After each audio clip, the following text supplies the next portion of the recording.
Subai traverses into the world of Pokémon Fusion, acquiring the daily random system, which allows Pokémon to transcend their limits and undergo mutant evolutions each day.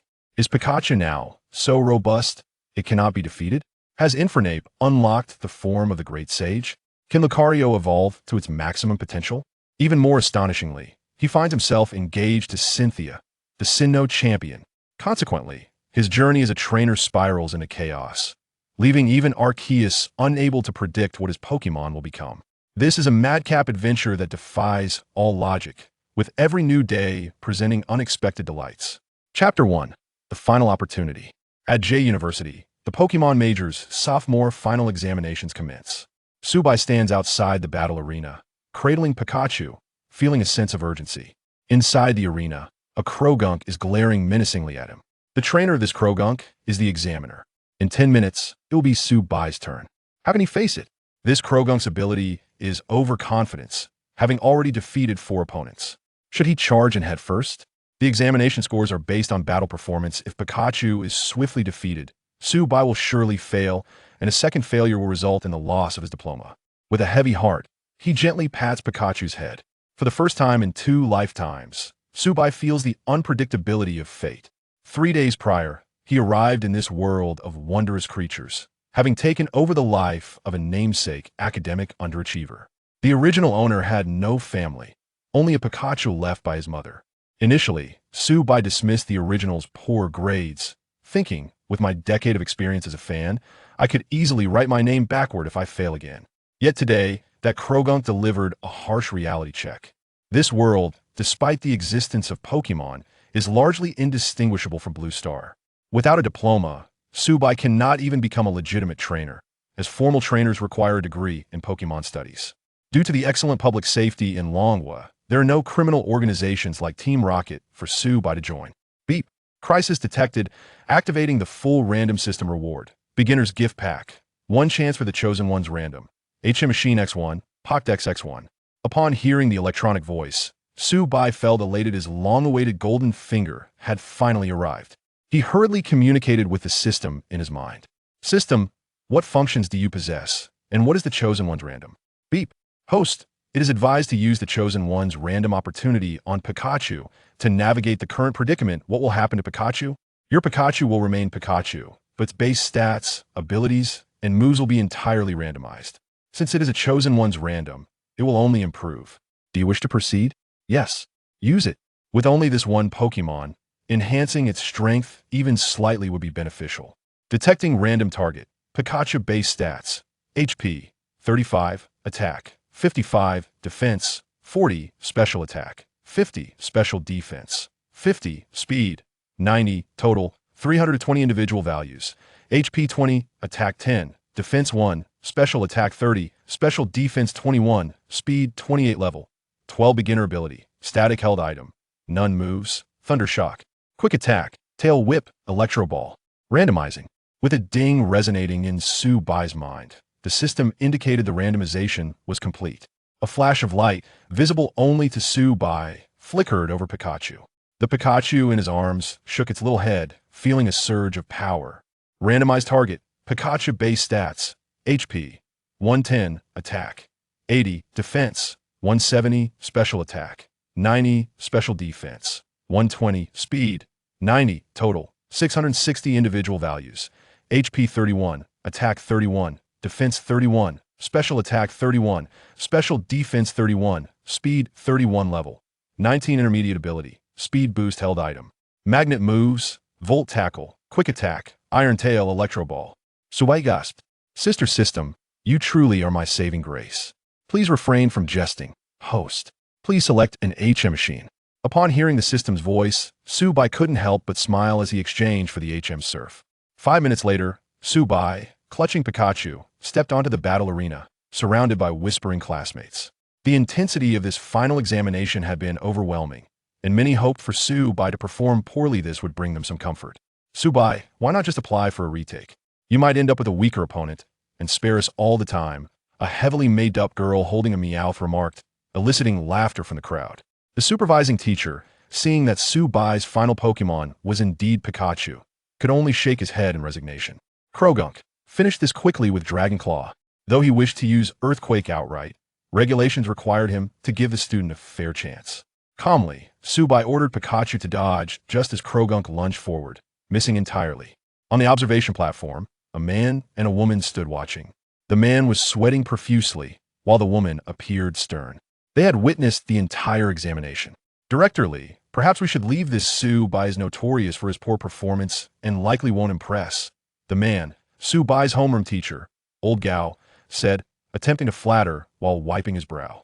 The woman, Director Lee of the Pokemon department, frowned at his comment. Are you suggesting that underperforming students are not part of our Pokemon program? No, absolutely not. Realizing Director Lee's displeasure, Old Gao quickly retreated, fearing his year-end bonus was in jeopardy. Director Lee's brow furrowed as she continued to observe the arena.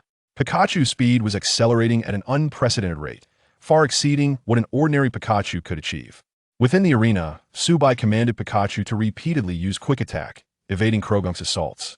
As time progressed, Pikachu's speed boost ability allowed it to grow increasingly swift. Classmates began to gather, astonished that Subai's Pikachu had endured for 5 minutes against Krogunk's onslaught. Krogunk, use Rock Slide. The supervising teacher, losing patience, initiated a widespread attack. 2 beams of light flared beside Krogunk, followed by a barrage of sharp stones raining down. Pikachu, counter with Iron Tail. Pikachu's tail glowed white as it deflected most of the sharp rocks, inflicting minor damage to Krogunk. However, several stones still struck Pikachu. The supervising teacher sighed, relieved it was finally over. Yet, the subsequent scene left everyone astounded. Subai's Pikachu shook its head and, despite significant injuries, managed to stand firm. It was unbelievable. Not only the onlookers, but also Director Lee from afar was equally astonished. By her calculations, Pikachu's resilience should not have allowed it to withstand such a blow, even with its diminished power. The only explanation for Pikachu's extraordinary performance, aside from the bond between trainer and Pokemon, eluded her. Director Lee, an exceptionally skilled breeder, meticulously measured the food ratios for Pokemon, believing that only science and data could yield exceptional Pokemon. Yet, she had to concede that at critical moments, bonds often enable Pokemon to surpass their limits. Was the connection between this Pikachu and its trainer truly that profound? Not just Director Lee, but all present were left speechless. Could even Raichu endure such punishment? I refuse to believe it. Krogunk, use Earthquake. Pikachu, use Surf. Pikachu, much swifter than Krogunk, unleashed a massive wave before Krogunk could execute its Earthquake. When the tide receded, Krogunk was left unable to battle. Marvelous, Pikachu! Subai exclaimed, twirling around with Pikachu in his arms, leaving everyone astonished. Had he truly won? This student, who had nearly faced graduation failure, had managed to secure victory? Stop staring, everyone. Let's head back, Subai remarked, casting a glance at those classmates who had once ridiculed him. Hurry and apply for a retake. Perhaps you'll get an opponent of lesser strength. From the observation platform, Director Lee shot an unfriendly glance at Old Gao before turning to head towards the academic building. She needed to report to the principal promptly about the remarkable talent emerging from the second-year battle department. Perhaps with Subai's presence, the struggles faced by J University in recent years could finally be alleviated. Chapter 2. Do you want a wife? Upon returning to his dormitory, Subai sat on his bed, contemplating his system. System sister, what exactly is your function? This system is a random system capable of generating Pokemon, items, skills, etc., related to the host once daily. After every 100 random occurrences, the host may receive a chance for a destiny-based random selection. Note, completing tasks and triggering special storylines can increase accumulated random chances and activate the destiny-based random selection earlier. Current random occurrences 0-100. The host is encouraged to engage in more random selections. My fate is determined by destiny, not by me. Subai pondered for a long while on his bed. The random system, while inherently uncertain, also implied an unimaginable potential. Moreover, every 100 random selections would yield a chance for a destiny-based random selection. Subai was well aware of the formidable nature of such a selection. His Pikachu had already reached a level comparable to divine beasts. System, what if my Pokemon evolves? Ding. Host, evolution is also random. If your Pikachu uses a Thunderstone to evolve into Raichu, it might become exceptionally powerful or significantly weaker. However, it is advisable to utilize the destiny-based random selection opportunity during evolution. Subai nodded, relieved to have clarified this crucial point. As he was lost in thought, his roommates gradually returned from their meals. The three had previously conspired to avoid speaking to Subai. It wasn't that Subai was unpopular, rather, these individuals had often mocked him for being a failure in academics.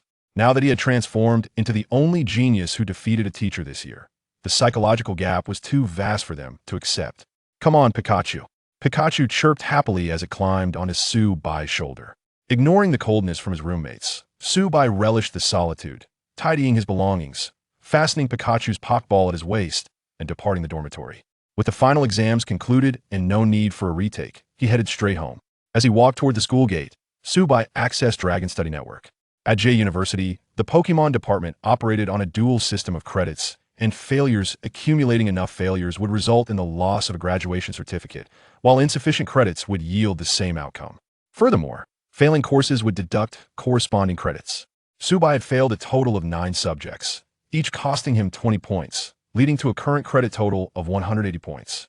According to regulations, graduates of the Pokémon department must accrue at least 200 points before graduation. With a wry smile, Subai rubbed his forehead. It appeared that the path to graduation was fraught with challenges. Unfortunately, he could not afford to disregard the necessity of this graduation certificate. The population of Long Country was excessively vast, necessitating the law that aspiring professional trainers must at least graduate with a degree in Pokémon studies. Only by becoming a professional trainer could one train more than 2 Pokémon. Ordinary individuals could only raise 2 Pokémon, serving as pets or for convenience, and were prohibited from carrying dangerous items.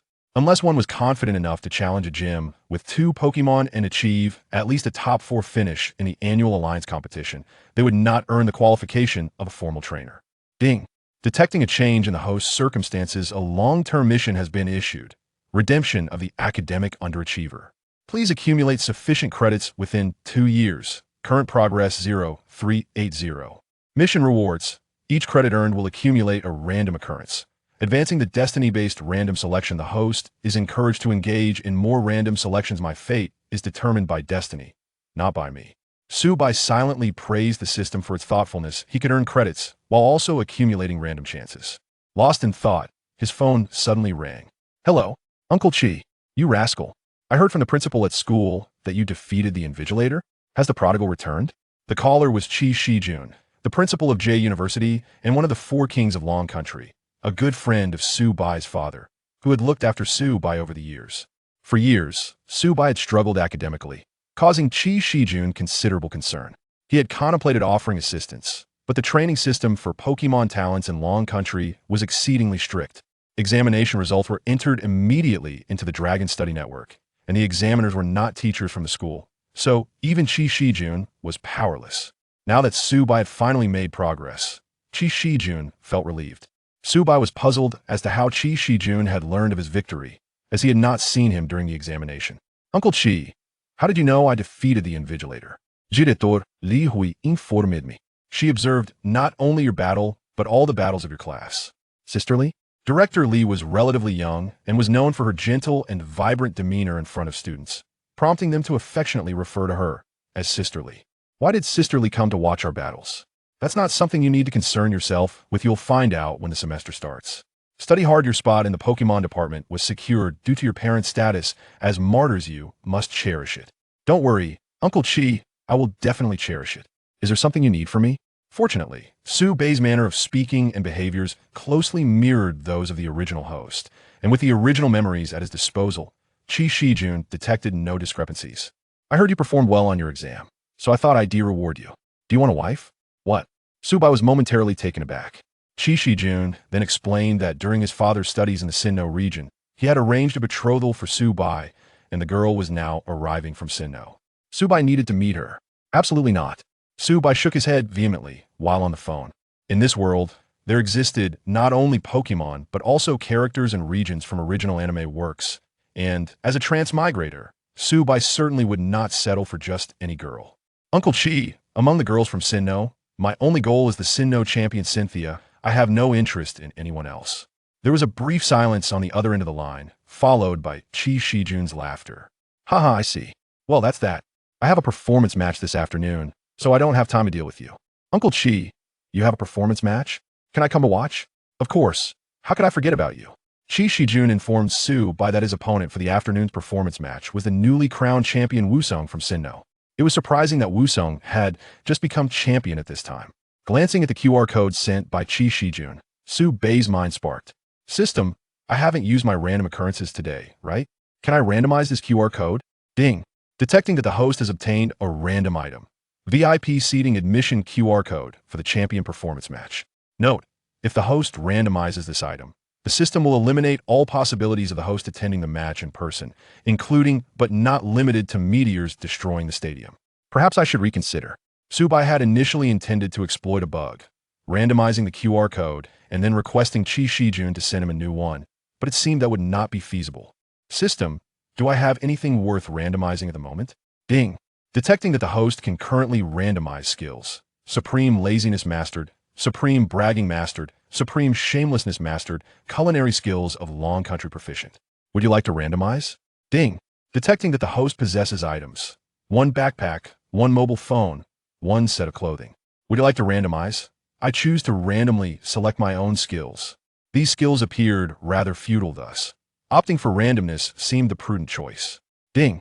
Congratulations, host. Random selection complete. Your current skills: Sinnoh Language Mastery, Ancient Script Mastery, Dessert Making Mastery, Current Random Attempts 1100. Dear host, please engage in further randomness. My fate is dictated by heaven, not by me.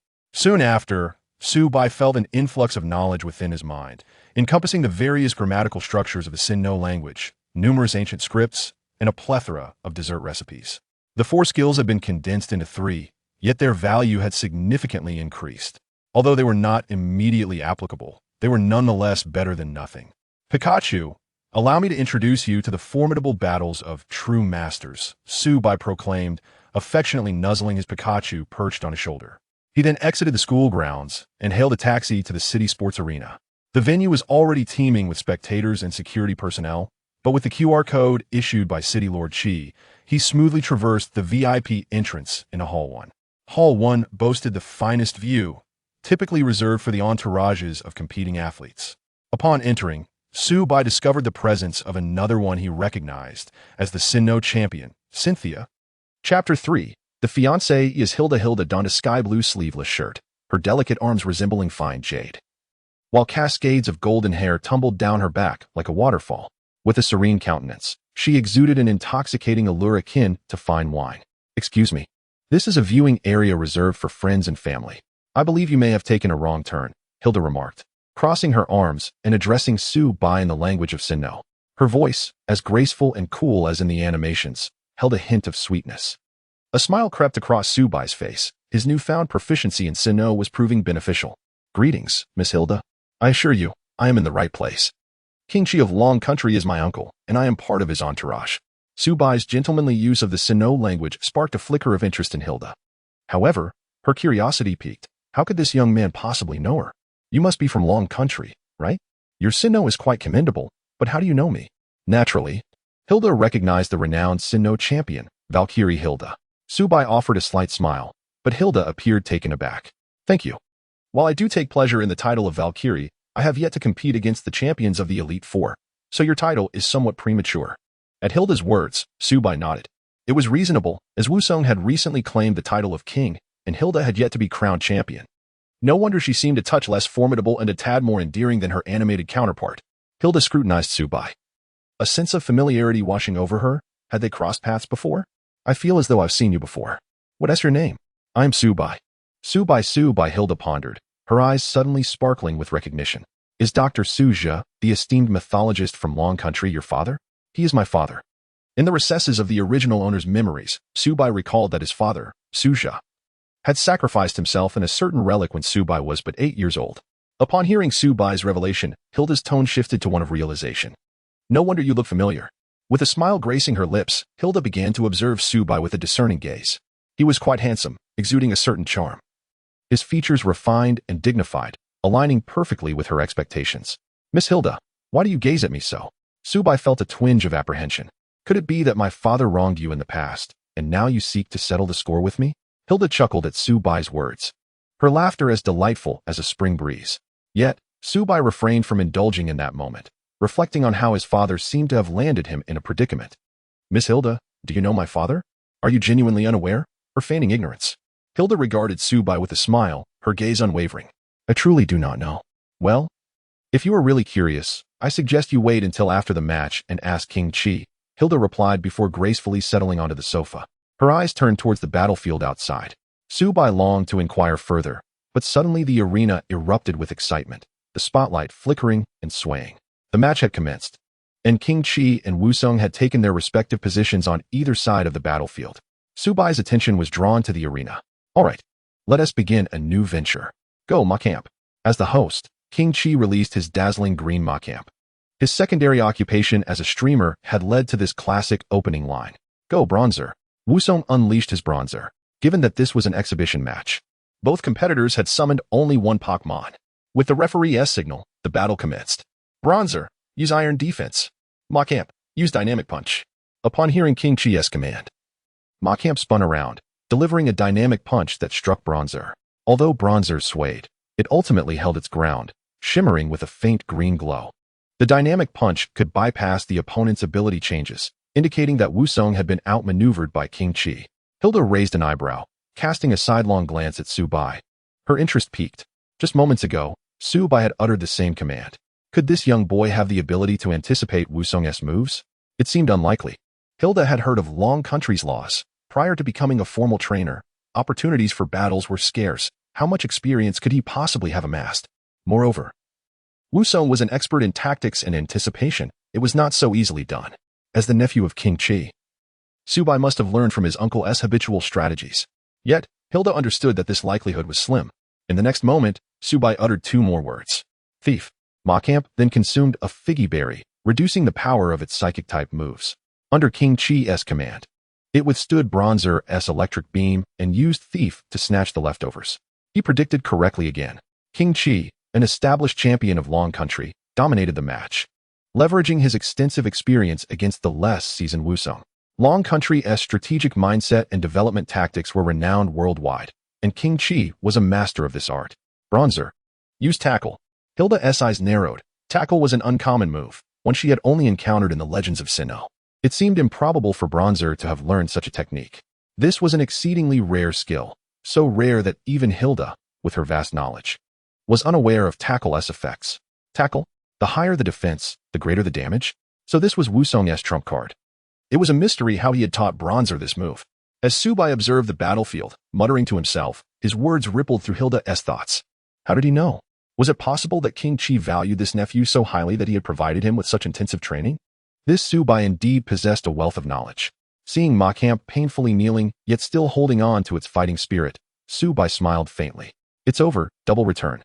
In the arena, King Chi commanded Macamp to use Double Edge, and Hilda began to regard Subai with newfound respect. The battlefield was ever-changing. And this was certainly not a tactic King Chi had merely taught him. Could it be that Subai possessed such innate talent for battles? As Bronzer succumbed to its injuries, King Chi emerged victorious. Following a handshake between the two champions, the audience erupted into ecstatic applause, reveling in the home advantage.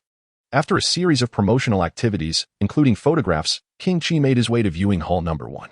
Little Sue, how did it go? Your uncle one, is Xiao Zhulan here too? Yes, greetings, King Chi. Hilda nodded, performing a gesture of respect befitting a junior. Subai glanced at Hilda, recalling her earlier reaction, and could not help but inquire of King Chi. Uncle Chi, is there something you're keeping from me? Didn't Xiao Zhulan mention it to you? It's understandable. Such matters are often difficult for young ladies to express. King Chi chuckled heartily. And then Subai beheld Hilda's Garchomp emerge from its Pokeball. Walking up to Garchomp, King Chi affectionately patted its snout. The once fearsome creature now resembled a playful kitten, eagerly welcoming King Chi's affection. The egg of this child was a gift from your father, Suja. To Xiao Zhulan. Upon hearing this, Subai inwardly lamented his father's tendency to land him in awkward situations. Observing Subai's expression, King Chi playfully slapped the back of his head. What grievances do you have? That was a meeting gift from your father to your future daughter-in-law. Future wait? Subai was left momentarily stunned. My father's daughter-in-law? Isn't that? Glancing at Shiren, who stands blushing at the side. Do not look at me. I only learned about the engagement a year ago. Well, my dear father is impressive. So, my fiancée is Shiren. Chapter 4. To strike one's wife or be struck by her Zyrona, witnessing Subai's newfound understanding, turned her gaze towards Chi Shijun. King Chi. Just call me Uncle Chi, he replied amicably. Xiao Zhulan, what do you think of my nephew?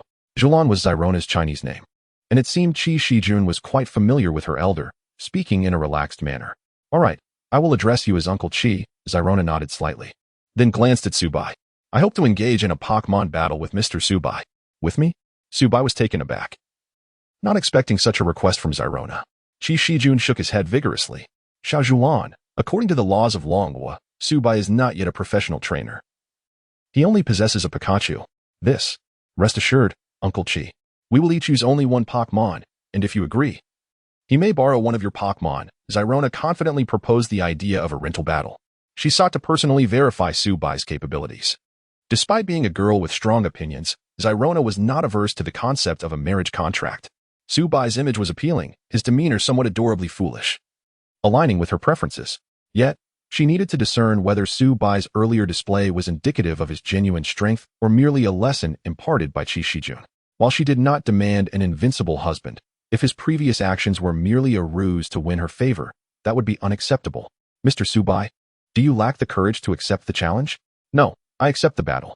Subai's earlier silence stemmed from receiving a system task. Ding. Host's circumstances have changed. Issuing task, greatly strengthen the family, use Pikachu to defeat Zyrona, reward, refresh the chosen lucky draw chances. Ding. Host circumstances have changed. Issuing task, soft rice king. Lose to Zyrona using Uncle Qi's ace Pokémon, reward, unknown mythical beast voucher, and a Garchomp guillotine. Ding. Host circumstances have changed. Issuing task, harmonious melody. Endure a period of time against Zyrona using Pikachu. Rewards vary based on duration. Please choose, host. Alas, to strike one's wife or be struck by her. That is the dilemma. Striking one's wife is certainly out of the question. I am not that type of person, and moreover, I cannot prevail. To be struck by my wife? Also unacceptable. While I do not despise relying on others, the thought of that Garchomp guillotine is terrifying. Feeling a hint of danger concealed beneath Zyrona's smile, Subai's heart tightened. Surely, this girl does not misunderstand. Thinking today's encounter was premeditated. System. I choose option 3, harmonious melody. Ding. Host has made a choice. Pikachu's level temporarily doubled, current level 42. After a random adjustment, Pikachu's level rose to 19. Defeating the invigilating teacher Krogonk, it climbed to 21, and now with a temporary doubling effect, Subai felt a sense of assurance.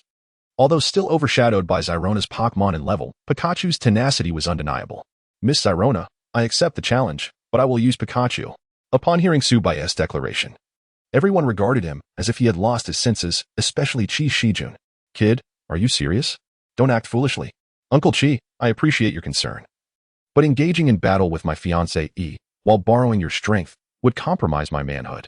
Subai cast a tender glance at Pikachu, affectionately nuzzling its little face. Pikachu, I am counting on you. Pika. Pikachu nodded eagerly, undeterred by the formidable Garchomp. For Subai's sake, it was unafraid. Zyrona's cheeks flushed slightly upon hearing Subai's words. This boy exhibited a certain boldness. Moreover, who is your fiancée? I have yet to agree. Very well. Since you have both made your decision, I shall arrange the venue for you. Qi Shijun declared, pulling out his phone to make a call. 10 minutes later, the group arrived at a battle arena within the city sports complex. The venue was devoid of onlookers and possessed ample facilities. Let the dance begin in this icy expanse. Glacian. As Zyrona released her Glacian, Subai understood that she was showing him a degree of leniency. I am counting on you, Pikachu. Once Pikachu entered the fray, Qi Shijun announced the commencement of the battle. Pikachu, quick attack. Glacian, Shadow Ball. The battle-hardened Glacian anticipated Pikachu's next move, launching the Shadow Ball directly at it. But Pikachu's speed surged unexpectedly, evading the attack. Only Bai understood that this was due to Pikachu's acceleration ability. Glacian used Dig. Though surprised, Zyrona would not leave any opening for Subai. Glacian dove into the ground, utilizing the moment of recovery from the Shadow Ball. Once she entered battle mode, Zyrona became intensely focused and serious. Subai, how will you respond now? Pikachu, use Iron Tail on the ground. As Glacian burrowed underground, Pikachu struck the ground with its iron tail, sending Glacian flying out. Pikachu, Thunderbolt. Pikachu unleashed a Thunderbolt, striking Glacian directly. The high base stats mitigated the level disparity, inflicting some damage upon Glacian. This sequence of actions exceeded Zyrona's expectations, but she was no ordinary trainer. Use Blizzard. Glacian shook its head, unleashing a sweeping blizzard that bore down upon Pikachu. With no escape, Subai had no choice. Pikachu, use Quick Attack while unleashing Thunderbolt. the level disparity was still vast. And Subai could only gamble. Pikachu executed Quick Attack, enveloped in a mantle of Thunderbolt. The blizzard battered against Pikachu, beginning to freeze its body. Pikachu surged forward, increasing its speed while enveloped in electric energy, gradually transforming into a lightning-wrapped projectile. That's it. Pikachu. Volt Tackle. At Subai's command. Everyone was taken aback. This Pikachu could actually use Volt Tackle? Pikachu indeed unleashed Volt Tackle. With its high resistances, the thunder partially countered the blizzard, preventing it from being obliterated by Glacian.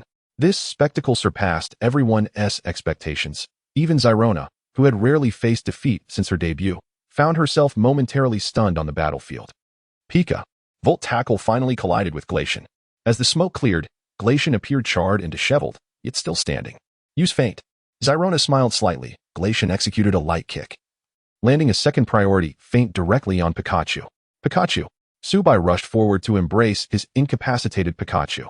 Although Subai lost this battle, everyone regarded him with newfound respect. Xiaobai, your synergy with Pikachu truly astonished me. If you don't mind, please accept this. Zyrona approached Subai, handing him a blue-orange fruit. To have nurtured Pikachu to such a level, along with such a flexible and dynamic battle style, Zyrona's initial skepticism about Subai's abilities began to wane. Thank you. Miss Zyrona. Just call me Zyrona. You have trained Pikachu exceptionally well. I apologize for doubting your capabilities earlier. Hyrona is a girl who loves fiercely and despises ardently, possessing a clear distinction between affection and aversion. She openly acknowledged her prior doubts regarding Subai, asserting that he had not been utterly defeated. In response to Subai's bewildered gaze, Hyrona lifted her ice spirit for him to see. Subai noticed a crimson energy ribbon tied around the ice spirit's neck, revealing it to be a momentum sash. Just then, Qi Shijun approached with a grave expression. Zayazhulan, pardon my interruption, he said, as he promptly pulled Subai aside. Be honest with me. Where did you acquire the electric pearl? How was Pikachu cultivated? Chapter 5. Deciphering the inscription upon hearing Qi Shijun's inquiry. Subai feigned a helpless smile. Uncle Qi, you don't think my parents left me only a Pikachu, do you? According to the original owner's memories, Qi Shijun was quite a commendable elder.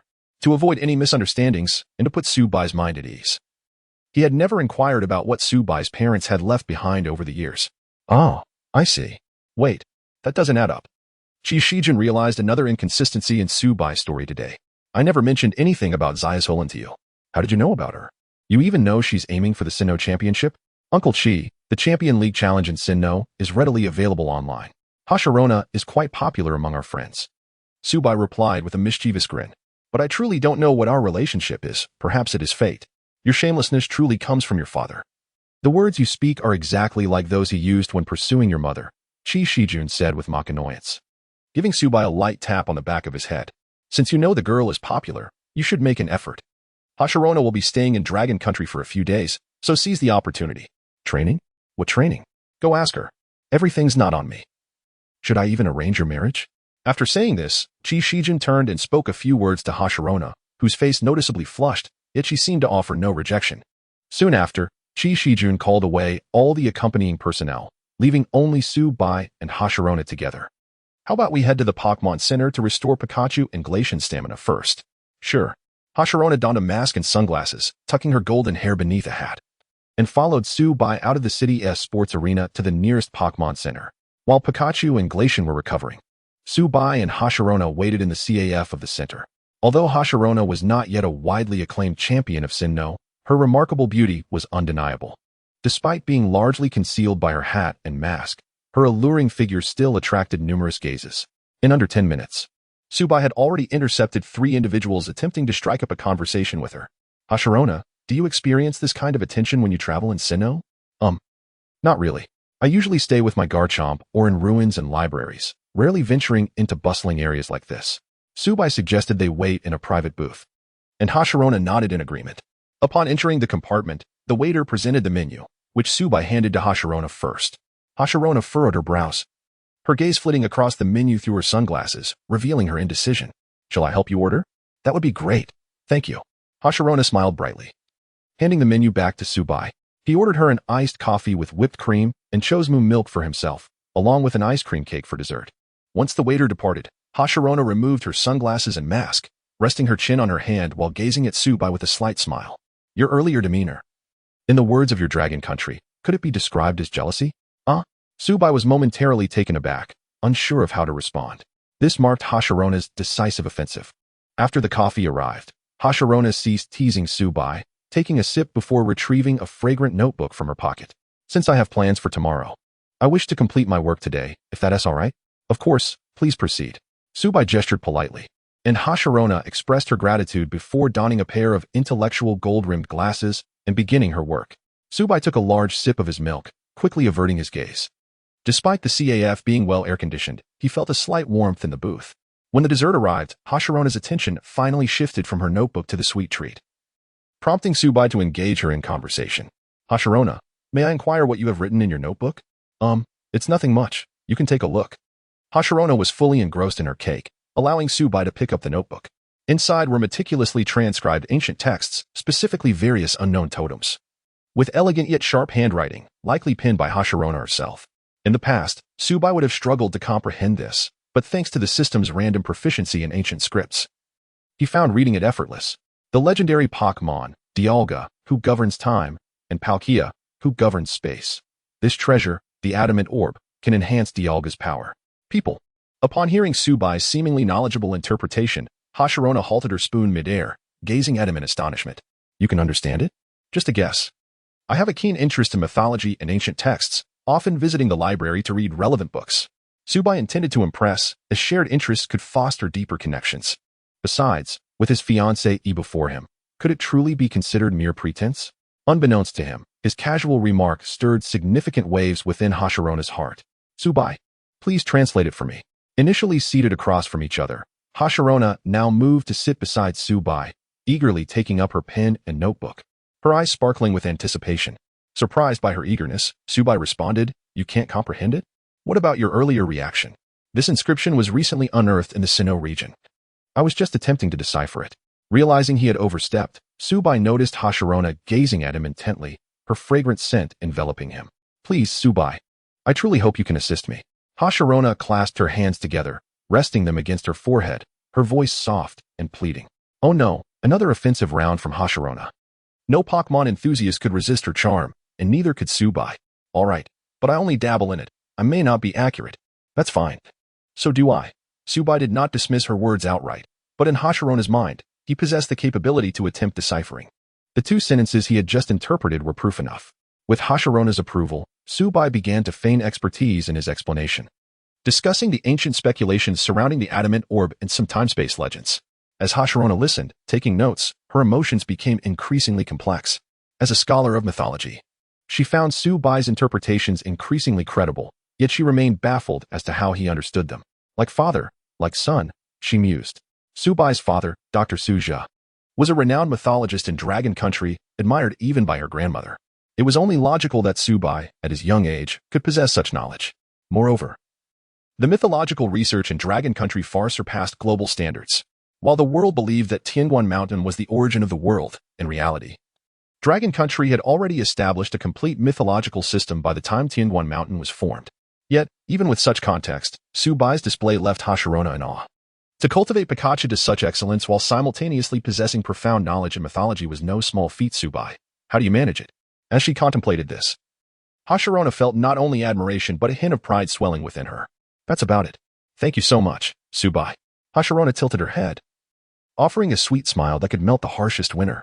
With your deep understanding of mythology, have you ever considered becoming an assistant researcher at the Historical Research Institute of Shinha Town? Dr. Mustard, the esteemed director, is my grandmother. I appreciate your kind intentions, Hashirona, but I prefer to remain grounded and complete my studies in the Dragon Kingdom first. Subai has no desire to become a mythologist. The theologians of Sinnoh are often required to delve into ancient tombs, and those unknown totems resemble the deranged. Subai has no intention of pursuing that path. Furthermore, I must fulfill my credit requirements, hence my evasive response regarding my studies. Hashirona did not press further, as each person harbors their own aspirations. Very well. But should you ever have a notion, feel free to reach out to me. I am certain my grandmother would appreciate having such an erudite assistant as you. Please extend my gratitude to her. Hashirona cast a sidelong glance at Subai, a playful smile gracing her lips. Our? Subai chuckled. Your grandmother.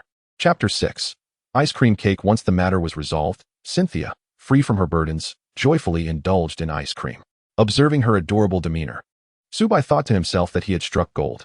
In truth, Cynthia was contemplating how to express her gratitude towards him. She was not yet the formidable champion of Sinnoh. Despite her strong-willed nature, she lacked the capacity and experience to handle matters independently. This situation was too significant, and she intended to consult her grandmother and Uncle Chi on how best to thank Subai. Noticing Cynthia's earnest enjoyment of the ice cream, Subai decided to taste his own portion, only to nearly gag in response.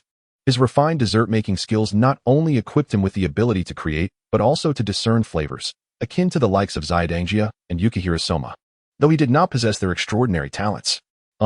Cynthia, perhaps you should pause for a moment, he suggested. Why? She inquired. The ingredients are subpar. The eggs and milk are not fresh. Subai felt a bit embarrassed, as these were the very items he had ordered. Upon hearing this, Cynthia set down her spoon. To alleviate the awkwardness, Subai offered to purchase better ingredients to make her an ice cream cake. That sounds wonderful, it's a promise. Cynthia smiled brightly, readily agreeing to the plan.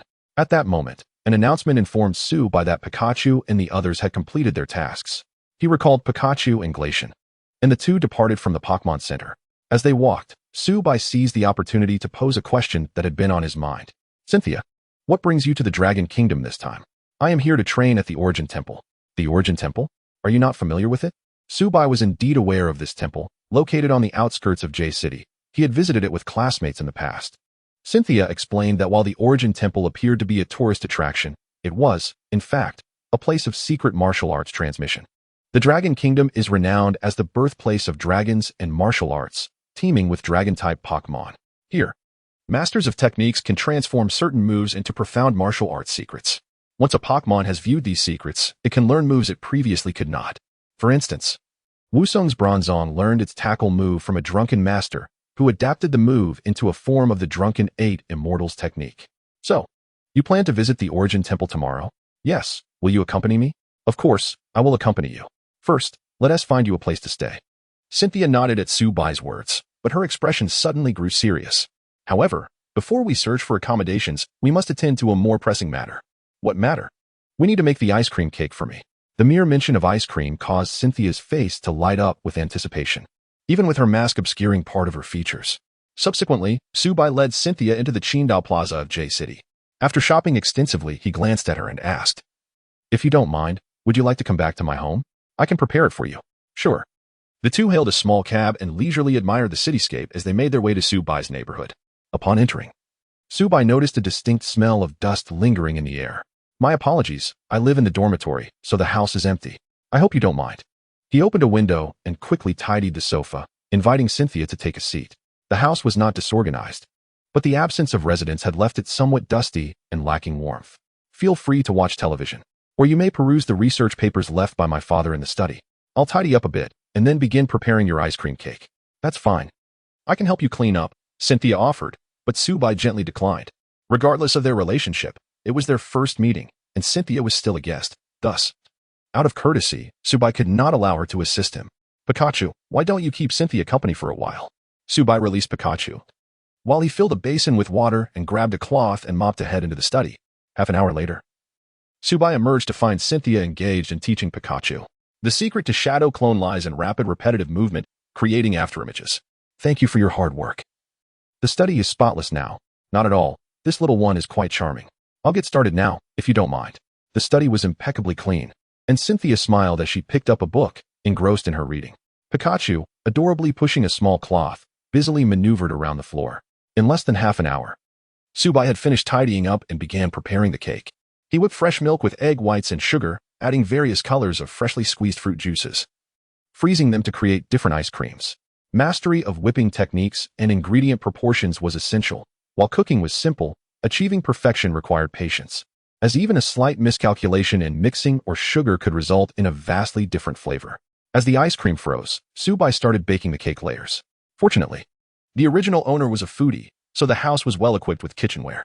Once the cake was baked, he sliced it into layers, alternating between cake and ice cream, carefully ensuring that the thickness allowed for a harmonious blend of textures and flavors. The Pokémon's dinner consisted of salads made from berries. Subai also fashioned a 30-centimeter tall snow sculpture of Garchomp and Pikachu using leftover ice cream.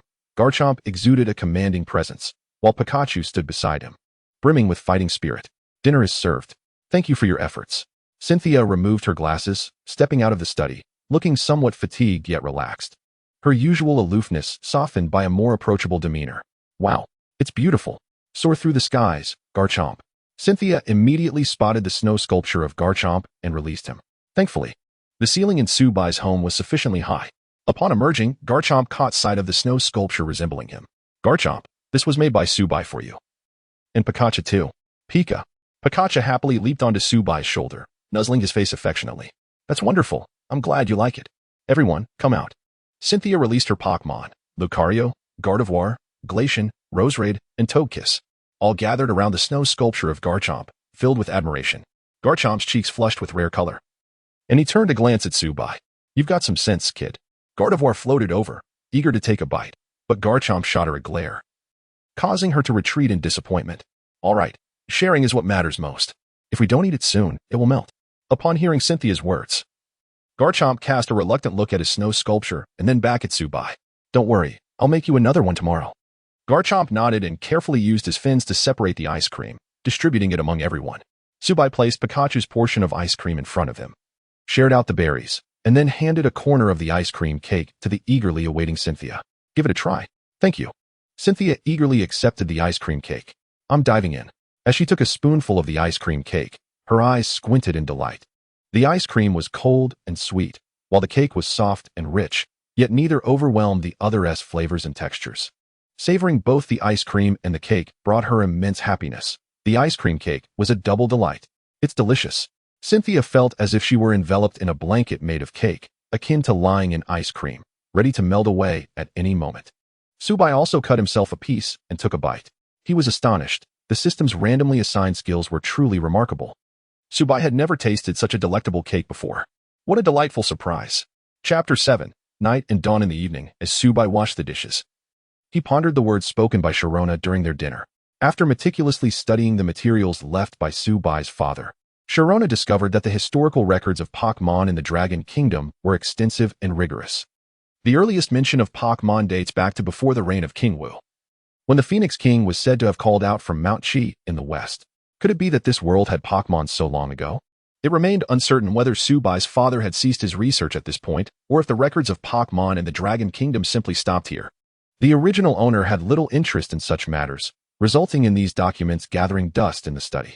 It seemed imperative to delve into them, as they would greatly aid in understanding this world. Having finished the dishes, Subai glanced at the time and knocked gently on the study door. Sharona, we need to go out and find you a place to stay, Sharona. The light in the study was still on, yet there was no response from within. Peeking through the slightly ajar door, Subai found Sharona sound asleep, resting her head on the table, lost in a deep slumber. Should he wake her? Observing her peaceful state, he decided against it. Having just arrived from Sinnoh, she surely needed this rest. Opening the storage room, he located a set of clean bedding and cast a glance at Sharona's Pokémon. Lucario, I must trouble you. Indeed, he ultimately chose Lucario to assist him. The old fellow had been watching him closely since he approached the study. Subai had no doubt that any movement on his part would elicit a wave of aura spheres. It was utterly unfair. This house was his, and Sharona was his fiancée, yet he was treated as the villain. Lucario sat up from the sofa, calling upon Roserade, and the two Pokémon entered the study. With only one bedroom in his home, Subai took out his bedding and replaced Sharona's with fresh linens. After a while, Lucario gently carried Sharona inside. And due to Roserade's sweet fragrance, she remained blissfully asleep. Good night, Subai observed as Lucario tucked Sharona in before turning to leave the bedroom. My home is quite small. You all can find a spot to make do for the night, all right? Upon hearing this, Sharona's Pokémon nodded in agreement. The Ice-type Pokémon elegantly lay on the sofa, while Togekiss found a spacious spot in the living room. Garchomp, wary of disturbing Sharona, leaned against the wall instead of entering the bedroom. Lucario and Roserade stayed in the bedroom, taking turns to keep watch, lest Subai entertain any ill intentions. After ensuring the comfort of his esteemed guests, Subai returned to the study and settled down to read. Pikachu entered the study, bounding into Subai's embrace and curling up on his lap. Pikachu, why not sleep on the sofa? Pikachu shook its head, burrowing closer into Subai's arms. Thankfully, it was summer. The warmth was quite pleasant.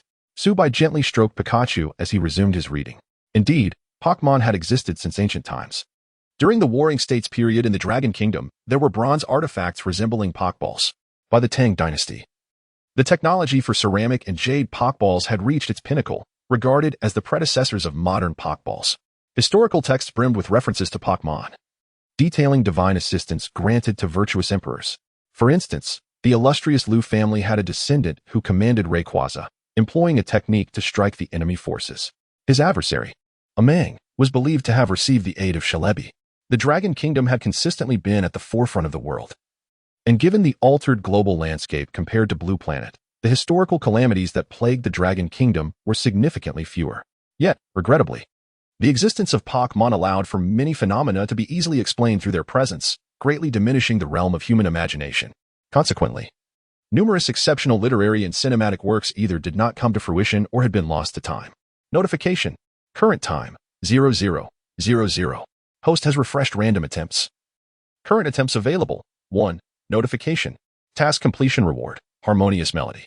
Host has maintained Sharona's favor for 9 minutes, earning a reward in the system shop, cumulative random numbers, 9. Current random attempts, 10-100, detected that the host has acquired a skill through reading, mythical history, beginner. Would you like to randomize? Random.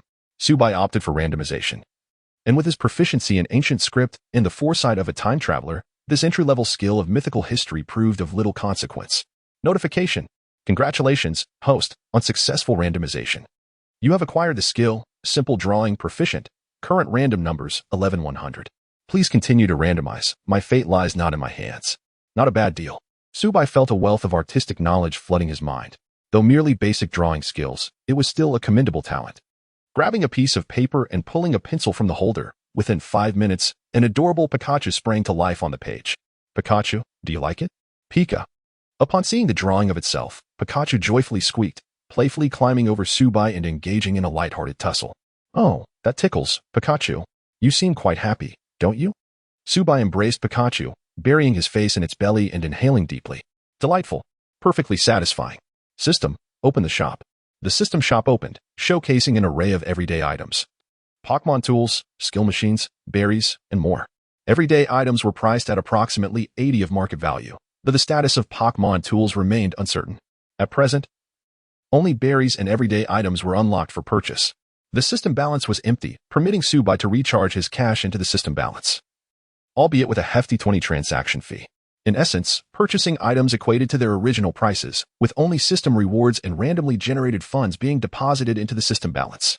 This effectively granted Subai access to a convenient online shopping platform devoid of delivery fees. Subai recharged $3 and exchanged it for a bottle of iced red tea priced at $2.40, then resumed his reading. The following day, Sharona awakened in Subai's room, rubbing her head as she noticed Lucario beside her. Lucario, where am I? Where is everyone? With Lucario's guidance through Aura, Sharona began to recall the events of the previous night. I truly owe you a favor. She neatly folded the bedding and tidied herself before exiting the room. Seeing Subai and the Pikachu in his arms both bearing dark circles under their eyes, Sharona felt a twinge of embarrassment. I apologize for occupying your room last night and disturbing your rest. It's quite all right. No need to worry. I was merely caught up in reading until late. Subai did not particularly enjoy reading. He simply needed to familiarize himself with this world through the materials left by his late father, gradually losing track of time. He had only managed to sleep for 3 hours. However, Sharona interpreted his words differently. Discovering that he had stayed up late reading, she realized how diligent he was, which only deepened her admiration. Are you hungry?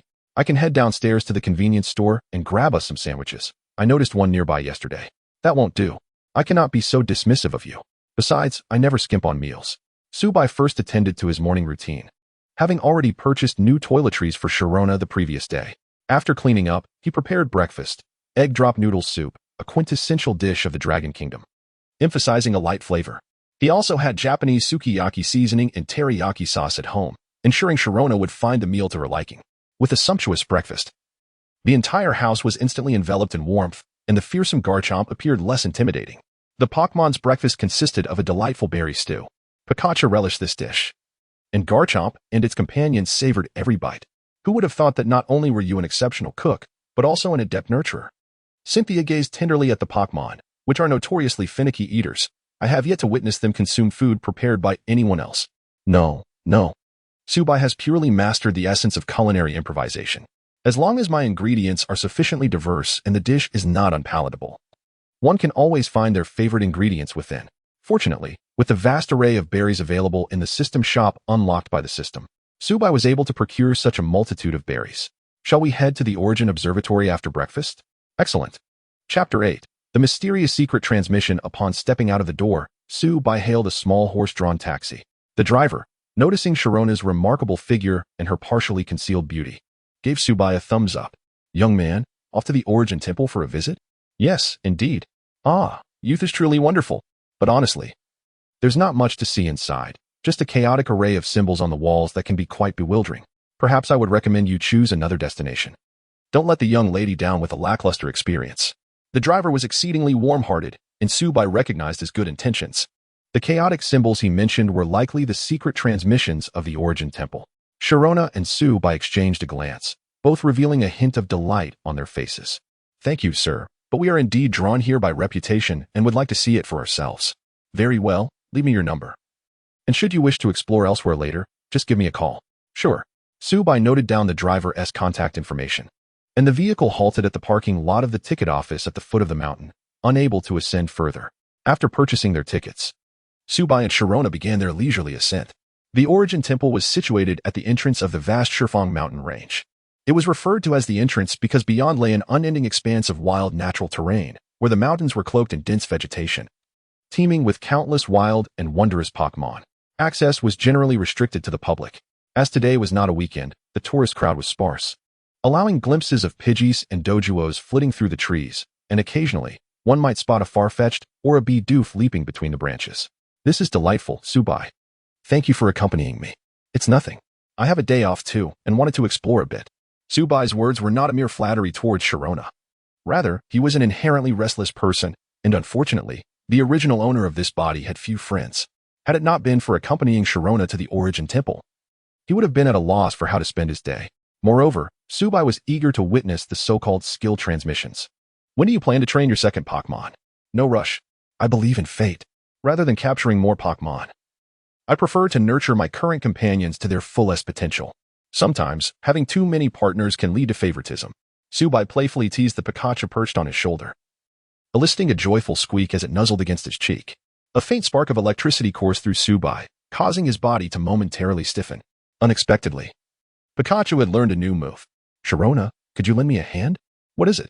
I have a sherry berry in my pocket. Subai silently chanted within, opening the system store to exchange for a sherry berry. Sharona, noticing Subai's demeanor, guessed that Pikachu had inadvertently caused him to become paralyzed from the new move.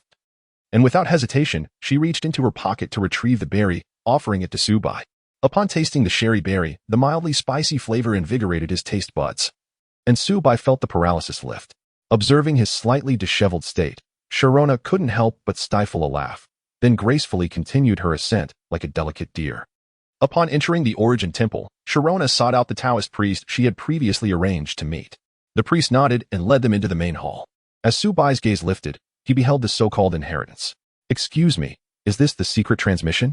Indeed, this is the secret skill transmission of our Origin Temple, inscribed by adept predecessors who documented their insights and training methods, then personally engraved by the leader. Those with affinity may comprehend it freely. The priest offered a bow and departed. Sharona examined the wall, filled with various peculiar symbols, yet could discern nothing. How about it, Subai? Any insights? None. Sharona smiled gently, reassuring Subai not to rush, and then released her Garchomp. The Origin Temple permitted trainers to unleash their Pokémon companions to comprehend the transmissions, for perhaps what eludes human understanding could be grasped by Pokémon.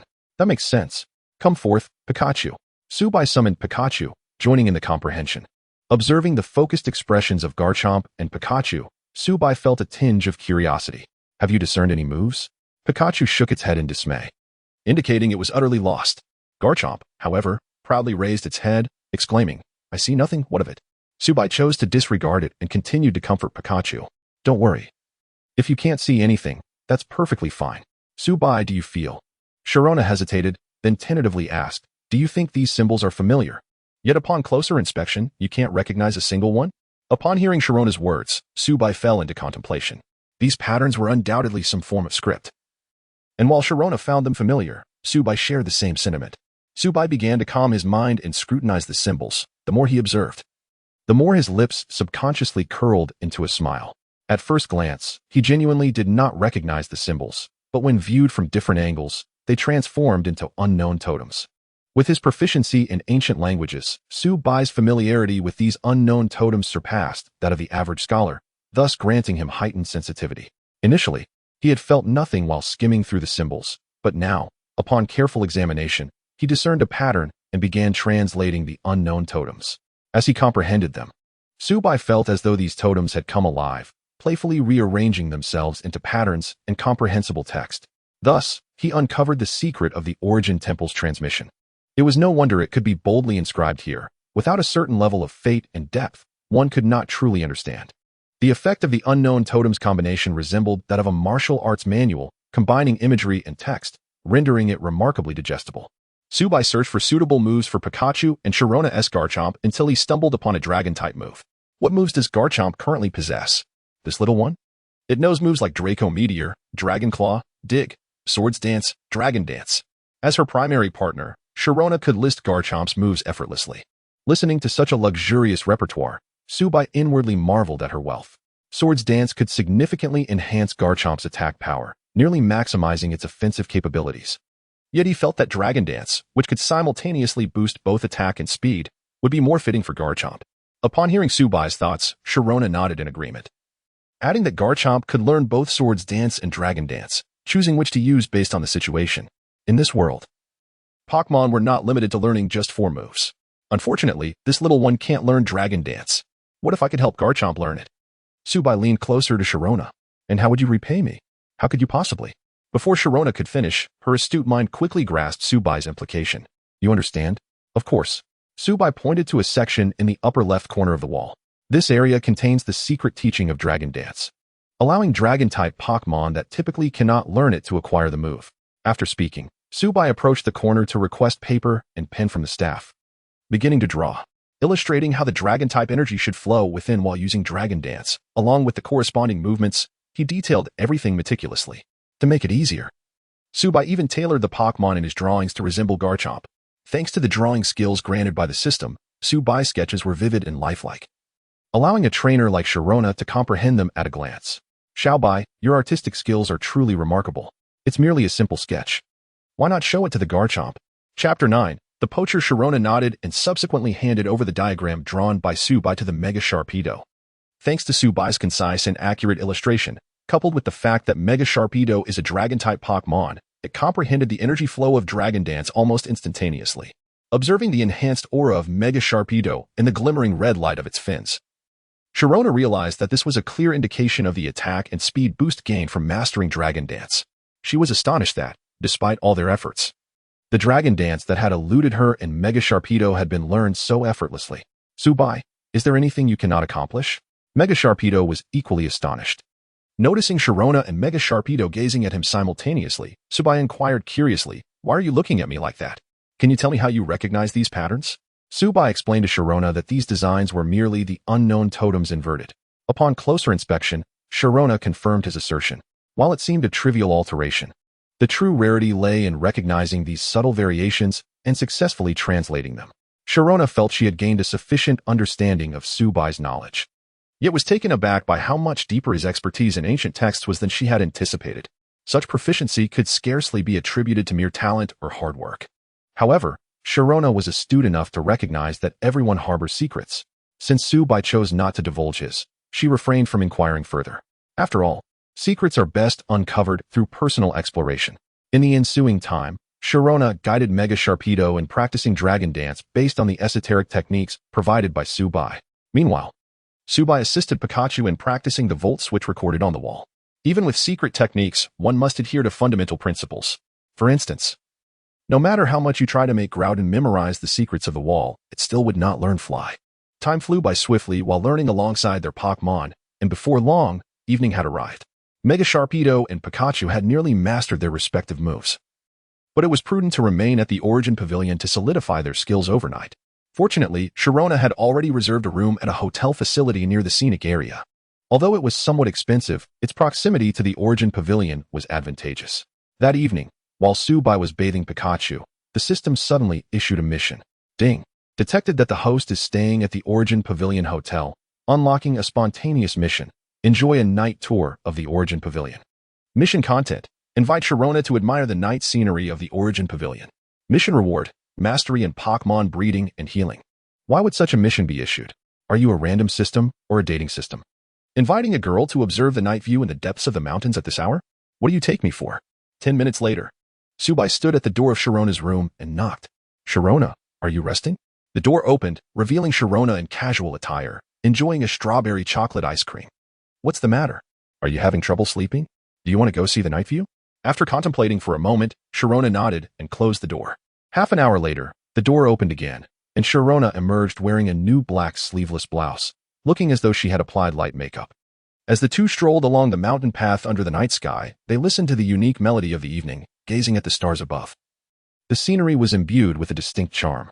Pikachu lay nestled in Sharona's arms, and although the melody played by the musician was not a singing move, it had a mildly soothing effect on the Pokémon, causing Pikachu to nearly doze off. How long can you stay in the Dragon Kingdom? I originally planned to stay for a week, but thanks to your assistance, everything has gone more smoothly than I anticipated. Sharona cast an appreciative glance at Subai. Her initial intention was to spend a week at the Origin Pavilion, hoping for some fruitful experiences, but now, with Subai's help, Mega Sharpedo's training had progressed remarkably well, leaving her uncertain about how to spend the remaining time. Subai pondered for a moment, with a month left in summer vacation. He had no concrete plans aside from training with Pikachu. How about I accompany you for a few days in City J? Alright. I can also help you decide on your second Pokémon. Sharona's suggestion was met with Subai's agreement. The original owner's parents were heroes of the Dragon Kingdom, and as a child of a martyr, he had the privilege to receive a Pokémon from the government-run breeding house for free. Since Pikachu was a gift from Subai's mother, this opportunity had remained unused. With Sharona's assistance, he was certain he could select an excellent Pokémon. Great. Then let's enjoy ourselves for a few days, and before you leave, you can accompany me to choose a Pokémon. Yes, sounds good. As they conversed, a distant firelight suddenly caught their attention, accompanied by several loud explosions that startled even Pikachu awake. Given their distance from the Origin Pavilion, no experts within were alerted. Moreover, the Origin Pavilion was nestled against the mountains, where fierce Pokémon often contested for territory. Subai and Sharona exchanged glances and swiftly made their way toward the source of the firelight. In mere moments, the two young individuals arrived at a vantage point, discovering a battered Houndour lying amidst flames and debris in a nearby ravine. Opposite them stood a Rampardos, with a fierce-looking man wielding a homemade shotgun behind it. Houndour struggled to rise, but its injuries were too severe to allow it to stand. Run. Keep running. The man was evidently a poacher, aiming his shotgun at Houndour's head and delivering 2 kicks to its abdomen. You little beast can run pretty well. You almost made it to the city. Come along quietly, and you can fetch a good price. Rampardos, capture it. In the legends of Kanto, across the sea in the Dragon Kingdom, there exists a loyal and powerful guardian beast known as the Dragon Kingdom's Rapidash. Unlike other regions, where they are solely controlled by the Junsha family as guard dogs, wild Houndours abound in the Dragon Kingdom. If not for the high costs of keeping them, nearly every household would choose to have a Houndour, whether for guarding homes, accompanying the elderly, protecting children, or serving as a trainer's companion. Houndour is an excellent choice. Moreover, unless in exceptional circumstances, only the honest and kind-hearted citizens of the Dragon Kingdom can command their Houndours. After using a Firestone to evolve, the Houndour from the Dragon Kingdom transforms into a Rapidash with fire and dragon attributes, boasting higher base stats than the typical Rapidash. Consequently, the management of native Houndours is extremely strict in the Dragon Kingdom, and their prices in the international black market continue to soar. The Rampardos approached with heavy steps, its massive paw lifting Houndour and tossing it into a cage. Though Houndour wished to resist, it was on the brink of collapse from the onslaught of rock blasts, leaving it with little strength to even bare its teeth. That scoundrel! Sharona attempted to rush in to save it, but Subai restrained her. Subai, don't stop me. Sharona, I'm not stopping you. Look closely. Subai's eyes burned with fury, yet he managed to remain calm. See, that man is pushing a unicycle cart to transport Houndour. He can't go far, which indicates he must have a base nearby. If we follow him, we might discover other captured Pokémon. Sharona considered his reasoning and found it valid. Together, they stealthily trailed behind. Chapter 10. Team Rocket on a summer night in the forest, which should have been a stage for the serenades of insect-type Pokémon. Silence reigned due to the earlier confrontation. The only sound was the creaking of a unicycle traversing the narrow woodland path. Subai and Sharona followed the poacher to a natural cave, concealed by dense foliage and rugged terrain that would have been nearly impossible to find without intent. Inside the cave, they spotted others, a man and a woman conversing in Kanto dialect. A glance exchanged between Subai and Sharona revealed their mutual astonishment. The poacher accepted payment and handed the cage containing a Houndour to the individuals within the cave before departing in high spirits. It seemed this was not the poacher's base for capturing Pokémon, but who would establish camp in such a secluded spot? Could it be the elusive Team Rocket? As the poacher retreated, Subai gestured for Sharona to apprehend him while he remained to monitor the situation and notify the authorities. This was not an act of cowardice, but rather a strategic decision. The poacher's Rampardos was at least level 40 and armed with a shotgun. Subai was uncertain of his ability to subdue the poacher without alerting Team Rocket, while Sharona's prowess made her more than capable of handling the situation. Neither of them was prone to dramatics. Despite their brief acquaintance of merely 2 days, an unspoken understanding had already developed between them. Sharona, be careful. Rest assured, Subai. You take care too. After Sharona departed, Subai crouched on a hillside, observing the cave while contacting the authorities. Instead of reaching out to Yao Yaodong directly, he contacted the military of Chi City. Upon hearing of a suspected Team Rocket operation, Chi City's military sprang into action, advising Subai to prioritize his safety while preparing to deploy. Simultaneously, he personally alerted the police department of J City, instructing them to provide immediate assistance. Just as Subai concluded the call, he felt a sudden rush of wind behind him and swiftly rolled aside.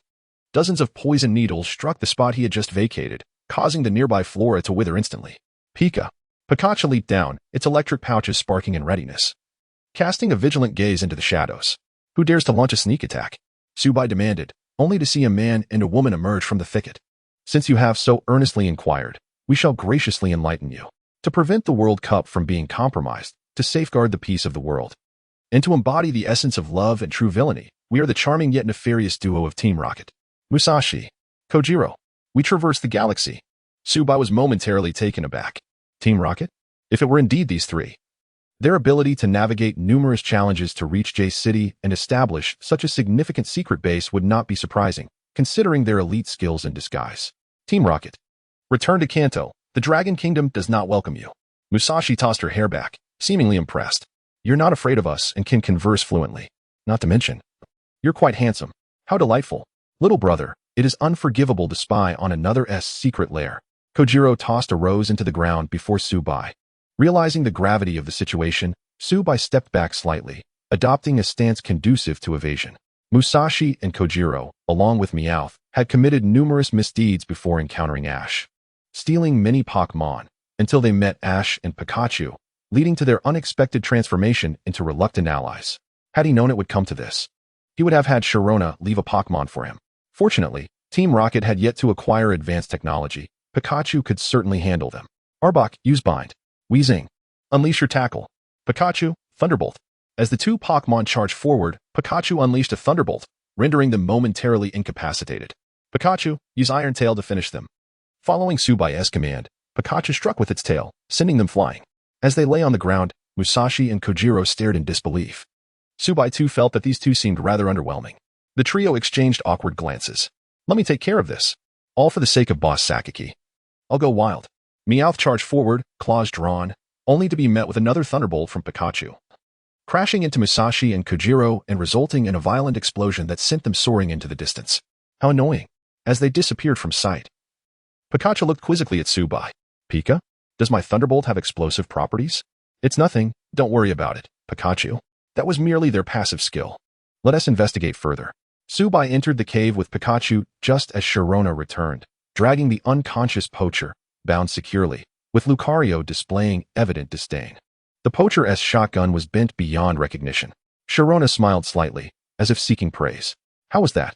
Impressive, truly deserving of your title as Valkyrie. Who's yours? Sharona's cheeks flushed, though she refrained from rebuttal. What of Team Rocket? Just a few minor nuisances. They fled. What do you think? Quite formidable. As they ventured deeper into the cave, they were met with a shocking sight. A wall lined with empty cages, all impeccably clean. Clearly, these three had made preparations to capture a multitude of wild Pokémon but had yet to commence operations. The Houndour they had managed to procure from the poacher earlier was fortuitously intercepted by Subai and Sharona. In a cage on the ground, the injured Houndour lay, baring its teeth weakly upon seeing Subai. Pikachu, use Iron Tail.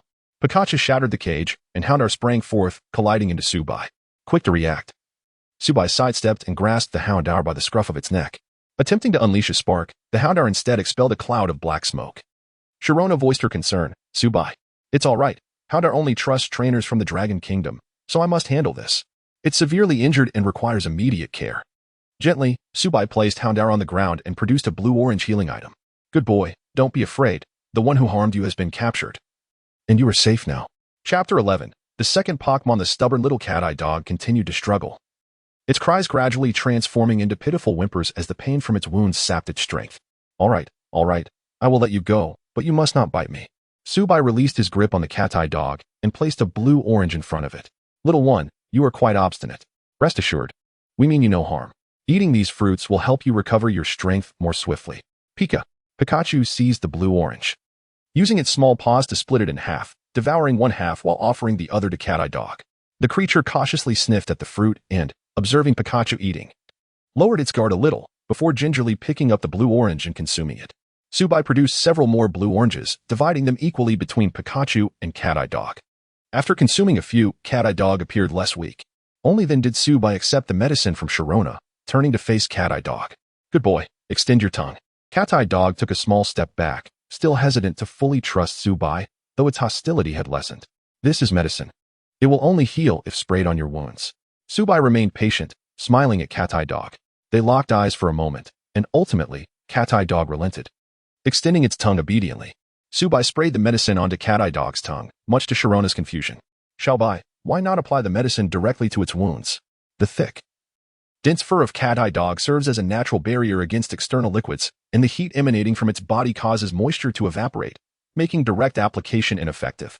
However, by spraying the medicine onto cat-eye dog's tongue, it could lick the wound, yielding better results. Cat-eye dog lay on the ground, tenderly licking its injuries.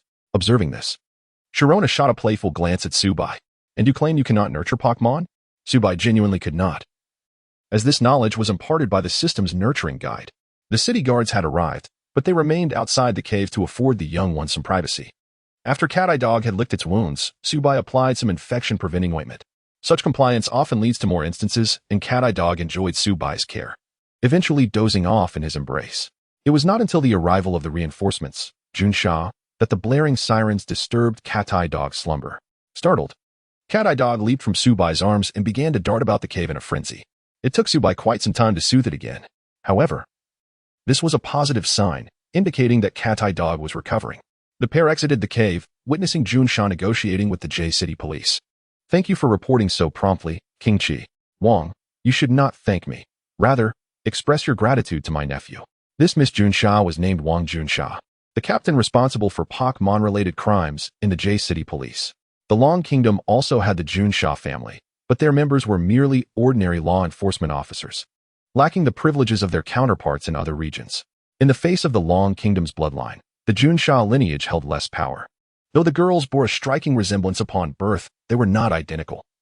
And the Junsha family in the Long Kingdom had no requirement for husbands to join the family. Instead, all daughters were uniformly named Junsha. As for their surnames and given names on the Junsha main branch, that was their own affair.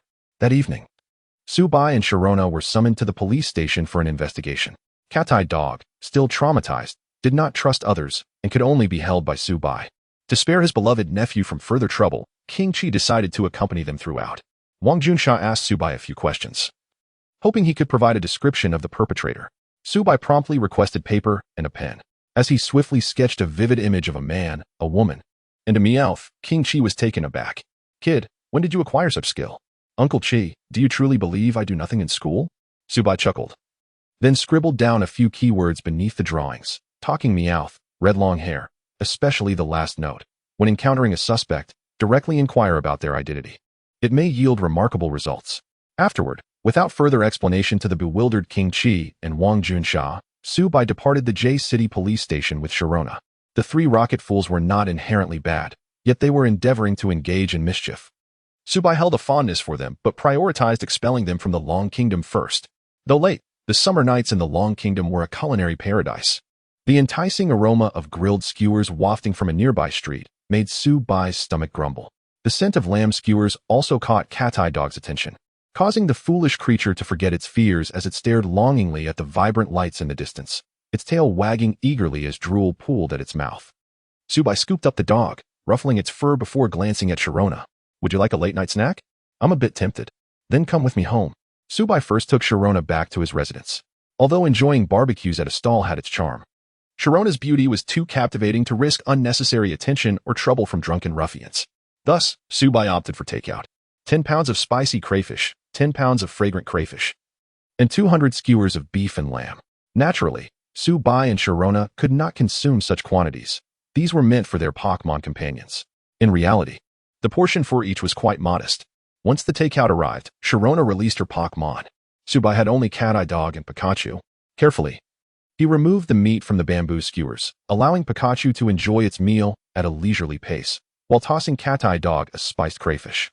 He refrained from giving it anything too spicy, fearing it might breathe fire. Cat-Eye Dog leaped to catch the crayfish in its mouth. Subai then observed as Cat-Eye Dog's teeth gleamed with a bright light, and with a gentle snap of its jaws, the hard shell was crushed. Juices dripping onto the floor. Sharona, was that? Indeed, this little one has learned to crush food at such a young age. Sharona smiled lightly. It possesses considerable talent. Talent? I see it merely craves food. Greedy pup. Despite his jest, Subai tossed a few more crayfish to Cat-Eye Dog, which eagerly devoured them, its eyes sparkling with delight. Sharona observed Cat-Eye Dog, then glanced at Pikachu, and finally at Subai, finding the scene incredibly heartwarming. Xiaobai, why not capture this Cat-Eye Dog? Hearing Sharona's suggestion, Subai fell into contemplation. Undoubtedly, he too had developed an affection for Cat-Eye Dog. I would certainly like to capture Cat-Eye Dog. However, it ultimately depends on its choice. Pokémon are living beings, endowed with feelings. They cannot be coerced. Sharona regarded Subai with newfound respect upon hearing his response. Even the Tyranitar and Lucario altered their perception of him. Next, Subai picked up a crayfish in his left hand and crumpled a piece of tissue into a ball with his right, squatting down to face Cat-Eye Dog. If you wish to become my Pokémon, eat this crayfish. If you do not wish to, simply wipe your mouth with this tissue, and we shall part amicably. Without hesitation, Cat-Eye Dog lunged for the crayfish, snapping it up eagerly. All right, tomorrow, I shall procure a Pokeball. Subai turned to glance at Sharona. You saw it, right? I did not coerce the Houndour. It was its own volition. Are you certain it just heard your words? Subai's blatant display of mischief left Sharona both amused and exasperated. Could such a voluntary choice truly exist? The Garchomp and Lucario exchanged glances, both wearing expressions of disdain. Even Pikachu, with its tiny legs, trotted over to Garchomp's side, turning to cast a sidelong glance at Subai. What a creature! Chapter 12. The gift from Cynthia, however, witnessing the sheer joy radiating from Cat-Eye Dog, this indeed seemed to be a commendable choice. With the certainty that Cat-Eye Dog would become Subai's companion, both Garchomp and Lucario exchanged knowing glances. That evening, after Subai tidied up the dishes, he engaged in a brief conversation with Cynthia before they each retreated to their respective rooms. Cynthia continued to reside in Subai's room while he took the study. In the stillness of the night, a crimson eye suddenly opened in the corner of the living room, capable of sending a chill down the spine of anyone unprepared. Garchomp had awakened. Shortly thereafter, Lucario also opened his eyes, followed by the ever-watchful Golett, who had never truly slept. Garchomp gently flicked his fin, and with a mischievous grin, Golett used telekinesis to unlock the study door, casting a hypnosis spell on Subai and the two Pokémon to deepen their slumber. Subsequently, Golett employed illusion to summon Cat-Eye Dog. Exhausted from the day's activities, Cat-Eye Dog lay in a deep sleep, oblivious to the unfolding events. Lucario hoisted Cat-Eye Dog onto his shoulder while Garchomp carried Lucario, and Golett opened the window. Thus, Cat-Eye Dog was stealthily whisked away by Garchomp and Lucario. When Cat-Eye Dog finally felt the cool breeze brush against him and awakened, he found himself lying in the wilderness, confronted by the fierce gaze of Garchomp and the serious demeanor of Lucario. Startled, Cat-Eye Dog nearly let out a yelp, only to be swiftly silenced by Lucario's quick reflexes. Why so bold, my dear dog? Lucario thought, feeling a sting from Cat-Eye Dog's bite before instinctively retracting his paw. Should Subai have been present, he would have witnessed Cat-Eye Dog's attack not as a mere bite, but as a flame fang. Seeing Cat-Eye Dog's mouth engulfed in flames, Garchomp nodded in satisfaction. Let us take you into battle to help you level up, shall we? Garchomp suggested. Woof. Thank you, big sister. Cat-Eye Dog exclaimed. Just as he finished speaking, a brilliant white light flashed, and a tree as thick as two men's arms suddenly toppled to the ground, its cut smooth as glass. Call me sister, Garchomp instructed playfully. Sister, Cat-Eye Dog complied. With a predatory glint in his eye, Garchomp playfully tapped Cat-Eye Dog on the head, approvingly. Tonight, we shall teach you to dig. Your mission is to find all the Rattata in this barren land. Otherwise, no sleep for you, Garchomp declared. After Garchomp demonstrated the digging skill, Cat-Eye Dog's eyes sparkled with newfound wisdom, as if awakening the attributes of an ancient divine beast. observing Cat-Eye Dog's earnest efforts in the dirt flying around. Garchomp nodded in approval. This young one is indeed teachable. Garchomp's intentions were straightforward. He held Subai in high regard. Yet, despite being able to communicate telepathically with Cynthia, Garchomp remained puzzled by the nature of her relationship with Subai. However, he felt a sense of obligation to repay Subai for providing for him and teaching him Dragon Dance. Cat-Eye Dog, with its extraordinary potential, was poised to learn powerful moves effortlessly. Thus, Garchomp resolved to cultivate an exceptional all-around Cat-Eye Dog. Regrettably, this meant that the local Rattata would find themselves homeless in the dead of night, sound asleep. The next morning, when Subai awoke, he was taken aback to find Cat-Eye Dog sprawled in the corner, covered in dirt. Is my Cat-Eye Dog truly this filthy? Perhaps the darkness of the night had obscured my view. System, please check Cat-Eye Dog's attributes. Beep. Scanning. Scanning random target. Cat-Eye Dog, Dragon Kingdom breed. Base stats. HP, 65, attack, 70, defense, 45, special attack, 90, special defense, 50, speed, 60. Total, 380. Individual values. HP, 30, attack, 22, defense, 16, special attack, 31, special defense, 20, speed, 25. Level, 19, advanced. Ability, intimidate. Held item, none. Gender, known moves, glare, ember, bite, flame fong.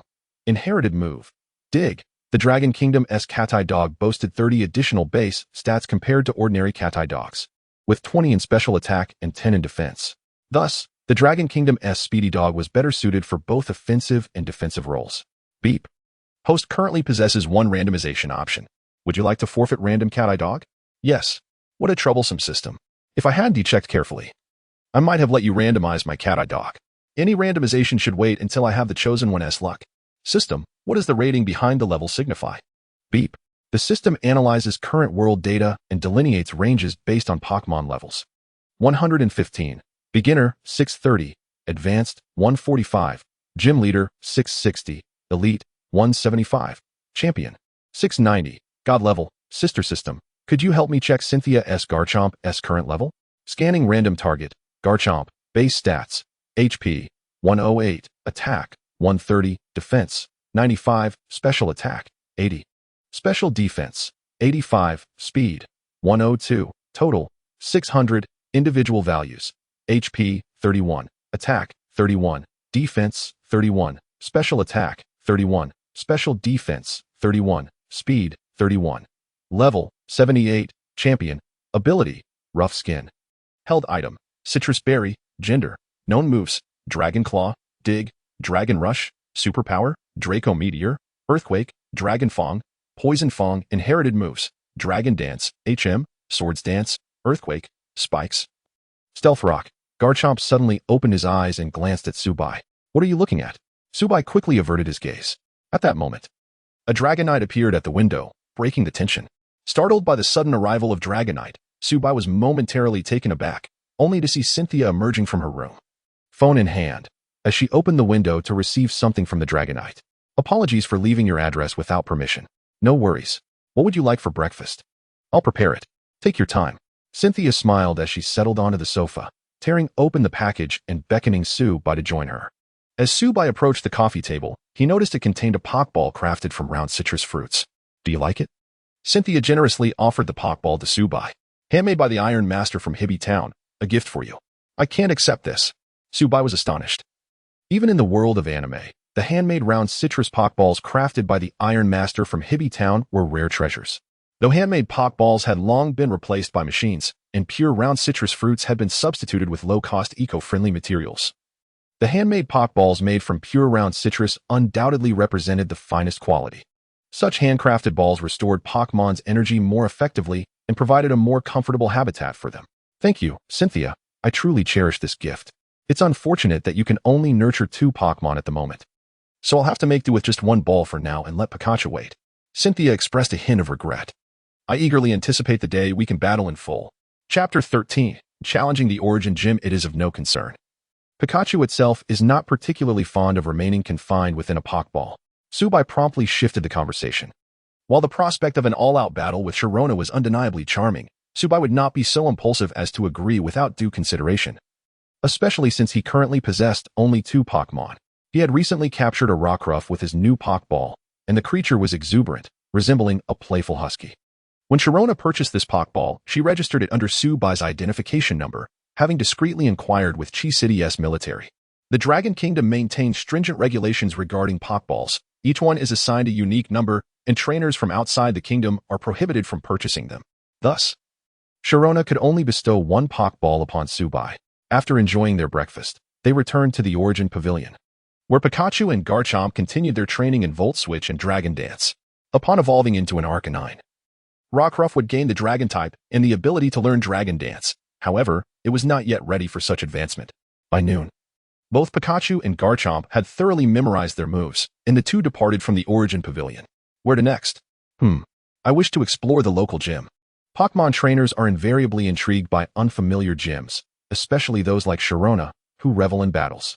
The Origin Gym of J City is conveniently located next to Qingdao Plaza, where they had previously visited, allowing for a meal following their gym challenge. The Dragon Kingdom boasts an abundance of gyms, with over a dozen in the first tier alone. However, to participate in the Eastern Huing Alliance tournament, one only requires 8 badges. Given that J City is an industrial city, the Origin Gym specializes in Steel-type Pokémon. Observing the decor that starkly contrasts with the surrounding commercial streets, Sharona was filled with curiosity.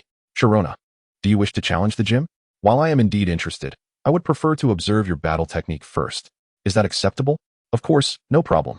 Due to regulations at J University, acquiring a badge grants 10 academic credits, so Subai had previously planned to challenge the Origin Gym and had researched its rules.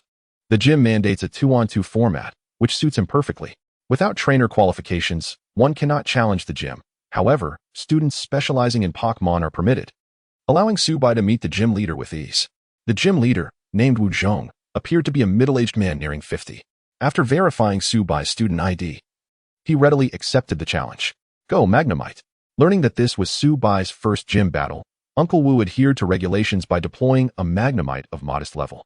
Subai consulted the Pokémon database provided by the system, acquiring information about this Magnemite, which was level 20 with the ability Sturdy. Go, Rockruff. Upon entering the arena, Rockruff bared its teeth, intimidating Magnemite and lowering its physical attack by 1 stage. Rockruff, use Spark. Magnemite, use Thundershock. As Spark and Thundershock collided, Rockruff vanished from sight. Rockruff, make your move. Suddenly, Rockruff burst forth from the ground, launching Magnemite into the air. Final blow, Rockruff. Use Fire Fang. With flames ignited in its mouth, Rockruff bit down fiercely. Magnemite was rendered unable to battle. Is this really your first gym challenge? Indeed, it is my first. I just started my 3rd year. Observing Subai's innocent expression, Sharona stifled a chuckle from the audience. After all, Subai's performance hardly resembled that of a novice. Spark was merely a feint. Utilizing the smoke created by Spark and Thundershock to conceal the digging maneuver, and after closing the distance, he struck decisively with Fire Fang. This was Subai's true strategy. His movements flowed seamlessly, and his timing was impeccable, creating a rhythmical assault. Magnemite, you've done well. Wukong recalled Magnemite and sent forth his second Pokémon. I entrust you with Dugtrio. A Dugtrio with a golden, noodle-like head emerged from the Pokeball. Wukong seemed quite fond of this particular Pokémon. What do you think, kid? Have you seen one before? I caught this one during my vacation in the south this year. Isn't it stylish? An Alolan Dugtrio. I never expected to see one here. Truly, the vastness of the Dragon Kingdom is impressive, Sharona muttered to herself. Subai. Dugtrio also possesses a ground-type attribute and is remarkably swift. What is your plan to counter it? Subai recalled Rockruff and summoned Pikachu. Dugtrio, triple attack. Pikachu. Dodge with quick attack. Subai's strategy was clear. He intended to evade Dugtrio's moves while maximizing his own speed. Kid, that's quite a speed. Dugtrio. Use Dig to trap it. Dugtrio's subterranean speed vastly surpassed its surface speed. Although it could not strike Pikachu directly, the battlefield was soon riddled with holes. Pikachu found itself cornered. Underground warfare, eh? Let the ambush begin. Wukong sang proudly, for this dig strategy was his signature move. It not only evaded opponents' attacks, but also allowed for strikes from various angles, keeping adversaries on their toes. Challenger, let us see how you handle this. Pikachu. Use Iron Tail on the ground. At Subai's command, Pikachu's Iron Tail slammed down with force. Just moments before, Dugtrio had been burrowing underground, but it was violently shaken out. Wukong was left momentarily stunned. Is that an earthquake? Sharona had anticipated Subai's tactic and could not help but stifle a laugh. However, the Iron Tail counter was indeed a brilliant battle strategy, one that had even caught her off guard in the past. Pikachu, you surf. Following Tsubai's command, Pikachu radiated blue energy, summoning a massive wave that crashed toward Dugtrio. With no escape, Dugtrio succumbed, losing the ability to battle. Wukong, with a wry smile, recalled Dugtrio and sighed in resignation. He had never experienced such embarrassment since becoming a gym leader. Young man, congratulations. This is proof of your victory at the Origin Gym. Here's the Liberation Badge.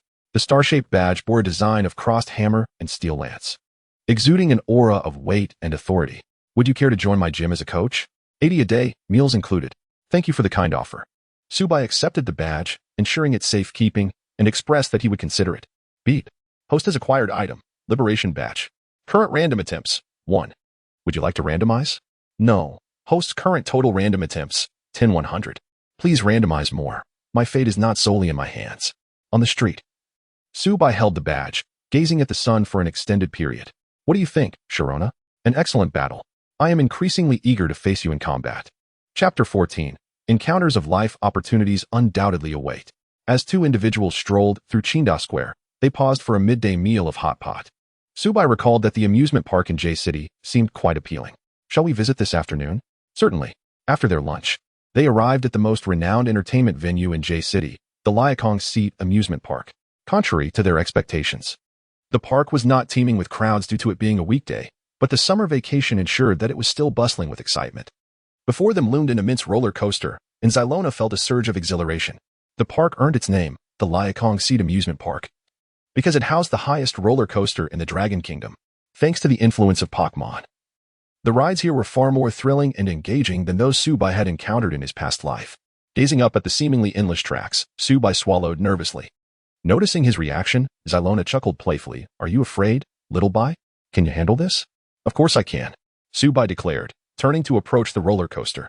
He released Pikachu and Houndour, placing them in designated Pokémon seats, exuding an air of bravado. However, the roller coaster had a way of humbling even the most defiant of children. After a single round, Tsubai felt somewhat weakened. Xylona, with her golden hair tousled by the wind, blushed with excitement, clearly craving more. Pikachu and Houndour were also elated, particularly Houndour, who had learned to howl during the ride. With his fiancée, and Pokémon eager for more fun, Tsubai found himself at a loss for words. Shall we go for another round? After enduring 2 rounds, Tsubai could no longer bear it, and quickly sought to change the subject. How about some ice cream? Yes, Xylona replied eagerly. What flavor do you want? Humming thoughtfully as she bit her finger, Tsubai felt a sense of satisfaction. What flavor should I bring you? Sounds good.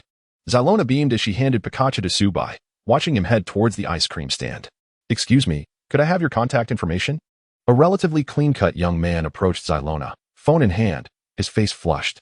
I'm sorry, Xylona replied with a slight smile, using her limited Dragon Kingdom language to decline. I have a fiancé. Isn't it that guy from earlier?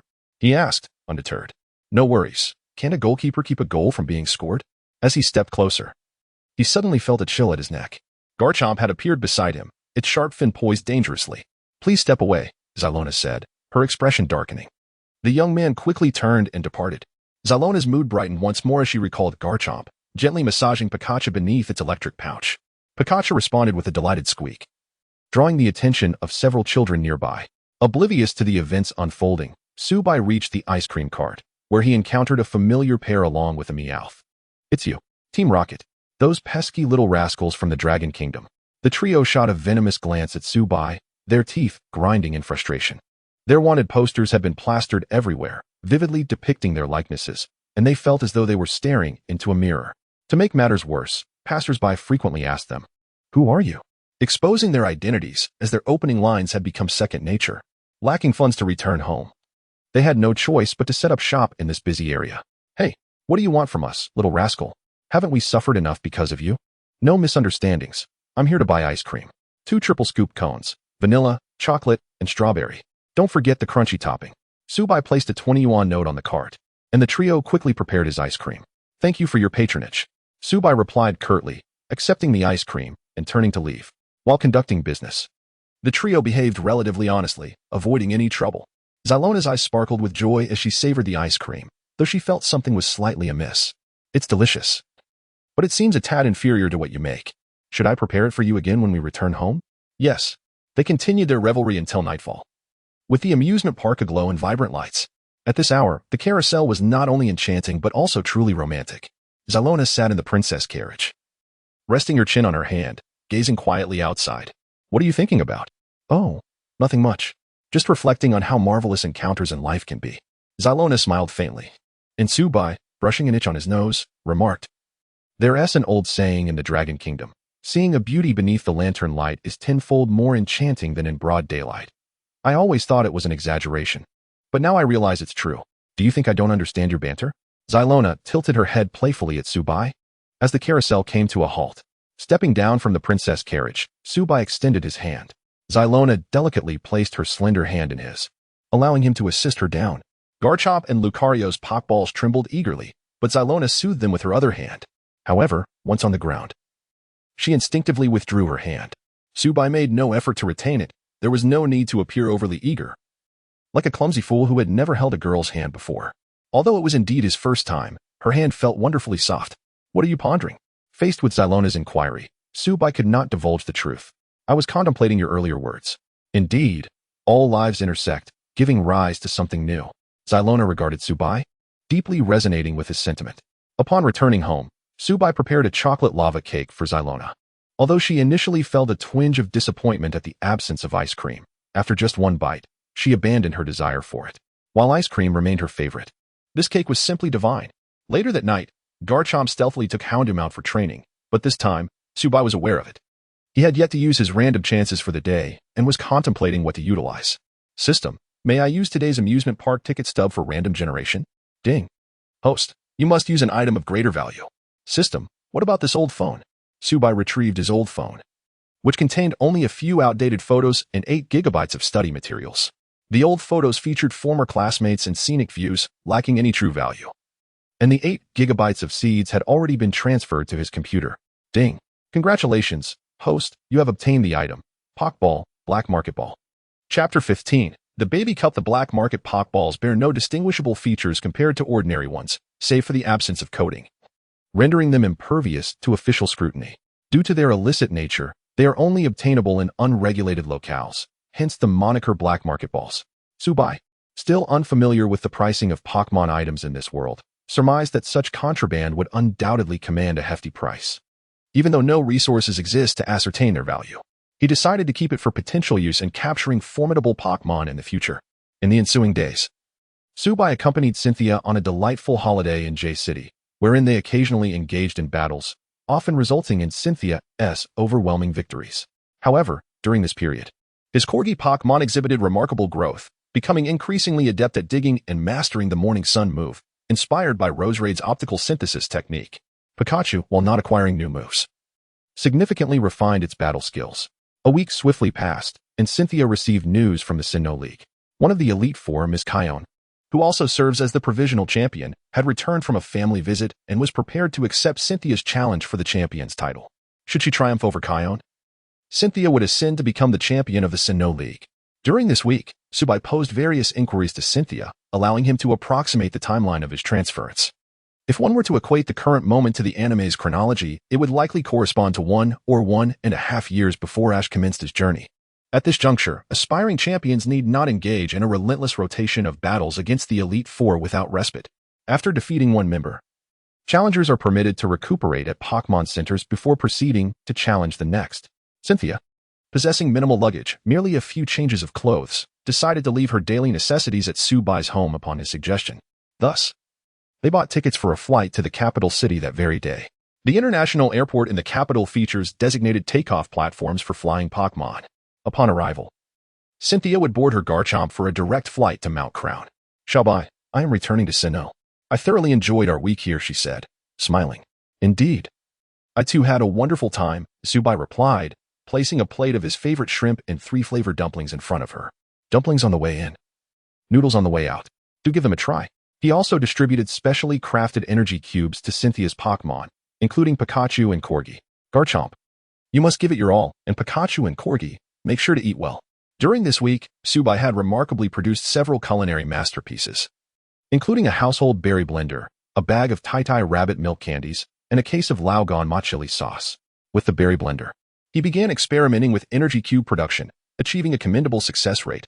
a 15 chance of crafting premium energy cubes, a 35 chance for high grade, and a 50 chance for medium grade cubes. The batch he prepared for Garchomp and Pikachu consisted of those premium energy cubes he had accumulated over time. They are delicious. Xiaobai, you have truly outdone yourself.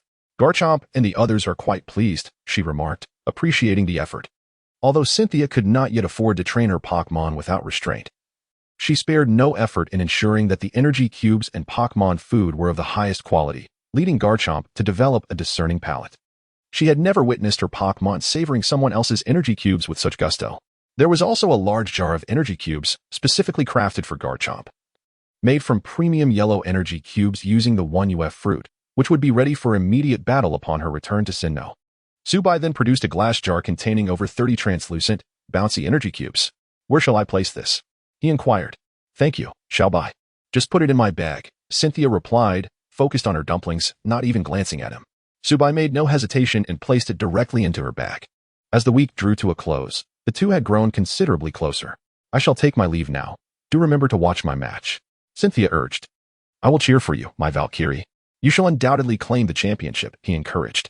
Indeed, I have prepared a gift for you, she said, her cheeks flushing as she quickly embraced Subai before hastily departing, leaving him in suspense about the nature of the gift. After bidding farewell to Cynthia, Subai felt a tinge of boredom. Before her departure, she had purchased a colossal rodent amusement park for Pikachu, which occupied nearly half of his living room. Towering up to the ceiling and featuring an anti-static slide, rollers, chew toys, a water dispenser, and a mole maze, Pikachu reveled in its playtime. Yet sensing Subai's melancholy demeanor, it scampered out and climbed onto his lap. Pika Pika, it exclaimed. All right, I'm fine, Subai reassured it. Not wanting Pikachu to leave its newfound playground, he cradled it back into the amusement park. With Cynthia gone, the house felt eerily empty, and even Garchomp's previously intimidating gaze was missed. Subai, having not rested well in the past few days, sprawled on the couch, half watching television as he drifted into slumber. In his dreams, he found himself in the realm of Machina, encountering Arceus. The deity informed him that he, as a traveler, did not belong to this world, and before he could explain himself, a beam of judgment struck him, transforming into a colossal mountain that pressed heavily upon him. What a distressing sensation. Subai awoke with a start, gasping for breath, drenched in cold sweat. Upon closer inspection, he discovered Corgi sprawled across his chest, its eyes gleaming with intelligence. It had attempted to mimic Pikachu's actions, inadvertently nearly suffocating Subai in the process. It was already 6 in the evening. With resignation, he affectionately ruffled Corgi's head and poured it a can of Pokémon food, while also opening a can of orange juice for Pikachu. At that moment, an advertisement on the television caught Subai's attention. The news announced an upcoming non-professional Pokémon tournament in J City. Excitedly, he grabbed his phone, reclining on the couch as he searched for details.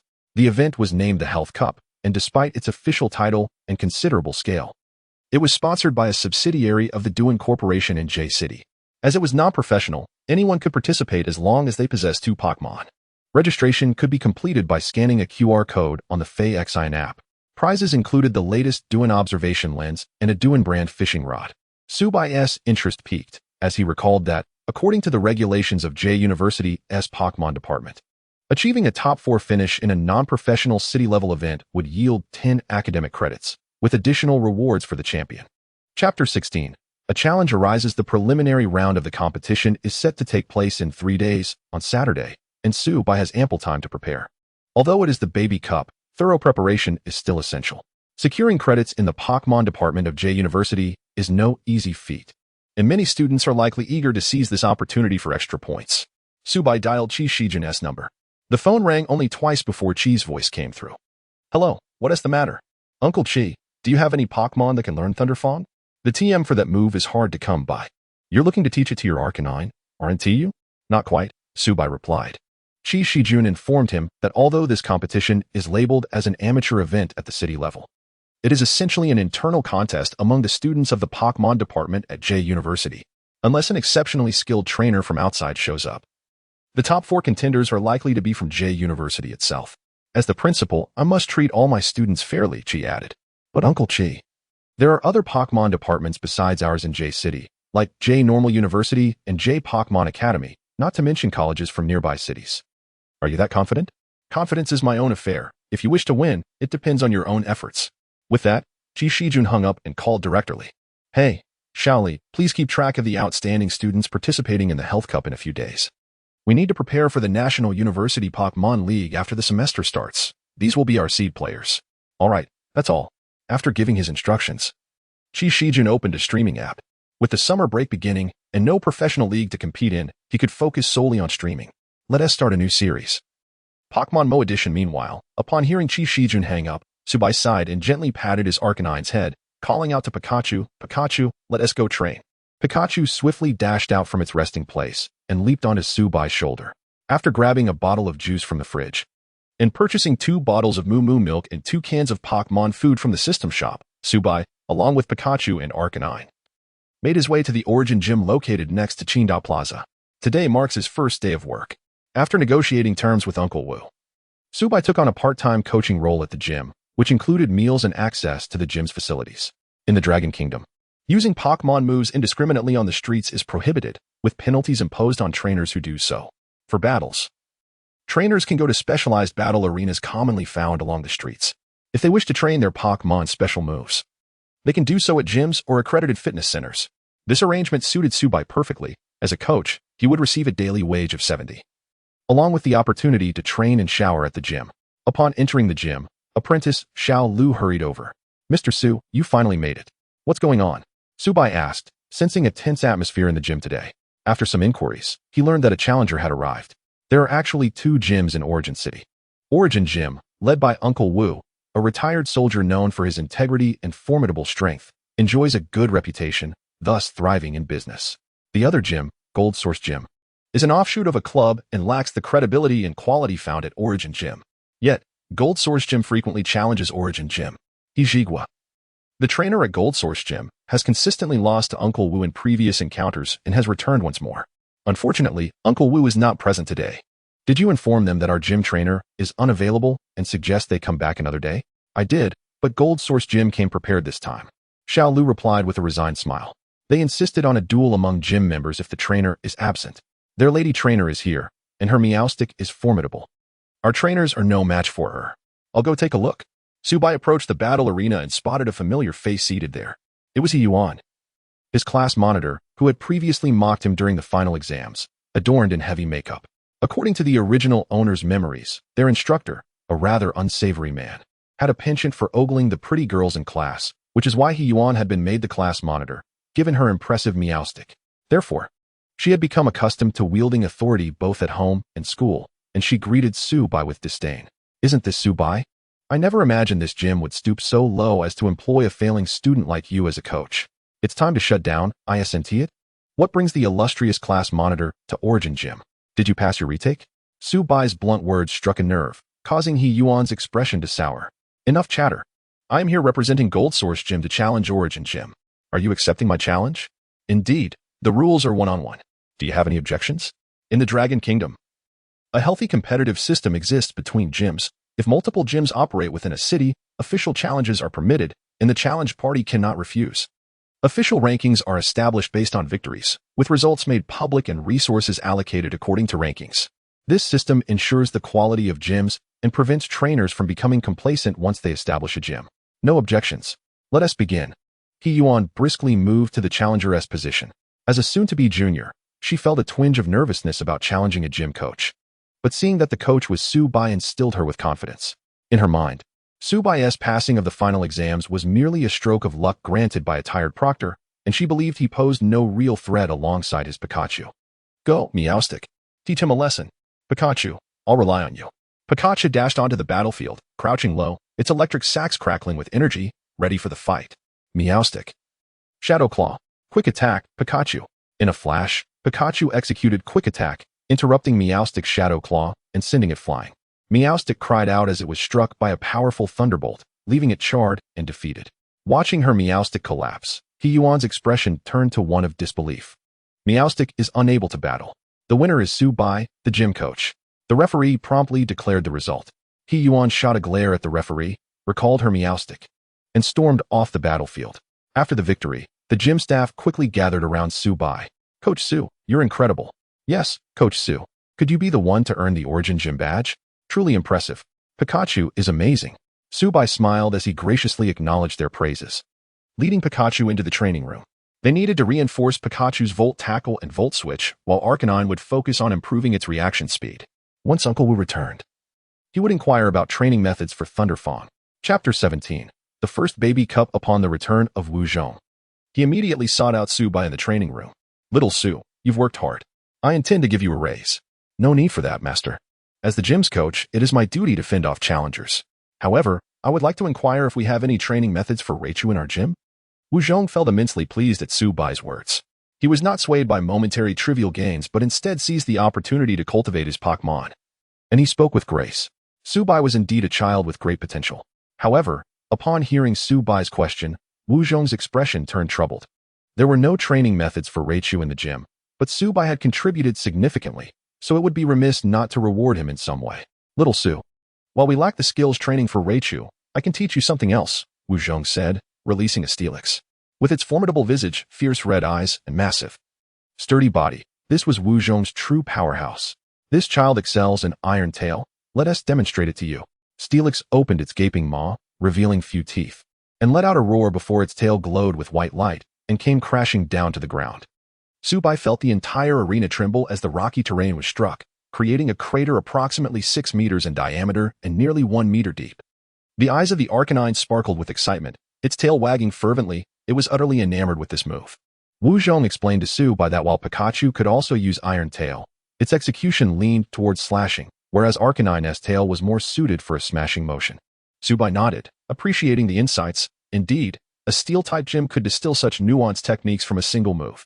For the next 3 days, Subai practiced Iron Tail with both Pikachu and Arcanine at the Origin Gym. He did not forget to engage in the daily random activities, where the system provided 3 items, a wide lens, a power bracer, and a Flare Blitz candy. Moreover, Subai discovered that following the random selection of these items, they were also added to the system shop. The market price for the wide lens was around 10,000, while the system offered it for 8,000. Though the power bracer was a consumable item, it was exorbitantly priced at 30,000, yet available in the system for 24,000. The Flare Blitz candy, a delightful snack that could cure all Pokémon ailments, was a specialty of the Hoenn region and unavailable in stores. It sold for 300 per pack internationally, with 10 pieces inside.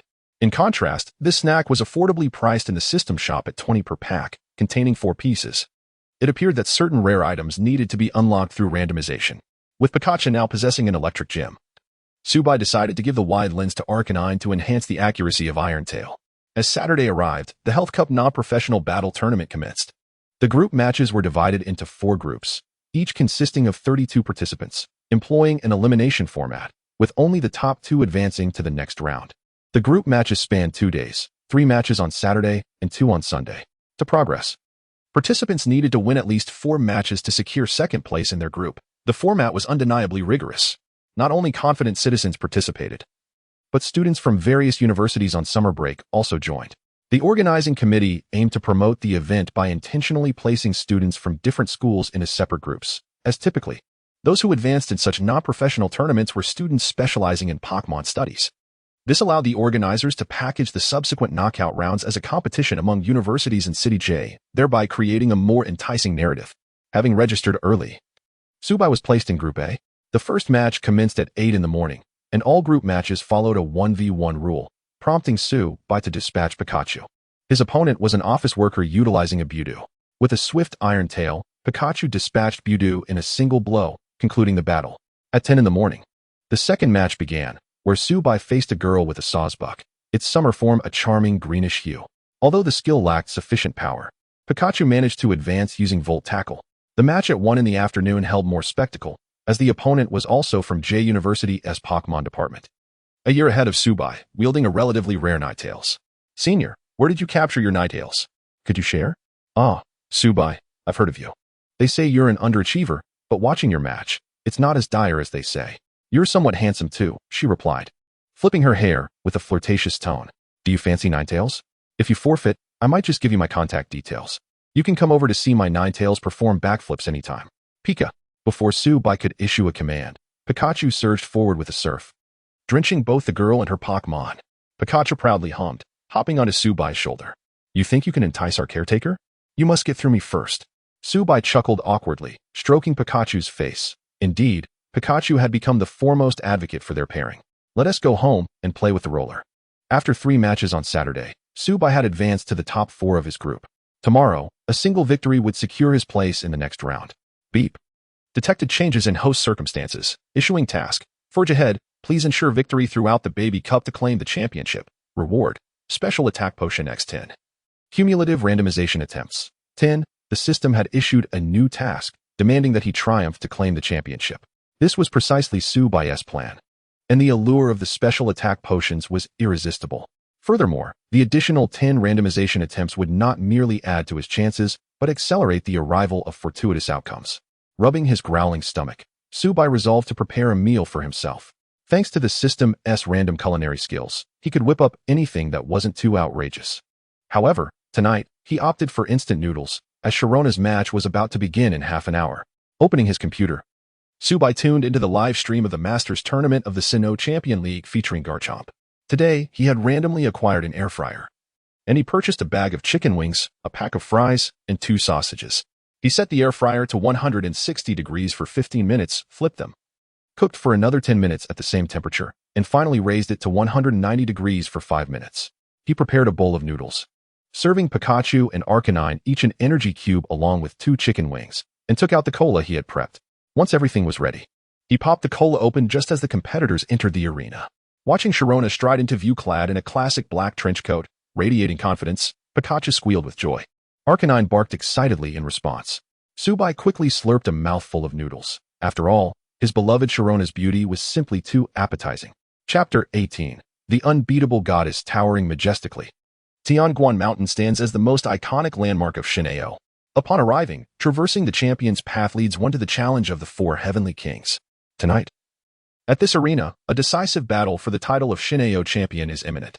The contender, Sharona, is set to face the ground-type king, Ms. Kikuno, who serves as the acting champion of Sinnoh. Take to the skies. Garchomp. Sharona called forth her Garchomp, prompting Kikuno to respond with her own Pokémon. I shall rely on Swampert. At that moment, as Kikuno summoned Swampert, Sharona swiftly recalled Garchomp. Blossomed forth in the Requiem. Cradily. Sharona replaced Garchomp with Cradily, and Kikuno, wishing to switch her Pokémon, found herself captivated by Cradely's dark gaze. There's no other choice, Swampert. Use Sandstorm. Swampert stirred a tempest of sand. And although Kikuno hoped to obstruct the hypnosis with the swirling sands, Cradely's hypnosis still found its target. In recent days, Garchomp had been covertly training with Houndour at night, ensuring Cradily put both Subai and Houndour to sleep if Sharona stayed awake. This was a skillful maneuver, requiring precision to avoid disturbing either of them, while ensuring the hypnosis was effective without harming their minds. Cradely's level of hypnosis had significantly improved. Sharona was caught off guard by the success of Cradely's hypnosis, yet her quick thinking allowed her to seize the opportunity, having Cradily inflict Will-O-Wisp, poison, and confuse Ray upon Swampert. In this world, one can impose various status conditions. By the time Swampert regained consciousness, its vitality had been severely diminished, swiftly falling prey to Cradely's onslaught. Watching from behind the screen, Subai exhaled a sigh of relief. It was over. Despite knowing the outcome, a Sharona would undoubtedly triumph, he couldn't help but worry for her. Swampert appeared parched, its gaze vacant, clearly displaying its ability's inherent trait, which disregarded the opponent's level. It was evident that Kikuno had anticipated Sharona would lead with Garchomp, thus preparing a counter-strategy. Now, with the only counter to Sharona eliminated by Cradily, Garchomp could proceed unhindered, bolstering its strength. Sharona too felt a sense of relief. Her initial strategy had been to hold Swampert in place, utilizing Cradily as a sacrifice. The success of Cradely's hypnosis was entirely unexpected. The ensuing battle became considerably easier, with defensive strategies still in play, utilizing the disruptive capabilities of Porygon Z. And with Sharona's exceptional foresight, Garchomp executed 3 consecutive dragon dances without sustaining any damage. The aura of menace emanating from Garchomp seemed palpable, as if it could penetrate the screen. In this state, Garchomp was unstoppable, effortlessly overwhelming Kikuno's Hippowdon, Trevenant, and Golem. After vanquishing 3 opponents, Garchomp exited the fray, only for Roserade to swiftly dispatch Barbicle and Milotic to eliminate Rampardos. Sharona was crowned the champion of Sinnoh. Fireworks, meticulously prepared in advance, erupted in the night sky, and the audience of Sinnoh showered her with flowers and applause, welcoming their new sovereign. At Subai's home, joyful sounds filled the air. Houndour howled exuberantly, while Pikachu unleashed a celebratory thunderbolt towards the window. Subai, overwhelmed with happiness, momentarily forgot to rein in his two companions until the local officer arrived to offer him a stern lecture. Once the officer departed and the live broadcast concluded, a series of advertisements followed, accompanied by commentary from an elite trainer invited to the stream. Disinterested, Subai finished his remaining bowl of instant noodles and began crafting energy cubes. Although the system had bestowed upon him the skills for proficient cultivation, the tactile experience and expertise required for making energy cubes were beyond its reach. Frequent practice not only enhanced the success rate of producing advanced and exceptional energy cubes, but also saved a significant amount of unnecessary expenditure. Rare energy cubes fetched a high price, with a set of exceptional ones costing nearly 10,000. If Subai wished to elevate Pikachu and Houndour to gym level, his expenses on energy cubes would exceed 500,000. Reluctant to deprive his beloved Pokémon, he was grateful that he could produce the energy cubes himself. Over the course of a year, he could achieve what would typically cost 500,000 for a mere 30 to 50,000. Subai had considered selling the energy cubes, but the Dragon Kingdom prohibited unlicensed personal sales, particularly of such cross-border nature, which could lead to severe penalties. Moreover, as a student, even if trade were permitted, no one would purchase his energy cubes. After a long day, around 9 in the evening, Subai received a call from Sharona. I thought you would call me first. I was concerned you might be overwhelmed. Congratulations on becoming the champion of Sinnoh. Pikachu and Houndour were thrilled. Pika, what woof. I know you always believed in my victory. Thank you, Subai, and thanks to Pikachu and Houndour. Sharona's voice carried a hint of fatigue. I didn't anticipate such a hectic schedule, entering the Hall of Fame, recording, taking fingerprints, press conferences, various ceremonies. As I often say, when one does not desire to be a champion, the singular goal becomes to achieve that title, only to wish to resign immediately upon attaining it. Quickly assemble your full team, and then challenge me in Sinnoh. That way, I will have more time to study mythology. Dear sister, you have only been champion for less than a day, 6 hours and 20 minutes. But rest assured, I shall cherish my title as champion of Sinnoh, for it is a reward earned through the collective effort of my Pokémon. After exchanging a few more words, Sharona suddenly mentioned the energy cubes Subai had previously sent her. The quality of those energy cubes is quite remarkable. Garchomp remains vibrant and energetic. Unlike ordinary energy cubes, which often prioritize nutritional value to the point of being dry and chalky, yours are always juicy, regardless of the flavor, and my Pokémon adore them. If you enjoy them, I can make some regularly and send them your way. That sounds good, but this time it can't be free. As the champion of Sinnoh, the Pokémon nurturing expenses can be partially reimbursed by the Sinnoh League. Subai reluctantly explained to Sharona that the Dragon Kingdom forbade private sales of energy cubes, especially for cross-border transactions, which would incur harsher penalties. Then, Sharona hesitated, not wanting Subai to suffer a loss. Send me your monthly bills, and I will help you acquire some Pokémon nurturing resources. All right, but those two little ones are almost spoiled by you. Sharona and Subai chatted a bit more, confirming the flavors preferred by her Pokémon before she had to prepare for the evening banquet, resulting in a hasty farewell. Rather than continue making energy cubes, Subai called it a night, urging Pikachu and Houndour to rest. With a competition to prepare for the following day, heightened focus was essential. The next morning, Subai arrived early at the municipal sports field designated for the tournament. Chapter 19. Group champion. As Subai entered the contestants' corridor, he suddenly stumbled, nearly losing his balance. Even Pikachu was flung out, but fortunately, with its agility, Pikachu twisted in midair and landed on its feet without a fall. Who could be so careless? Turning around to see what had tripped him, Subai noticed a peculiar apple core on the ground. System, identify this. Beep. Congratulations, host. You have found leftover food, polluted version. Leftover food, essentially remnants of a meal. Pokémon carrying remnants can gradually restore their stamina during battles. Incredibly valuable. One can fetch 18,000. Its rarity stems from the fact that it cannot be manufactured. Only a Pokémon that has consumed an apple core can yield such remnants. And the probability is quite low. System, why is it a polluted version? Beep. Upon inspection, this item was transformed from the leftover apple of a king-tier male Roserate.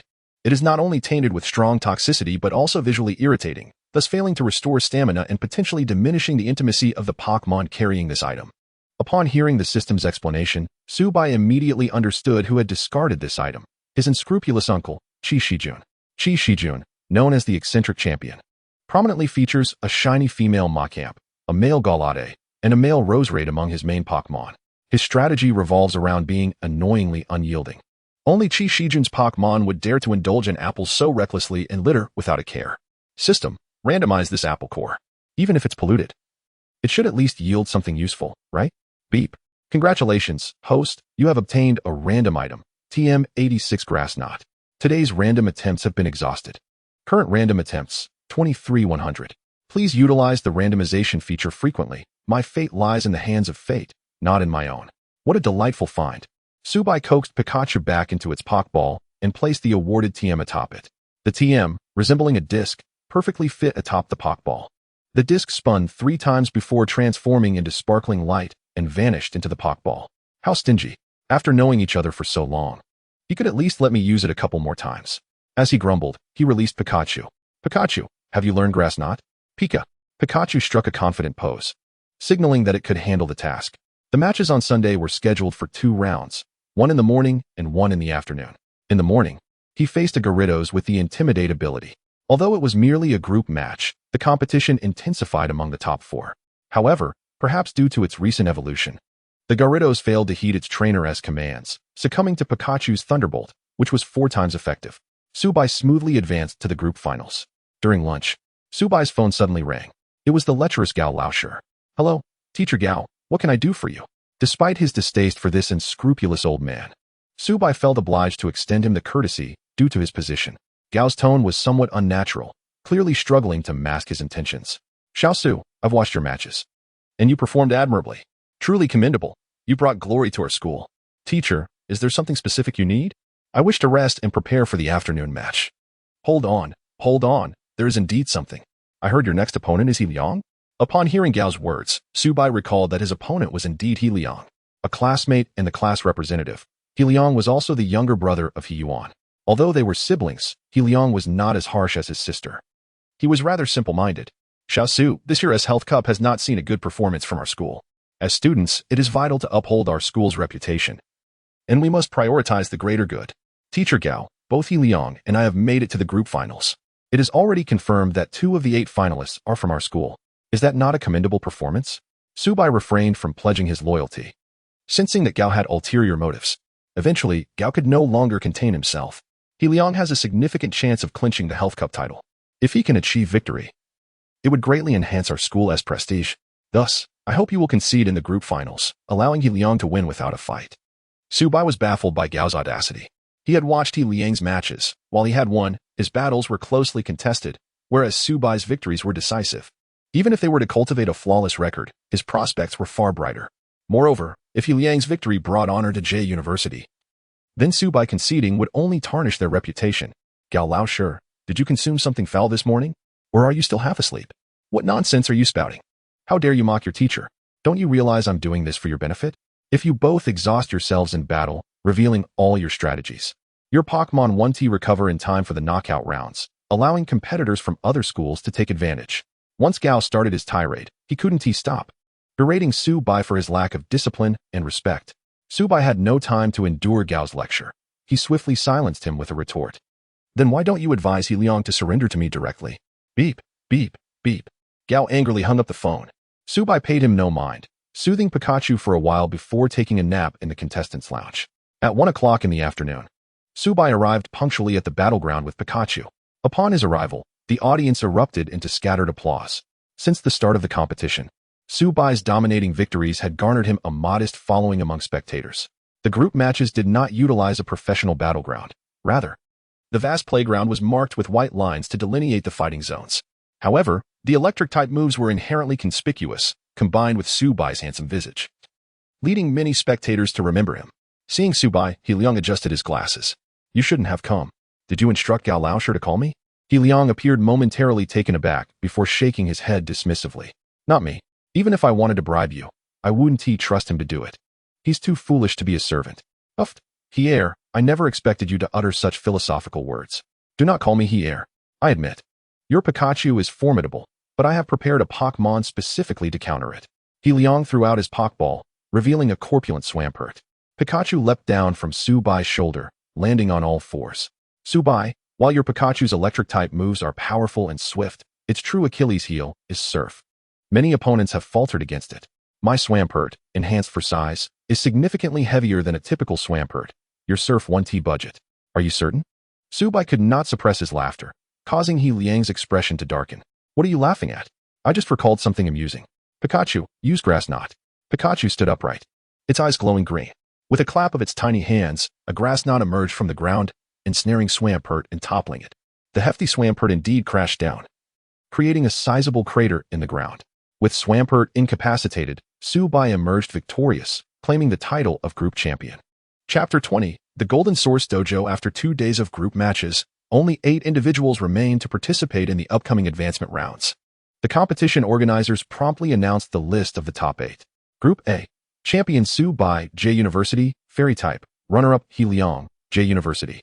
Fairy Type. Group B, Champion by Zhe, Jizhou Academy of Pokémon Combat. Runner-up, Zhang Ji, J City Normal University. Pokémon Major. Group C, Champion Zishang, J Province Academy of Pokémon Combat.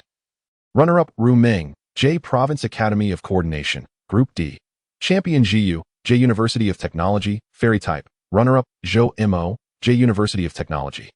Fairy Type. The elimination matches are set for next weekend, with 2 matches on Saturday and 2 on Sunday. Even before the competition commenced, the atmosphere was charged with tension. Under the organizers' deliberate adjustments, aside from 1 student from Jizhou, the event had morphed into a competition dominated by J University, J Institute of Pokémon, J Normal University, and J University of Technology. What began as an amateur competition had gained significant popularity, with students from various colleges purchasing tickets to support their teams. The prices for seats with good visibility had surged threefold, yet the enthusiasm of the audience remained undeterred. To enhance the allure of the competition, the organizers had invested considerably. In addition to the coveted observation mirror and fishing rod, there was also a high-quality thunderstone up for grabs, allegedly pilfered from the collection of a branch manager. Subai, though not particularly interested in the thunderstone as it was of no use to him, considered it a worthy item for trade or random exchange. It was not that he desperately desired it, but rather that he was determined to secure it. After returning home, he indulged in some gaming, but with Sharona busy, he eventually succumbed to sleep, having not rested well during the preceding days. When he awoke, it was already 9 o'clock the following morning. His cardi dog was eagerly nudging its food bowl back and forth. Subai quickly poured some energy cubes for the dog and squeezed some ketchup onto an energy cube for Pikachu. Today, with his random attempts, he unlocked the food section of the system mall using a metal coating, a reward bestowed upon him by Uncle Wu for his position as a coach at the Origin Dojo. That day, 2 parents of high school students enrolled in the dojo's personal training classes, specifically requesting Subai for intensive exam preparation courses. Consequently, every Friday evening, Subai would teach 2-hour sessions, earning 1,000 yuan per class. Uncle Wu, pleased with Subai's performance, initially considered introducing his daughter to him but thought better of it, recalling the stunning blonde who had accompanied Subai. Thus, he rewarded him with the metal coating instead. Subai exchanged 24 units for an Orlan-style roast chicken, typically priced at 30 yuan at KFC, and handed the steaming chicken wings to Pikachu and Cardi Dog. After a moment's thought, he tore off the chicken's backside and fed it to Cardi Dog. Amidst the dog's protests, he savored the chicken leg himself, declaring it non-negotiable. As he ate, Subai pondered the upcoming advancement matches. Those advancing were all professional Pokémon students, their Pokémon levels and personal skills vastly superior to those of his group stage opponents. Take Zhe from Jizhou, for example. His Pokémon was a heart-skill Pokémon that single-handedly defeated opponents in the competition. The advancement matches were 2-on-2. And Subai was curious about Zhe's second Pokémon. He needed a stable place to farm items, although the system operated on a random basis. Subai noted that the quality of the items he used for randomization influenced the likelihood of obtaining high-value items.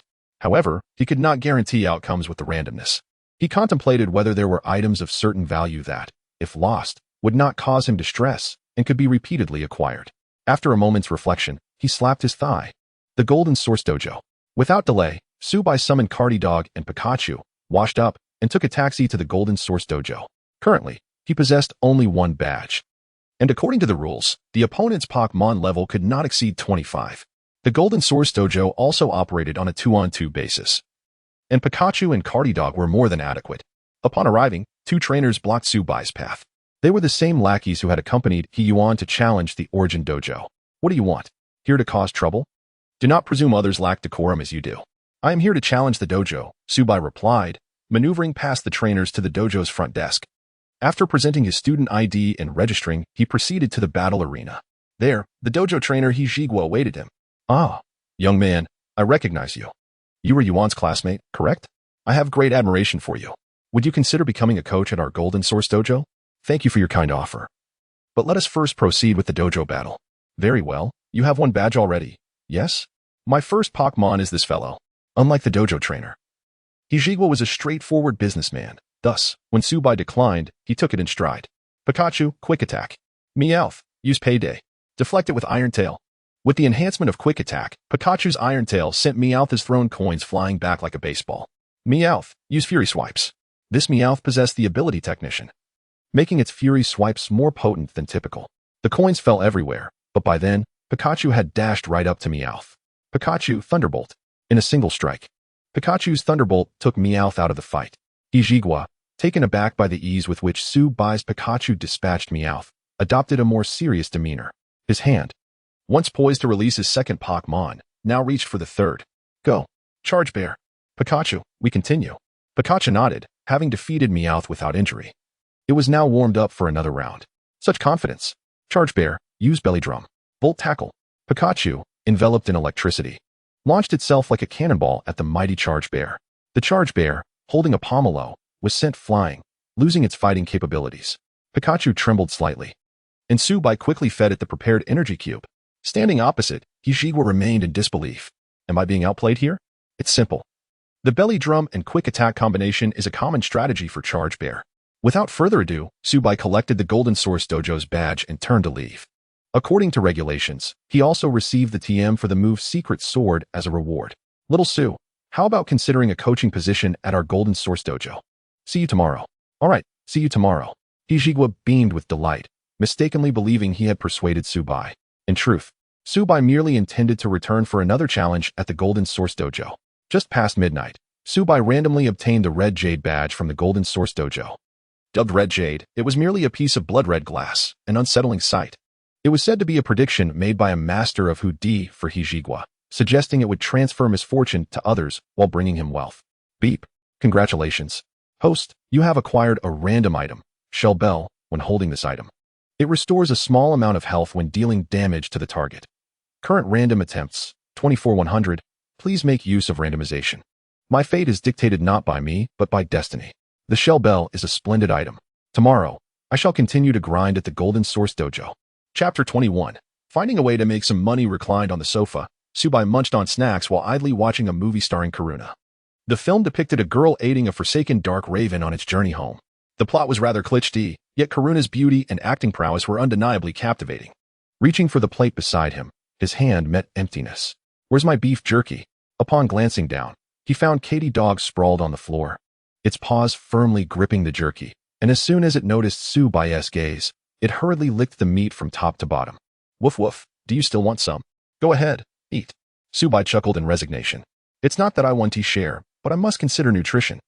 I've already prepared your late-night snack. Energy cube salad and fresh milk from the big milk can. Woof woof, it's fine. I can handle it. With a sigh, Subai thought it best to serve Katy Dog its late-night meal first. As he prepared the energy cubes and fresh milk, he glanced at Pikachu, who was engrossed in play. Pikachu, it's time for your late-night snack. Pikachu. Overjoyed, Pikachu scampered over, eagerly grabbing the energy cubes to munch on. Katy Dog, meanwhile, buried its head in the bowl, its face smeared with food. Thank goodness I have a system. Otherwise, I wouldn't be able to afford to care for you both. With this thought, Subai realized he needed to devise a way to earn some money. The original owner's parents had left behind a considerable fortune, which would suffice for a leisurely life as an ordinary person. However, if he wished to train Pokémon, that financial cushion would soon dwindle. Subai had considered selling system items for profit, but that was merely a gamble without certainty. What he needed was a legitimate source of income that could yield consistent profits and withstand scrutiny. In truth, becoming a ghostwriter could be quite viable. This world had diverged in its historical trajectory and cultural development due to the existence of Pokémon, resulting in many works familiar to him in his past life being absent here. However, Subai had always been rather mundane in his previous life, too busy with the grind of existence to retain much of the artistic or literary creations. He did enjoy reading novels. Perhaps he could transcribe those classic tales? The problem was, in this day and age, writing novels barely garners any income. Oh well, I'm tired. It's time for sleep. If all else fails, I can always become a researcher at Grandma Sharona's lab. The next day, as was his routine, Subai first challenged the Golden Source Gym. Upon seeing Su Bai, Hijigua's face lit up with joy. Little Su, are you here to work? No, I'm here to challenge the gym for a badge. Hearing that Su Bai was there to coach at his own gym, Hijigua's expression immediately darkened. Haven't you already obtained a badge? Oh, I lost it. According to the rules of all gyms in Long Country, if a badge is lost after being earned, it can be reissued for a fee of 200 yuan. If you don't want to pay, that's fine. Su Bai decisively opted for the latter.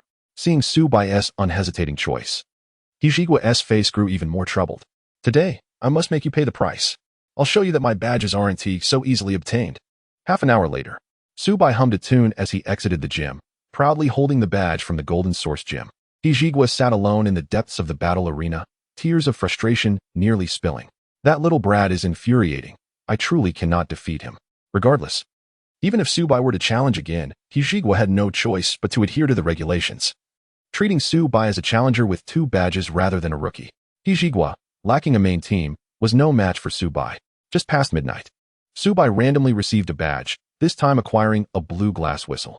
Quite useful, it was an artifact against hypnosis, applicable in both wild battles and contests.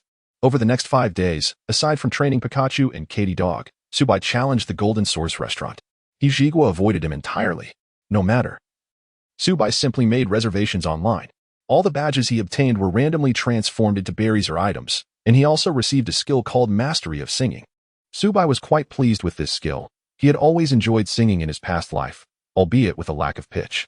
This time, he sang freely. By Friday, Su Bai had not forgotten about his 2 private tutoring sessions and arrived at the Origin Gym half an hour early. Upon entering, he was immediately surrounded by the staff of the Origin Gym. They had all heard about his daily challenges at the Golden Source Gym and assumed he was doing so to vindicate the Origin Gym. Eventually, Wukong called Su Bai into his office, rescuing him from the throng. Little Su, I've heard about your exploits. It's truly satisfying. You've made that old fellow Hijigua come to the Origin Gym daily, only to have one of our coaches treat him like an elite monster. Wukong declared that he would definitely raise Su Bai's salary to 120 yuan per day, with the tutoring fees remaining unchanged, and Su Bai agreed. He couldn't very well admit that he was endlessly challenging the gym merely to collect badges for items, could he? Little Su, do you know? There are rumors circulating that the Golden Source Gym is on the verge of closure. You've certainly avenged your uncle. I must reward you. What do you want? How about another liberation badge, uncle? What? You really have a penchant for badges, don't you? Faced with Wukong's inquiry, Su Bai had to explain that he wanted to place this one in his collection box to carry with him in the future. The other would be displayed at home to commemorate his first badge. A rather flimsy excuse, but Wukong was a genuine person. Upon hearing Su Bai's reasoning, he was moved to tears, not only granting him the badge, but 3 in total. Wukong's original words were, "What if you lose one?" Su Bai accepted the badges and headed to the training room for class, with Wukong advising him to be cautious, leaving Su Bai perplexed. What? Uncle? What is going on? You'll find out if you ask around later. Su Bai changed into his sportswear, took Pikachu with him, and clipped Katy Dog's pop ball to his waist as he entered the training room. From 5 to 7. He had a class with a seemingly well-off boy with natural curls. Inquiring, Su Bai learned that the boy's name was Ming Tai, a prospective senior student from J City No. 1 High School. Accompanying him was a petite, middle-aged woman, presumably his mother. Upon seeing Su Bai, Ming's mother immediately began to pour out her concerns like a bamboo tube spilling beans. Ming Tai intended to apply for the Pokémon major. And according to Long Country law, prospective senior students can train one Pokémon if their family passes a political review before entering their final year. When it came time for the college entrance examination, the content for such students would differ from that of regular students. Originally, Ming Tai's family had prepared 300,000 yuan to purchase a dragon-type baby Pokémon from a breeding house, but the child had a penchant for bug types, capturing a green caterpillar without permission and even registering it at school. According to the rules, once registered, it cannot be changed, and Ming Tai's family was left powerless. Candidates are not allowed to exchange Pokémon, and even the unexpected death of a Pokémon would disqualify them from the examination. How can one be a trainer if they cannot even care for their own partner? The official requirements for professional trainers in Long Country are exceedingly stringent. Though Ming Tai's mother was quite emotional, crying and occasionally scolding Ming Tai, it was ultimately a reflection of the universal parental concern. Moreover, this boy was far too rebellious. Ding. Detecting a change in host circumstances, issuing task. Do you look down on my Sky Pillar Cub? Task content. Convince Ming Tai's parents to allow him to train the green caterpillar for the entrance examination. Task reward. 10 random attempts. A substantial sum of legal funds. Chapter 22. Reminiscing happy moments without a moment's hesitation, Subai accepted this task, devoid of any sense of responsibility or psychological burden. The rationale was simple. Given the stringent management of trainers in the Dragon Country, Ming-Tai's mother had no choice but to accept reality. Even if she sought alternatives elsewhere, she would receive the same response.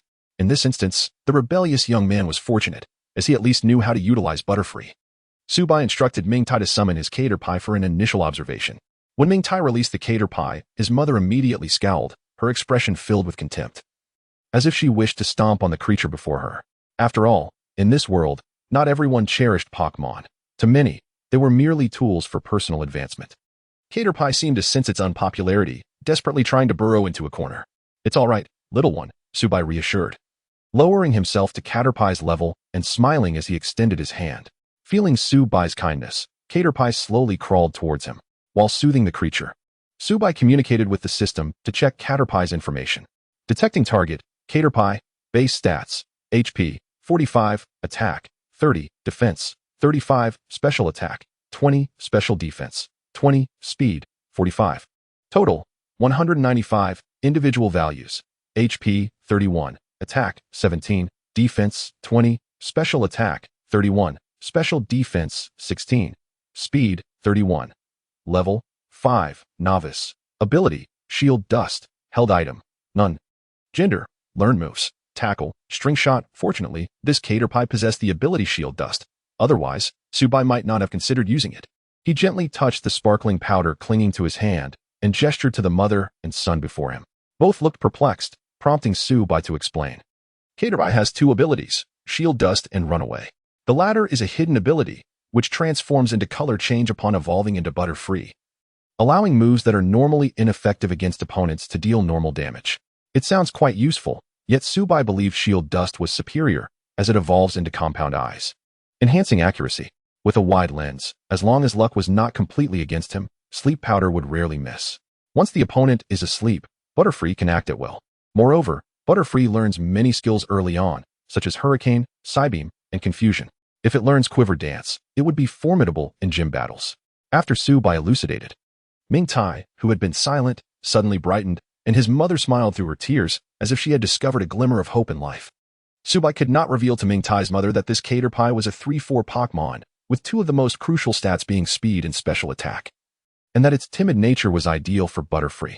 Were it not for the system, Subai would have been thoroughly tempted by this Caterpie. Ming-Tai's mother expressed her profound gratitude, but an unwelcome voice abruptly disrupted the harmonious atmosphere. "No, absolutely not." A middle-aged man with glasses and a scruffy beard entered the scene. "Ming-Tai's mother, you cannot gamble with your child's future. What can a student like this possibly offer? Allow me to teach Ming-Tai instead."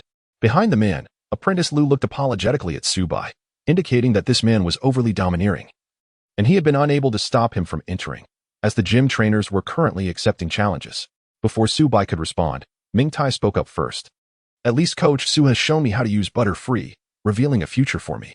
All you do is urge my mother to resign herself to fate." Coach Su is the group champion of the City Battle Tournament and a top student from J University. "I want to go to J University with my Butterfree and learn from my seniors." Upon hearing this, Subai couldn't help but glance at Ming-Tai. The young man was certainly broadening his horizons, even mentioning his seniors.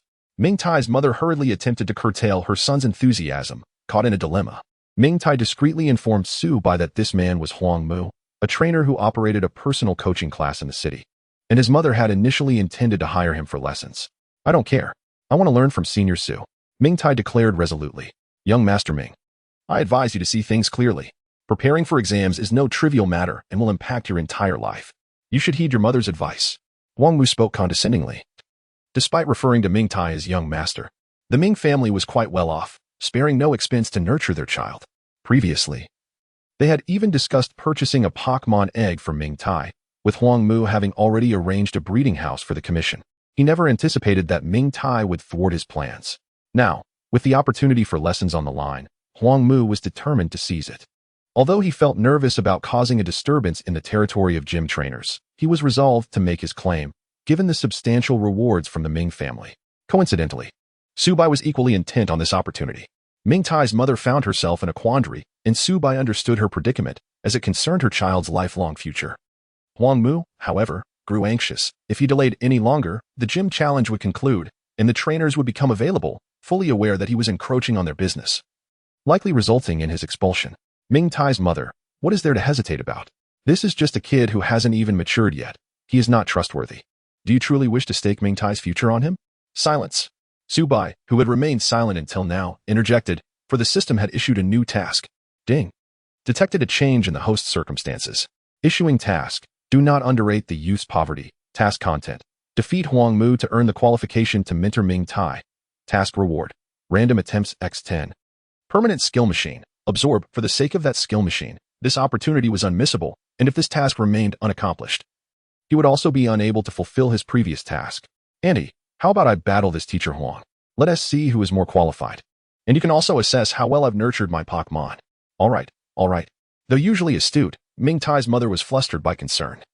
And as she was not a trainer, she lacked certainty in these matters, feeling utterly lost. However, she firmly believed that having a stronger individual teach her child was undoubtedly the right choice. Huang Mu, confident of his victory, readily agreed. Furthermore, if he triumphed, it would establish his standing among the gym trainers. After all, if Su Bai lost, he could hardly blame anyone else. Before long, they arrived at the battle arena. Pikachu. I'm counting on you. Pikachu? You've really picked a poor choice. Go forth. My Pokémon. Huang Mu tossed a Pokeball, and a massive, bumpy Toxicroak emerged from it. Huang Mu was a professional trainer, currently nurturing 4 Pokémon, with this Toxicroak being his ace. If he could secure the private coaching position for the young master of the Ming family, the earnings would suffice for him to raise another Pokémon. With this thought in mind, Huang Mu feigned nobility and spoke, I want to take advantage of you. Let us settle this with just one Pokémon. What are you laughing at? I am reminiscing happy moments. Chapter 23. Those who strive should be rewarded. Huang Mu, indifferent to Su Bai's laughter, commanded his higher-level Toad King to initiate the battle with a swift move, hoping to enhance its speed with the ability Quick Feet. Su Bai, without engaging in unnecessary banter, promptly instructed Pikachu to use the move Grass Knot. With a resounding thud, the colossal Toad King fell to the ground. True to the prowess of a professional trainer's Pokémon, it remarkably resisted being knocked out in a single blow, struggling to rise again. Toad King, you can still fight. Use Mudshot. Huang Mu, taken aback by Su Bai's Pikachu's capability, frantically shouted orders as he saw the prospect of his tutoring fee slipping away. Unfortunately, this was not a game. This was the real world, and lacking stamina meant he could not even stand. Pikachu swiftly executed a quick Thunder Shock, finishing off the weakened Toad King. Come back, Toad King. Huang Mu contemplated cheating, but upon witnessing the sparks crackling from Pikachu's cheeks, he refrained from making any rash moves. Mr. Huang, the gym trainer-esque competition is about to conclude. Do you intend to linger here any longer? Just wait, you. Huang Mu retorted fiercely, recalling Toad King and turning to leave. After Huang Mu departed, Ming Tai's mother approached with a smile. Teacher Su, I would like to discuss a guarantee agreement with you. A guarantee agreement? Ming Tai's mother explained that Ming Tai aspired to attend J University, and if he were to succeed in his entrance exam, Su Bai would receive a remuneration of 300,000, with an upfront payment of 100,000. Should Ming Tai fail to gain admission, Su Bai would not be required to return the initial payment. The arrangement would consist of 1 class per week, with each session lasting 2 hours. And Ming Tai would negotiate the fee with the Origin Gym. Su Bai had no objections, as he had no plans to leave J City anytime soon. Then, Teacher Su, I shall not take up more of your time. We will conclude for today, and I will take Ming Tai home. Ming Tai's mother mentioned that she would prepare the contract for the next lesson before they departed. Ding. Congratulations to the host on completing the task. Do you look down on my Rayquaza offspring? Reward. Accumulated lottery chances 10, current total lottery chances 39,100. Please engage in further random draws. My fate lies in the hands of destiny. The system did not reward cash, suggesting that the substantial sum was indeed the remuneration mentioned by Ming Tai's mother.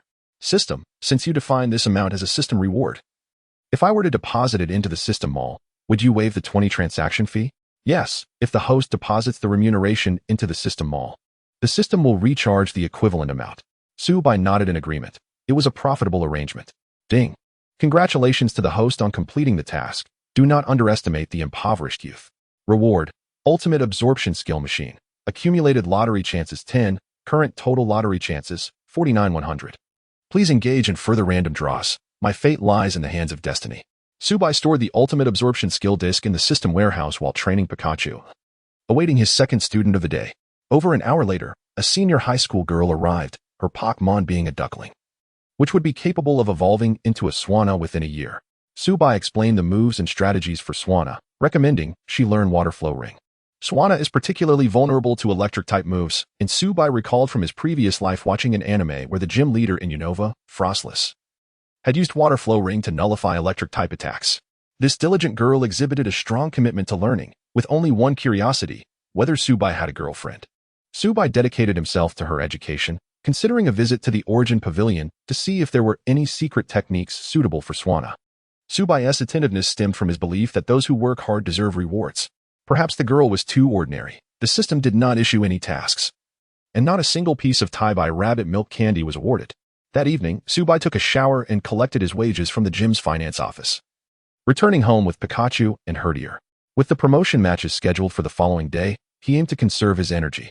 The next day, Subai arrived early at the J-City Sports Stadium, finding it already prepared since the previous day. With ticket sales booming, the organizers had become generous, providing each competitor with their own lounge. The first round of matches commenced at 9 o'clock, and the matchups were released. Subai's opponent was a girl named Jo Mo from J University of Technology, specializing in Pokémon. The Health Cup competition included participants from J University, J University of Science, J Normal University, and J University of Technology, with each institution designating a department head as a guest. Naturally, the guest for J University was Director Li Ruyi from the Pokémon department. At 9 o'clock, the first match of the first round began, featuring He Liang from J University against Baizhe from Jizhou. Go, Infernape, He Liang called out.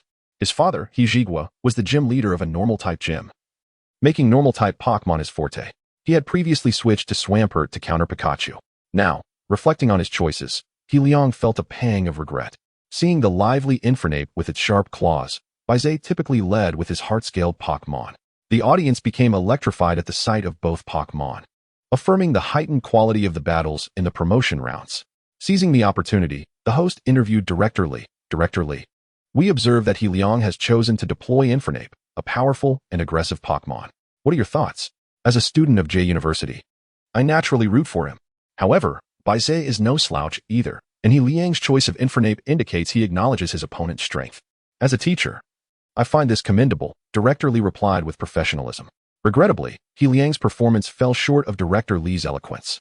On the field, Baizhe's heart-scaled Pokémon deftly evaded two of Infernape's attacks, utilizing Dragon Dance before delivering a decisive hit that sent Infernape reeling off the field. This transpired in the blink of an eye. Just as Director Li finished speaking, Infernape had already lost the capacity to battle. The other three school directors, though somewhat gleeful, were also visibly tense. They recognized the formidable nature of Baizhe's Pokémon, fearing their own students would struggle to prevail. If this student from Jizhou were to claim the trophy, it would be a significant embarrassment for J-City. While accountability was not a concern, as the competitors were merely a fraction of their respective schools, it would still reflect poorly, and criticism was inevitable. They could only hope that He Liang's second Pokémon would perform better. Second Pokémon, come forth. Please, Slaking. He Liang summoned Slaking, and the crowd perked up. Hope was reignited. With Slaking's strength, overpowering a first-tier heart-scaled Pokémon seemed feasible. Yet, Director Li's brow furrowed in concern. This is a disaster. Subai murmured to himself in the lounge, watching the live broadcast of the match. He had studied the heart-scaled Pokémon's previous battles and recalled its use of Protect. Slaking, unleash Hyper Beam. Slaking pounded its chest, opened its mouth wide, and released a column of orange energy, resulting in a fierce explosion. The audience was captivated by this display of brutal aesthetics, and the host seized the moment to amplify the excitement. Here it comes. Slaking's signature move, Hyper Beam. Is the heart-scaled Pokémon about to be defeated? As the smoke cleared, the heart-scaled Pokémon remained standing, a faint green shield shimmering around it, completely unharmed. Chapter 24. The 100,000 volts of the water arena. Observing He Liang's astonished expression, Baizhe's eyes gleamed with mockery. My friend, do you not prepare strategies before facing your opponents? Director Li sighed heavily. This was entirely anticipated. Although J University ranks among the top institutions in Northeast State, it has long excelled in resources and theory, yet its practical combat skills remain rather inadequate. Otherwise, the principal would not toil so hard to scout for seed players to bolster the school team. Given He Liang's performance, J University's reputation has been thoroughly tarnished. Subai, it all depends on you now. In the arena, Baizhe was indifferent to J University's reputation. Heartscale, use Dragon Dance. Excused King, unleash Super Impact. Defend. Then use Dragon Dance. Watching the broadcast on television, Subai helplessly closed his eyes. He Liang's reasoning was sound. Both Obliteration Beam and Super Impact are moves that render the user immobile after execution, perfectly complementing the Excused King's characteristics. However, the execution was far too rigid. Heart Scale. Use Brick Break. After 3 Dragon Dances, Heart Scale's speed and physical attack had become formidable, and a well-executed Brick Break swiftly incapacitated the Excused King. Utilizing such a powerful Pokémon, and yet failing to even force out the opponent's second Pokémon was truly embarrassing. Beep. Host circumstances have changed. Issuing task. You are not the only genius. Task details. Before Baizé uses his second Pokémon, advance using only Pikachu. Task reward. Accumulate random chances 10. Speed enhancer 10. The system's voice resonated in Subai's mind, and at that moment, the competition staff notified him to prepare for his turn. Upon entering the arena, he discovered that his opponent had already taken their position. This girl, Zhou Mo, exuded an air of competence. In the audience, due to He Liang's swift defeat, everyone held little hope for Subai. Even J University's own students believed defeat was inevitable. He Liang was a model student, while Subai was rumored to be academically challenged, never having passed. Alas, J University is bound for an early exit. Could it be? This Subai has consistently performed well in battles. What good is that? He Liang's excellent grades couldn't secure a victory. How could a student who has failed exams win? ID performed better. Then why don't you compete? I was eliminated in the group stage. Not only the audience, but even the distinguished guests began to discuss. The director of J Industry University, a middle-aged woman in her 50s, had not ceased smiling since learning that Zhou Mo from their university was up against Subai from J University. Shali, Zhou Mo hails from a prestigious family. Her father is a seasoned trainer and a seed player for our school team. Your university's Subai is in danger. That is not necessarily true. The outcome of the match can only be determined through competition. Despite her words, Director Li was nonetheless concerned for Subai. Subai, you must win. With the referee's command, the match commenced. Soar through the sky. Roundland Shark. Zhou Mo tossed her Pokeball, summoning a round-headed, round-brained Roundland Shark onto the field. Zhou Mo, are you a fan of Sinnoh champion Cynthia? Indeed, she is the most impressive female trainer I have ever seen. Which is why I asked my father to get me a Roundland Shark from the breeding house. Ah, a true heiress. After Zhou Mo's statement, and under the referee's urging, Subai sent forth Pikachu. Pikachu, Thunderbolt. Roundland Shark, use Sandstorm. Pikachu's Thunderbolt struck Roundland Shark without inflicting harm. It was not the shark's skin ability, so it must have been Sand Veil. No wonder she initiated the Sandstorm. Pikachu used Surf. Dig. Pikachu conjured a colossal wave. But Roundland Shark burrowed underground to evade it, a triumphant smile adorning Zhou Mo's face. No matter how powerful a move, if it cannot hit, it is meaningless. Is that truly the case? Subai smirked slightly, observing the misty arena. Zhou Mo suddenly realized the purpose of Surf. Surf suppresses the Sandstorm. Pikachu unleash Iron Tail. Director Li on the stand smiled faintly, her grip tightening. Here it comes, Subai's classic Iron Tail Earthquake. Pikachu struck the ground with Iron Tail, causing Roundland Shark to be jolted from underground, and with Subai's command, Pikachu followed with another Surf to sweep Roundland Shark away. Milotic, prepare to battle. The audience erupted in excitement, as both Roundland Shark and Milotic were exceedingly rare Pokémon. The luxurious lineup made Subai feel envious. So you truly wish to emulate Cynthia, do you? Such a roster. Who among us is the time traveler? Pikachu. 100,000 volts. Milotic, use Hurricane. The force of the hurricane was tremendous, halting the 100,000 volts in midair. I maintain my point. No matter how effective a move, if it cannot strike, it is meaningless. Not necessarily. Pikachu, use Surf. We will also use Surf. Pikachu's Surf collided with Milotic's, sending Pikachu flying. This was the first time Pikachu suffered in a direct confrontation. Pikachu, use Surf again. Milotic, we will also use Surf. The arena underwent 6 instances of Surf, for fairness.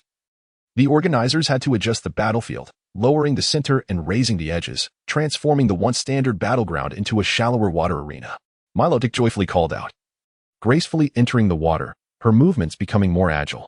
Pikachu struggled to paddle its limbs, its electric tail thrashing to prevent it from sinking. Subai's maneuvers drew jeers from the audience. Ha ha ha, this kid must be out of his mind, deliberately creating an advantageous arena for the opponent. Director Li, is this your school's seed player this year? Is he already making excuses for his impending defeat? The director of J Industry University laughed heartily, showing no restraint. Director Li remained silent, her gaze fixed on the vast expanse of water in the arena. She understood Subai's intentions. This whimsical battle style was indeed characteristic of him. but his approach was exceedingly bold. Within the separate lounges of different competitors, Zhe from Group B and Zishang from Group C exchanged knowing smiles upon witnessing the scene on the screen. Their eyes reflected a profound camaraderie among skilled fighters.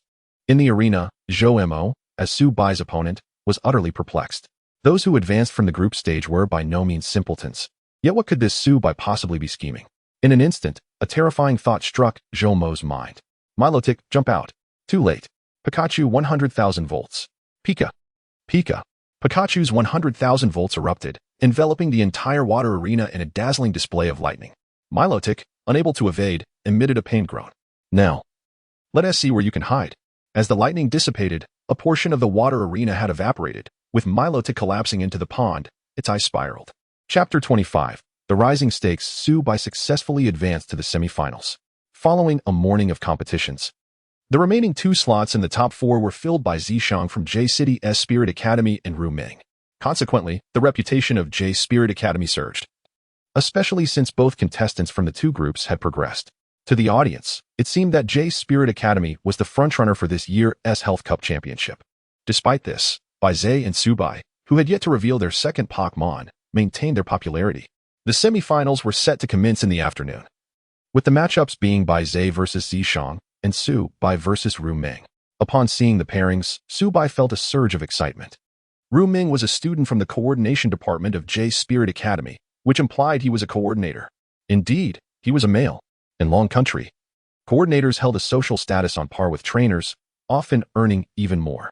This indicated that the competition among coordinators was equally fierce, with many skilled practitioners. Su Bai had conducted thorough research and discovered that Ru Ming, like himself, was a second-year student who had been studying for 2 years. His Pokémon included a Machoke and an Electrode. Ding! The host's circumstances have changed, issuing a task, excelling in both academics and sports. Task content: defeat Ru Ming in a dazzling battle style and earn recognition. Task reward: accumulate 10 random chances, an experimental home fruit mixer, equipped with cleaning, weighing, and noise reduction functions, capable of doubling the probability of producing premium energy cubes. I must accept this task. Although Su Bai already possessed a fruit mixer at home, its noise was unbearable, and the neighbors had lodged multiple complaints. An upgrade was overdue. Lunch consisted of standard boxed meals delivered to the contestants' resting area, with average flavors but generous portions. Su Bai poured energy cubes for Pikachu and Houndour while he exchanged some points in the system store for fried chicken. Just as he was enjoying his meal, he received a call from Qi Shijun.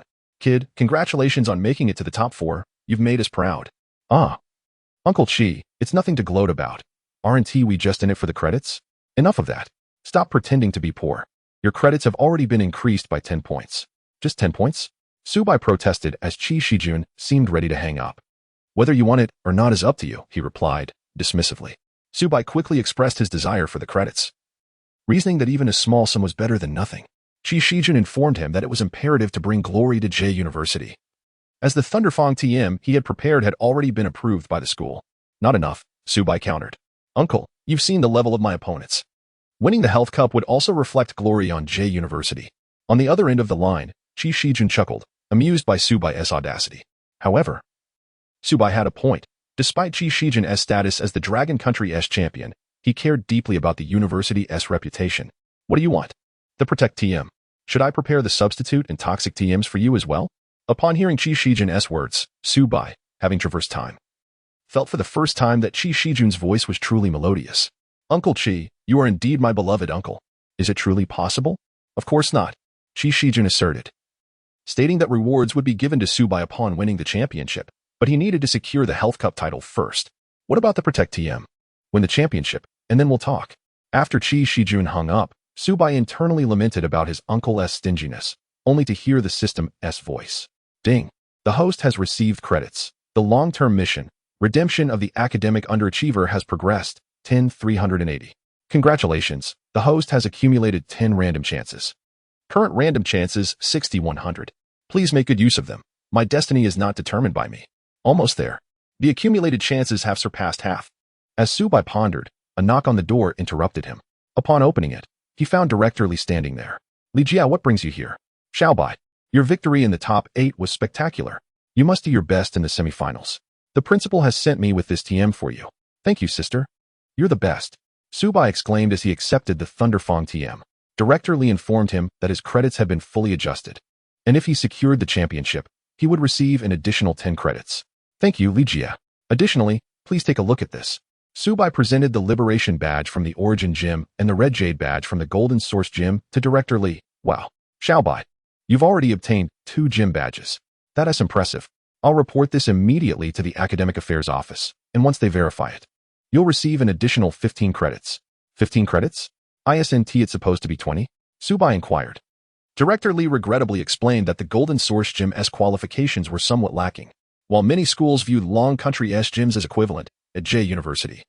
Only first-rate gym badges could earn 10 credits, while the Golden Source Gym badge could only yield 5. Alright then, even a small sum is still something. After Director Lee departed, Subai examined the TM in his hand. Sister system, can you exchange this TM for that more effective one you provided me? Sigh. You're quite a handful. Pay 200 yuan, and I'll assist you with this. Sure. Subai promptly paid 200 yuan, and the TM in his hand vanished, replaced by the system STM. Though it seemed he had spent more, it was undoubtedly a worthwhile investment. In this world, TMs primarily consisted of instructional videos, requiring time for Pokémon to learn the skills. However, the system S awarded TMs allowed for instant mastery of the skills. After confirming that Houndour had learned Thunder Fong, Subai took a brief rest of about an hour before being awakened by the commotion outside. The afternoon matches had begun, with the first battle being Baizé against Zishang. Baizé dispatched his heart-scale Pokémon, while Zishang sent forth a Mariani. What a formidable opponent. Given Mariani's fairy-type attributes, Baizé dared not use dragon-type moves. Heart-scale Pokémon unleashed Thunder Punch. Ducking to avoid, he followed up with Belly Drum. Heart-scale Pokémon's tail struck out, causing Mariani to dodge, while simultaneously landing a punch on its own belly. Heart-scale Pokémon execute a low kick. Ice Punch. The Heart-scale Pokémon delivered a low kick, striking Mariani directly. Mariani struggled to regain its footing and retaliated with Ice Punch, leading to the Heart-scale Pokémon being rendered unable to continue fighting. The audience erupted in excited cheers. This Heart-scale Pokémon, which had triumphed in every battle since the competition began, even defeating 2 opponents at once, had finally been defeated. No wonder they had reached the semifinals. I must bring forth my second Pokémon. Go. Armor Dragon. Baizé recalled his Heart-scale Pokémon and threw the Pokeball, summoning a majestic Armor Dragon that roared defiantly at the sky. Chapter 26. The Baby Cup Finals. As the imposing Armored Dragon basked in the sunlight, its scales gleaming, tension enveloped not only the audience, but also the other competitors. Initially, it was believed that the Heart-scale treasure was Baizé's trump card. Yet it turned out he possessed an even mightier Armored Dragon. Mariliali Ice Punch. Absorb Punch. The collision of Ice Punch and Absorb Punch resulted in considerable damage, evident from the pained expression on the Armored Dragon's face. However, Mariliali was swiftly sent flying by the Armored Dragon's Absorb Punch, losing its combat capability. A green luminescence enveloped the Armored Dragon, restoring its vitality. Simultaneously, a notification echoed through Subai's system. Ding. Congratulations, host, for completing the task. You're not the only genius. Task reward. Cumulative random attempts 10, speed enhancement agent X 10, current random attempts 7100. Please engage in random attempts frequently. My fate is not in my hands. Thank you. Mariliali. Now, the second one. Come forth, Starmie. It was evident that Zishang was a master of water-type Pokémon. Unfortunately, if this Starmie had evolved into a Gemstar, it might have posed a greater challenge. The Armored Dragon, however, charged directly at Starmie with a Dance of the Sword, followed by an Absorb Punch that incapacitated Starmie. Baizé successfully advanced to the finals, while Zishang, as the first to force out Baizé's trump card, earned the audience's applause despite her defeat. In his heart, Subai expressed gratitude to Zishang for revealing Baizé's ace, preparing himself for a battle against Ru Ming. As he stepped onto the battlefield, the students of J Academy erupted in enthusiastic applause and cheers. With Zishang eliminated, Ru Ming became the hope of their entire village. In stark contrast, Subai, also seen as a village hope, received no support from his peers.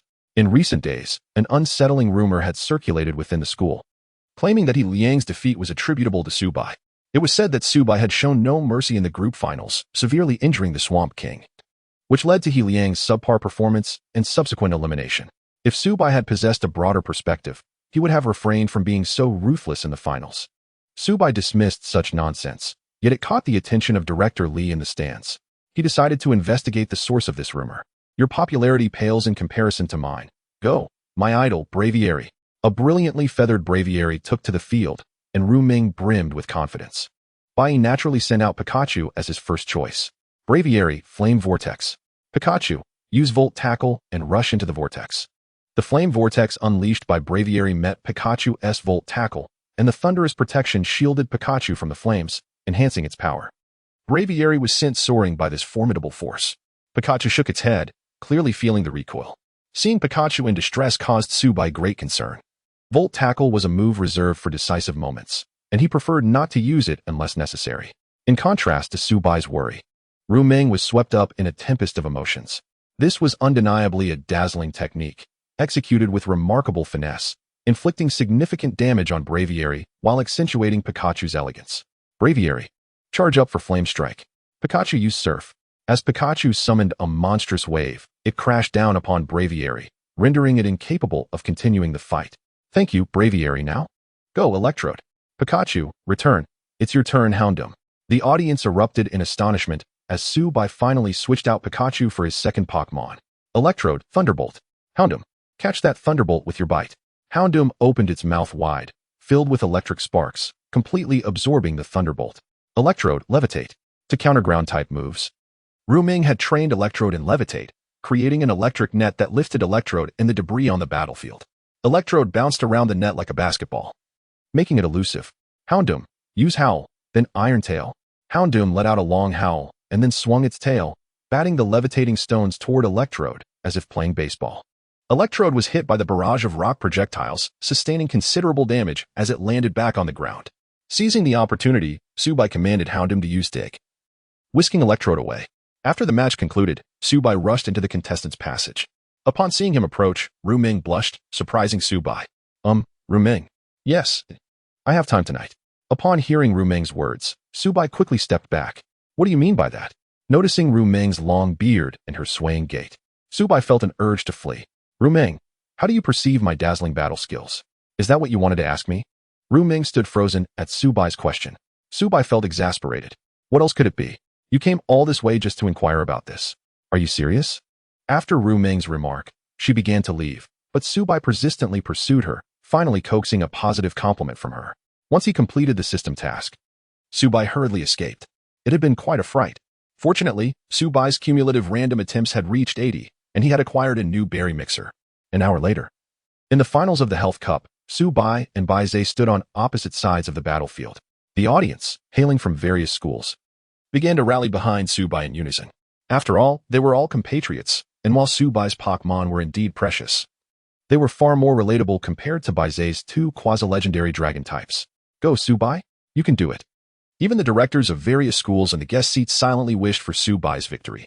After all, a loss would surely invite criticism from the city leaders, which, while lacking intangible consequences, was still something they could not afford to face. Go, Heartscale Treasure.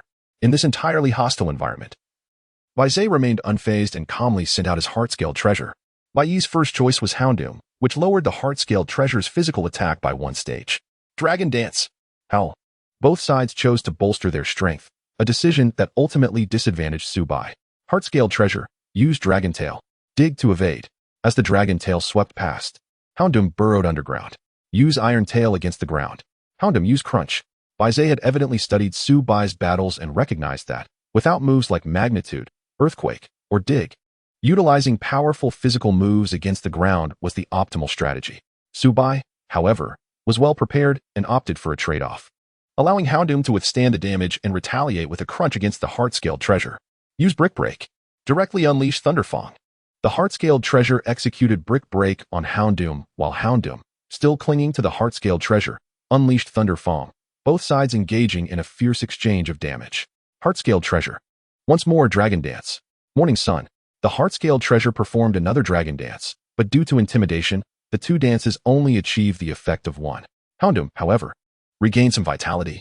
Subai recalled Houndour and sent out Pikachu. Baizé seized the opportunity, striking Pikachu with Brick Break.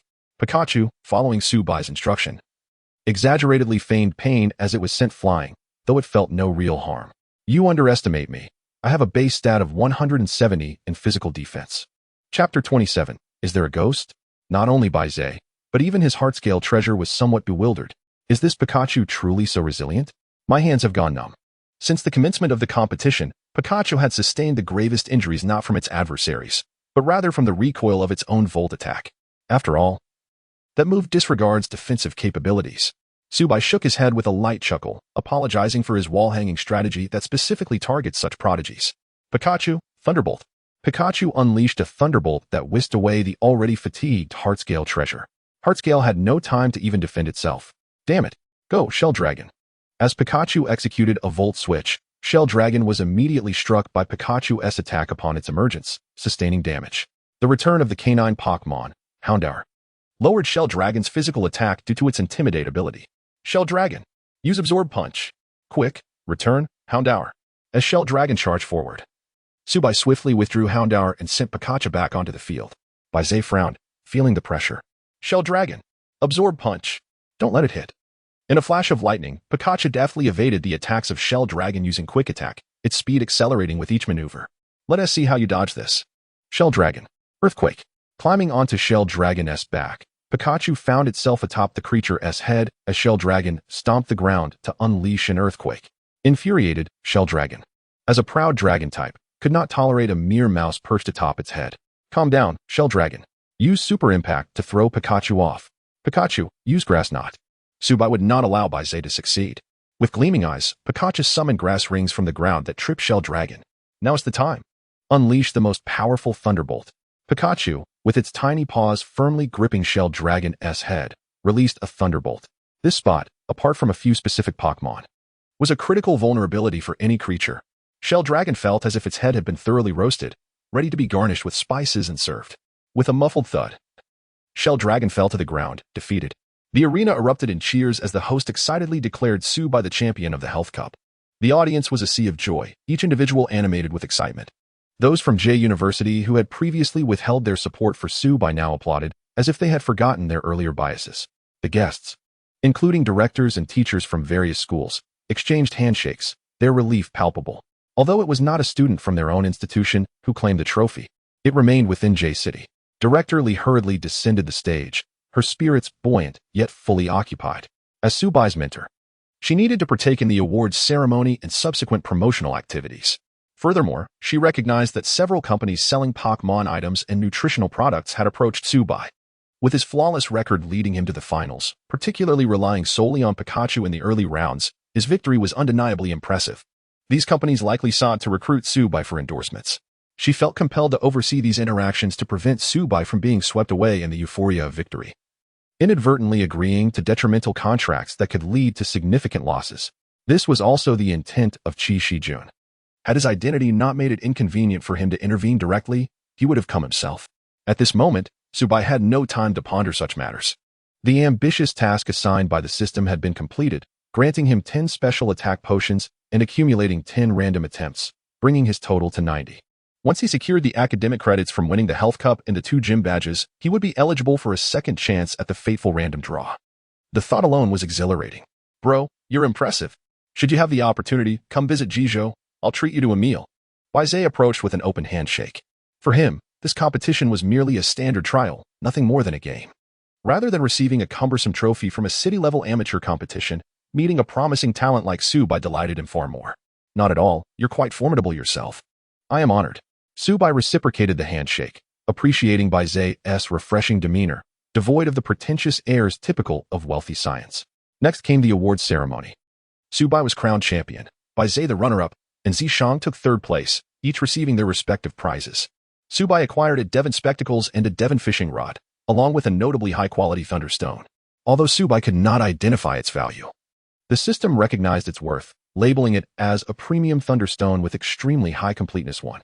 Following the award ceremony, Baizé expressed a desire to connect with both Subai and Zishang, as well as Zhang Shi, who had narrowly lost to Zishang. Being youthful talents who had just competed, they shared a mutual respect and thus accepted the invitation. Baizé's idea of entertainment was rather unique. They would have an overnight gathering. It wasn't until Subai powered on his computer that he realized Baizé was serious about the overnight stay. You're unlike the typical rich kids. Brother, watch fewer web novels. Not all well-bred individuals are simple-minded fools fixated on women and anger. We prefer collaboration over suppression. And I am certainly not like the average wealthy heir. Baizé smiled slightly, his fingers dancing across the keyboard. Next time we meet, I welcome you to challenge my gym. Your family runs a gym? upon glancing at one another. Fiancé grinned mischievously and revealed his role as a trainee at the Jingu True Martial Gym. Then you should hand over the gym badge now. Are you dreaming? At midnight, Subai received a call from Qi Shijun inquiring about his whereabouts. Upon learning that Subai was out socializing, Qi Shijun advised him to enjoy himself, but warned against venturing outside. Reports had surfaced of a formidable Jengar that had mysteriously appeared in J City, frightening numerous individuals.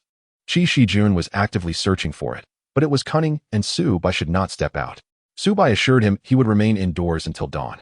After enduring until 4 o'clock, with the sky starting to brighten, Subai could no longer resist the urge to return home after consuming 2 cups of instant noodles.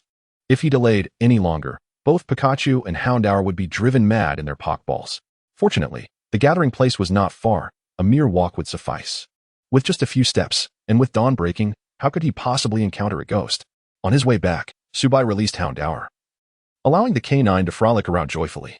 However, as they entered an alley, Houndour suddenly turned, baring its teeth at Subai with a fierce growl. Pikachu seemed to sense something amiss as sparks crackled from its electric sacs. Puzzled, Subai felt a sudden chill at the nape of his neck, followed by the surrounding temperature plummeting. The white walls began to ooze crimson blood, and ethereal shadows wafted around him. Could it be? Surely, my luck cannot be this dire? Recalling the Devon spectacles he had just obtained, he was relieved he had not exchanged it. Upon donning the Devon spectacles, the eerie phenomena dissipated. As he turned around, a large face with a blood-red tongue loomed before him, dripping with corrosive acid. A ghost. Even with prior mental preparation, Subai was startled, causing the monstrous face to flinch as well. Where's the ghost? Where's the ghost? Seeing the creature's animated antics, Subai felt exasperated. Hey, stop howling. You are the ghost. Oh, right. I am indeed a ghost. The mischievous Gungue chuckled with a sinister glee, its dark white fangs and blood-red eyes evoking an unsettling chill. Chapter 28. The second chosen one's random encounter. The Jengar reveled in the surprise it caused Subai. Hee hee. What do you think, kid? Were you startled by my exceptional prowess? You can talk? Subai was astonished, fully aware of what the Jengar had just said. Hee hee. Are you foolish? As you humans would put it, that's called telepathy, understand? How old are you? Hee hee, I can't quite recall. But I must be over 100 years old. Subai smirked at this revelation. Over 100? You're far younger than that 1,000-year-old ghost in the Maiden Gorge. You're even younger than the 9-tailed fox in Chengdu. Pathetic. The Jengar seemed to sense Subai's disdain and playfully tapped him on the head. As Jengar is primarily a shadow, it didn't hurt. Subai rubbed his head, suddenly recalling something. You wouldn't be that Jengar who scares people and is currently being hunted, would you? Upon hearing this, the Jengar proudly stood on the ground, clutching its belly and nodding. Subai sighed, I'm not complimenting you. This Jengar had a knack for communicating with humans, making it a splendid translator. And among ghost types, Subai held a fondness for it. Unfortunately, he could only train 2 Pokémon at present. Should he use the black market ball? Alright, here. Enjoy these delicious treats, but don't scare anyone anymore. Just live well. Don't think your little tricks can fool me. Do you really believe that after I eat your food, I'll be so moved that I'll follow you? You're too young. The Jengar proudly patted its belly. Don't even think about me. I've frightened dozens of cities already. My wanted posters are everywhere. Capturing me would only bring you trouble. The Jengar tossed an energy cube into its mouth, and after tasting it, it felt an overwhelming urge to stay. In my 100 years, I've never tasted such delectable energy cubes. Subai's special energy cubes were indeed extraordinary. However, the desire to stay was fleeting. The Jengar shook its head, reaffirming its intention to leave. You're the first to not scold me after I scared you and even offered me good food. I'm leaving. But if you truly enjoy ghost types, go to the cemetery tonight and catch plenty. I want to go to that dreadful place. I want you. Be my Pokémon.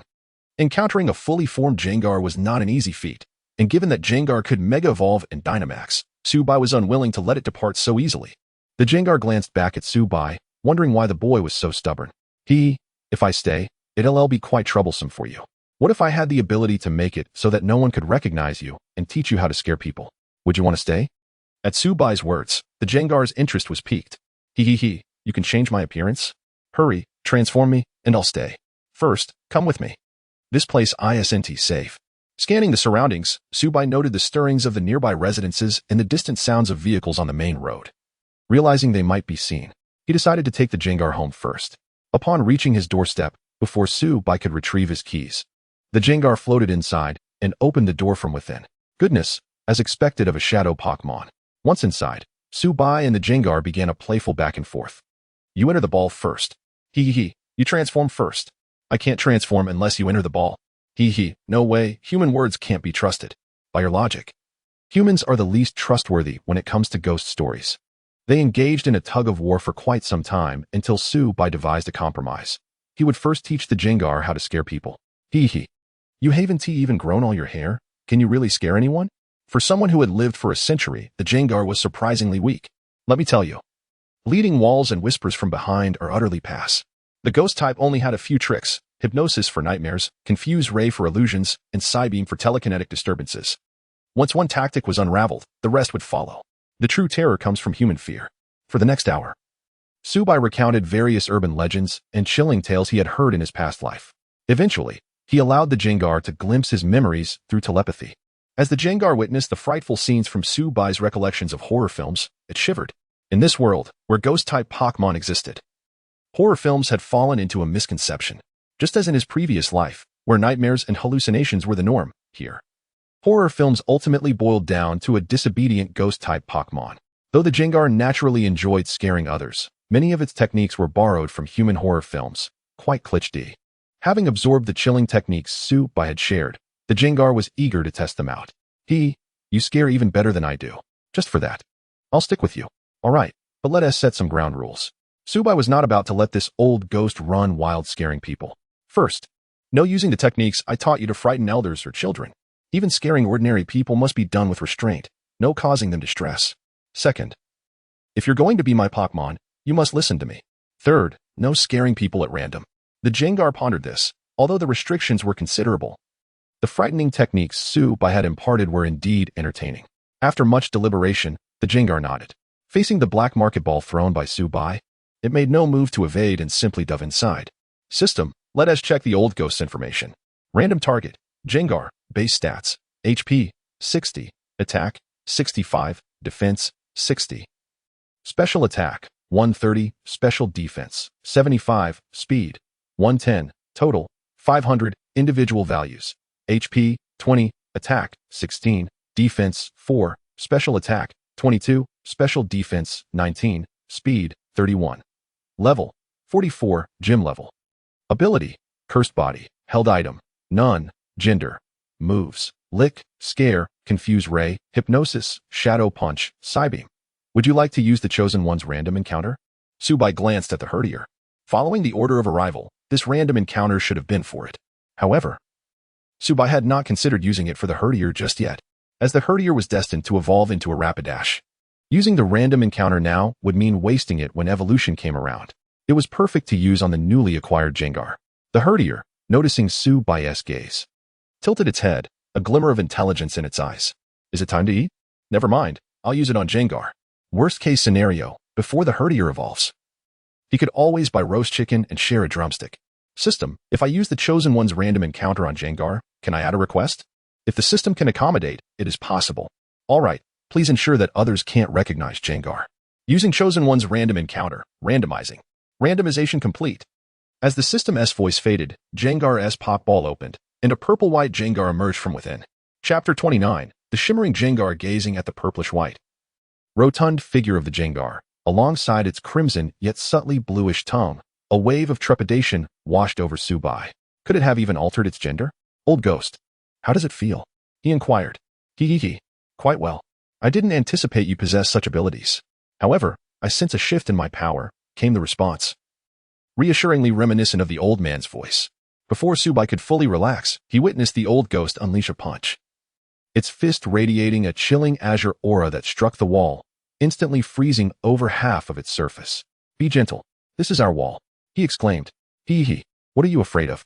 The Jengar swung its fist again, this time engulfed in flames, effortlessly melting the thick ice and drying the wall's surface. It was a combination of ice punch and fire punch, yet why was its power so overwhelming? Quickly, Subai accessed the system to inspect Jengar's data.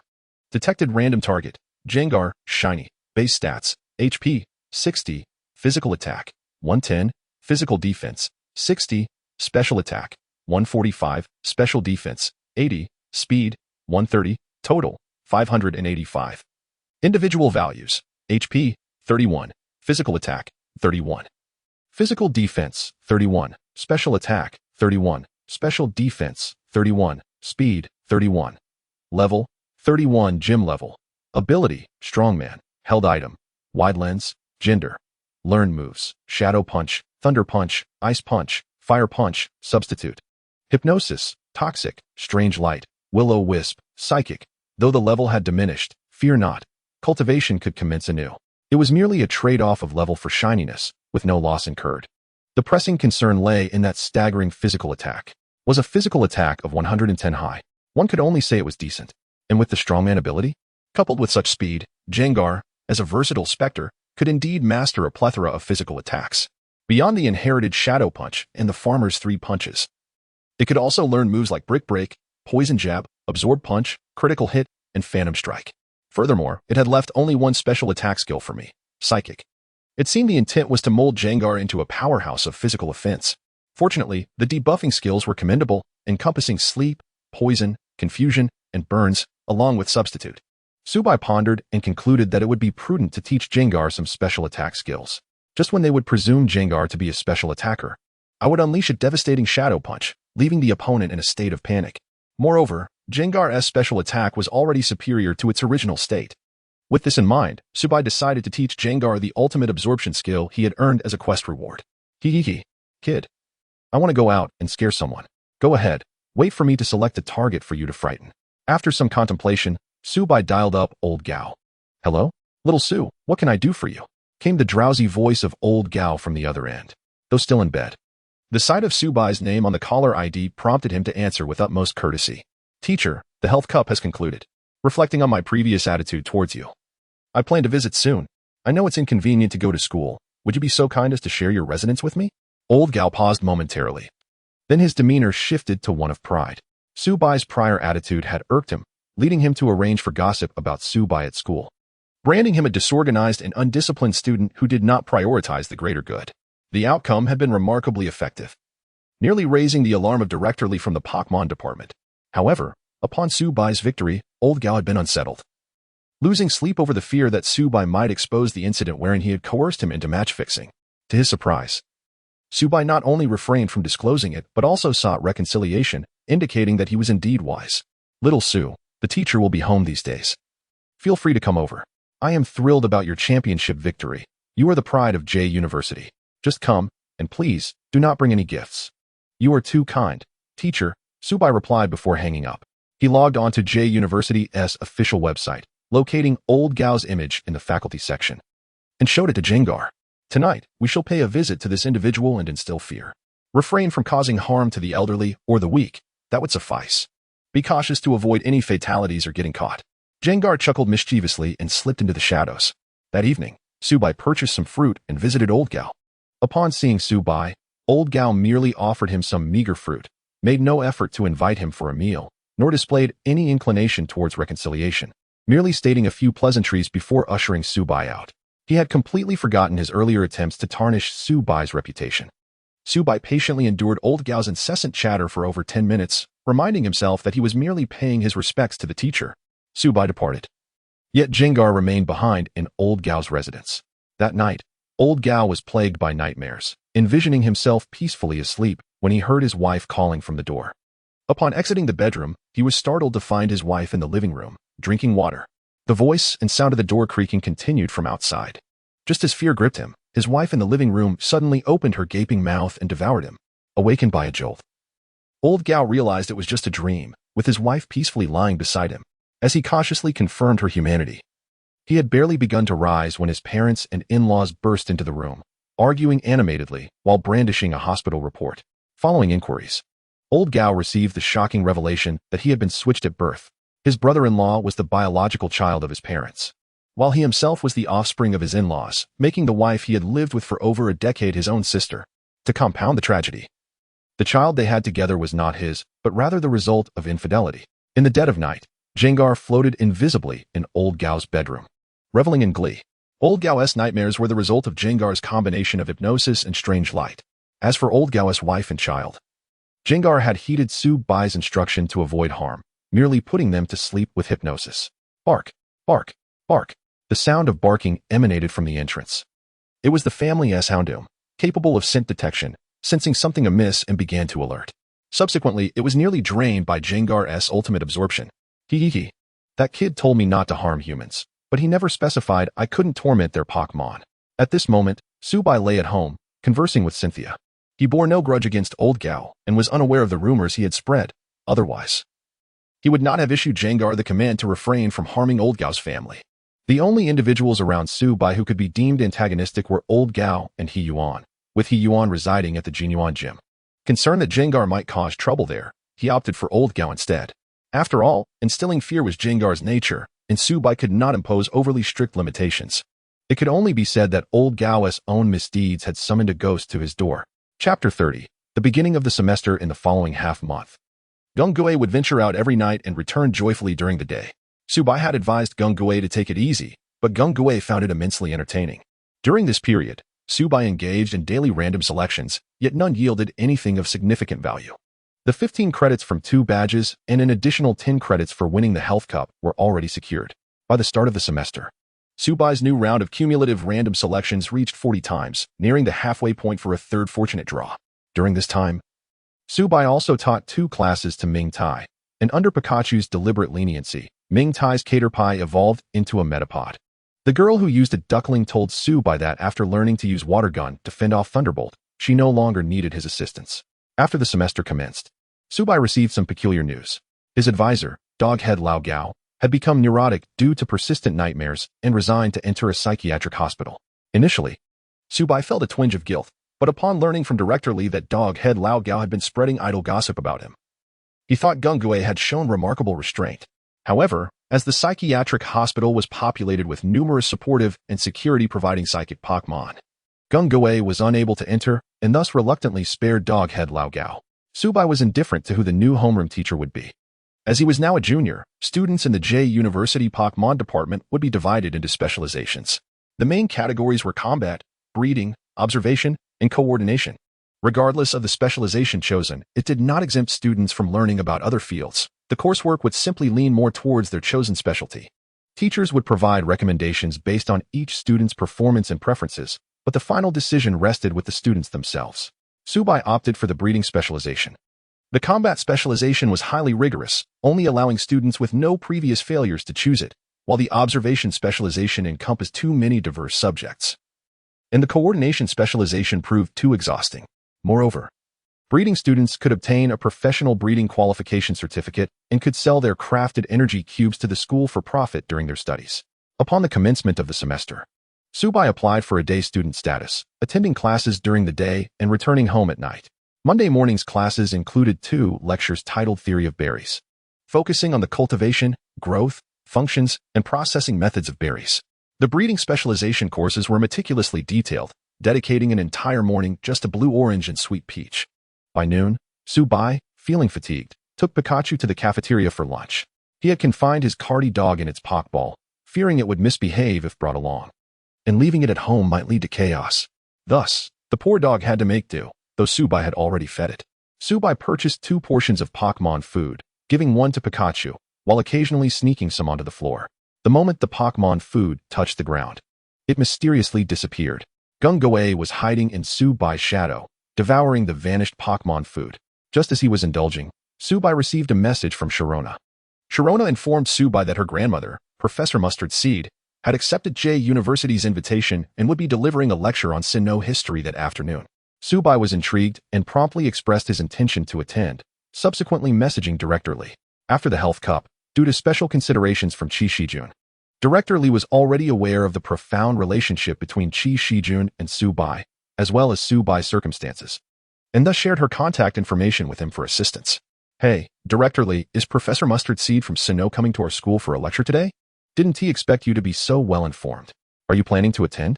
Of course. Could you please send me the time and location? Upon Subai's request, Director Lee promptly provided the details for the lecture, 1 p.m. at the large lecture hall on the 2nd floor of the first teaching building. This lecture was specifically arranged by J University, primarily aimed at students in the observation specialization. Pokémon Archaeology is a crucial course for the observation major in Longwood. Hence the lecture was exclusively for junior and senior students in that field. Had it not been for Sharona's timely message, Subai would have remained oblivious. At 1 p.m., Subai took a leave of absence. The breeding specialization also had classes in the afternoon covering the theoretical knowledge of energy cubes, which Subai felt he could afford to miss. Upon entering the lecture hall, he found it nearly filled to capacity. It was no surprise, as it was the first day of the new semester, and the guest speaker was the esteemed Professor Mustard Seed, renowned in the field of archaeology, drawing all observation students to attend. However, merely the observation students could not fill the hall entirely. Only about 70% of the seats were occupied. The remaining 30% consisted of individuals who recognized Professor Mustard Seed as the grandmother of Sinnoh champion Sharona, eager to catch a glimpse of the enchanting and formidable Valkyrie.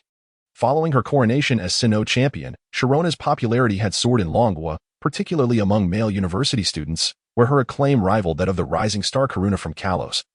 With Sharona's golden hair hinting at a potential lead, Subai, having encountered various individuals online boasting their fantasies, made sure to report any inappropriate remarks. "Hey, Lao Su. Are you here to join the excitement too?" A boy sat beside Subai, nudging his shoulder with his elbow. Subai recognized him from his class, seemingly having been placed in the combat specialization. Following Subai's victory in the Health Cup, he had garnered a certain level of popularity at J University, with opinions on him being rather polarized. However, it was evident that Subai's newfound fame attracted several classmates eager to engage with him. "No, I'm here to attend the lecture." "Come on, Professor Mustard Seed's lecture is in Sinnoh language. We can only understand it through machine translation. I don't believe you're genuinely interested. You're just here to see the beauties, like the rest of us." Subai raised an eyebrow at the comment. "I've already embraced her. Do I need to resort to this method to see her again? Really? You don't think that just because Professor Mustard Seed is Miss Sharona's grandmother, you'll get to see her at this lecture, do you? What if? Let me tell you, Sharona is truly stunning. Her face, her waist, her legs, simply breathtaking." "Speak properly." Subai's demeanor shifted, startling the boy, who suddenly regarded him as somewhat unhinged. "What's up? Are you sick? Why such a strong reaction? She is not your wife. She is indeed my wife." All right, your wife. You really are something." The boy scoffed. And before Subai could respond further, the venue fell silent. Professor Mustard Seed took the stage, accompanied by an assistant. Subai had no choice but to let the conversation die, silently noting the boy's behavior. At the podium, the assistant adjusted the equipment, and the elderly Professor Mustard Seed cleared her throat, preparing to commence her lecture. Chapter 31. Dr. Mustard Green. In this lecture, Dr. Mustard Green presented the research findings on the dual dragons of the Sinnoh time and space, with the excavation of the Diamond Jade Soul and the deciphering of inscriptions. The conjectures regarding the origins of Tian Crown Mountain within the mythological circles of the Sinnoh region have transformed from mere fanciful notions into tangible theories. However, due to the fact that much of the literature is recorded in unknown totems, many attendees found themselves disinterested, struggling to stay awake. Only a select few senior students, on the verge of graduation, diligently took notes, despite their inability to comprehend the unfamiliar totems, as these notes would aid in their thesis. The lecture spanned 2 hours, with a 20-minute intermission. Subai, seated comfortably, stretched and reviewed his notes. Although he could understand Dr. Mustard Green's discourse, he had already encountered much of this knowledge in his previous life through anime. The study of Sinnoh's mythological time and space was still in its nascent stages, and even the names of Dialga and Palkia had only recently been revealed.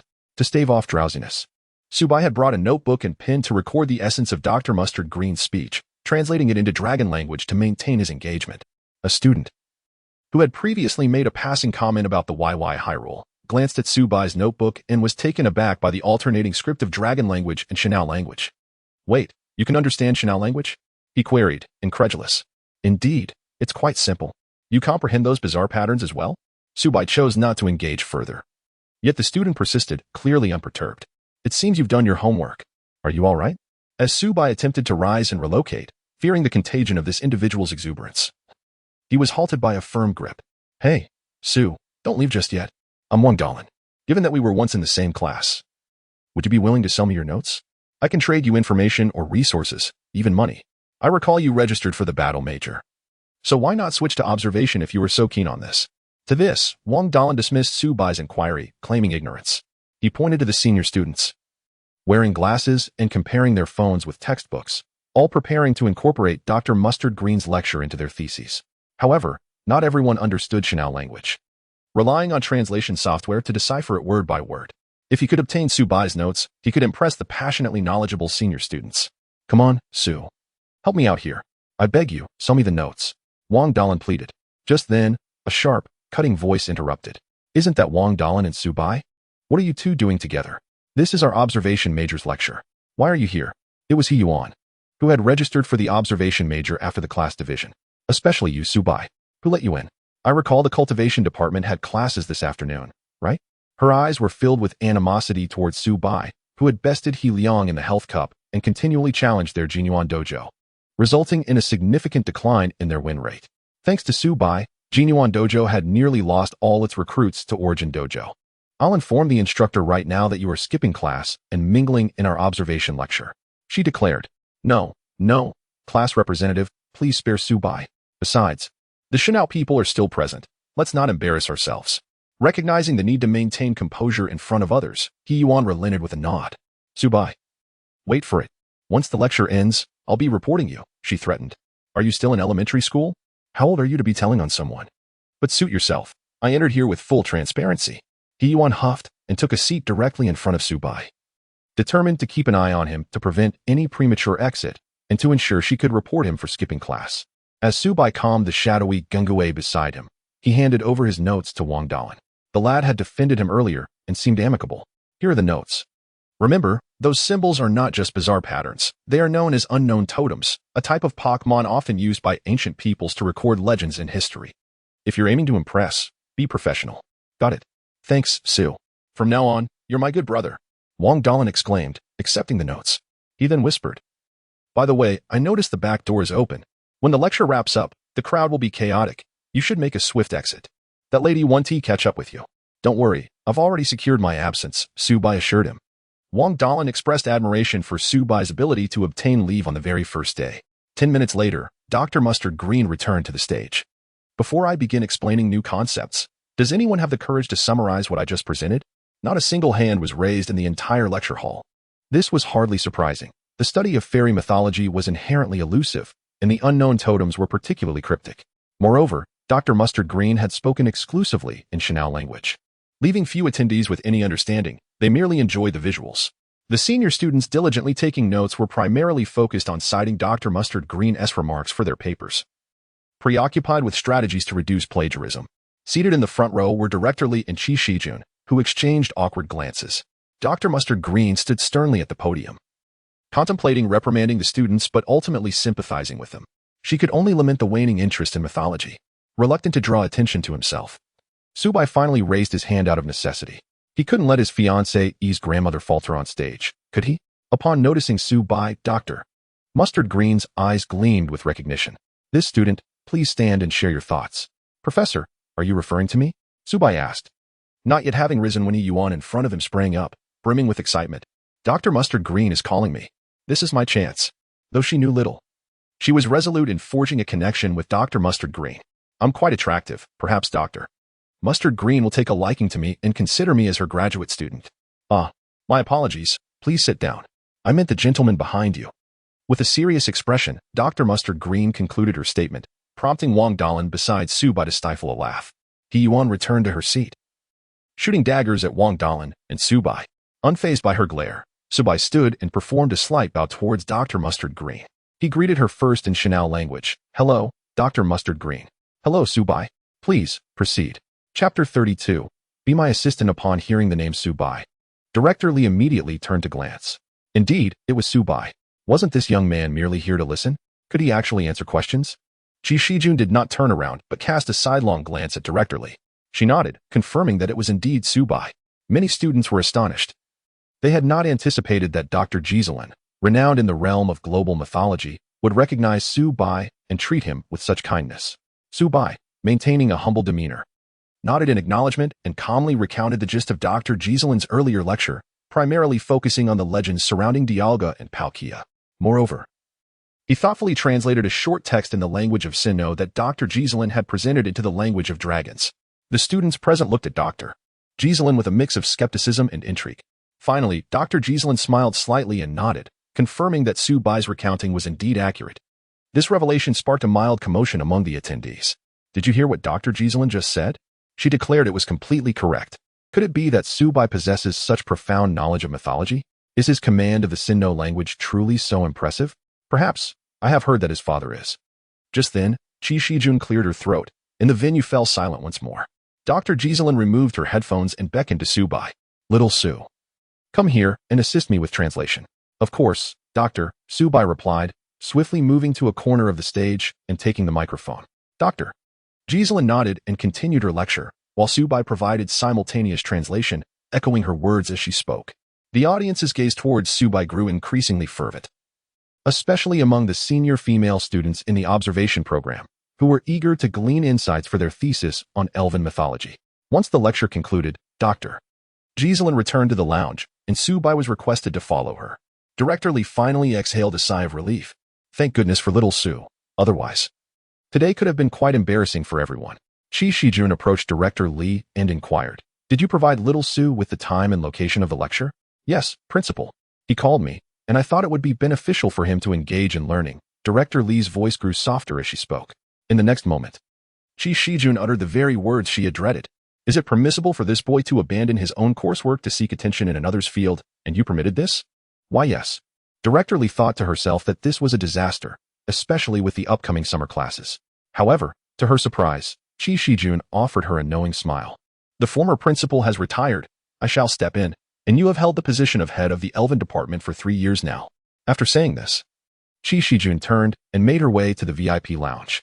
Director Li quickly understood that Qi Shijun intended for her to take on the role of vice principal, and she hurried to follow. In the VIP lounge, Dr. Giselin was sipping warm chrysanthemum tea to soothe her throat, while Subai sat respectfully across from her. Little Su, I did not expect your command of the Sinnoh language to be so proficient. Thank you for your kind words, Doctor. I am delighted to assist you with translation. Though I have much to improve upon, Subai replied. Dr. Giselin nodded in satisfaction. I have reviewed your transcript. Initially, I intended to challenge you after the lecture, but it seems unnecessary now. You are indeed a reliable child, as noted by Sharona. I have applied for a research position in the Dragon Kingdom for you. How would you like to serve as my intern next year? Will there be credits? Subai inquired, naturally eager to secure an internship ahead of time. Although senior students in the Elven department typically began challenging gyms early, an internship remained essential. Thus, Subai's demand for credits slipped out almost instinctively for him. Credits represented the most advantageous pursuit at present. They not only ensured his graduation but also expedited his quest for redemption as a struggling student while enhancing his cumulative random factors, hastening the arrival of Destiny's randomness. Dr. Giselin paused for 2 seconds upon hearing Subai's response, then broke into a joyous smile. She found herself increasingly pleased with him. She had encountered many students who feigned selflessness in their pursuit of her favor, yet they were the most insincere. In contrast, Subai expressed his desires candidly and straightforwardly. Parents often preferred their children to choose partners who were honest and forthright, ensuring their offspring would not suffer. However, why was this boy solely focused on credits? Even if he had lost many credits and was eager to make up for them, could he not ask for something else? Perhaps a Pokémon egg or breeding resources, or even a spot in my postgraduate program. Was he trying to spare me the burden? What a considerate child, though he may underestimate my capabilities. If Subai were aware of Dr. Giselin's thoughts, he would undoubtedly exclaim in his heart that it was a misunderstanding. I genuinely just want the credits. Dr. Giselin, when there are no others around, you may call me Grandma. Very well, Grandma. How is Sharona doing these days? Why not ask her directly? Dr. Giselin said with a playful smile. Do not tell me you lack her contact information. We communicate frequently, Subai replied, wiping his nose. I learned of your attendance at the lecture through her, and I thought since you were here, if I did not come to pay my respects, you might hold it against me. I expected you would say it was to acquire more knowledge of mythology. Your honesty is refreshing. Dr. Giselin took another sip of tea before glancing at Subai's shadow. However, you are not as cautious as I anticipated. Dr. Giselin noticed Subai's slightly flushed face but chose not to elaborate further, aware that walls have ears, thus subtly warning him. Subai had not realized that Dr. Giselin, appearing merely as an ordinary scholar, possessed the ability to discern the presence of a Jengar lurking in his shadow. Suddenly, Dr. Giselin remarked, Little Su. Scholars of mythology often need to conduct field studies in ruins, which are havens for ghost-type Pokémon.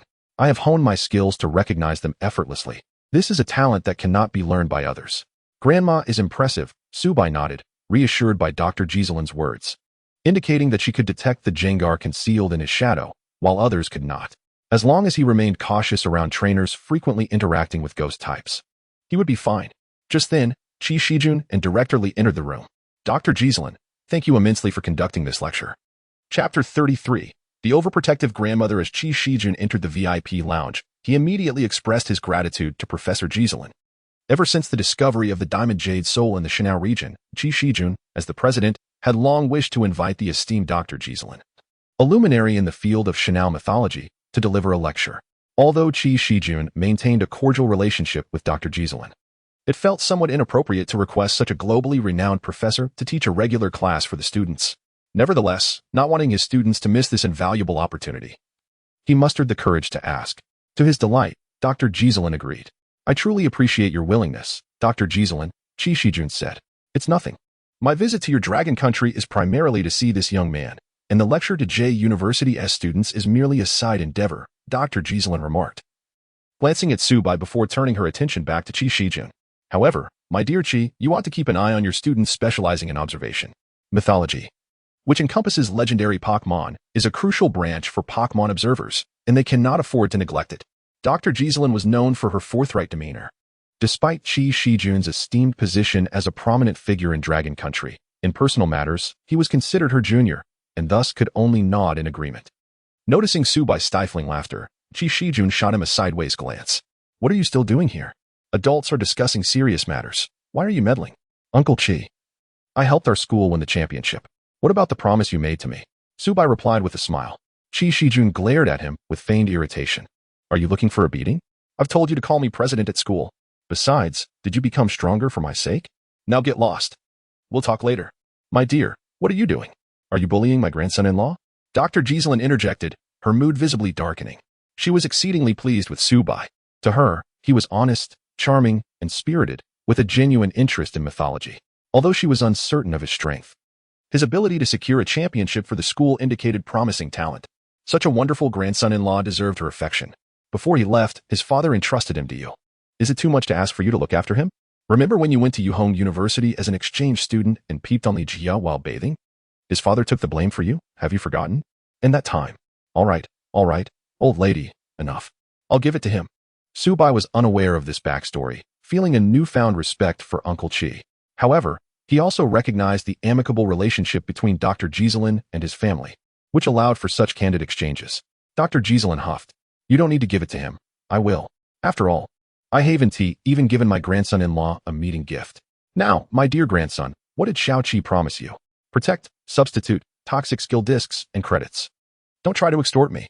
I only agreed to the protect skill disc. Keep talking nonsense, and I'll treat you like my own son. Do you believe me? Qi Shijun rolled up his sleeves, ready to take action, prompting Subai to quickly hide behind Dr. Giselin. Based on his recollection, this was a clear sign that Qi Shijun was serious. Dr. Giselin positioned herself between the two. Xiao Qi, what are you doing? You're the principal. You can't go back on your word. Old lady, I never agreed to that kid. He is doing it on purpose. What of it? Even if he did it on purpose, I can tell he is trying to formulate a protect toxic strategy. That is commendable. He is not even a formal trainer yet and already has a tactical mindset. Shouldn't you, as an elder, support him? Old lady, you can't spoil the child too much. Come out, you rascal. Regardless of Qi Shijun's threats, Subai remained steadfast in his refusal to emerge, causing the shadowy Gung-Gui to stifle a laugh. Helpless, Qi Shijun eventually had to go to the academic office to procure the skill discs for Subai. Once Qi Shijun departed, Gung-Gui floated out from Subai's shadow, cheerfully massaging Dr. Giselin's shoulders.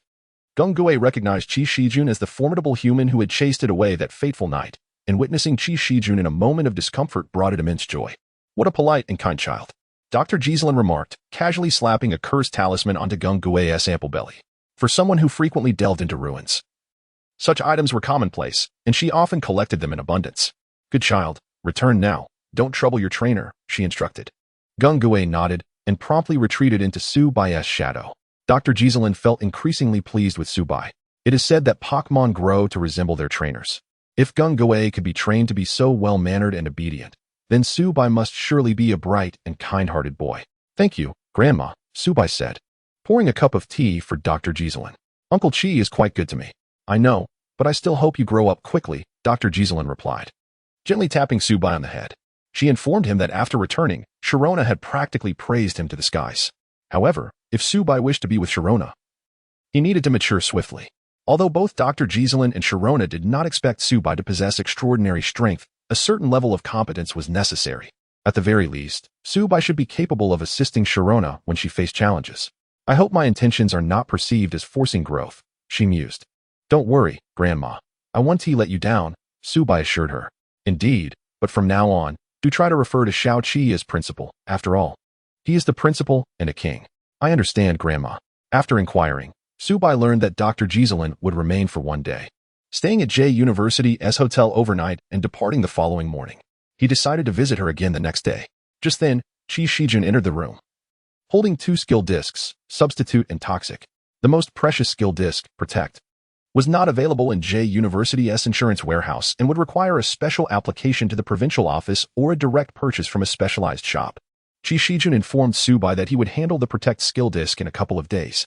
Subai expressed his gratitude and accepted the skill discs, fully aware of Qi Shijun's kindness toward him.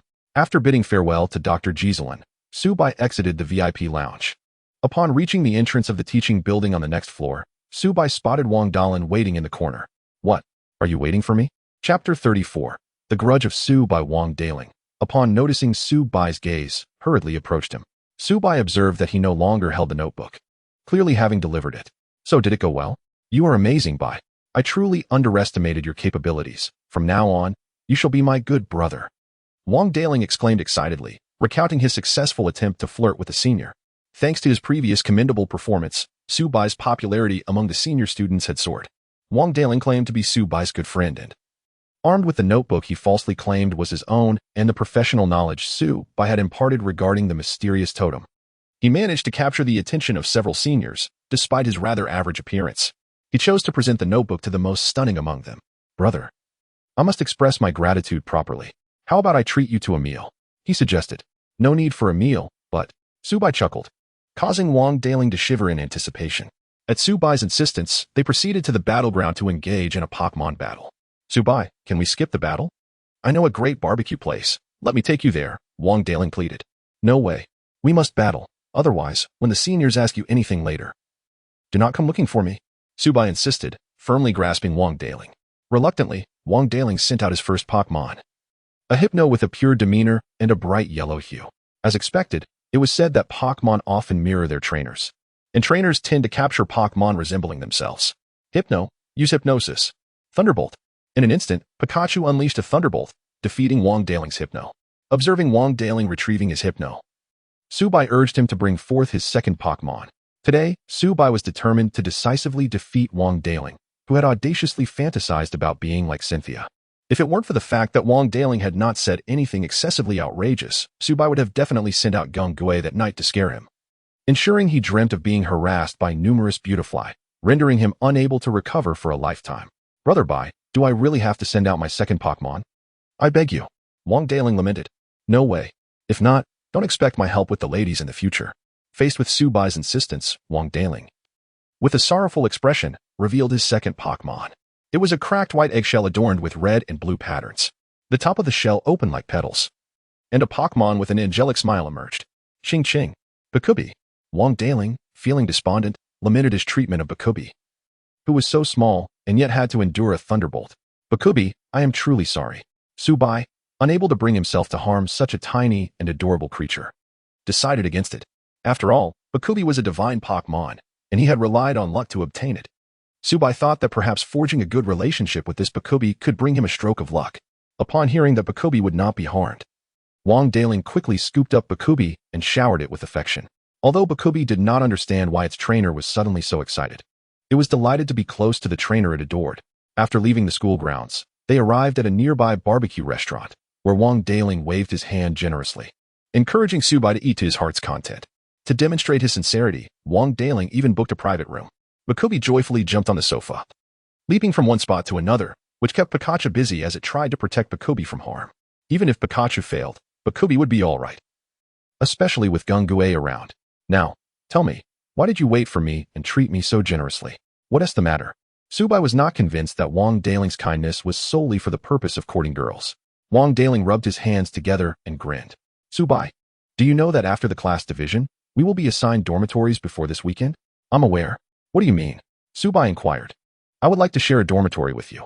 At J University, students majoring in Pokémon training enjoyed significant benefits.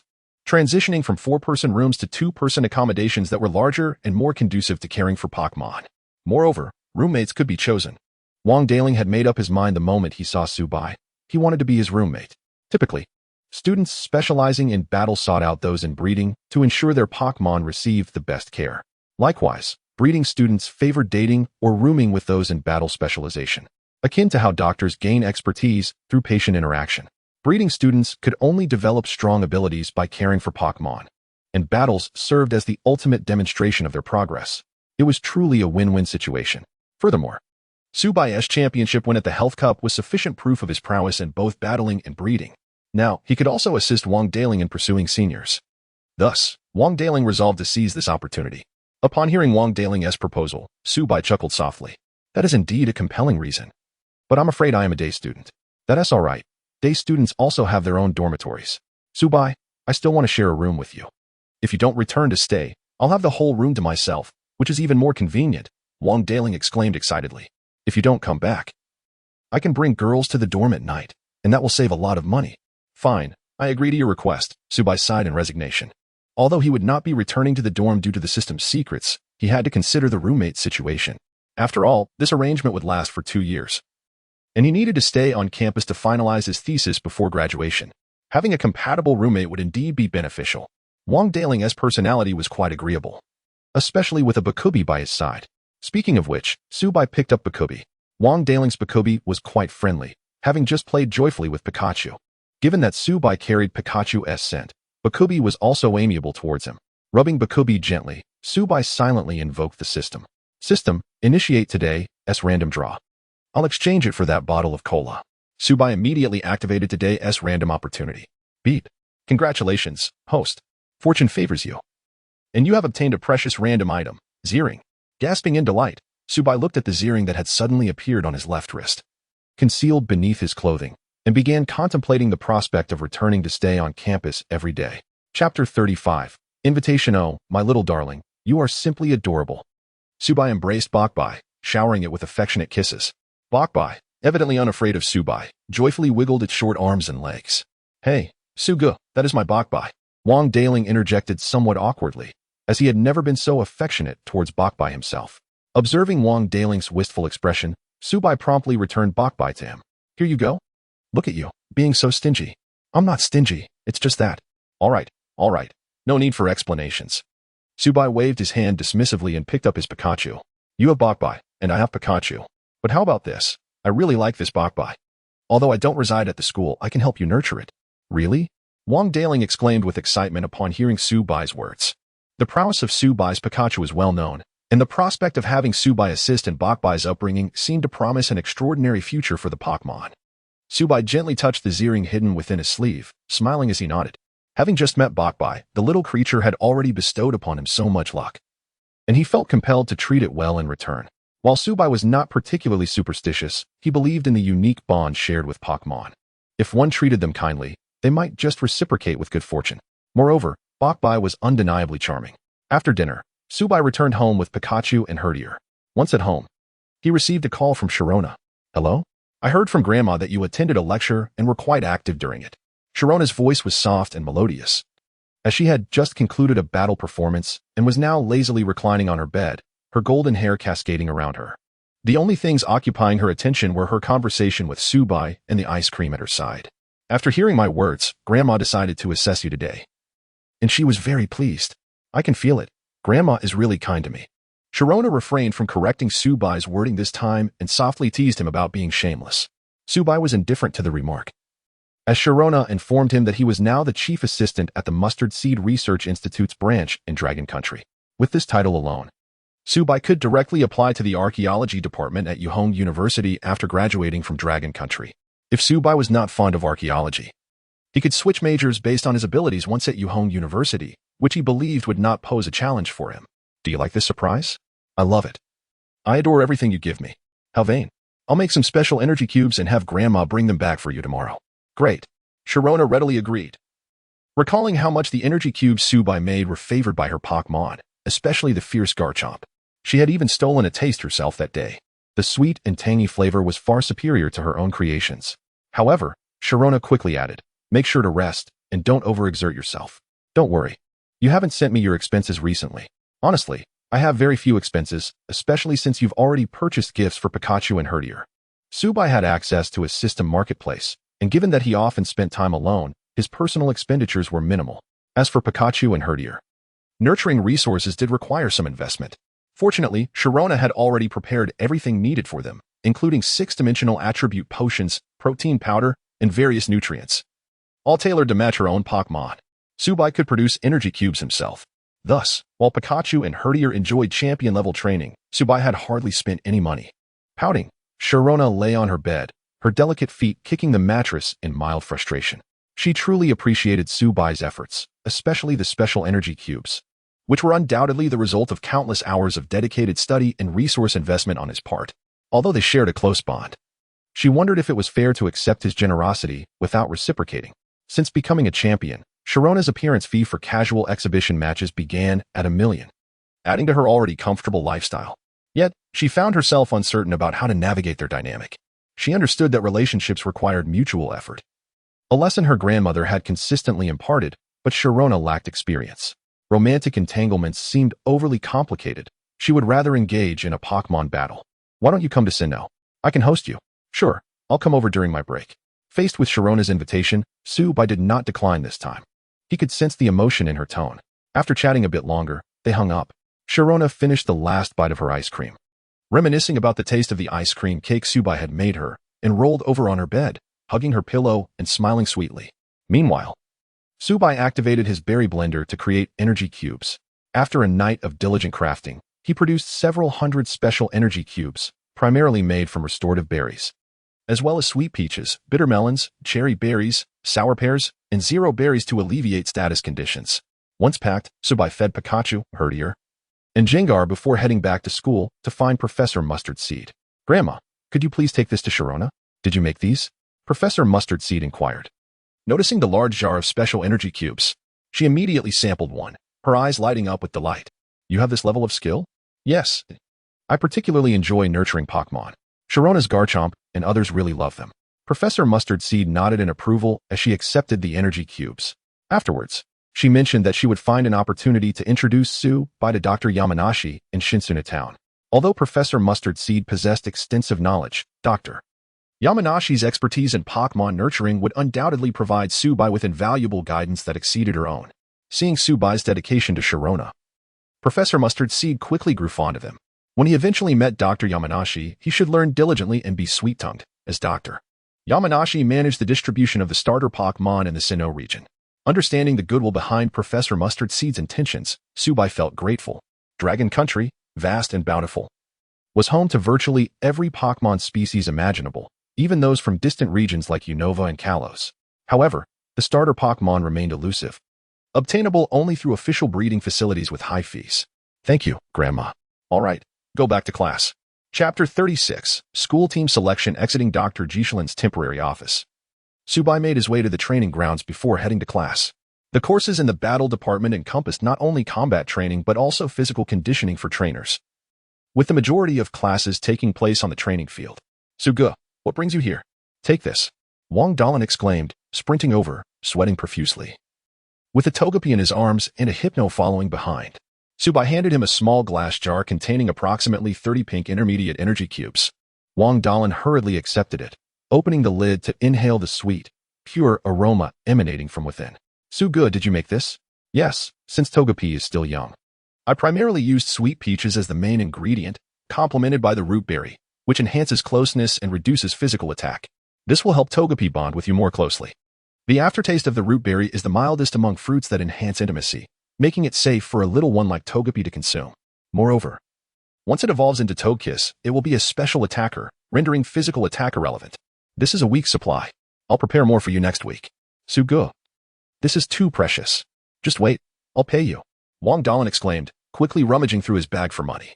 Although these were merely intermediate energy cubes, a set still cost a 4-digit sum, leaving Wang Dalan feeling embarrassed. Subai appreciated Wang Dalan's eagerness, so he only accepted the cost of the fruits and 100 yuan for labor. Initially, Wang Dalan adamantly refused, but Subai had promised to help him raise Togepi. Considering that Togepi was currently using intermediate energy cubes, how could Wang Dalan afford to pay for the superior ones later? Wang Dalan simply chuckled, opting for silence. Indeed, while his family was well off, affording superior energy cubes was a stretch. Subai refrained from giving Togepi superior energy cubes, partly to avoid drawing attention, and partly to set Wang Dalan at ease. Additionally, Togepi was too young for superior energy cubes, glancing at the Z-ring concealed beneath his clothing. Subai noted that Togepi was his little lucky star and deserved his utmost care. After all, these intermediate energy cubes could only be considered byproducts in the making of superior ones. He yearned for an opportunity to visit the Alola region to partake in the island trials and acquire Z crystals. However, this world differed from the anime. He would have to inquire later about areas in southern Longwa that share a similar climate with the Alola Islands, to see if Z crystals could be found. Upon returning to the classroom, the morning's lesson continued to revolve around berry theory. However, before commencing, Director Lee shared a document in the Pokémon department's large group chat. It was a notification regarding the formation of the J University school team. Ding! A change in the host's circumstances has been detected. Issuing a system task, join the school team. Reward, cumulative random attempts x5, good healing medicine x5. The rewards were not particularly substantial. Yet they indicated that joining the school team was no longer a daunting task for Subai given his current strength. Nonetheless, even the smallest of opportunities were worth seizing. Regardless of the system task, Subai would have chosen to participate in the preliminary selection to join the team, as it offered academic credits. During class, Subai discreetly checked the general information about the school team on his phone. School teams across various universities typically had two main responsibilities. Firstly, to participate in various external activities and competitions to showcase the university's prowess. Secondly, to be prepared to respond to emergencies, assisting official security agencies in combating minor criminal activities or aiding in major natural disasters to protect the city, all while receiving salaries and rewards. For instance, last year, due to heavy rainfall, teams from J University, J Institute, J Normal University, and J Polytechnic were dispatched to assist in flood relief, with the captain of the J University team even deployed to Zhongzhou for a mission. The J University team comprised 9 members, 1 captain, 1 vice-captain for regular members, and 3 reserve members. The 3 reserve slots were open to third-year students. Competitions were generally divided into team battles and individual battles. In team battles, 6 members each sent out 1 Pokémon, simulating a full-scale battle among trainers. Typically, these were elimination rounds, with the first side to lose all 6 Pokémon declared the loser. Thus, qualifying for the school team depended not only on skill but also on whether one's Pokémon suited the team's lineup. The J University team had 2 formations, the Rain team and the Sandstorm team, serving as substitutes for one another. Subai planned to train Pikachu to use Thunder, which could secure a spot in the J University team lineup. However, this was merely to obtain eligibility. When it truly came to combat, a single Pokémon could suffice. After class, Subai casually had a bite to eat in the cafeteria before heading to the gym to register.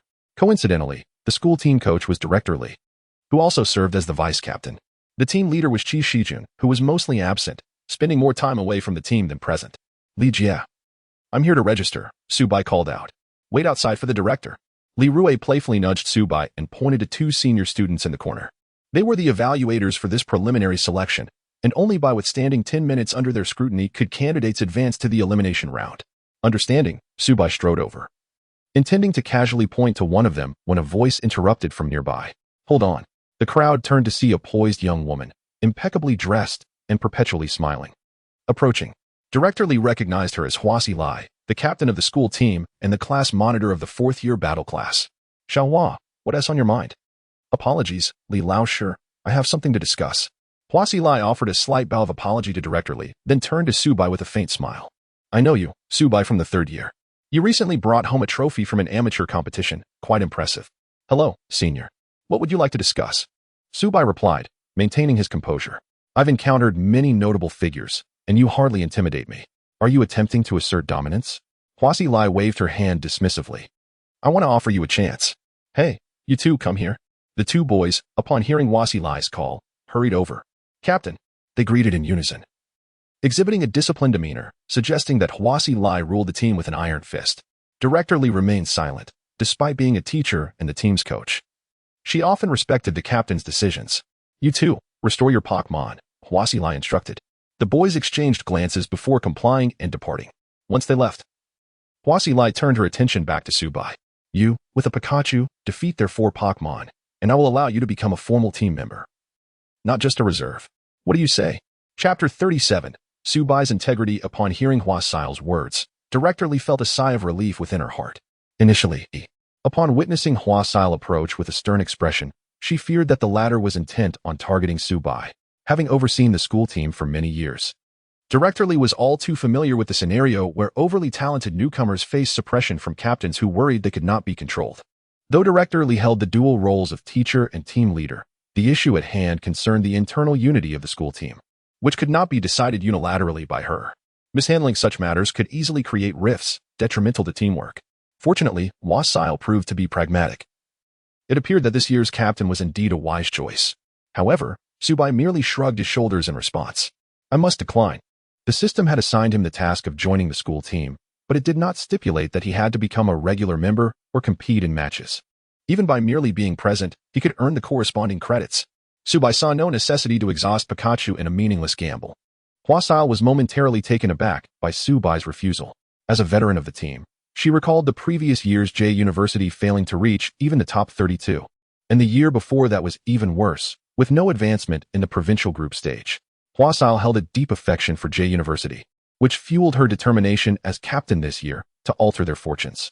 It was for this reason that she risked potential reproach from Director Li by personally reaching out to recruit Subai. She had observed Subai's performance and noted that his Pikachu was astonishingly powerful, seemingly cultivated in an extraordinary manner. The challenge of having Subai defeat two team members was merely a pretext. Her true intention was to have him join the team as a formal member. And if Subai's performance remained consistent, starting in the main lineup could very well be within reach. To her astonishment, this junior dared to reject her. Unbeknownst to Huasile, both Director Li and Principal Chi were particularly protective of Subai. Had she been aware, she would have directly conferred with Director Li to have Subai included in the starting lineup. Yet, this young man seemed oblivious to the respect he should accord her as captain. Do you truly not fear the consequences of so brazenly dismissing me? She thought. Huasile was not foolish. She understood that targeting such a prodigy would yield no advantage for her. Still, Subai's demeanor ignited her competitive spirit. If I do not put you in your place today, leading this team will become increasingly difficult for me. Junior, let me be frank. I have witnessed your remarkable performance in the Health Cup and admire your contributions to our university.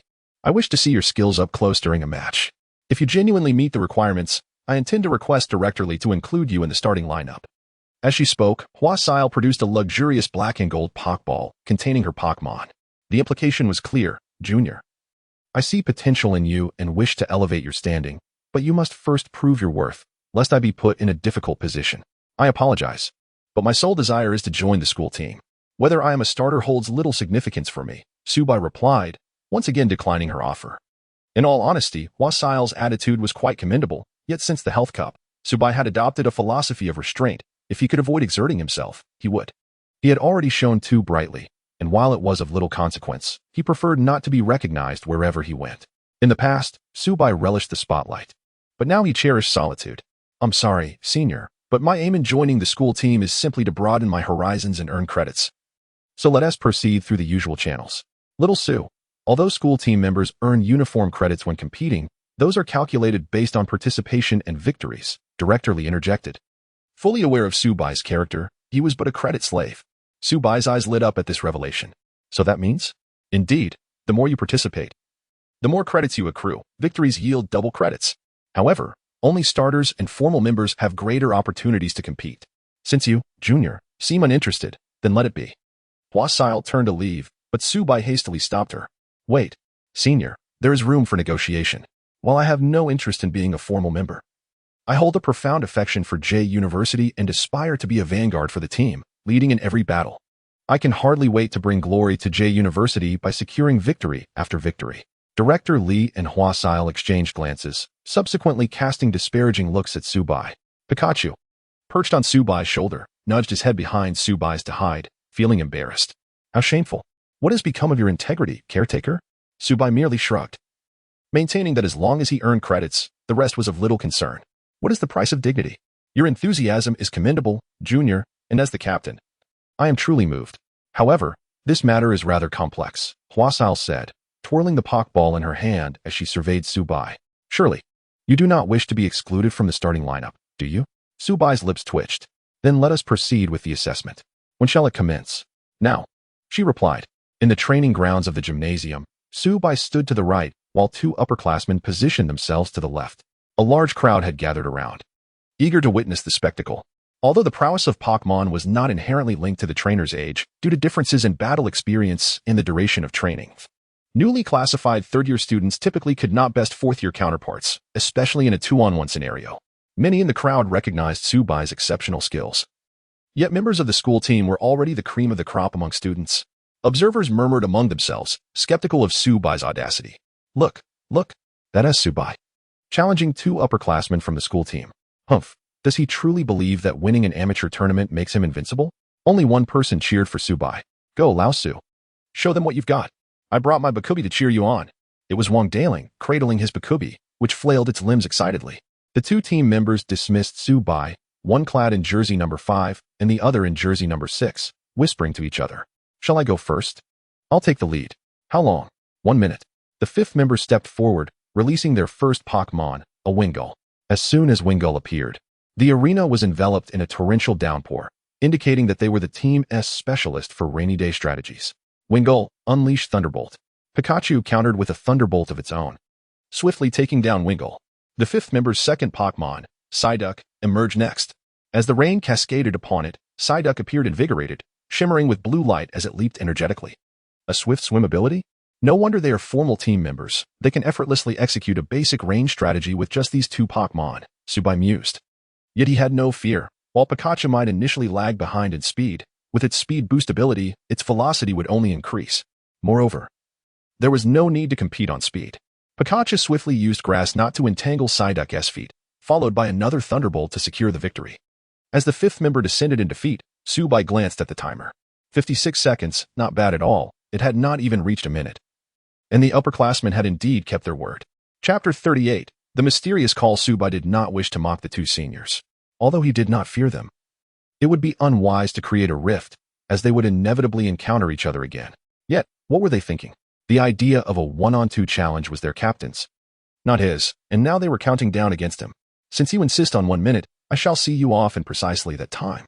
Tsubai had come to realize that in order to earn more credits and secure a starting position in future school team competitions, he needed to assert his presence against these seasoned players. Thus, he aimed to establish his dominance here, so that when he wished to take the field, he would no longer be subjected to their incessant nagging. With this thought, Tsubai casually brushed off the faint dust on his shoulder. Next, I shall take my turn. After all, it is merely a Pikachu. The sixth senior stepped forward, releasing his Pokémon, a Sandshrew that immediately summoned a sandstorm upon landing. It seemed that these two tasked with assessing the newcomers were adept in weather manipulation. This made sense, as each participant could only use one Pokémon in a single battle. A straightforward weather team was undoubtedly the preferred choice. All they needed was to align their key players and defensive strategies around the weather dynamics. In this context, the ability of newcomers to adapt under the opponent's weather conditions became paramount. However, Tsubai had no interest in examining the power of this weather. With a swift surf move, he dispatched the opponent. When the next Pokémon, a Geodude, entered the fray, it was merely a matter of executing a quick Thunderbolt. Well done, you managed to last a whole 1 minute and 3 seconds. Tsubai glanced at his watch, then turned to the gathering crowd, shrugging before departing. Just as he approached the exit, he was stopped by the senior who had previously used a Vulpix. Young man, during the last competition, I asked if you would accompany me to see my Vulpix, and you have yet to respond, she said with a playful tone. My apologies. But my Pikachu has quite the temperament, Tsubai quickly reassured as he noted his Pikachu was already gathering electricity. The girl with the Vulpix chuckled lightly. No worries. I am also a breeding major. Did you know your Pikachu and my Vulpix belong to the same egg group? Shueya, if you truly are a breeding major, you should focus your attention on your energy cube, Huasilai interjected, positioning himself between Tsubai and Shueya. You would do well to keep your distance from my team member. He still has training to complete. Humph. Young man, remember my name. And feel free to seek me out whenever you need assistance. The girl called Shueya seemed to heed Huasilai's warning, turning to leave. Once the eager gazes surrounding them dwindled, Huasilai handed a thunderstone to Tsubai. Senior, this is rather valuable, Tsubai remarked, surprised. A welcome gift. It is my rule that every new team member receives one. You are the first to obtain it, and by chance, you have received the most precious. Huasilai replied nonchalantly. This thunderstone was a one-time item, valued at 200 in the friendly shop, and not easily obtainable. How generous. With it, even if I cannot acquire the Thunder move TM, training Pikachu to learn Thunder will be far more convenient. Upon returning home that evening, Subai found himself at a loss for what to do. He decided to utilize the Thunder Stone. After using it, his Sing skill advanced from proficient to expert. What a loss. Nonetheless, it will surely be useful in my future endeavors with Sharona. Fortunately, the system shop now offers Thunderstones for exchange, so I need not worry about lacking materials when learning Thunder. Lost in thought, Subai's phone suddenly rang. Hello? This is Doin Company. May I speak with Subai, please? What is your business with Subai? The voice on the other end seemed hesitant, explaining that the company's owner wished to exchange the Thunderstone Subai had one for another item. If possible, they would also consider purchasing it back. I'm afraid if you are truly from Doin Company, you would know that I possess a Pikachu, and this Thunderstone is of exceptional quality. Thus, I have no intention of selling it at this time. Subai was not particularly inclined to evolve his Pikachu into Raichu.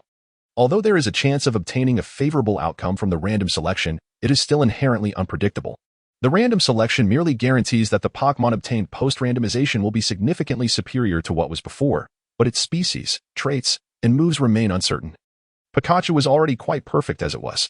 Moreover, Subai had shown Pikachu a video of Raichu, and Pikachu had clearly expressed a desire not to evolve, alleviating Subai's concerns. Out of personal sentiment, Subai had grown fond of Pikachu. However, he would always consult Pikachu's wishes first. If Pikachu desired to evolve into Raichu, he would assist. The current assertion that Pikachu required a Thunderstone was merely a tactic to inflate the price. Subai sensed that the caller didn't truly need the Thunderstone. Rather, they were interested in the one on his phone. Luckily, he had recognized its value early on and had not rushed to use it. Mr. Subai, we are indeed interested in acquiring that Thunderstone. Please, do consider parting with it. You may propose a price. I'm afraid I have already stated that this Thunderstone is of remarkable quality. I have never encountered one as fine as this, so I have no intention of selling. Subai was simply looking to leverage the situation for a better deal. If they decided against purchasing it, he could still use this exceptional Thunderstone for randomization. It would not go to waste. Very well, I shall not trouble you further. Wishing you a pleasant day, the caller concluded before hanging up. Subai remained unperturbed. The caller's anxious demeanor was evident, and he was confident they would reach out again. As for the possibility of attracting unwanted attention, the Dragon Kingdom is a nation of laws, and he had Gung Gue lurking in his shadow for protection. Although Gung Gue's level was suppressed post-randomization, this ancient entity had lived for over a century, and its power could not simply be measured by level. On the other end of the line, the suited gentleman was no ordinary person. He was the head of Doin Company's subsidiary in the Dragon Kingdom and also the nephew of Mr. Zivki. Upon learning that Subai was unwilling to sell the Thunderstone, he did not press further, as his cousin had instructed him to make every effort to retrieve it. The suited man placed the phone down and turned to a luxurious silver-haired youth lounging on the sofa. Cousin, he claims he does not wish to sell the Thunderstone. Then let it be. What a pity, replied the silver-haired young man, his tone filled with dismay as he clutched his chest upon hearing about the Thunderstone, revealing little of the noble demeanor he might have otherwise displayed. If you ever dare to use my collection as a prize again, cousin, you might as well let a Metagross crush me. After the suited man spoke, the silver-haired youth shot him a glare, but said nothing. If Subai were present, he would undoubtedly recognize this silver-haired young man, Doin Group's heir and the champion of Fengyuan, Zivki Daigo. Chapter 39. The treatment of the elegant cat. Wu gently patted the floating bronze mirror creature beside him. Although he felt somewhat disheartened, he was not entirely downcast. What had the other party said? Merely a compliment about the Thunderstone, followed by a declaration that his Pikachu would use it. The man in the suit snorted derisively. In his eyes, the other was merely attempting to drive up the price maliciously, having seen his desire to reclaim the Thunderstone. However, Wu, unafraid of revealing the truth, recounted word for word what Subai had said over the phone. Upon hearing Subai's high regard for the Thunderstone, Wu's eyes instantly sparkled. He was saying that my Thunderstone is of fine quality? Cousin, I believe he merely said that to inflate the price of the Thunderstone, he countered. You do not understand. Wu shook his head.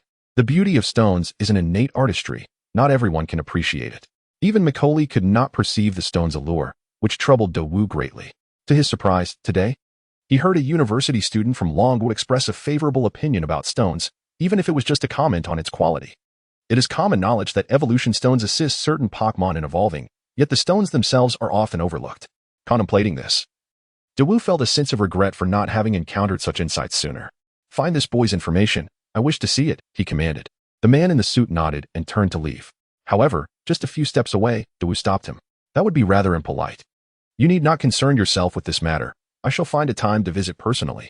Meanwhile, Subai, unaware that Wu had set his sights on him, was happily researching skills at home. The special attack moves of his Gung-Gue had all gone awry, leaving only a psychic move, which was clearly inadequate. Furthermore, Subai discovered through the system's Pokédex that Gung-Gue could learn Drain Punch. If that were the case, then for his physically offensive Gung-Gue, Drain Punch would be a highly cost-effective skill. Ultimate Drain and Drain Punch would serve as excellent endurance skills for Gung-Gue. Dream Eater was only useful when the opponent was asleep. It would be quite embarrassing if, like the mythical Pokémon Darkrai, the opponent awoke just as he attempted to use it. With this in mind, Subai opened the system's shop. The learning machine for Drain Punch had yet to be unlocked. Mahok should be able to learn Drain Punch, but if Chi Jun were to teach it, he would have a hard time explaining how Gung-Gue came into being. There were, however, skill machines for Drain Punch available for sale at over 18,000. Glancing at Gung-Gue's small, chubby hands and recalling his Gung-Gue's impressive physical attack stat, which exceeded 200 after the ability boost, he thought, why not? It's definitely worth it. After placing the order online, Subai checked his balance, thinking he should earn some more money. Gung-Gue floated over, grinning and making funny faces to amuse Subai. All right, don't worry, I can still manage this little expense. Subai gently flicked Gung-Gue, who then floated around the room like an inflated balloon, bouncing off the walls with amusing antics. After a yawn, Subai lightly tapped his cutty dog before picking up Pikachu and heading back to his room for sleep. Tomorrow he needed to rise early for school. Gung-Gue ceased its bouncing, laughing as it turned off the living room light before following Subai back to the bedroom. The next day, Wednesday, Subai strolled into campus while yawning, contemplating that once he acquired a black market ball, he must capture a psychic Pokémon capable of teleportation. Good morning, Senior Subai. Good morning. Two adorable juniors greeted him enthusiastically as they walked past. Subai nodded in acknowledgement. Having just won against two members of the school team yesterday, he had become one of the notable figures at J University. Upon entering the classroom, he settled into a corner and discreetly pulled out two steaming buns, devouring them swiftly. The buns had emerged from today's random encounters, and fortunately, they were filled with meat. One had to admit, the system's randomness was becoming increasingly unpredictable. The morning's lesson was a practical class. The teacher brought in a particularly finicky elegant cat. The task was to concoct a Pokémon food that the elegant cat would enjoy. After discussing the flavor preferences of feline Pokémon and sharing several recipes for general Pokémon food, considering nutrition and dietary restrictions, the teacher announced they could begin. The first to create a suitable dish could leave early. Subai glanced at the elegant cat and noticed something was amiss with its fur. Its belly was noticeably larger than that of its peers, yet it was not overweight, and its eyes lacked luster. He recalled similar cases from his memory and knew there were solutions. Let us give it a try. Putting on disposable gloves, Subai gathered a few berries and combined them with herbal juice, mixing in flour and protein powder to form a log, which he then cut into cylindrical shapes commonly seen in Pokémon food. After placing it in the oven to dry, it emerged as portable Pokémon food. Before long, several others had completed their dishes, mostly of a mushy or paste-like consistency, allowing them to work faster than Subai. The elegant cat was indeed discerning. It barely tasted the offerings before rejecting them outright, vocalizing its displeasure with evident disdain. Seeing Subai raise his hand, the teacher approached with the elegant cat in her arms. The elegant cat meowed, clearly resisting, showing no desire to continue sampling the student's creations. The teacher tried to coax her feline companion. Come now, just take a bite. Think of it as helping these children. Trust me. This Pokémon food is beneficial for you. Subai placed the food box in front of the elegant cat and gently patted its head. Although the elegant cat was reluctant to eat the student's food, it was friendly and unreserved. Upon seeing Subai offer the Pokémon food, it nuzzled his hand, pleading pitifully. Meow, can I not eat it? Rest assured, my Pokémon food is different from theirs. Hearing Subai's words, the elegant cat realized it had no escape and cautiously sniffed the offering. What a delightful aroma. The elegant cat began to waver, ultimately taking a bite. Delicious. The elegant cat exclaimed happily, soon devouring the entire portion, leaving not a crumb behind. The teacher was taken aback. This elegant cat was not hers, but one of the Pokémon raised by the school's breeding program, usually cared for by the instructors in turns. This particular elegant cat had not eaten properly for several days. Though the teachers were all professionals, none had anticipated that the elegant cat would so thoroughly enjoy the Pokémon food made by Subai. Very well, you have passed. You may leave. Excuse me, teacher. Just a moment, Subai smiled slightly. Before the teacher could inquire, the elegant cat suddenly yowled, wriggled free from her grasp, and dashed out of the classroom. Chapter 40. Accepting the task upon witnessing the elegant cat dash outside. The nurturing instructor lifted the bowl that Subai had used to hold Pokémon food and examined it closely. Ah, so it is.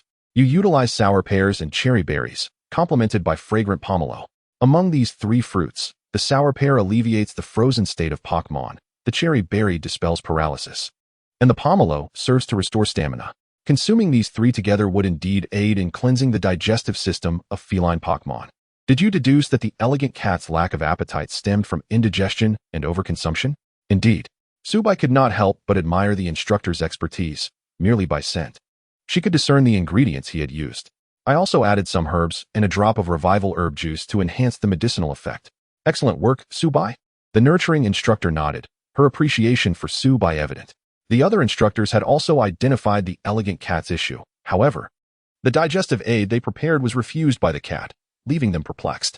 The nurturing instructor contemplated taking it to the Pokémon Center after class. Just then, the elegant cat returned. Although its fur had yet to regain its usual luster, its belly appeared less distended. The elegant cat, upon seeing Subai, joyfully leaped into his arms, expressing gratitude for his assistance. As Subai stroked the elegant cat, he felt a pang of sympathy for the creature. Take this class. For example, with so many classmates, even if each one had provided a taste of their Pokémon food, the elegant cat should have been satiated. With a couple of undercooked dishes, a few made from inferior ingredients, and some that were simply inedible. It was a wonder the elegant cat's digestive system could handle it all. Observing Subai's expression, the nurturing instructor seemed pensive and stepped closer. Subai, would you be willing to care for our fairy-type Pokémon? It won't be too taxing.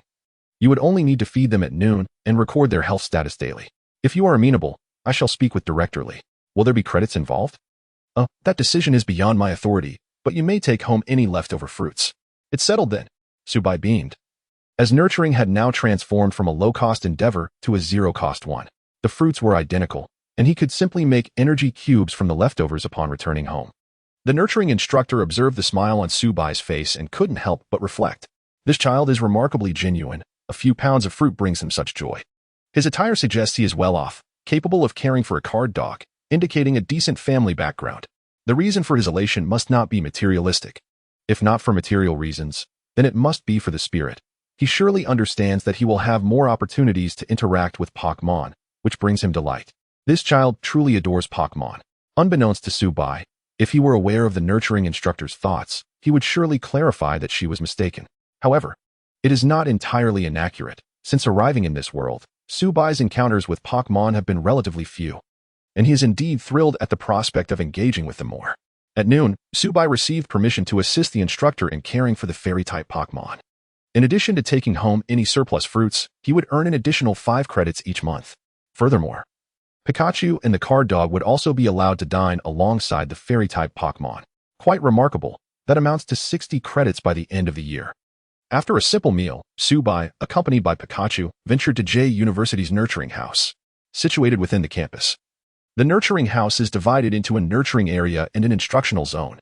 The nurturing area houses Pokémon cultivated by the school's faculty and staff, as well as those trained for battle practice. It is said that there is a Pokémon belonging to the military in Q City, a female Houndour, responsible for ensuring harmonious interactions among the Pokémon residing in the nurturing area. Only the instructional zone is under Subai's purview. The Pokémon in the instructional zone are characterized by low aggression, friendliness towards humans, and serve educational purposes. In their senior year, nurturing majors have a dedicated class held here weekly. Those studying observation have even more classes. In their final year, they must attend 5 sessions each week. The nurturing instructor led Subai into the nurturing area, where several Pokémon approached to greet them, one of which was the elegant cat he had encountered previously. Overjoyed to see Subai, the elegant cat leaped towards him, nearly knocking Pikachu off balance. Hello. It seems you've recovered well. Today's lunch has already been served to the Pokémon, and Subai primarily came to familiarize himself. J University, as the largest key university in the province, boasts a diverse array of Pokémon within its nurturing house. The instructor informed Subai that while outsiders are generally not permitted, the nurturing house is open to the public, with an establishment in the city where guests can select Pokémon based on information and videos. Once chosen, the staff will bring the Pokémon to the guests. If both the guest and the Pokémon can coexist harmoniously, the Pokémon may be sold. As Subai walked further inside, he beheld numerous Pokémon: Marill, Psyduck, Diglett, Swablu, Vivillon, Electrike, Macop, Pidgey. Even ghost and psychic types were present, such as the relatively low-risk Mismagius and Drowsy. Among the dragon types, there were Dratini and the comparatively gentle Altaria. Excuse me, do you sell Altaria as well? 200,000. Students receive a discount of 5%. I see, thank you. As Subai continued deeper, his gaze fell upon a patch of flowers, and his eyes widened in astonishment. An Eevee was frolicking joyfully amidst the blossoms. Subai rubbed his eyes and slowly approached, crouching down. Eevee. The Eevee. Noticing the unfamiliar boy, paused and rubbed its eyes with its tiny paws, revealing its delicate pink pads. Hello. My name is Subai. I will be the one bringing you meals from now on. The Eevee nodded obediently, tilting its head to scrutinize Subai, seemingly striving to memorize his appearance. Its dark, jewel-like eyes blinked, and its little nose twitched as it sniffed Subai's scent. So adorable. Subai sank to the ground, feeling as though he had been struck by a bolt of lightning. Pikachu, irritated, revealed its tiny white teeth and gently nipped Subai's ear before jumping down from his shoulder. Man, you're such a fickle creature. I must inform Sharona to be wary of you. I never expected you to be this kind of person. The Eevee, seeing Pikachu, cautiously approached and adorably chirped. Rubbing against Pikachu. Pikachu's cheeks flushed, and it collapsed onto the ground. I can't handle this. Truly, I cannot. Instructor, please tell me, how much is this Eevee? Forget it. Just tell me how many kidneys I need to sell to bring it home. Pika Pika. Both Subai and Pikachu were captivated. The nurturing instructor sighed with a wry smile. Little Sue, this Eevee has already been reserved by someone else. Chapter 41. Forest fire. Upon hearing the nurturing teacher announce that the Eevee had already been reserved, Subai felt a deep sense of discomfort. Pikachu's ears drooped in unison, and even the Jengar, hidden in Subai's shadow, shook its head in dismay. Eevee? This particular Eevee exhibited an unusual fearlessness. Observing Subai and Pikachu, it cautiously approached, nuzzling against Pikachu with its soft fur. In a sudden leap, it bounded into Subai's embrace, quickly scrambling onto his shoulder, showering him with affection. Don't be sad. Eevee will play with you.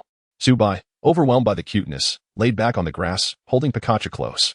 So adorable, fluffy and friendly. Why would anyone want to reserve it? Teacher, is there truly nothing we can do? Subai, don't put your teacher in a difficult position.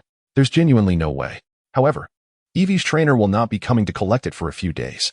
You may come to play with Eevee during this time. I can pretend I didn't see you.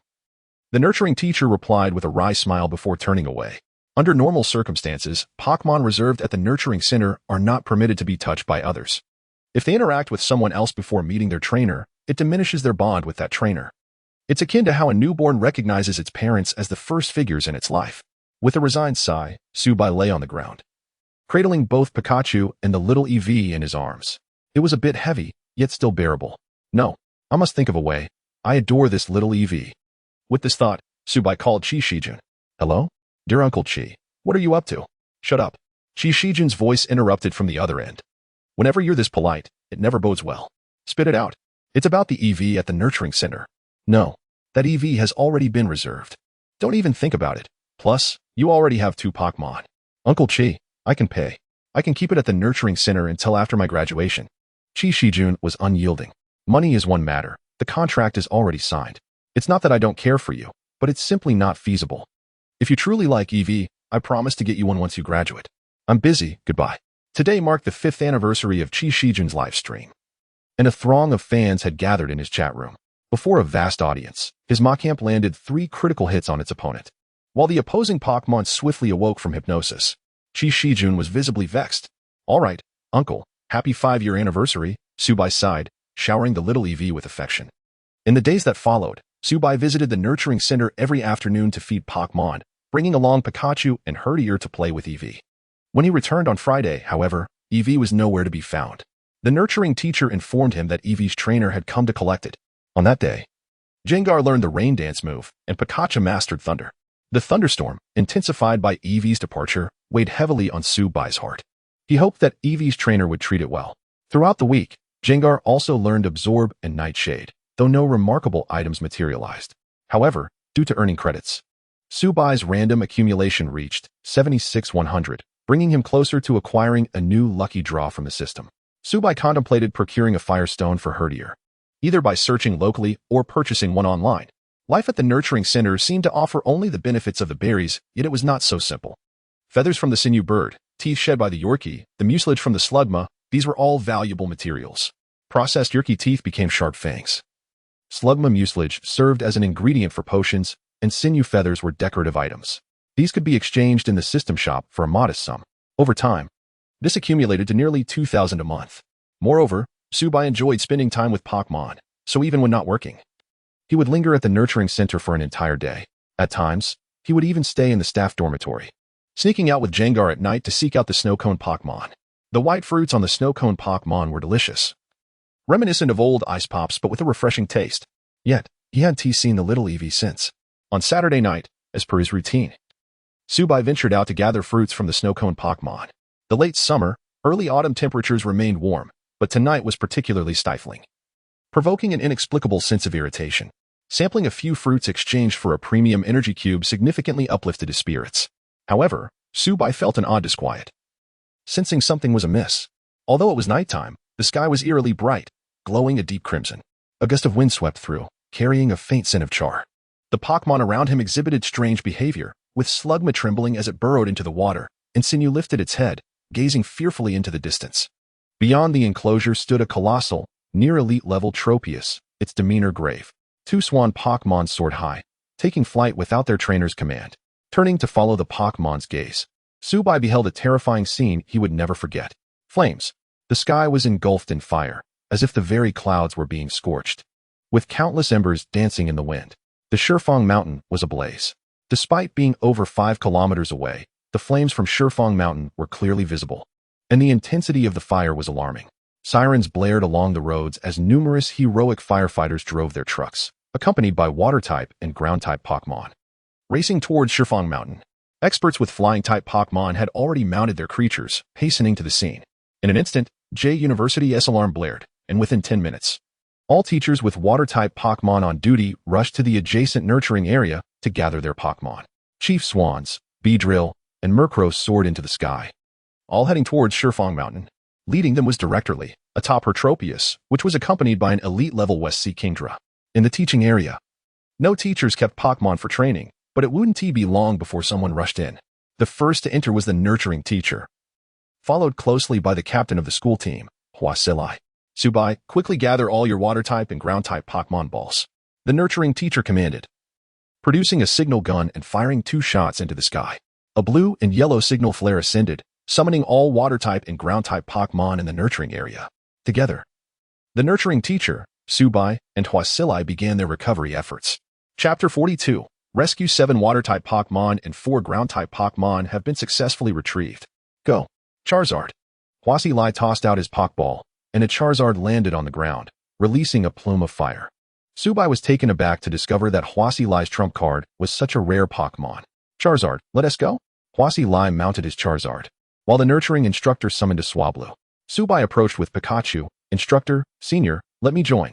My Pikachu can surf. No way. It's too dangerous. Only members of the senior team can participate in tasks of this magnitude. Huasilai firmly rejected Subai, given the severity of the wildfire, even with Pikachu's surfing abilities. Subai's lack of a water-type Pokémon for protection posed a significant risk. The nurturing instructor advised Subai to refrain from rash actions and remain here to calm the frightened Pokémon. After the two departed, the nurturing area fell silent once more.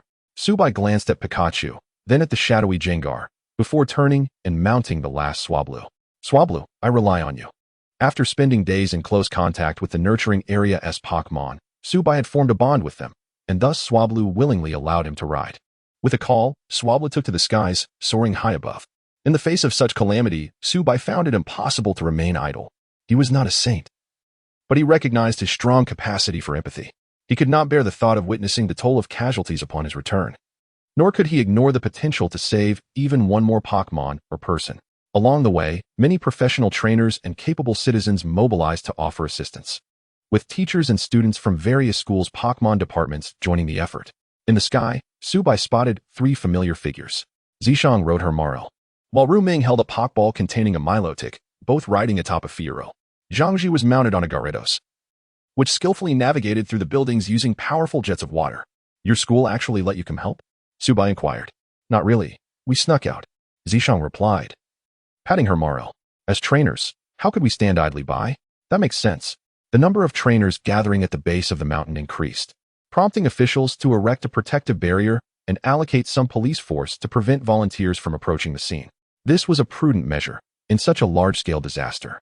Even water-type Pokémon could face severe danger, and unorganized volunteers rushing into the fire would only create chaos, resulting in unnecessary casualties and hindering firefighters' efforts.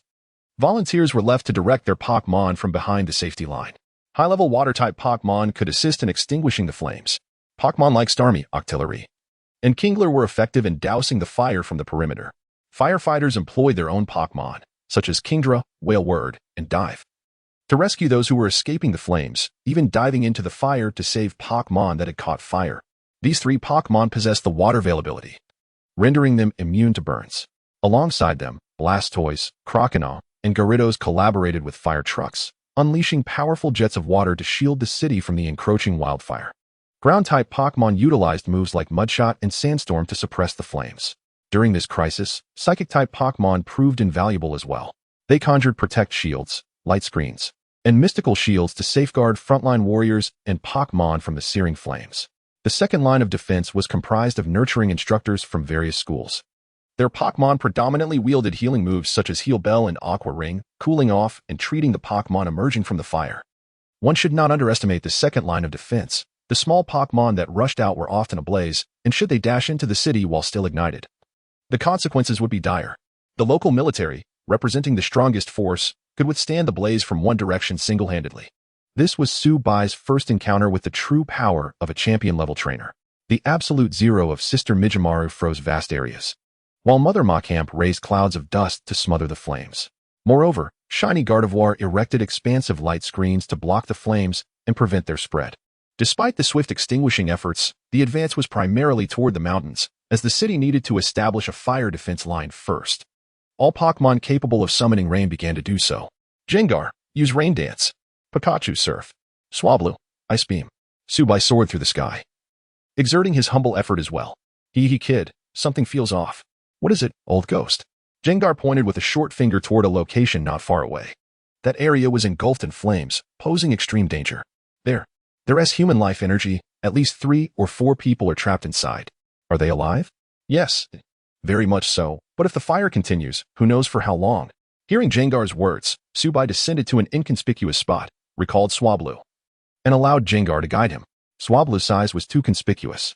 Gengar nodded, leading Su-Bai and Pikachu through the trees. At the location Gengar indicated, 2 men and 2 women huddled together, trembling, along with a Meowth. Despite the thick smoke, their cries for help echoed. Help, help. It's such an awful feeling. It's such an awful mood. The 2 individuals clinging to the Meowth, clad in white combat uniforms, were Musashi and Kojiro. The others, dressed in black combat attire, were Yamato and Kojiro. Su-Bai was momentarily stunned upon arrival. It's you guys? Dragon Kingdom brats, please, save us.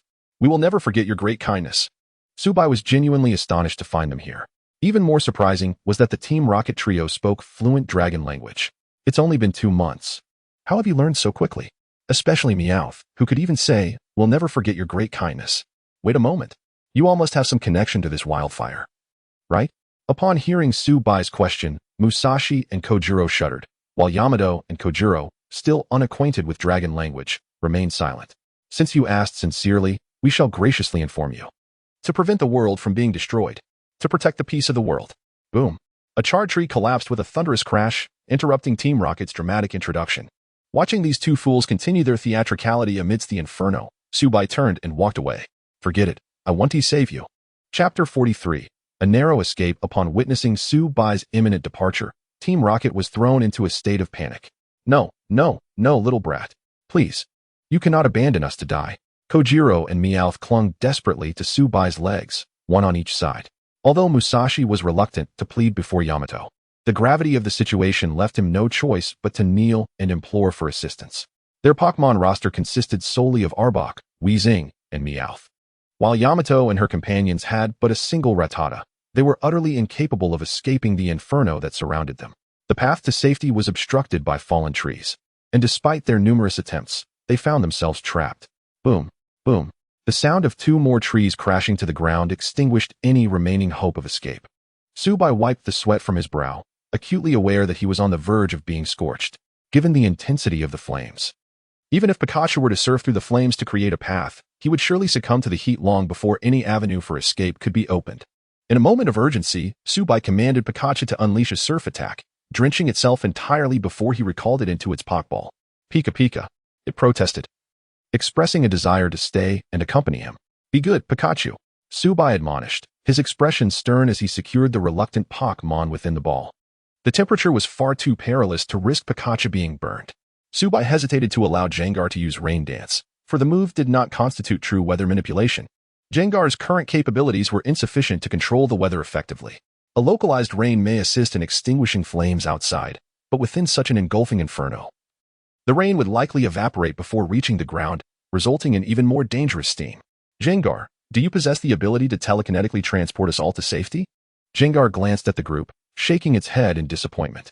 While it could effortlessly lift a few individuals and toss them to safety, the challenge of elevating this many people to a height that would shield them from the flames and then traversing the expansive sea of fire was far too daunting.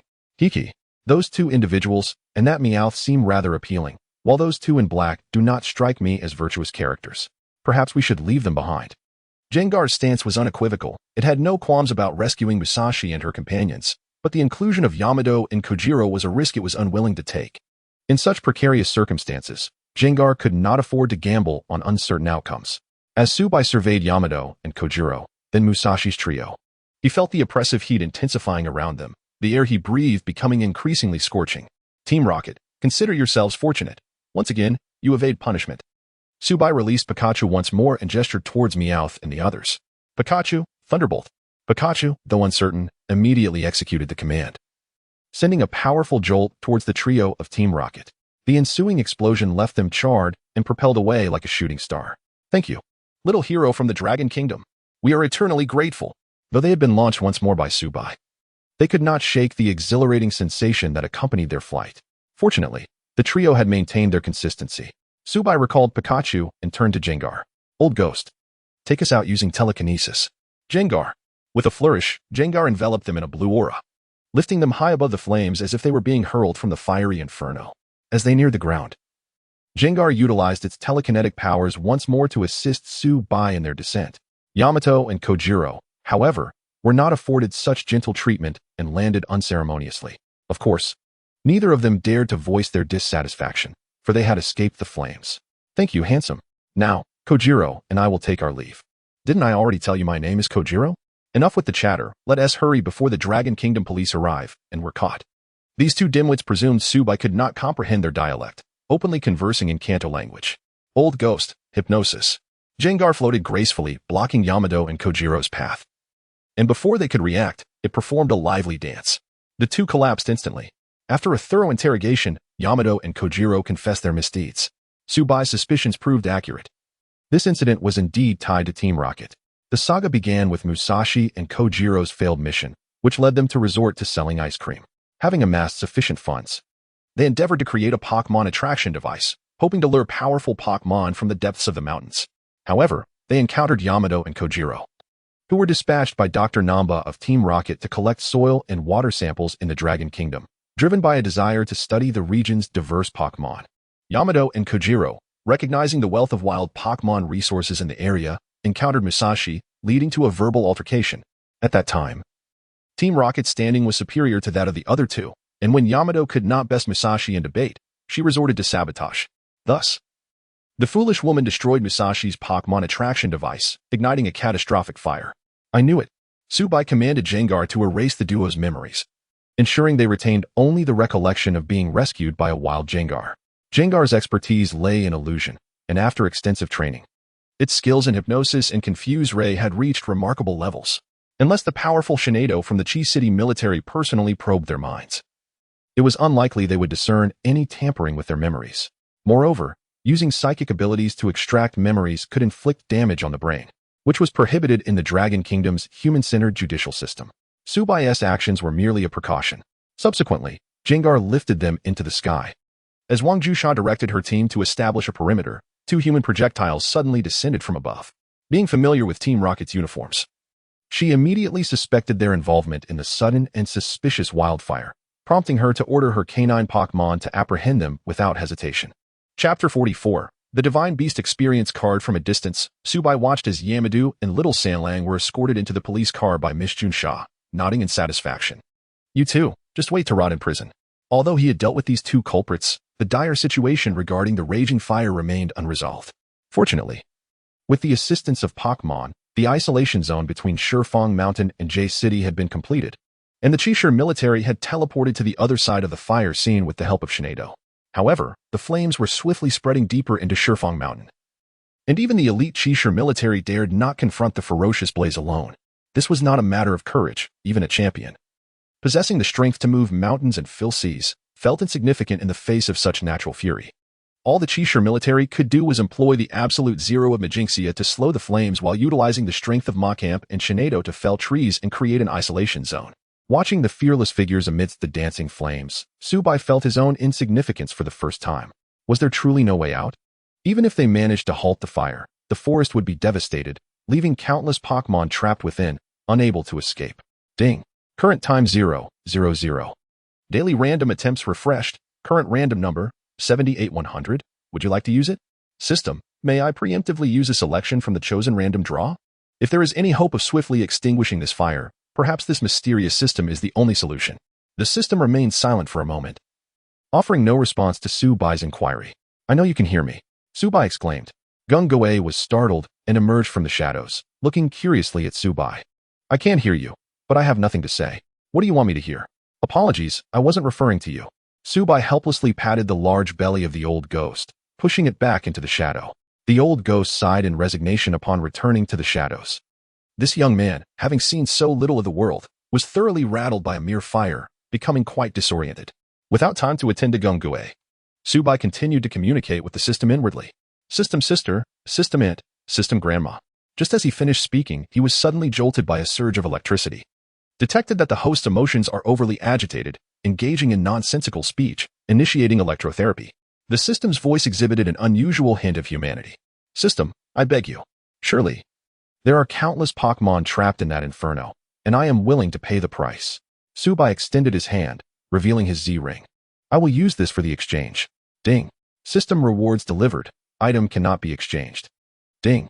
Detected a change in the host's circumstances. Activating the long-term mission, the cost of kindness. Ding. Detected task similarity, merging the cost of kindness with the redemption of the academic underachiever. Detected merge task, adorable and charming protagonist, before graduation, earn 500 credits. Previous credits earned from the redemption task do not count. Task acceptance reward. 1 random selection from the chosen royal draw, no consumption required. Task failure penalty. Return to the original world. Do you accept? Accept. The return to the original world would mean Subai would be sent back to his previous life, a punishment he deemed almost as severe as death. In this world, he had a bright future, cherished his Pokémon, and cared for his friends and family, but most of all, he could not bear the thought of leaving behind his beloved fiancée, Sharona. It was not mere infatuation, the bond they had formed was genuine. And he feared that if he returned, she would be heartbroken, unable to find him. Furthermore, earning 500 credits in under 2 years, especially considering the difficulty faced by university students in Longhua, was tantamount to an impossible task. Nevertheless, Subai chose to accept the challenge. For he believed in his protagonist's halo. I have arrived in this world. There's no way I can simply return. System, grant me the opportunity to exchange for a random selection. Today, I shall play the role of the savior. I must receive something beneficial in return. Something worthwhile for the 3 years I have spent without a partner. Ding. Congratulations, host. You have received a Divine Beast experience card. Can randomly summon a Divine Beast level Pokémon once. The Divine Beast will assist the host in overcoming difficulties. But please note that the Divine Beast possesses its own thoughts, and the extent of assistance cannot be interfered with by the system. That will suffice. The Divine Beast experience card. In the world of Pokémon, most Divine Beasts are willing to aid humanity, provided they are not disturbed or provoked. However, there lies a risk. What if a fire-loving creature is summoned? Or worse, what if Yveltal appears? That would be even more disastrous. And what if a Divine Beast that can only purify upon but lacks strength is summoned? Yet, faced with such a raging fire, there seem to be no better alternatives left. I hope for a useful and temperate Divine Beast. System, activate the Divine Beast experience card. Oh heavens. I offer my 3 years without a partner in exchange. Please let me summon a benevolent Divine Beast. Just please, do not let it be Yveltal. As Subai finished speaking, a virtual blue light began to materialize, gradually transforming into shimmering blue particles that ascended into the sky. As the blue light rose, it formed a glowing circle, expanding as it ascended higher and higher. Many onlookers, captivated by this extraordinary sight, instinctively looked up. Initially difficult to perceive with the naked eye, many failed to notice Su Bai's presence amid the spectacle. The Qishir military halted, sensing an unusual aura emanating from the glowing circle, foreboding the arrival of an extraordinary being. Suddenly, the circle glimmered with white light, followed by the emergence of a robust column of water. Rather than descending, the column spiraled upwards like a water tornado. As the circle vanished, the water burst forth, revealing a colossal, snow-white Pokémon adorned with 2 rows of blue-violet dorsal fins and majestic wings, soaring in midair. Lugia. As Lugia appeared, dark clouds swiftly gathered, and the flapping of its wings conjured an unnatural wind, which, combined with the previously erupted water, extinguished a significant portion of the raging fire. Yes, Su Bai leapt with joy. The god of monsoons and ocean currents, Lugia. The power of Lugia would effortlessly quell the flames. Most importantly, while it might not be the gentlest of divine beasts, it was certainly among the more amiable ones. Under the astonished gazes of the crowd, Lugia too was observing them, though it was actually searching for Su Bai, who had slipped into the throng amidst the chaos. Lugia, please lend us your aid, Su Bai called out, the words flowing naturally despite being the first to speak in such a tumultuous moment. His plea instantly resonated among the crowd, prompting countless voices to rise in earnest supplication for Lugia's assistance. Though the cacophony was chaotic, it was filled with sincerity. Lugia flapped its wings and let out a mighty roar, causing the dark clouds to thicken at a visibly rapid pace. Mere seconds later, a torrential downpour began to fall. As the rain poured down, the flames gradually extinguished, and a collective sigh of relief echoed through the crowd. In that moment of reprieve, an unexpected phenomenon occurred. From the other side of the sky, an unusually vibrant rainbow arched across, piercing through the darkness and illuminating the night. People clearly saw a massive golden-red silhouette soaring towards them from the end of the rainbow. Chapter 45. The Gathering of Divine Beasts. The colossal golden-red silhouette soared from the distant horizon, gradually revealing its avian form. It was a Pokémon unlike any seen before, its majesty rivaling that of Lugia. Moreover, the rainbow seemed to conceal some enigmatic significance. In the blink of an eye, this bird-like Pokémon appeared above the crowd, perpetually flickering in and out of visibility. No one recognized this Pokémon, save for Qishijun and Su Bai, who were aware of its true identity, the legendary divine beast. Ho-Oh. Ho-Oh is a Pokémon steeped in lore across various regions, particularly in the Dragon Kingdom and Johto. In the realm of the Dragon Kingdom, the tales of the Phoenix echo through its mountains, and countless legends and anecdotes related to the Phoenix abound. Johto, in particular, venerates Ho-Oh as a symbol of faith. Given Ho-Oh's extreme mystique, it seldom reveals its true form, rendering it a rare sight indeed. Even Professor Oak refers to Ho-Oh as an unknown Pokémon. What prompted this enigmatic and proud creature to manifest here? What could its intentions be? Qishijun clenched his Pokeball tightly, beads of cold sweat trickling down his brow. What day could it be? A convention of divine beasts? The sudden appearance of an unfamiliar Lugia had already instilled trepidation, and now, another Ho-Oh graced the scene. If they were merely divine beasts, he would not feel fear, though he might not win in a confrontation. Escape was plausible unless both Ho-Oh and Lugia decided to focus their attention on him. However, divine beasts are inherently mysterious and powerful forces, and should they unleash their wrath upon the citizens here, Qishijun could not bear the thought. Yet, it was Su Bai who was most distressed. Could it be that a summoning of Lugia inadvertently attracted Ho-Oh? If that were the case, it would indeed be a dilemma. System, why has Ho-Oh come here? Please deduce this yourself. This system is unaware.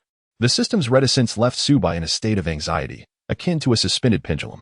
However, Jengar, that audacious creature, exhibited remarkable bravery, daring to peek out from the shadows to observe the unfolding spectacle, even as 2 level 1 divine beasts hovered above, glaring down. Ho-Oh and Lugia locked gazes for an extended moment, seemingly engaged in silent communication. Divine beasts possess clear cognitive abilities and rich emotions, allowing for profound exchanges. Their calls echoed for what felt like an eternity, though it lasted only mere seconds. They communicated not through sound, but rather through a form of telepathy, with their calls merely serving as an external manifestation. Subsequently, both Ho-Oh and Lugia turned their attention to the crowd. The onlookers, oblivious to the significance of the divine beast's gaze, continued to capture photographs and videos. Only Su Bai understood that both Ho-Oh and Lugia were observing him. The old spirit had retreated into the shadows. Fortunately, the divine beasts merely looked on, making no further moves. Lugia then took flight, while Ho-Oh circled the area previously ravaged by wildfire before also departing. As Ho-Oh vanished, the once vibrant rainbow bridge fragmented into shimmering motes of light. As the light descended, those closest to the disaster site witnessed the charred remnants of trees consumed by flames transforming into ash. From the ashes, vibrant green shoots emerged, visibly sprouting into towering trees. The crowd gasped in astonishment, many pulling out their phones to capture the miraculous scene, while others wept for their Pokémon. Finally, it was over. The remaining task was the search and rescue operation, a manageable endeavor with the assistance of trained warriors and numerous trainers. Let us go, Qixi Qingyao. Subai beckoned to the hidden Qixi Qingyao, and together they returned to J University. The search efforts continued until noon the following day, and Subai slept until then, utterly exhausted. Unlike others, he had ventured deep into the Inferno to assist Team Rocket. Upon waking, he was overcome with relief, seeing Pikachu and Houndour still nestled beside him, which confirmed his return. It had been a harrowing experience, and he vowed never to put himself in such peril again. However, once he regained his composure, Subai faced a pressing reality. He needed to accumulate 500 credits within the next 2 years. A daunting task. The challenge was akin to two elderly men attempting to stack a tower of blocks. It seemed that he could no longer rely on traditional methods to earn credits. Was he truly destined to challenge the Dongwang Alliance with his 2 Pokémon and secure a spot among the top 4? Ding. Detected that the host has gained the gratitude of Shifeng Mountain, acquiring the favor of the supernatural forest. The system's electronic voice suddenly echoed in Subai's mind, jolting him upright. System, did you say gratitude from Shifeng Mountain? Does it possess consciousness? Host, are you foolish? The system elucidated that the wildfire had been extinguished, and both the Pokémon of the mountain and the citizens of J City, along with those who depended on Shifeng Mountain for sustenance, expressed their gratitude for Lugia's assistance. Since Lugia had been summoned through Subai's Divine Beast Experience card, this gratitude, while not directly conveyed to him, was deemed to belong to Subai by the system, thus rewarding him with the forest favor. Subai nodded in satisfaction. Although his actions were not motivated by a desire for reward, he welcomed the tangible benefit, which would help mitigate his deficit of 500 credits. He then inquired further about the nature of the forest favor. This power would foster a closer bond between him and his Pokémon, enabling him to draw strength from the forest, enhance himself or heal his Pokémon with this supernatural energy, and even communicate with them. The forest favor was also known by another familiar name, the power of evergreens. Ding. Congratulations, host, for attracting Ho-Oh's attention, earning the title Pseudo-Rainbow Hero. Pseudo-Rainbow Hero effect increases the probability of encountering shiny Pokémon by 10. Ding. Congratulations, host, for piquing Lugia's interest, earning the title Pseudo-Silver Wing Hero. Pseudo-Silver Wing Hero effect increases the probability of encountering dominant Pokémon by 10.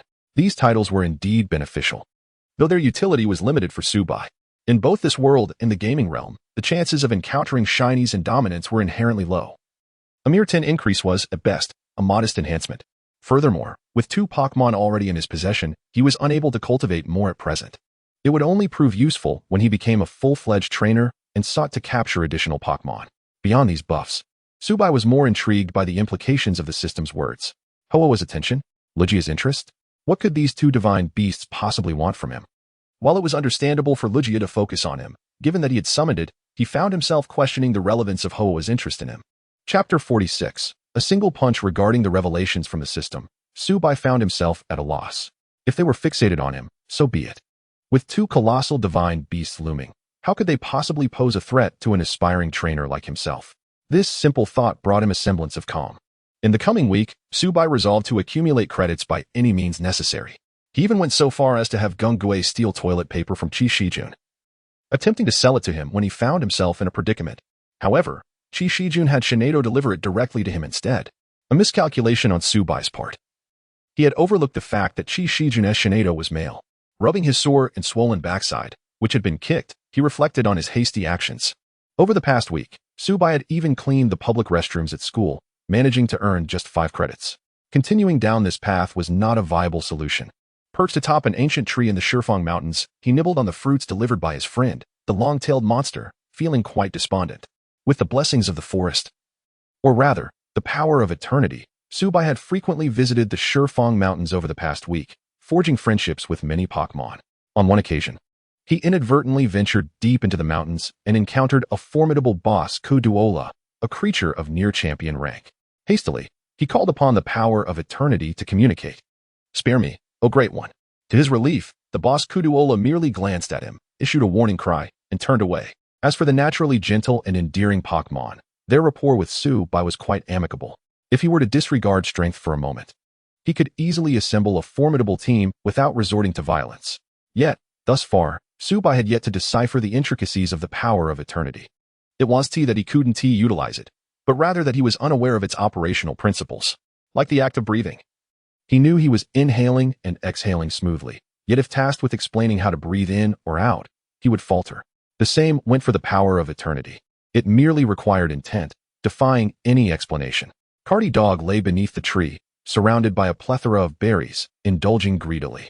Pikachu rested on Cardi Dog's back, purring contentedly.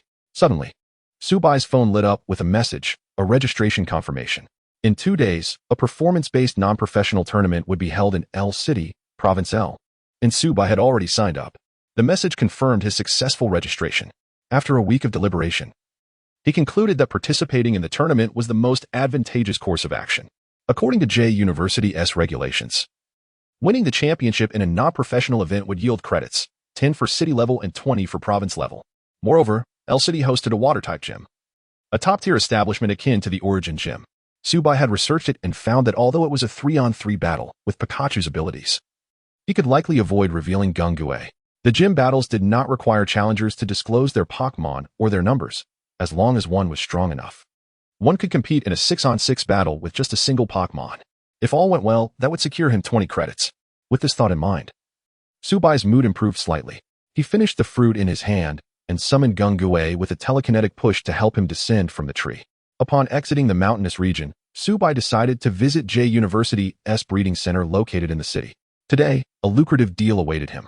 A wealthy patron had commissioned a Chishi bird for his daughter, who had just become a trainer. This very Chishi bird was the one Subai had ridden during the forest fire incident a couple of days prior. He was eager to witness the unfolding events. Let us go, Pikachu, Cardi Dog. With Pikachu and Cardi Dog in tow, he concealed Jingu within the shadows and took a taxi to the breeding center. Upon entering, Subai immediately sensed a familiar presence. The power of eternity heightened his sensitivity to the existence of Pokémon. It was Little Eevee. What was it doing here? Pikachu. Cardi Dog. Little Eevee is inside. Let us go check it out. Subai hurried inside, anxious to see how Little Eevee was faring and who its trainer might be. However, what he witnessed upon entering nearly ignited his fury. In the reception hall, Little Eevee was pitifully confined in a small, dilapidated iron cage, its fur matted and filthy, placed carelessly beneath the counter. Beside the cage stood a young man clad in the latest fashion from Fila, appearing 4 or 5 years older than Subai.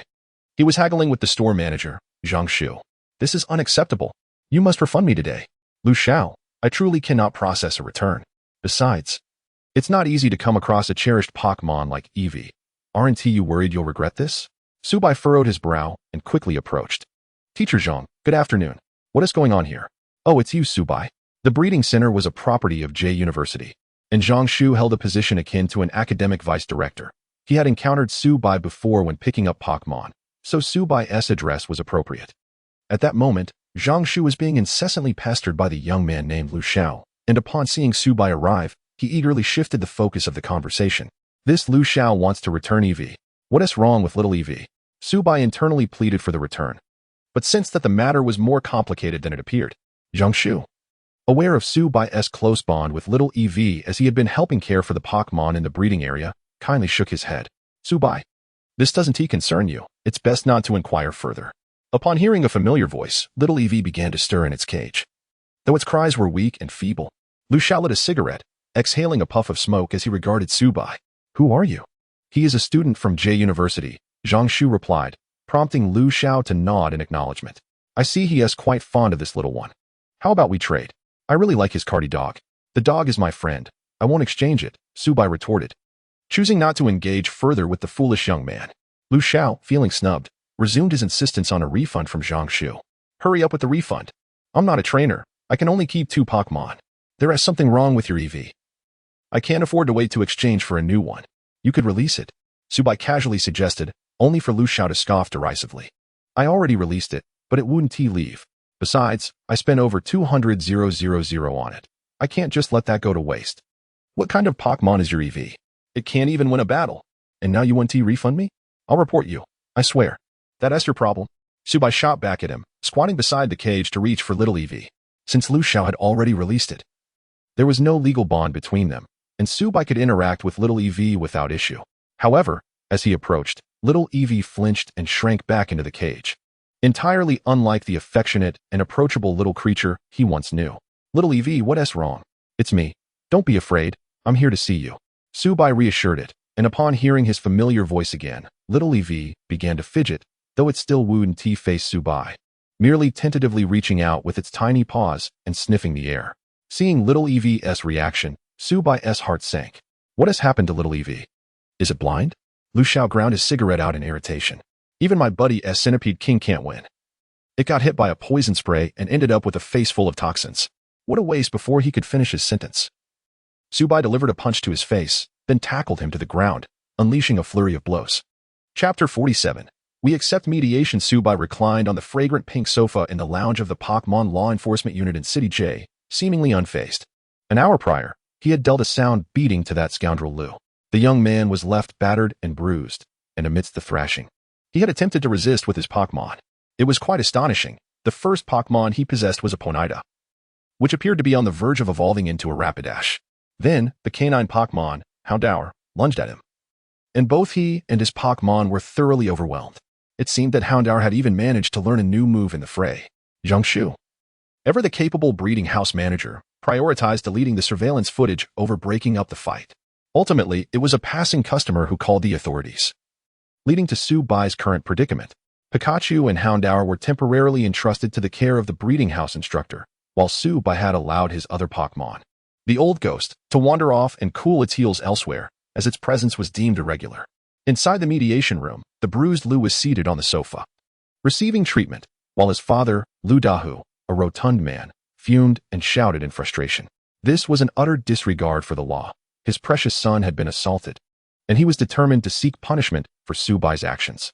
"Mr. Lu, one must not speak so lightly," interjected Qi Shijun, who had hurried over after receiving a call from Jingshu. After grasping the situation, he discreetly employed the powers of his Pokémon, Shinado, to coordinate their narrative before arriving. The reality of young people brawling could vary in severity, but in this instance, it was Lu who had been on the receiving end of a one-sided attack, and as a man of stature, preparations were necessary. "I have heard that your son targeted my student S Houndour with the intent to seize it.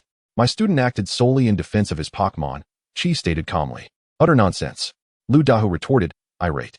They were accustomed to exerting their influence, and now, in light of his son being the victim, they were being accused of attempting to steal a dog? What kind of level is my son at? Would he even consider stealing that mud? With a resounding clap, Qi slammed his hand on the table, his formidable presence commanding immediate silence. The mediating officer, Jun Sha, rose to her feet, and both Houndour stood ready, though they did not dare to advance.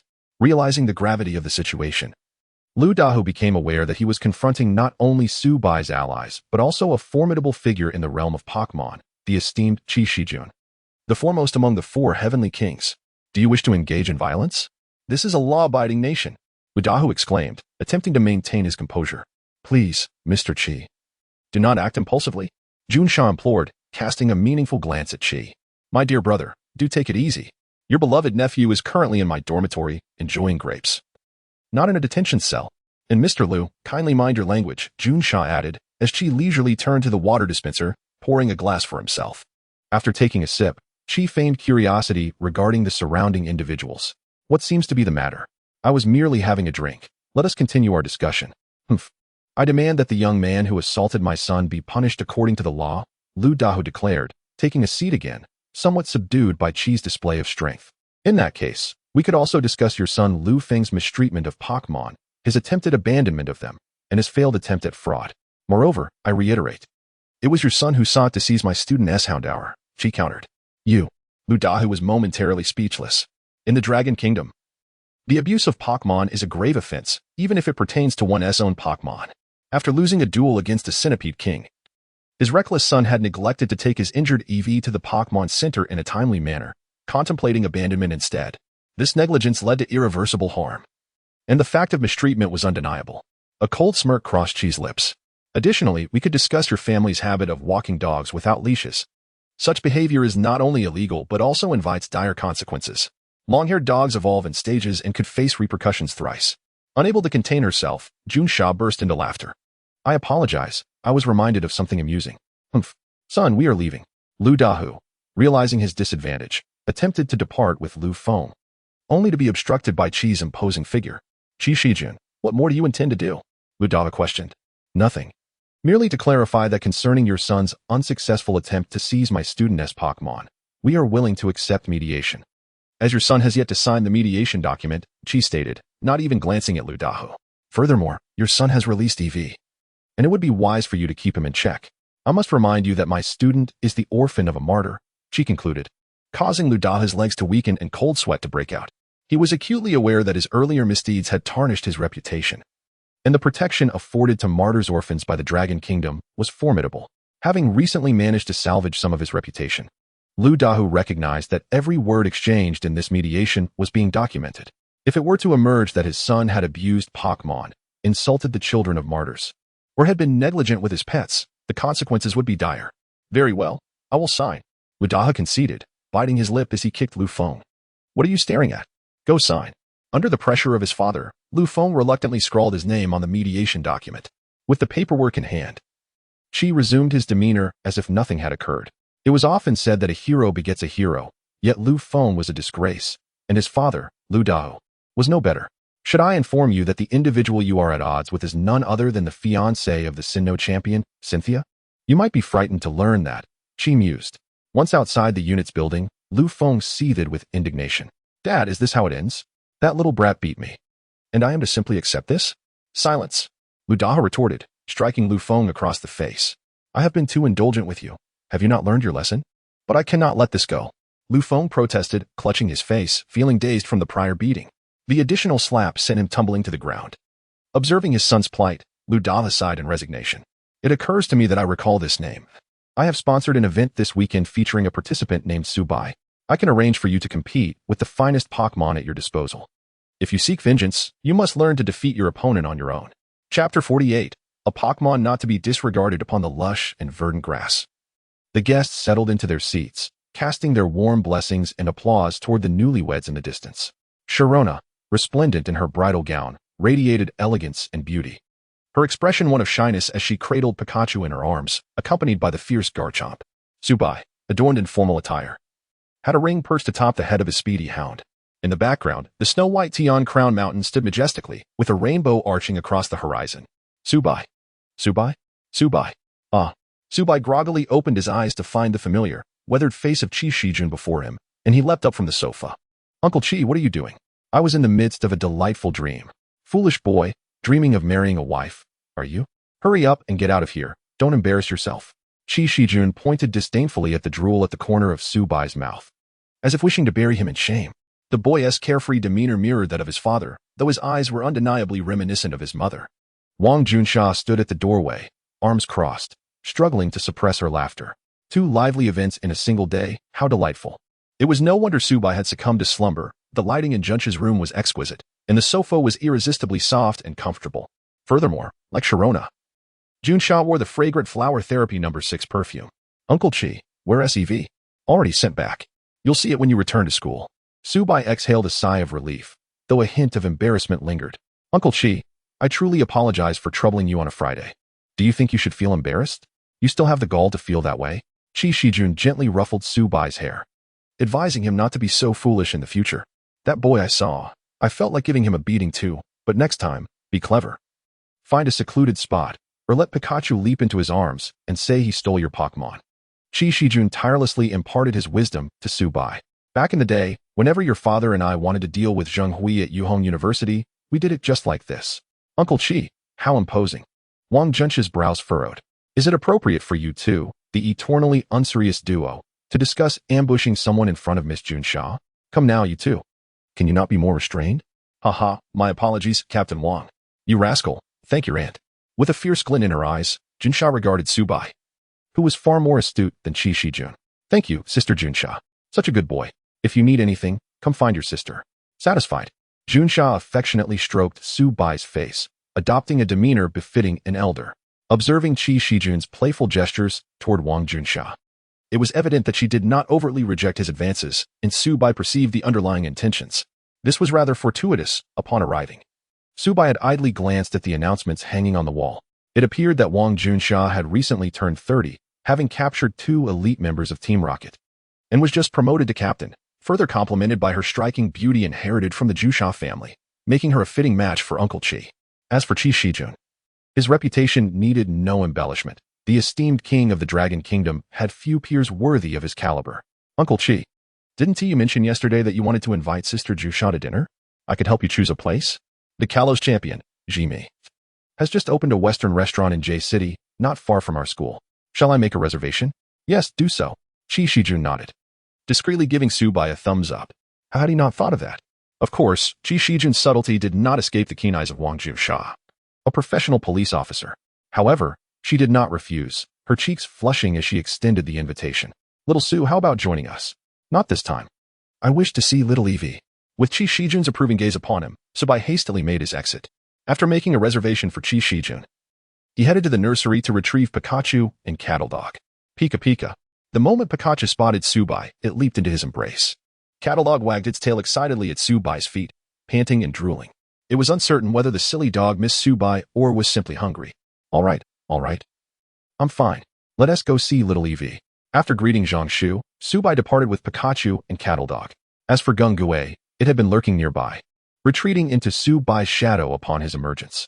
Gazing at his three beloved Pokémon, Subai couldn't help but feel a surge of emotions. How could anyone bear to harm such adorable creatures? Upon arriving at J University, Subai made a beeline for the breeding area.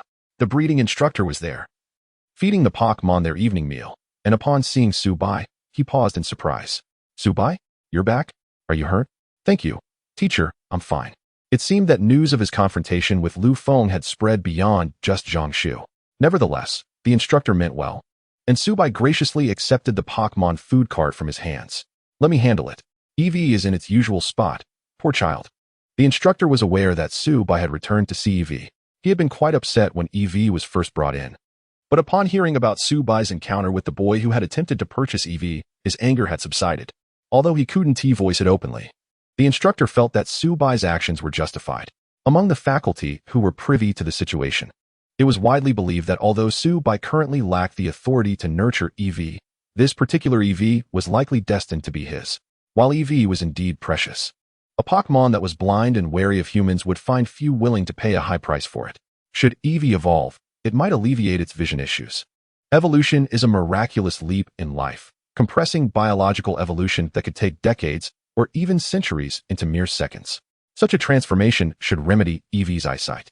However, both intimacy and the necessary items for evolution demanded immense effort, and the only one who would be willing to invest such energy and whom Eevee would accept was likely Subai.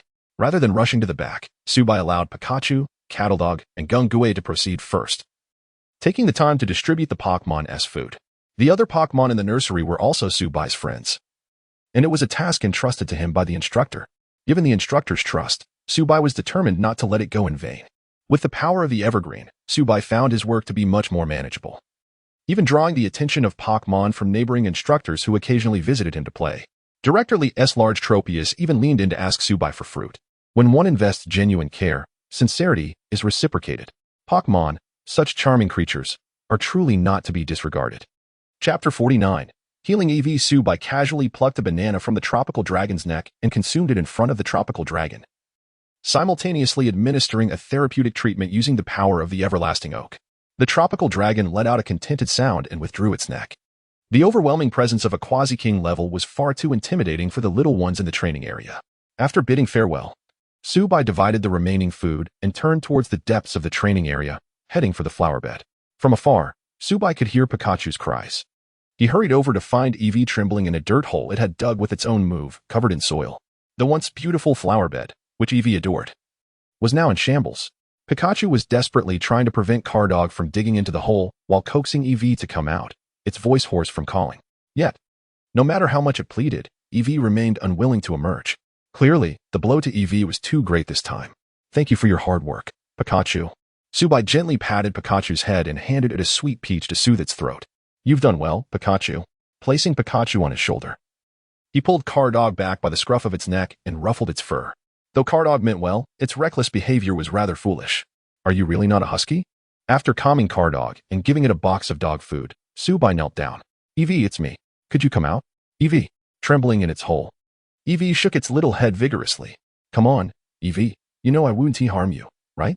Please, let me hold you. Subai slowly leaned closer to the entrance of the hole, ensuring there was enough space for Eevee to feel secure. At the same time, he attempted to release the power of the everlasting oak, hoping to alleviate Eevee's anxiety. Eevee could sense Subai's presence and the calming energy of the everlasting oak, which eased its fear somewhat. Cautiously, Eevee took a couple of steps forward but quickly retreated. While it harbored no dislike for Subai, it was unwilling to trust the outside world again. Alright, if you prefer to stay inside, then do so, but we need to eat, don't we? Subai placed Eevee's food container at the entrance of the hole. Come and eat when you're hungry. However, I will be leaving tomorrow and won't return until 2 days later. You must take care of yourself while I'm gone. With a sigh of resignation, Subai began special training with Pikachu and Cardog. Pikachu's acceleration trait determined its potential. As long as Pikachu could regain its speed, it could disrupt the opponent's formation. The inherent resilience of his Pikachu provided a chance for it to increase its speed. Moreover, the existence of the electric orb ensured that Pikachu's output was formidable. Hence, Pikachu focused primarily on honing the accuracy of its skills, particularly the precision of thunder. Although skilled combatants prioritize accuracy over power, delivering a decisive thunder strike would eliminate unnecessary complications. After all, Volt Tackle was a powerful move that came with significant self-inflicted damage, which Subai was reluctant to use unless absolutely necessary. As for Cardog, the approach was straightforward. Endure some hits. Cardog's striking capabilities were already sufficient. Despite its appearance resembling a husky, which might suggest a lack of intelligence, it possessed an innate talent for battle. Any skill that Cardog could learn, it would master with little effort. The combination of Cardog's intimidate ability with Pikachu's Volt Switch formed an excellent disruption strategy, albeit at the cost of Cardog taking some hits. Adapting to this beforehand could be beneficial. After all, Cardog had Morning Sun to recover its stamina after taking a beating. Crouched in its hole, Eevee listened to the sounds of training outside, its little ears twitching. As night fell, Subai called a halt to the training and glanced at the hole. Noting that Eevee still hadn't emerged for dinner, which left him feeling somewhat helpless. Even if he were to use the power of the Everlasting Oak to heal Eevee, it required Eevee's cooperation to facilitate the treatment. After acquiring the power of the Everlasting Oak, Subai had conducted some research, even though this power could heal Pokémon. It depended on the specific nature of their injuries. The power of the Everlasting Oak was not a miraculous force of resurrection. If Eevee's eyes were merely poisoned and obscured, that would be manageable. However, if the poison had caused irreversible damage, there would be little Subai could do. Old Ghost. Subai signaled with his eyes. And Gungue, grinning, nodded in understanding, cautiously drifting towards the hole to cast hypnosis. Eevee, trembling, felt an overwhelming wave of drowsiness wash over it and promptly fell asleep. Subai carefully lifted Eevee from the hole and examined its condition. Fortunately, it was the former scenario. Eevee's eyes were intact, though the flow of the Everlasting Oak's power had caused some sluggishness in its vision. Lifting the eyelid, he could still faintly see the structure of Eevee's eyes, albeit shrouded in a misty purple haze. With renewed focus, Subai began the delicate process of treatment. Unlike other areas, he dared not rush this.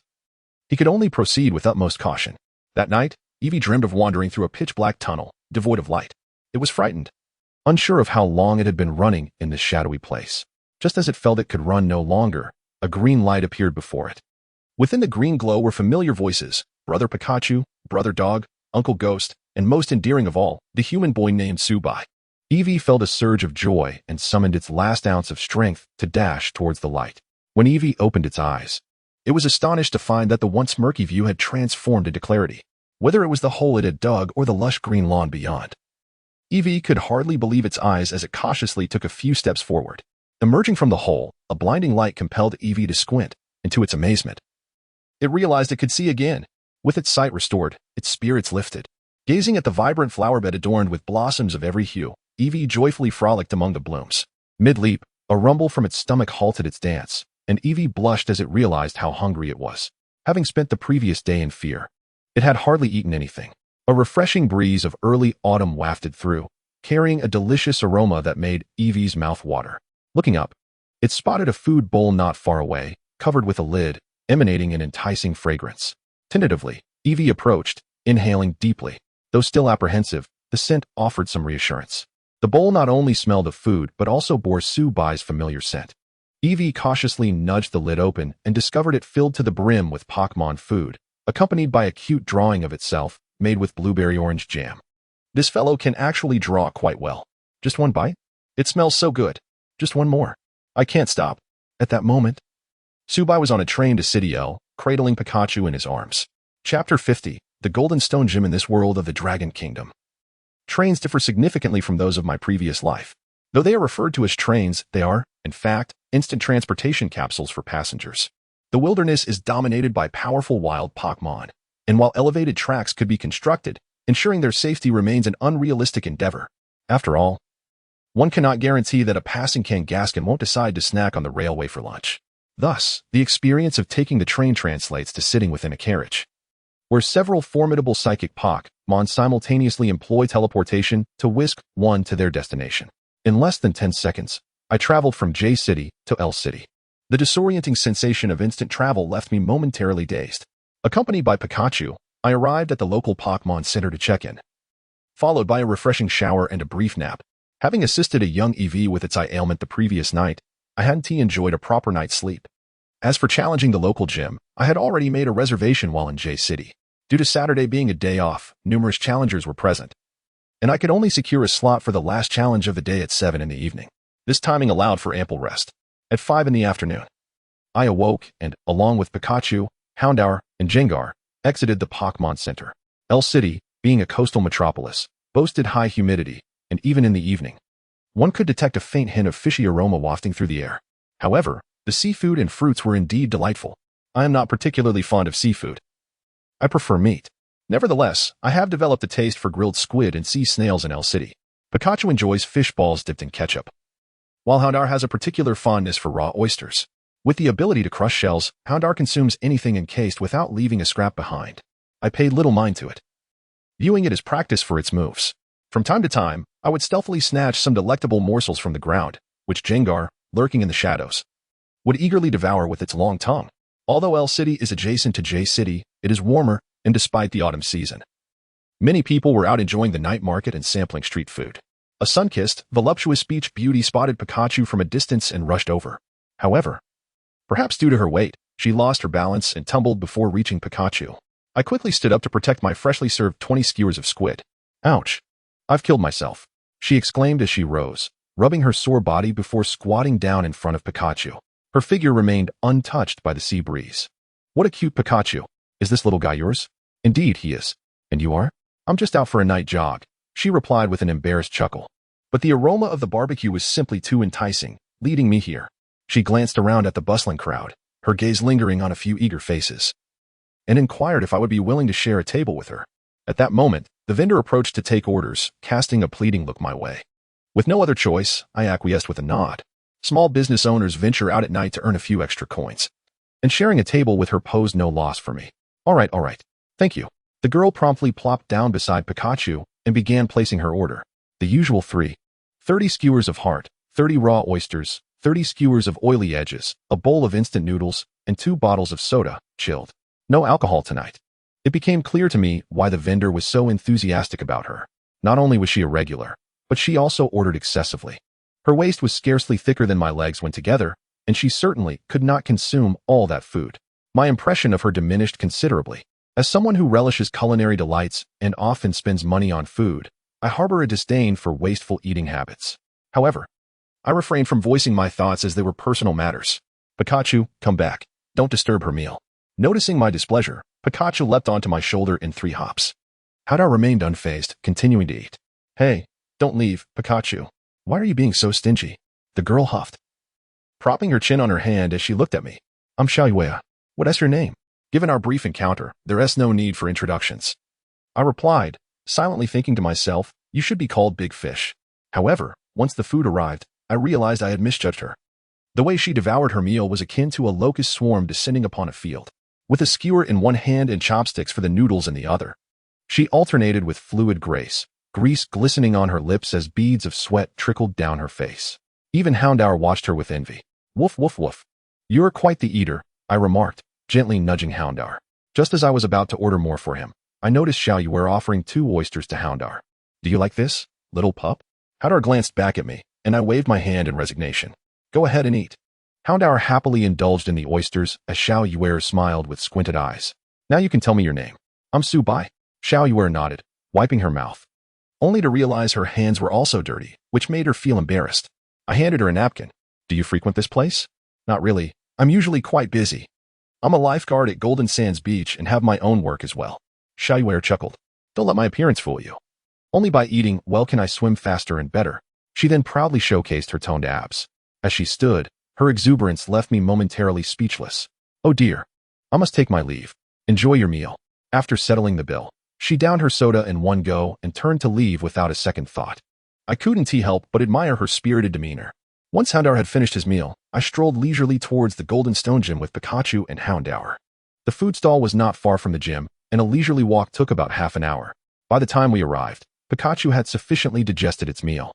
Upon entering the Golden Stone Gym, I presented my ID and student card at the front desk. After confirming my identity as an intern trainer, I was led to the battle arena. Upon entering, I was met with a surprisingly familiar figure.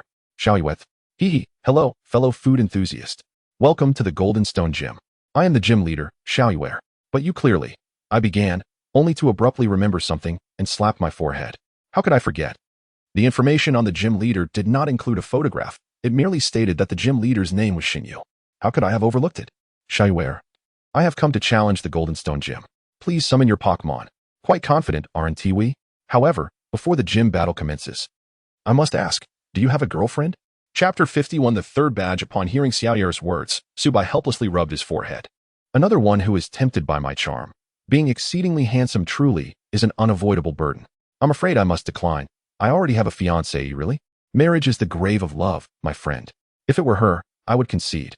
Xiaoyue's brows twisted into a knot at Subai's response. As she casually glanced at the goosebumps on her skin. You seem rather pleasant and quite the eater. I was even considering making you my cooking partner. However, if that is the case, there is nothing more to be done. As she spoke, Xiaoyue clapped her hands, causing the ground to open up, revealing a vast swimming pool. Various floating boards of different sizes landed on the surface of the water, instantly creating a battleground. Come forth, lobster soldier.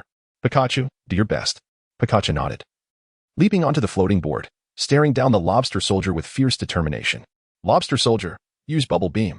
Pikachu, thunderbolt. Pikachu jumped to evade the bubble beam, unleashing its thunderbolt just in time to incapacitate the lobster soldier. Return, lobster soldier. Xiaoyue withdrew the lobster soldier, gazing appreciatively at Subai's Pikachu. Impressive. Such a powerful electric-type move. Now for the second Pokémon, Sea Serpent. The Sea Serpent surfaced, its menacing head breaking the water's surface. Sea Serpent, use water gun. Pikachu. Pikachu calmly dodged the water gun, leaving Xiaoyue astonished, her mouth agape in disbelief at Pikachu's speed. Sea Serpent, jump onto the floating board. Thunderbolt. Pikachu extended its tail into the water, then executed another thunderbolt. The Sea Serpent was flipped over, rendered unable to battle. Return, Sea Serpent. Xiaoyue squatted down, intrigued as she observed Pikachu. Little fellow, do you really only possess 2 badges? Pika Pika, I am invincible in this world. It declared its invincibility. Subai wiped the sweat from his brow. Ever since acquiring the power of the Eternal Oak, he could understand what his Pokémon were saying. The issue is, I didn't expect you to be such a Pikachu. You really have no shame when it comes to beautiful girls. Is that so? Well then, for my last Pokémon go. Dusknoir. Xiaoyue's expression turned serious as she summoned her third Pokémon, a formidable Dusknoir. This is beyond the standard. Isn't it? Noticing Subai's reaction, Xiaoyue scoffed. Didn't you claim to be invincible? How about this? I caught it during my triathlon in the Unova region. Isn't it impressive? Pikachu, Thunderbolt. Subai commanded without hesitation. If you've exceeded the standard, don't blame me for launching a sneak attack. Dusknoir, use Mud Slap. Xiaoyue remained unfazed as Dusknoir scooped up a handful of mud, effortlessly blocking Pikachu's Thunderbolt. Subsequently, Dusknoir tossed the mud onto the battlefield, transforming the clear pond into a muddy mess. Such a waste of water resources. That's not for you to worry about. Dusknoir's mudslinging will settle after the battle, purifying the water and providing excellent fish feed. Xiaoyue's gaze sharpened. Who said you could interfere? Dusknoir. Attack. Dusknoir brandished its shell blade, slicing toward Pikachu. The strike was powerful, compelling Pikachu to dodge. While Pikachu could withstand the blow, it still stung. After evading, the colossal shell blade cleaved the floating board in half. Is it really necessary to be this petty? Subai mused, a snake in the bamboo, a bee with a stinger. Pikachu, use Surf. Will you surf too? The 2 surf attacks collided midair. Although Pikachu remained unscathed, it was propelled backward by the force of Dusknoir's larger form, showering the area with droplets akin to rain. This was precisely the effect Subai desired. Pikachu used Thunder. Quickly, dive into the mud for cover. Pikachu unleashed its thunder, while Dusknoir executed a roll, submerging itself in the mud. Yet, the robust lightning bolt struck the mud, hitting Dusknoir squarely. Thunder during rainfall is always effective. As Dusknoir emerged from the mud, incapacitated, Xiaoya sighed wearily, recalling it. Dusknoir, thank you for your efforts. Facing such an unreasonable challenger isn't your fault. Miss Xiaoya, I have emerged victorious, haven't I? Upon hearing Su Bai's words, Xiaoya shot him a resentful glance. You've completely overwhelmed me. Can't you show a little mercy? Yes, you won. You are truly insistent on having me verbally acknowledge your victory, aren't you? I merely seek the badge. Watching Su Bai approach with Pikachu perched on his shoulder, extending his hand, Xiaoya felt her teeth grind in frustration. Here, take it. What kind of man lacks depth? Do you expect me to covet a badge? I simply wish for a modest existence. Su Bai carefully received the badge, smiling at Xiaoya before turning to leave. The badge from the Golden Stone Gym, known as the Beach Badge, was circular, adorned with a crescent moon and azure waves, distinctly representative of L City. Fuming, Xiaoya stomped her foot in place, lamenting the splendid, yet unappreciated scenery. Damn Su Bai, can't you offer a word of consolation for my defeat? A polite acknowledgement would suffice. Turning to clean the battlefield, she muttered to herself, the next time I see you, I shall overwhelm you once more. You'll kneel and sing conquer. Sing what? Su Bai's voice suddenly emerged from behind, startling Xiaoya, who lost her balance and tumbled into the muddy water. Apologies. Su Bai moved to assist her, but noticed a delicate hand gripping the pool's edge, as Xiaoya's head bobbed up from the water. Su Bai, are you insane? Apologies. Here, let me pull you up. Don't touch, glub.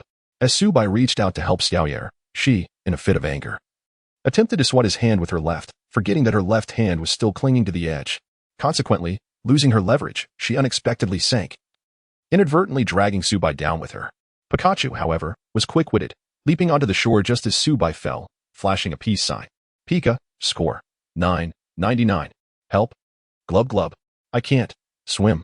Chapter 52. Artificial respiration after floundering in the water for a while. Su Bai was pulled ashore by Xiaoyu. Although Su Bai was capable of swimming, it was only when equipped with goggles and under clear visibility. Once submerged and required to close his eyes, he became helpless. Hey, do you need mouth-to-mouth? Xiaoyu, adjusting her dripping hair, playfully nudged Su Bai with her foot. Su Bai was not inclined to engage with her. TSK, ungrateful. So, what brings you back to me? Are there any other dojos in L City? Su Bai wiped his face, deciding to clarify matters first. He was in dire need of credits due to his financial constraints. No, there is only my Jinchu dojo. Xiaoyu shot him a sidelong glance. Is that all? I thought you were here to ask me out or something. You're thinking too much. I have no money. Su Bai declined Xiaoyu's proposal to take a shower here and turned to leave the Jinchu dojo with Pikachu. Upon returning to the Pokémon Center, Su Bai took a shower and neatly folded his soiled clothes. Although he and T brought a change of clothes, he could purchase some from the system's shop. After changing into a fresh outfit, he fed the Mars berry he had collected that day to his ever-hungry Cardig dog, and then cuddled with Pikachu for sleep. The next morning, Su Bai arrived early at the Jinchu Stadium in L City. This event was a charitable exhibition match, so the organizers had not invested heavily, only setting up 32 participant slots. After all, venue, time, and maintenance all require funding, and organizing a grand event would be excessively costly. If Su Bai had not spent considerable time searching online, he would not have discovered this competition. However, it was a municipal, non-professional contest, and credits were at stake, albeit only for the first-place winner. The matches were held in a one-on-one format, with each competitor permitted to register 2 Pokémon, selecting one for each round of battle. The matchups for the 32 participants were displayed on the large screen. As Su Bai was intently studying the screen, an irritating voice interrupted him. Isn't that Su Bai from J University? You actually showed up. Turning around, Su Bai recognized Lu Feng. The moment Lu Feng entered the venue, he spotted Su Bai and couldn't resist coming over to provoke him. Accustomed to relying on his father, Lu Feng felt less intense about avenging himself. Upon learning that the exhibition match was sponsored by his family, he casually remarked that Su Bai should be disqualified. However, Lu Feng's father, Lu Dahai, believed that his son needed to face challenges and had prepared a Pokémon for him overnight. Before Lu Feng left the house, Lu Dahai issued a stern warning. If Lu Feng failed to win, he would consider having another child. Lu Feng's mother was older, so he understood the implications. Thus, he blamed everything on Su Bai. Su Bai, just you wait. Not only will I defeat you in this match, but I'll make you regret it. I want you to suffer. Su Bai rubbed his eyes, furrowing his brow as he took a few steps forward and uttered 3 words. Who are you? You son of a... Lu Feng. Can't recall. Are you playing dumb with me? What happened yesterday? What happened? You beat me up. Don't you dare forget. Upon hearing Lu Feng's words, Su Bai suddenly enlightened, slapping his thigh. Oh, it's young Master Lu. I truly didn't recognize you. My apologies. I'm so sorry.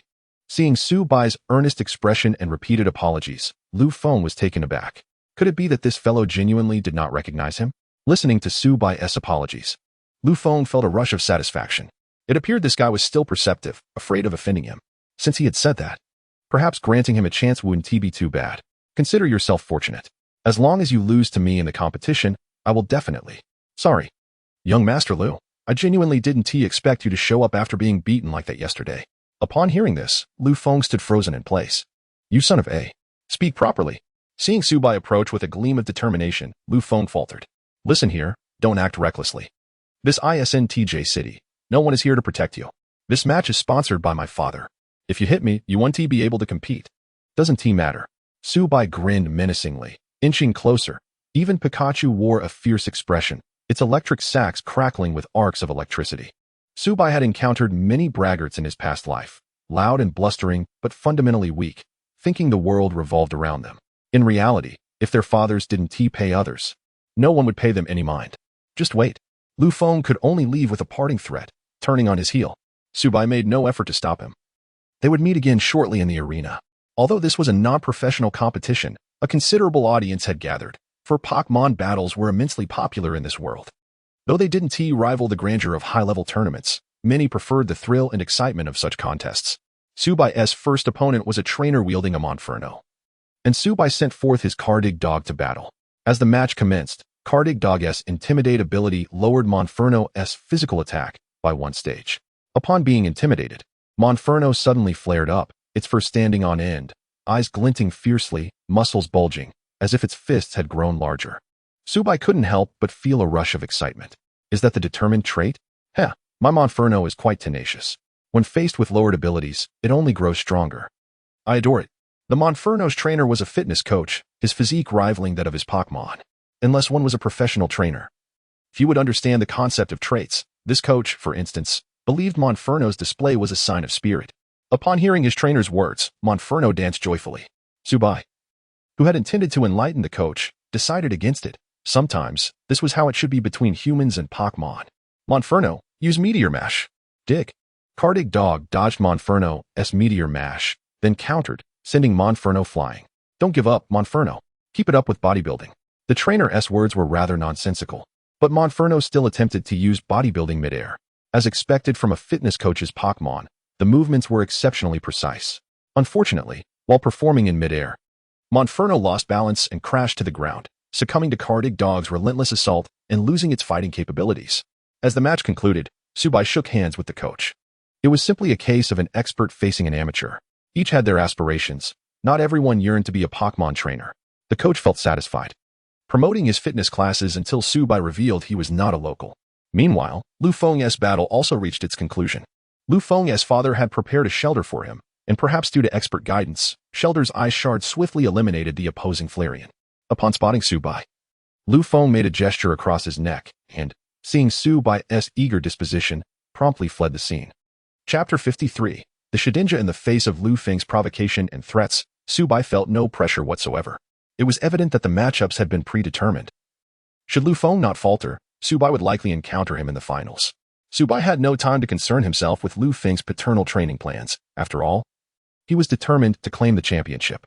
Previously, he had aimed for graduation. Now, he sought to leave a legacy. In the second round, Su Bai faced an office worker wielding a Kecleon. He continued to utilize his Cardi Dog.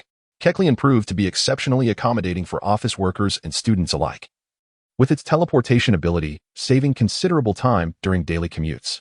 However, Su Bai placed greater emphasis on Kecleon's combat capabilities. Not everyone had the fortune to encounter a Ralts, and he had no intention of evolving his EV into a Leafeon just yet. Therefore, the potential for Mega Evolution made Alakazam the prime choice among his Psychic-type Pokémon. Brother, may I inquire where you captured your Kecleon? My wife gifted it to me after selling our car, just so I could return home on time every day. Having a fierce wife, but does she bring fortune? Su Bai jested, yet the office worker was momentarily taken aback. You've heard my tale? Not at all. But your face tells 1,000 stories. The office worker, slightly embarrassed, began recounting the saga of his Kecleon and his family, oblivious to the surroundings. It is often said that a man's most liberating moments occurred during the drive home, and he was no exception. Each evening, before reaching home, he would indulge in a cigarette downstairs, masking the day's fatigue and preparing himself to face his formidable wife and ungrateful child.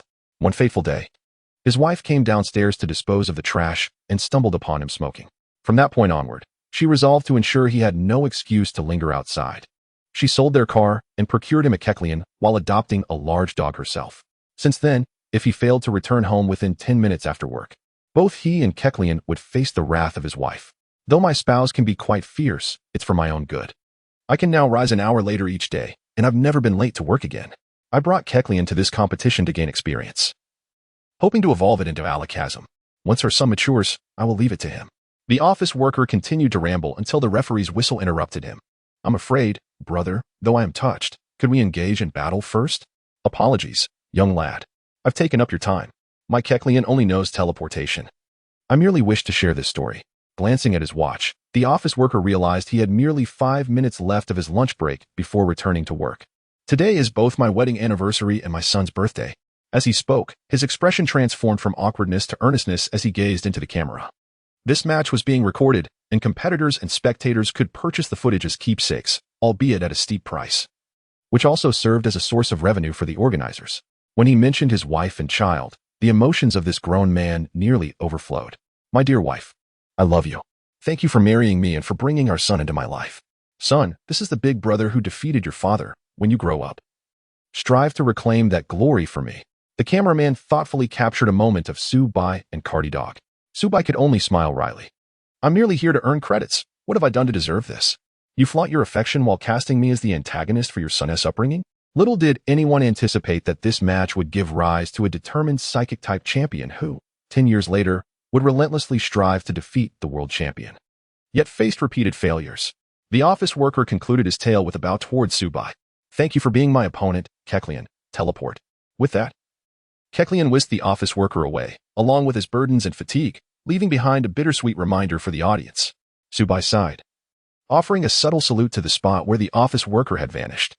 He honored a chance encounter with a father who silently toiled for his family and a devoted wife who supported him. As for the harsh reality that Kecleon could not evolve into Alakazam merely through experience, that burden would be left for his son to bear. At 2 o'clock in the afternoon, the third round commenced, narrowing the field from 8 to 4. His opponent wielded a Geodude. Cardi Dog's dig did not secure an immediate victory due to Geodude's sturdy ability, but a subsequent Iron Tail easily dispatched it. On the other side, Wukong relied solely on a Shellder, using Ice Shard to pierce through all. The fourth round, the semifinals, proved intriguing. His opponent was another student, a sophomore from J Maritime University. Go, Shroomish. The young man trembled as he released his Pokémon. The combatants' profiles were public knowledge, revealing that his Pokémon comprised a Seal and a Shroomish. Upon realizing he was up against Subai, the young man understood this battle was a test of strategy. He gambled that Cardi Dog had grown weary and that Subai would hesitate to risk it, opting instead for Pikachu.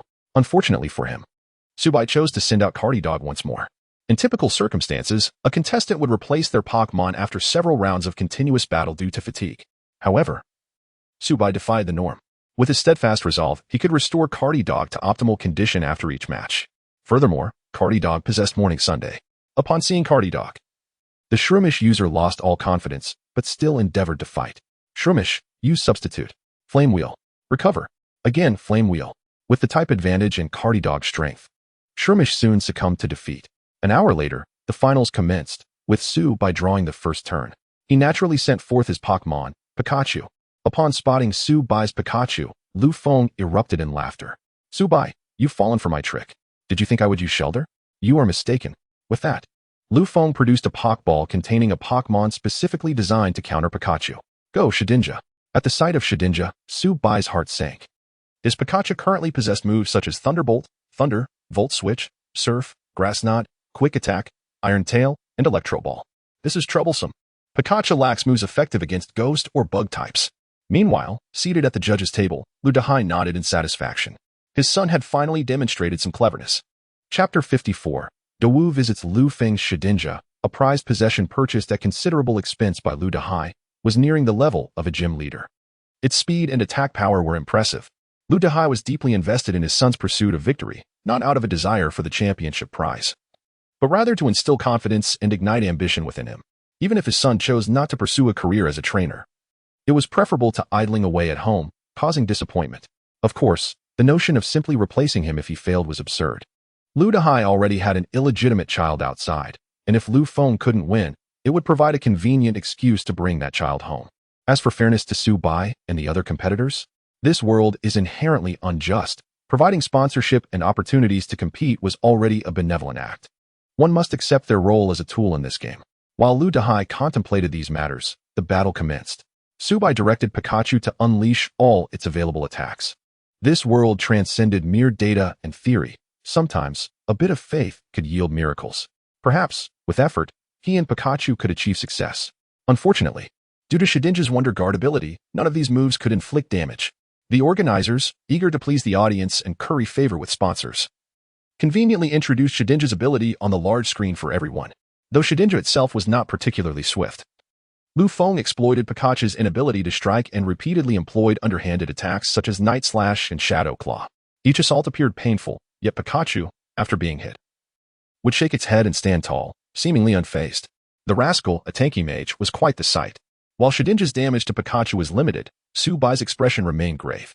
Admittedly, he had underestimated the situation. If this continued, even Pikachu's resilience would falter, and exhaustion would set in. Pikachu used Quick Attack to evade.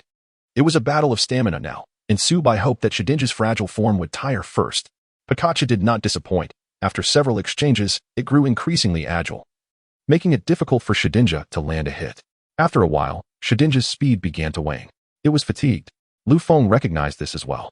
Although he was not a formal trainer, he had seen enough to understand that he needed to restrict Pikachu's movements. Shedinja used Will-O-Wisp. A spectral flame emerged before Shedinja, racing toward Pikachu. Su Bai, your defeat is inevitable. This Shedinja's Will-O-Wisp is specially trained. Just watch. Lu Feng exclaimed, swelling with pride. After witnessing Shedinja's performance the previous day, he was taken aback. The eerie blue flame seemed to chase Pikachu relentlessly. Pikachu, use Surf. Pikachu's Surf extinguished the ghostly flame, yet failed to harm Shedinja. The more pressing issue was that Surf had drained a significant amount of Pikachu's stamina, and it was now panning heavily. Recognizing that Pikachu's energy expenditure was far greater than Shedinja's, Lu Feng launched a vigorous offensive. Shedinja, use Will-O-Wisp again. Pikachu, run. Su Bai felt a sense of helplessness regarding the spectral flame. Though Surf could extinguish it, Pikachu's endurance was finite. Observing the ghostly flame pursuing Pikachu like a vengeful spirit, an idea struck Su Bai. Pikachu, use Quick Attack on Shedinja. Lu Feng scoffed. Are you confused? Even without Wonder Guard, normal type moves are ineffective against ghost types. If you don't even understand that, your school should just close down. Confident of victory, Lu Feng felt no need to give further instructions. If the Will-O-Wisp hit Pikachu, victory was merely a matter of time. Unfazed by Lu Feng's taunts, Su Bai wore a peculiar smile. Quick Attack proved ineffective against the ghost type, and Pikachu's form passed through Shedinja. In an unexpected turn, the relentless Will-O-Wisp struck Shedinja squarely in the face. In an instant, Shedinja was rendered unable to battle, collapsing to the ground. The referee declared Su Bai the victor, and Pikachu joyfully leaped into Su Bai's embrace. Thank you, Pikachu. Truly thank you. You're right. People like him deserve a good thrashing. Su Bai exclaimed, his heart swelling with joy at overcoming adversity alongside his Pokémon. The tournament's prize included a cash award of 10,000 yuan and a soothbell. That night, Su Bai took a night bus back to City J. Xiaoyu had initially wanted to invite Su Bai for a beach outing, but he politely declined. Upon returning home, he prepared a sumptuous meal for his 3 beloved Pokémon and unveiled the soothbell. He had previously received one randomly, but it had gone to his Arcanine. The newly acquired one was perfect for his EV. Although Su Bai couldn't legally possess EV yet, he could nurture it in the meantime. However, he hesitated, aware that EV's recovery from its injury meant it might attract unwanted attention. While the breeding instructors at school acknowledged EV as his Pokémon, Su Bai had no grounds to prevent anyone from attempting to purchase it. Moreover, his finances were insufficient for acquiring EV. Despite being able to profit millions from selling energy cubes, he refrained from doing so due to lack of a professional certification. Who could understand such frustration? The certification for selling energy cubes was attainable, but required a bachelor's degree in breeding to qualify for the exam, which Su Bai lacked. In truth, he could easily enlist the help of Qi Shijun or Sharona to purchase EV, or even ask them to help with its nurturing. However, Given that Qi Shijun was not truly a relative and Sharona was his fiancée, he preferred to avoid troubling them. Yet, if someone truly desired EV, he would not hesitate to contact Sharona for assistance. As Subai pondered these matters, his phone suddenly rang. Hello? Good day. May I speak with Lord Subai? A warm male voice greeted him, speaking in the Hoenn dialect. Subai, familiar with the nuances of the various regional dialects, could comprehend it well enough. And you are? I am Zivki de Wu. I am currently downstairs at your residence. May I? Fraud. Subai abruptly hung up. If you are de Wu, I am the ancestral dragon. Show me your strength with 500,000, and I shall appoint Makoli as the champion of Hoenn, relieving you of your burdensome title, and even arrange a marriage for you both. Meanwhile, a silver-haired man in a purple suit stood below Subai's residence, wearing a wry smile. Chapter 55. The legendary dragon stone. After spending a while at home, Subai heard a knock on his door.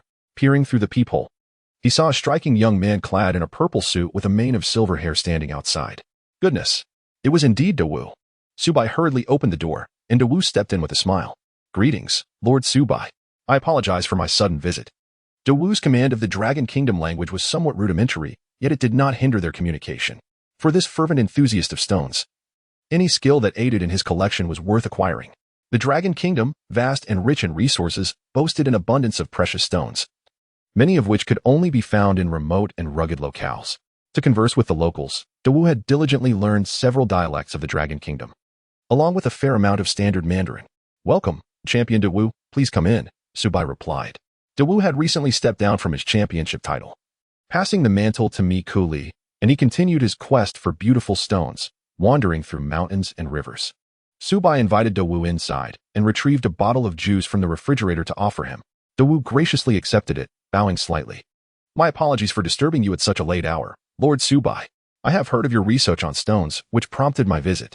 Subsequently, De Wu produced a black leather satchel, clearly containing something, and gently placed it on the table.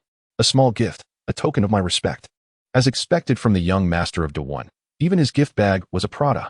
The sound it made when placed on the table suggested it was not empty. But why had De Wu come to seek him out? The only connection he had to De Wu Company was through the health cup he participated in. Could it be that the Thunderstone awarded to the champion was part of this esteemed champion's private collection? Moreover, who had claimed he possessed expertise in stones? Seeing Subai's lack of response, De Wu presumed he was troubled by his unannounced visit. I am sorry, Lord Subai. I only have time today as I am about to head to the Kanto region for the Master Tournament. I obtained your address from the esteemed Qi City Military King. You misunderstand. It is quite all right. However, I cannot accept your gift without having offered something in return, Subai replied with a smile. As Pikachu scampered up onto his shoulder while Cardog nestled at his feet, De Wu insisted it was no trouble, expressing his desire to share the beauty of stones with someone who shared his passion. With that, De Wu opened the bag, revealing a bundle wrapped in asbestos cloth. As he gradually unwrapped it, warmth wafted towards Subai's face, revealing a vibrant red firestone resting within, its flames seemingly flickering. Ding! Detected a random item, a pristine firestone, flawless and unblemished. Do you wish to randomize? The system's voice resonated, and Subai quickly declined in his mind. This was indeed a precious treasure, precisely what he needed, as evidenced by the way the dog was salivating. The firestone's potent energy held a significant allure for Cardog. Fortunately, the dog restrained itself and did not rush forward. Subai stroked Cardog, unable to suppress a wry smile. This was indeed an irresistible gift. It appeared De Wu had a genuine fondness for the Thunderstone, willing to trade it for a firestone of impeccable quality.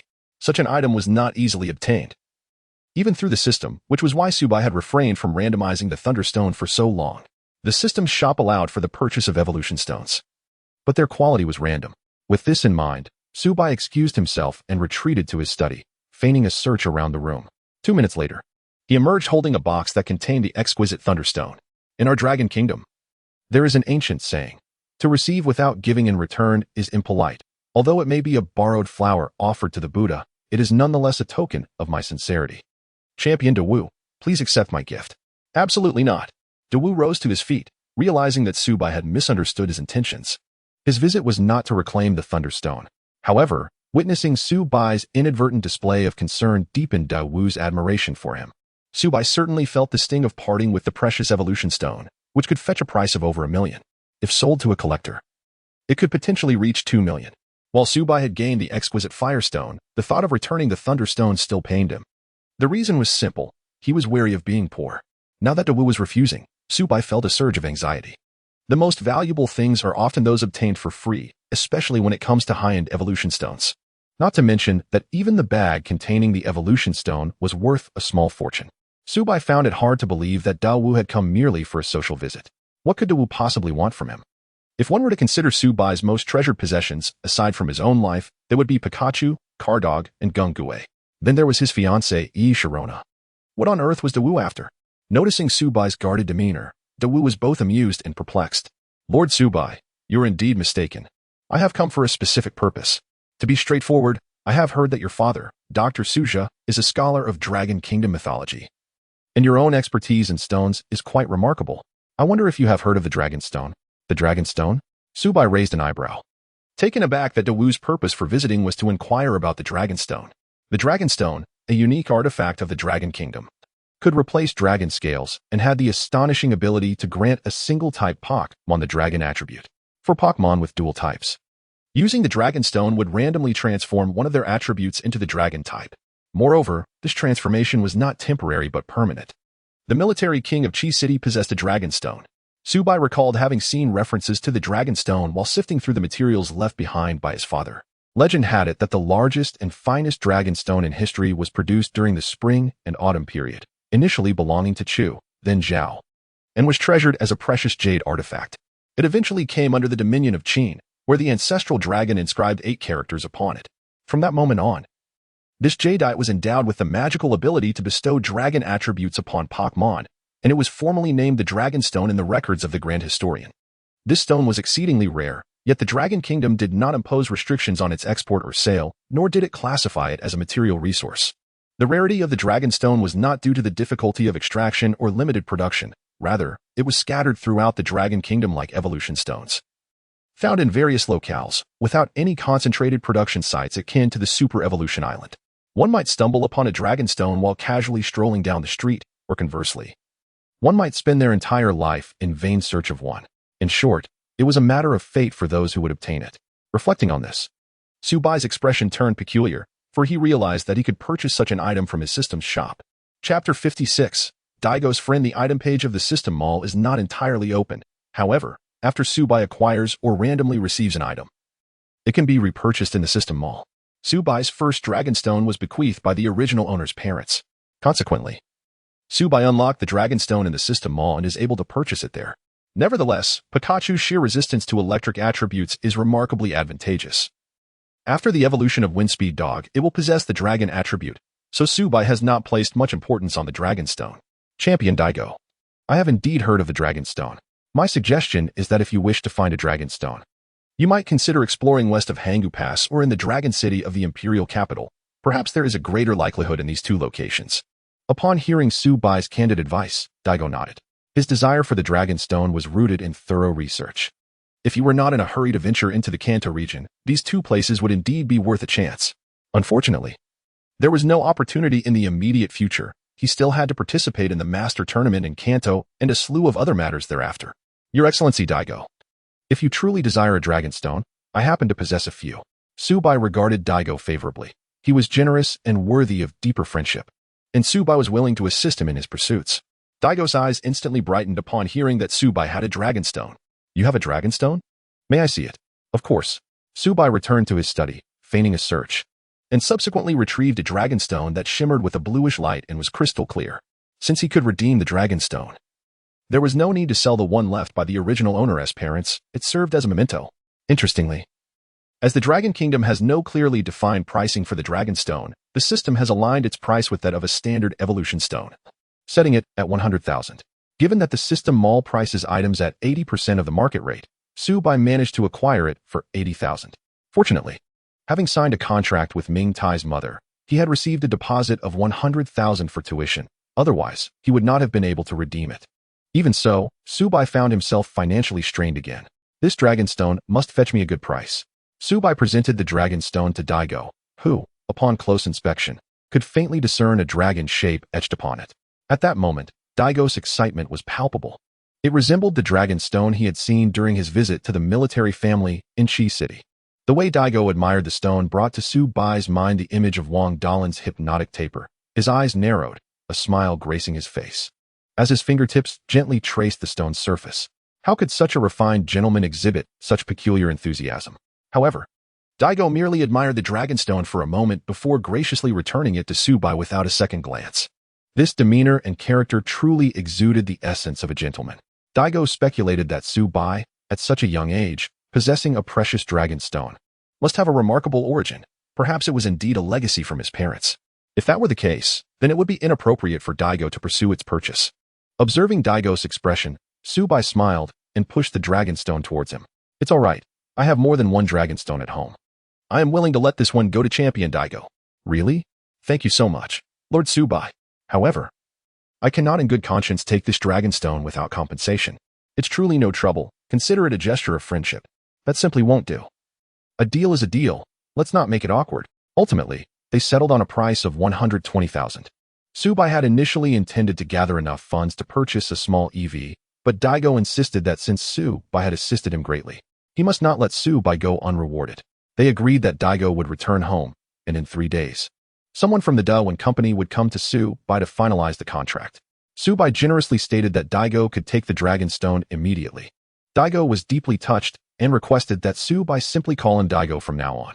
Tsubai replied that, in that case, Daigo could call him by his name or simply Xiaosu. Very well, Xiaosu, I cannot thank you enough. I initially thought I would have to wait until winter to return in search of the Dragonstone, as I must first compete against Dado and then face the newly crowned champion, Miss Sharona. Who? Miss Sharona. I understand now. You are her fan, right? Xiaosu. You mustn't prioritize romance over friendship. Daigo chuckled playfully. If you cheer for me, I will procure an autographed photo of Miss Sharona for you. How does that sound? Forget it. Thank you. Goodbye. No need to see me off. Tsubai promptly escorted Daigo to the door, leaving Daigo perplexed. However, before departing, he requested Tsubai's bank account number and transferred a deposit of 30,000. Once Daigo had left, Tsubai immediately dialed Sharona's number. Hello, good evening, Xiaobai. The familiar voice on the other end was as sweet as ever, though tinged with a hint of languor. Apologies for calling you so late, Sharona. But Daigo just visited me. Oh, what did Mr. Daigo want? Upon hearing that Tsubai had met the former champion of the Fengyuan region, Sharona's interest was piqued. Tsubai explained that Daigo sought information about the Dragonstone and mentioned that he happened to possess one, which he sold to Daigo. Tsubai genuinely worried that Daigo might have ulterior motives, hence his immediate call to Sharona after Daigo's departure. Hearing the concern in Tsubai's voice warmed Sharona's heart and brought her a sense of happiness. Don't worry, thank you, Xiaobai. I will certainly be cautious during the battle, and besides, before I face Mr. Daigo, you will be battling Mr. Dado, so I will observe closely. That is good to hear. Tsubai couldn't help but smile wryly at Sharona's reassurances. He was indeed overthinking. Daigo had clearly stated he would battle Dado before facing Sharona. And as Dado's next opponent, Sharona would inevitably witness both matches. With Sharona's abilities, there was no need for concern. By the way, Xiaobai, are you worried I might lose to Daigo? Sharona lay on her bed, her fair legs crossed, and swinging leisurely, though her tone was teasing. Weren't you the one who said I see you as a Valkyrie? So, you have no faith in me at all? Not at all. I do have faith. I am simply worried. Hearing Tsubai's somewhat anxious tone, Sharona couldn't help but chuckle mischievously. Just teasing you.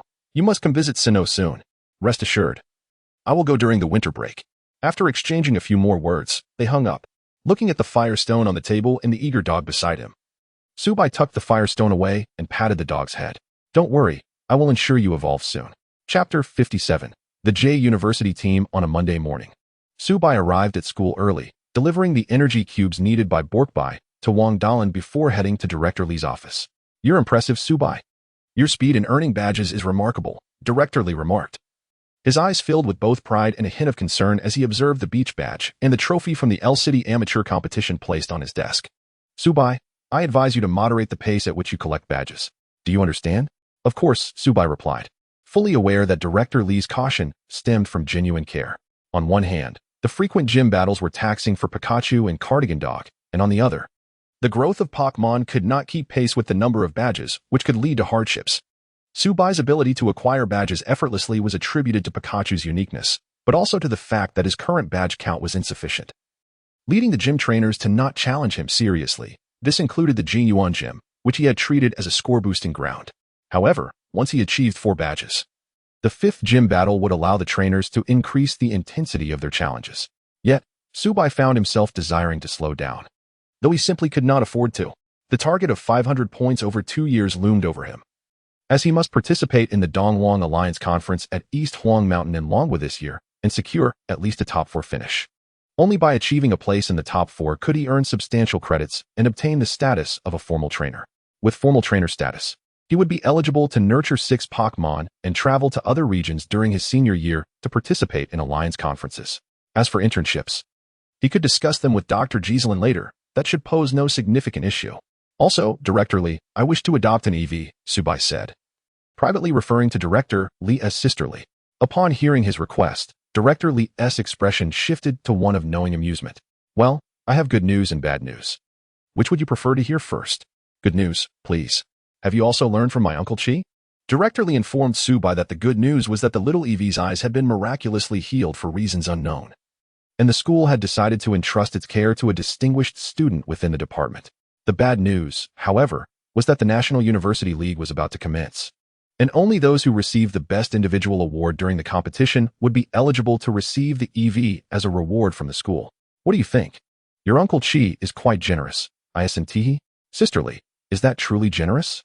It feels more like a setup, Subai replied, secretly pleased with the news, as it ensured that EV would not be taken by someone else and would save him a significant sum of money in adoption fees. As for the so-called Best Individual Award, Subai was determined to secure it once he learned of its existence. Surely, the Best Individual Award would grant substantial credits. Wouldn't he? Although elated internally, Subai concealed his emotions. Only a crying child gets milk, he mused, and since the principal was essentially his uncle, why should he not receive a bit more attention within reasonable bounds? Wasting resources was not an option. In response to Subai's remarks, Director Li playfully swatted him with a textbook. You rascal, do you not realize what the Best Individual Award entails each year in the National University League? What is it? An early qualification as a formal trainer. Subai was left speechless, astonished to discover that the coveted formal trainer qualification could be obtained through the Best Individual Award at the University League. Director Li reminded him that such an opportunity arose only once a year and was awarded to just one individual, urging him not to take it lightly. Subai nodded gravely, feeling a surge of gratitude towards his Uncle Chi, who had evidently considered his future. While he could have purchased an EV outright, even if Chi Shijun had given it to him, he would not have been qualified to nurture it, and it could easily lead to misunderstandings. However, if he could secure the Best Individual Award, then none of that would matter. Chi Shijun had even managed to retain the EV by not allowing it to be sold to the public. Sisterly, what are the rules for the league? And how can one win the Best Individual Award? That, you should inquire with Huasi Lai. The school team will be training in the gym after 5 this afternoon. Do not be late, Director Li advised, suggesting that Subai pose his questions during practice. Engaging more with his teammates was vital for fostering cooperation and synergy within the team, and some matters were better discussed face-to-face. Subai nodded and exited Director Li's office. An hour later, while in class, he suddenly heard the system's voice. Beep. Host situation has changed, earning 20 credits. Current task progress, 2,500. Accumulated random chances, 20. Beep. Host's current cumulative status, 109-100. Chosen 1 random system activated. Please utilize random opportunities frequently. My fate is determined by destiny, not by me. Subai was elated upon hearing the system's announcement. This was indeed an unexpected boon. He had not anticipated that the cost of his previous kindness and the redemption of a poor student would culminate in a reset of his accumulated credits, while his random chances remained intact. With these 20 credits, coupled with the previously accumulated random opportunities, Subai not only met the requirements for the chosen 1 random chance, but also had an excess of 9. That afternoon, instead of eating lunch, Subai went directly to the gym, claiming the largest training room inside. Releasing Cardigan Dog, he produced a firestone. Interestingly, despite its heat, it felt cool to the touch. Cardigan Dog, sensing the energy within the stone, joyfully scampered about, drooling. Subai had previously worried that evolving Cardigan Dog at such a young age might be premature, but the system assured him that the Chosen One's random evolution would mitigate such concerns. As Subai handed the firestone to Cardigan Dog, he engaged the system's Chosen One random feature. At the moment the firestone made contact with Cardigan Dog, a brilliant light of evolution enveloped it, as the energy from the stone ignited into roaring flames. Once the flames dissipated, the majestic Rapidash appeared before Subai. The Dragon Kingdom's Rapidash was distinct, characterized by 2 long, resilient tufts of hair that resembled dragon whiskers from a distance. Upon seeing Subai, Rapidash leaped joyfully into his arms, knocking him over. Chapter 58. I want to debut Foolish Dog. Get down. I know you're thrilled, but I can hardly breathe. Subai tugged at the wind speed dog's large face, pulling it down. Initially, the wind speed dog intended to give Subai a lick, but upon sensing its owner's disdain, it sulked away in apparent distress. If Subai heard correctly, the big silly dog even whined a few times. All right, don't feel wronged. It's just that I was tea prepared. Subai gently patted the dog's head, taking a deep breath. Come here. At the sound of Subai's call, the wind speed dog's demeanor changed instantaneously, joyfully leaping on his Subai, completely shedding its earlier sense of grievance. What a clever dog. It seems this silly creature has grown a bit smarter. Following this, the wind speed dog showered Subai with affectionate licks. Well, it appears that its silliness remains unchanged. Subai gave the dog a light pat. And only then did the wind speed dog bark once before hopping off Subai's lap. The special energy cube was indeed not consumed in vain. Coupled with the various potions purchased by Sharona, the dog now stood nearly 2 meters tall and weighed no less than 300 pounds. Moreover, it was still a pup. In the midst of its growth, it was hard to imagine just how heavy it would become in the future. If it learned to use flame charge, it would transform into a heavily armored tank engulfed in roaring flames. System, please check the specifics of the wind speed dog. Target selected. Wind speed dog, Dragon Nation species. Base stats. HP. 132, physical attack. 121, physical defense. 100, special attack. 105, special defense. 100, speed. 100. Total, 658. Individual values. HP, 31. Physical attack, 31. Physical defense, 31. Special attack, 31. Special defense, 31. Speed, 31. Level, 29. Experienced. Ability, strong jaw. Held item, none. Types, fire, dragon, gender. Moves learned, quick attack, dig, fire fong, thunder fong, bite, flame charge, psychic fangs, iron tail, dragon dive, morning sun good heavens. With such impressive base stats and no ranged moves, it seems all the biting skills are indeed in place, and it has even randomly obtained strong jaw. With its dragon type, it has additionally acquired dragon dive. Once it charges in with quick attack, it LL deliver a swift blow, followed by another to the opponent. The long howl for the dog faded, but that was fine. As the saying goes, a biting dog seldom barks. However, it should still learn some ranged moves like Hyper Beam and Dragon Pulse. Let us give it a try. Wind Speed Dog. Use quick attack. Upon receiving the command, the wind speed dog dashed towards the distant target. In the blink of an eye, the target was obliterated by the wind speed dog's impact. Truly impressive, wind speed dog. Well done. Pika Pika. Pikachu climbed onto the wind speed dog's back, rolling around playfully. Subai joined in, and the dog dutifully lay down, allowing Subai to rest against it. The dog's fur was thick and soft, radiating warmth, making it perfect for a cozy afternoon of reading tea in the cool autumn air. Soon, winter would bring warmth. Before heading out, despite the dog's boundless energy, Subai decided to return the wind speed dog to its Pokeball. There was no choice. Walking a dog off-leash could summon thunder, and taking a large dog like this one off-leash could lead to chaos. With such a powerful yet occasionally foolish dog, it was unwise to risk it running amok. Subai, wary of potential disasters, chose to put the dog back into the Pokeball, assuring it that it would have plenty of time to run free that evening. At 5 o'clock, Subai arrived at the Grand Stadium as promised. The Major League was about to commence, aside from classes. All other facilities were reserved for the school team's training. Clad in sports attire, Ruyi, with a whistle hanging from her neck, blew it forcefully, signaling everyone to assemble. To Subai's surprise, the second newcomer was Wang Dalan. This lad had somehow traded for a blue toad using a hypnotic taper, successfully securing a spot on the school team. The two team members who had previously assessed Subai's strength were removed from the team after losing to him during registration. They were replaced by Zhang Huan, who used a Pelipper, and Li Lang, who utilized a golem. Both of these upperclassmen were seniors who had originally retired, but were specifically invited back by Hua Silai to serve as weather specialists. The remaining 3 substitutes included 2 males and 1 female. The vice captain, a junior, was absent due to personal matters, but Director Li assured everyone that it was nothing to worry about. Following Director Li's preliminary explanation, everyone grasped the basic rules of the competition. Firstly, the national tournament will be held in groups by province, with 2 qualification spots for each province. It seems there may be a chance to face off against those old rivals from the Healthy Cup again. The group match rules were simple. Schools would engage in knockout rounds, with each of the 6 competitors sending out 1 Pokémon. The match ended when all 6 Pokémon of a team were eliminated. It resembled a free-for-all battle, with 1 trainer transformed into 6 trainers, thereby testing tactical deployment and the strength of the team. Coach, how is the best individual award obtained? Subai raised his hand, drawing the attention of everyone present. Director Lee shot a glare at Subai and continued with the introduction. The qualifying teams would first engage in point matches. Each time an opponent's Pokémon was eliminated, 1 point was awarded, and an additional 3 points for each victory. For instance, if J University faced J Normal University and the final score was 6-4. With J University still having 2 Pokémon able to battle, J University would earn 6 points plus 3 for the win, totaling 9 points. While J Normal University would receive 4 points. Each team would play 5 matches, and the team with the highest points would emerge victorious. This system theoretically maximized the effectiveness of strong trainers, making it the most engaging and competitive format, thus giving rise to the Best Individual Award. In the finals, each competitor would have a scorecard, earning 1 point for each elimination. Ultimately, the competitor with the highest individual score would receive the Best Individual Award. I understand. Subai nodded, observing Director Lee and Hua Silai. Coach, Captain, I request to be a starter in every match. If one aims to win the Best Individual Award, starting off strong and going for a sweep is the most reliable strategy.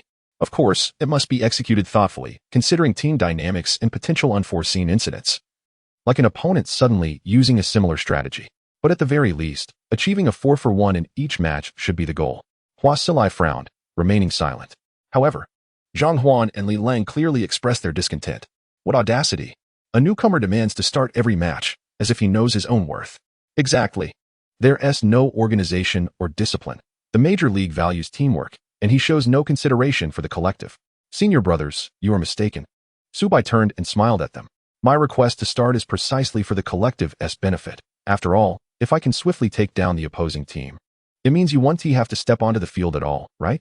Chapter 59, 6-1 twice. Such grandstanding is not typically in Subai's nature. Yet he finds himself with no alternative. To eliminate all adversaries in the finals, he must take the lead, thereby securing the accolade for best individual performance. Nevertheless, others harbored differing opinions, particularly the 4 senior students. Arrogance. Before Zhang Huan and Li Lang could voice their thoughts, Chi Hu erupted first. As a key player who had ascended from the bench last year, he understood that the Major League was no trivial pursuit. Most crucially, he had intended to start as well. In the weather lineup, having a weather handler as the starter is not obligatory. Deploying the main C to counter the opposing main C weather handler, preventing them from establishing weather, is a common strategy in the major leagues. Chi Hu, as the main C of the rainy day lineup, was well aware of the challenges posed by the opponents in the major leagues. Do you comprehend how formidable the competition is? I may not know the extent of their strength, but I am confident in my ability to confront them. And I am superior to you. Subai's words ignited Chi Hu's temper, which was already volatile. Though he was a suitable choice for the vanguard, he lacked a modicum of rationality. Subai intentionally provoked him, prompting Chi Hu to seize his Pokémon ball. Do you dare to battle me? Subai refrained from a direct reply, instead glancing at Director Lee and Hua Sila. Arrogance aside, offending the coach and the captain was inadvisable. What if that led to not being fielded later on? Director Lee was indifferent, even stating that having Subai start was part of her tactical plan. Initially, she had intended to wait a week, allowing Subai to showcase his prowess in training before announcing his starting position. However, with Subai's self-initiative, it made her task easier. Hua Sila shrugged nonchalantly. All right, I accept your challenge. Delightful. If you defeat me, I won't contest your starting position. If you lose, you shall obediently take a seat on the bench. Go, Floatzel. A Floatzel appeared on the battlefield. Subai exchanged a glance with Pikachu perched on his shoulder. Understanding the cue, Pikachu leapt down onto the battlefield. Floatzel's ability, Swift Swim, afforded it notable speed and physical attack power. While not particularly dominant in a rainy lineup, it evolved rapidly and was easy to train. Among students, Floatzel was often regarded as a substitute for Swampert and Gyarados. Pikachu used Quick Attack before Pikachu could accelerate. Floatzel was swifter, so Subai opted for a preemptive strike with Quick Attack to gain a speed advantage. Floatzel, inflate the balloon. A smirk appeared on Chi Hu's face as Floatzel's balloon inflated, launching Pikachu away. Floatzel, use Aqua Jet. At the moment Pikachu was sent flying, Floatzel executed Aqua Jet. Truly, the senior displayed some skill. But so what? Pikachu, Thunderbolt. Floatzel, use Waterfall. The powerful Waterfall, boosted by Aqua Jet, struck Pikachu, sending it reeling. Pikachu rubbed its belly and unleashed Thunderbolt. Impossible. Seeing Floatzel collapse, Chi Hu was left dumbfounded. How could this be? After taking a Waterfall, with Pikachu's diminutive frame, it should be gravely injured. Endure. It must be holding on. Such meager ability dares to claim superiority. Next, Subai's words shattered Chi Hu's fantasies. It was evident that Subai aimed to triumph over all who opposed his starting position. Just as Chi, who contemplated a retort, a delicate hand rested on his shoulder. It was Pan Yu, the only girl on the bench, and Chi, whose girlfriend, a third year in the battle specialization. Darling, allow me. But that brat. Do not fret. Pan Yu embraced Chi, who, lightly kissing him, eliciting a chorus of gasps from the onlookers. Chi, whose anger dissipated, and he felt that losing to Subai was inconsequential. Returning to his seat, Pan Yu took his place. Subai, they say you are the strongest in the third year. Let me witness it. Then send forth your Pokémon. Pan Yu threw out her Pokeball, revealing a Sandshrew. It remained uncertain whether her Sandshrew possessed the ability Water Absorb or Sand Veil. Testing it would reveal the truth. Pikachu, use Surf. Sandshrew, use Protect. Sandshrew's Protect successfully blocked Pikachu's Surf, yet the proximity between the two was reduced. Pikachu, use Iron Tail. Sandshrew, Protect. Protect faltered, and Sandshrew fell heavily to the ground, struggling to rise. Pikachu, Thunderbolt. Protect once again withstood Thunderbolt, prompting whispers among the onlookers, pondering Pan Yu's strategy. Pikachu, charge in. Subai commanded, and as Pikachu dashed forward, everyone held their breath for Sandshrew. The probability of consecutive Protects was exceedingly low. Why persist in using Protect? Isn't that merely a passive way of taking hits? Yet Pan Yu smiled. Use Destiny Bond. Initially, it was her Sandshrew's Destiny Bond, combined with its Sand Veil ability, that secured her a place on the team. The spectators suddenly understood. Pan Yu's intention was never to defeat Subai but to exchange Pikachu with Sandshrew through Destiny Bond. Such cunning was truly remarkable. The boys present glanced at Chi, who with pity, as he remained oblivious, fervently cheering for his girlfriend. However, as Pikachu approached, it did not collide with Sandshrew but rather brushed against its cheek. Touching cheeks, Sandshrew's Destiny Bond failed, and it shuddered, simultaneously becoming paralyzed by a faint electric current. You. How could you maintain your composure and refrain from attacking against a nearly defeated foe? I did not maintain composure. I simply possess intelligence. Subai shook his head. Oh. You are too predictable. Pikachu unleashed Thunderbolt, defeating Sandshrew. Pan Yu attempted to replicate her previous tactic, but Sandshrew remained paralyzed, unable to activate Destiny Bond. Subsequently, Pikachu vanquished Zhang Huan, Li Lang, and the other two substitutes, Shen Tao and Xiao Bao. Each competitor had 2 Pokémon, and to preempt any dissent, Subai granted them another opportunity, sending out his Arcanine to achieve a second 6-in-1 victory. As for Wang Dalin, he expressed no objections to Subai's starting position and thus narrowly escaped. Chapter 60. The transition. The elimination rounds commenced. Following Subai's 2 remarkable 6-in-1 victories, coupled with his display of Arcanine, no one contested his starting position any longer. Particularly Zhang Huan and Li Lang, the weather handlers, had relinquished their senior heirs. Addressing him as Brother Su, Director Li observed the unfolding events with a furrowed brow, ultimately delivering a statement that took everyone by surprise. During the elimination rounds, Subai will take a place on the bench. He shall not be considered for play unless in extraordinary circumstances. Zhang Huan and Li Lang could hardly believe their ears upon hearing Director Li's words. Coach, this is an order. Director Li shot a glare at Zhang Huan and Li Lang before turning to Subai with a smile, offering him a bottle of orange juice. Subai, rest assured, performances during the elimination rounds will not affect your overall score. I understand, Subai replied, taking a sip before passing the orange juice to Pikachu resting on his shoulder. Subai discerned the thoughts of Director Li, who was undoubtedly concerned that the other members of the school team might become overly reliant on him. Next came the training session, beginning with 10 laps around the field, followed by pairs of battles. Initially, Subai intended to select Wang Dalin, but he was summoned into the conference room by Director Li and Hua Xiliai. Coach, Captain, what can I do for you? Subai inquired. Director Li and Hua Xiliai exchanged glances and broke into smiles. Xiaosu, I have been contemplating our university's performance in the Major League, which has been less than stellar.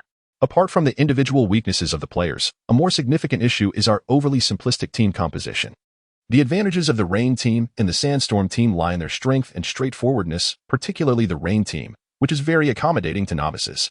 However, after years of formation, they have been thoroughly analyzed and thus consistently targeted, especially by the Dragon King team from the Imperial Capital University and the Heavy Space team from Magic City University, against whom J University has repeatedly faltered.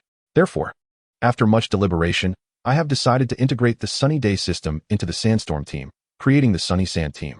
This way, the 3 mainstream weather systems, Rain, Sandstorm, and Sunny, can synergize, and with Subai's formidable team-pushing abilities, we might just break through the current challenges facing J University. Subai nodded. expressing his willingness to cooperate wholeheartedly as long as he could earn credits. So, coach, what should I do? Should I initiate Sunny Day? That is not your concern. Huasilei replied, tossing out a Pokeball. A majestic and enchanting Ninetales appeared, radiating a golden hue. With its emergence, the entire venue brightened as if illuminated by intense sunlight, creating a warm and somewhat blinding atmosphere. What do you think, Xiaosu? Is this Sunny Day potent enough? Summon out your speed dog. Let us see its prowess. Of course. Subai responded eagerly, throwing out the Pokeball for his speed dog. Curious to witness the extent of its power under the Sunny Day enhancement. Come forth, speed dog. Upon release, the speed dog sensed the fiery energy surrounding it and became excitedly restless. Speed dog, flame charge. With a resounding howl, the speed dog enveloped itself in flames and surged towards the distant human-shaped target. As it raced by, it left a trail of burning footprints. The ground beneath carbonized an ominous black from the extreme heat. Boom, boom, boom. All three human-shaped targets were obliterated. And the speed dog's flame charge was only halted after leaving behind a cloud of ash from the shattered targets. The speed dog joyfully trotted back, playfully nudging Subai onto its back. Careful, silly dog, Subai chided, though he affectionately petted his large dog. Director Li and Huasilei stood in astonishment. Not because their Pokémon were incapable, but due to the remarkable potential Subai had demonstrated in merely a month of his third year in college. Xiaosu, originally, I regretted that you did not join the battle department, but now I believe you were right. The way you have nurtured your speed dog is truly the best we have seen at our school in the past 5 years. Only 5 years. Subai dismounted from the dog, playfully pouting, prompting Director Li to gently tap his head in response. 5 years ago, I was the most talented student. Oh. Then all is well. Subai promptly fell silent, understanding that sometimes humility was necessary. Director Li was satisfied with Subai's speed dog. Along with Huasilei's Ninetales and Charizard, the Sunny Day team was effectively formed. Director Li informed Subai that the Sunny Day skill machine would be delivered to him the following day. Subai expressed his gratitude and headed home. Meanwhile, across the sea in the Kanto region, a master match had just concluded on the Quartz Plateau, where Dato narrowly defeated Daigo with a score of 6-5. Following the customary practice, Dato, being a local, invited Daigo to a meal at his villa on the Quartz Plateau. Mr. Daigo, what an exhilarating match. Had it not been for your arduous journey, I might have faced defeat, Dato remarked. You are too kind, Mr. Dato. I sincerely appreciate your hospitality, Daigo replied. The two were seasoned rivals, having faced each other numerous times, thus not placing undue weight on the outcome. After exchanging pleasantries, Dato raised a glass and hesitantly broached a delicate topic. Mr. Daigo, if I may be so bold, have you come into possession of the Dragon Stone? Daigo remained silent, merely smiling as he sipped his red wine, tacitly acknowledging the inquiry. Sure enough, as a dragon enthusiast, Dato was acutely sensitive to dragon energy, particularly given that Daigo's armored bird had eliminated one of his Dragonites using the Dragon God Dive. This further solidified Dato's belief that Daigo must have acquired the Dragon Stone. Could you disclose its whereabouts? Well, there's really nothing I can't divulge.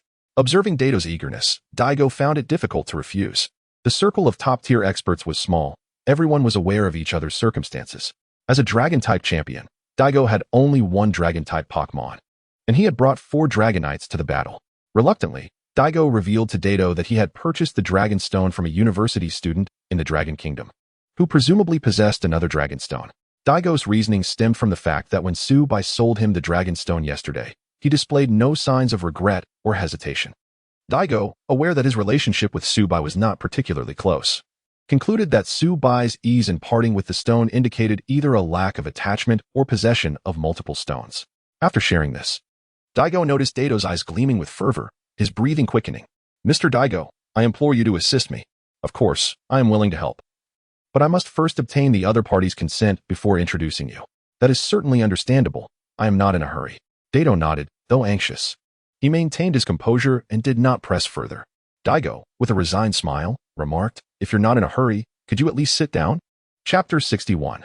The elimination round commences upon returning home. Subai was blissfully unaware that he had caught the attention of the most formidable and ruthless king in history. He was currently savoring his culinary creations. Pikachu, old ghost, dog, how do you find my new cheese ice cream? Gung-Goei was delighted, relishing the delightful aroma and sweetness of the treat. Higi, little one, if you ever become a chef, you'll surely strike it rich.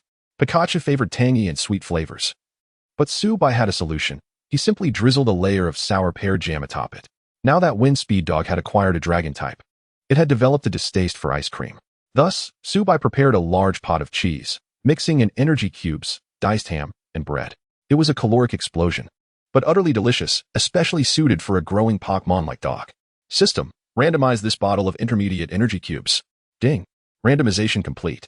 Congratulations, host. You've obtained the item, Pokémon Navigator. Current cumulative usage, 10-100. Please utilize it frequently. My fate lies in the heavens, not in my hands. To be frank, it was of little use. With a mobile phone, one would never stray far from the path as long as there was signal. In places devoid of signal, the Pokémon Navigator would be equally futile. Thus, Subai casually tossed it into the system's storage. Moreover, with the power of the everlasting strength, he felt at home in the mountains and forests. Even if he were to lose his way, as long as there were friendly Pokémon around, he could rely on their abilities to navigate his escape from confusion. All right, you all enjoy your meal. I shall see what else I can do to earn credits. Subai opened his phone once more, perusing the seemingly tedious school rules and regulations. Earning badges, participating in competitions, special contributions, academic achievements, and social tasks. The social tasks appeared appealing. In the Dragon Kingdom, trainers received monthly subsidies and enjoyed basic services at the Pokémon Center, but they were also required to complete tasks, including capturing Pokémon, gathering materials, and designated escort missions. Completing these tasks would earn corresponding points, which could be exchanged for items at the Pokémon Center. A minimum of 12 tasks had to be completed annually. Failure to do so would not disqualify one as a trainer, but would revoke the right to enjoy services at the Pokémon Center. Ordinary individuals, not trainers, could also undertake tasks for monetary rewards. However, due to their limited abilities, few non-trainers ventured into the field for practical tasks. Pikachu, old ghost, dog, let's head out.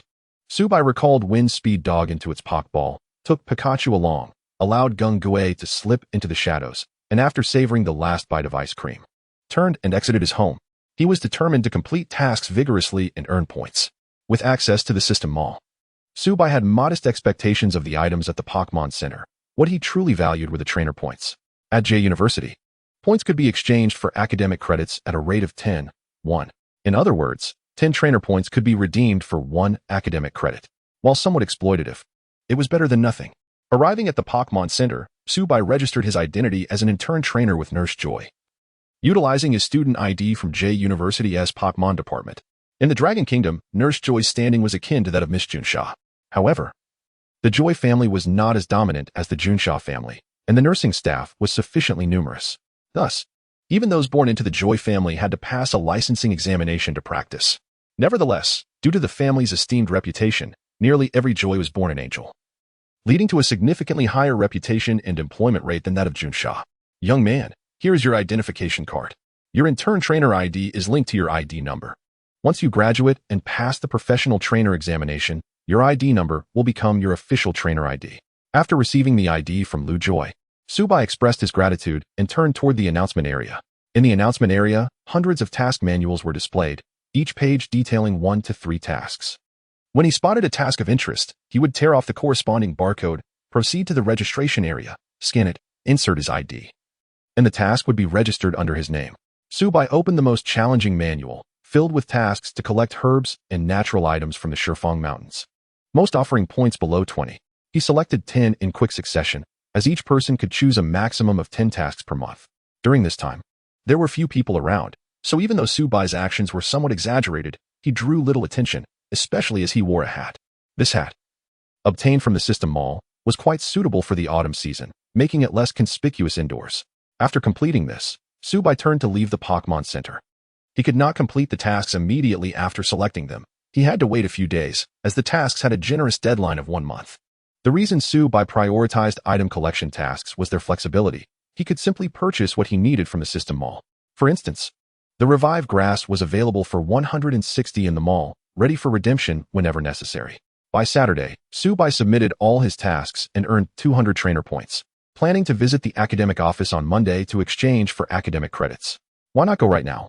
Because the elimination round of the grand tournament had commenced, and all the administrative and educational staff at the school were busy cheering.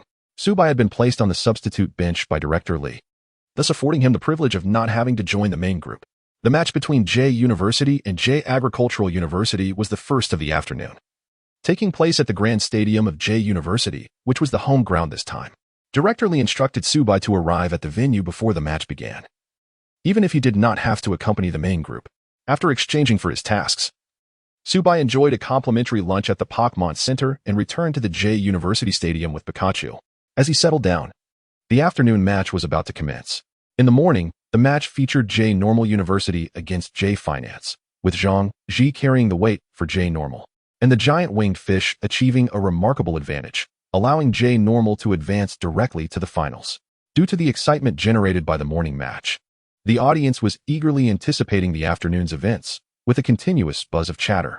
Wang Dalan, seated beside Su Bai, thoughtfully offered him a glass of ice-cold cola. "Have you arrived, Sugu? So, how is it? Will you get to play?" After sipping the cola, Su Bai passed it to Pikachu. Understanding the unspoken cue, Pikachu hopped off Su Bai's shoulder and secretly poured the cola into the shadows. A slurping sound, audible only to Pikachu, followed. Pikachu was not fond of cola. It preferred beverages with a tart flavor, but this fizzy drink was Gung Gui's favorite. As they savored their drinks, the first players from both teams entered the arena. To everyone's surprise, J University's first player was none other than the substitute, Pan Yu. The opposing team, J Agricultural University, excelled in grassy terrains, particularly on the grass slide, which made them quite formidable. Pan Yu's task was straightforward: deplete the opponent's field and seize the opportunity to use Desert Naya to swap out the opponent's field hand. Chapter 62. The moment of evolution. With the sound of the referee's whistle, both sides sent forth their Pokémon. Pan Yu summoned her Desert Naya, while Lu Ren from J Agricultural University dispatched a Sound Monkey. Upon its entrance, the Sound Monkey caused a lush layer of grass to sprout across the battlefield. It came as a surprise that Lu Ren's Sound Monkey possessed the ability to create grass, suggesting it could indeed have the grass slide move. Director Lee in the stands smiled slightly, confident in the success of the strategy. Following this, Lu Ren's face broke into an unusual grin. He then removed the Everstone tied around the Sound Monkey's neck. As the stone was detached, a brilliant white light enveloped the Sound Monkey, transforming it into a Pato Monkey. The Pato Monkey appeared exuberant, brimming with energy. Lu Ren quickly issued his command. Pato Monkey, grass slide. The Pato Monkey leapt high into the air, mysterious energy lifting a substantial section of the grassy terrain, and it slid down with formidable momentum, sending the Desert Naya flying and rendering it unable to continue. A wave of astonishment rippled through the audience, particularly among the students of J Agricultural University. Next, Lu Ren's flamboyant demeanor drew the ire of Zhang Huan, who, unable to contain his frustration, requested to battle.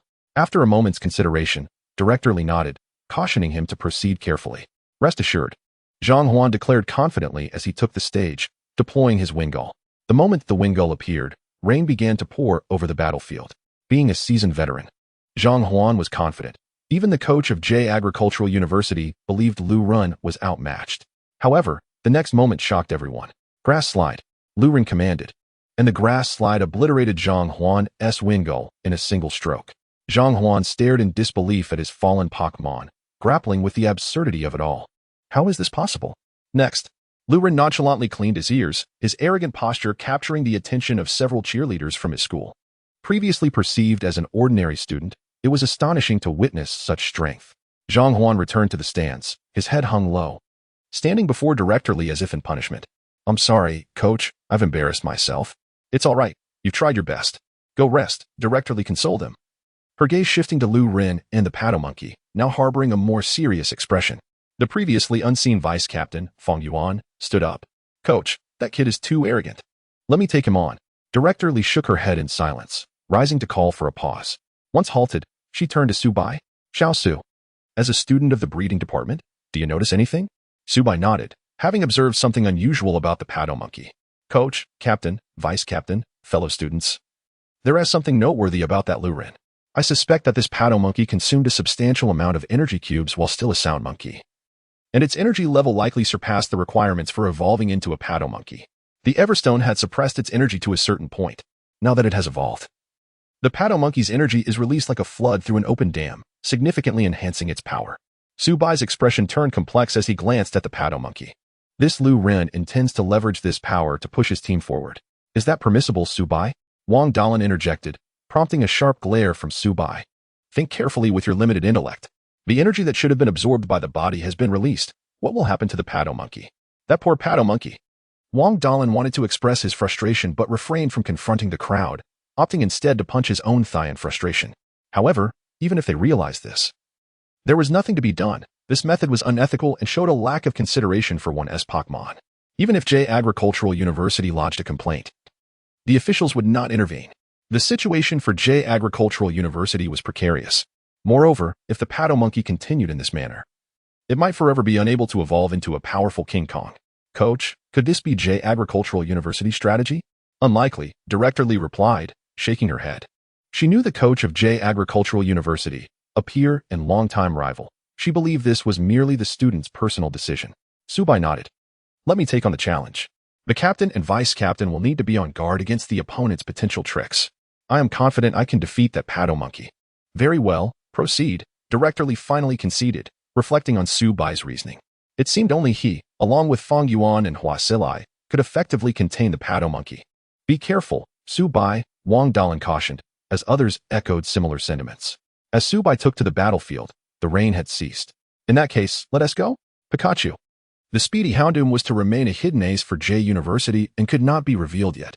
Pikachu leapt onto the stage, ready for battle. Pikachu, Thunderbolt. Grass Slide.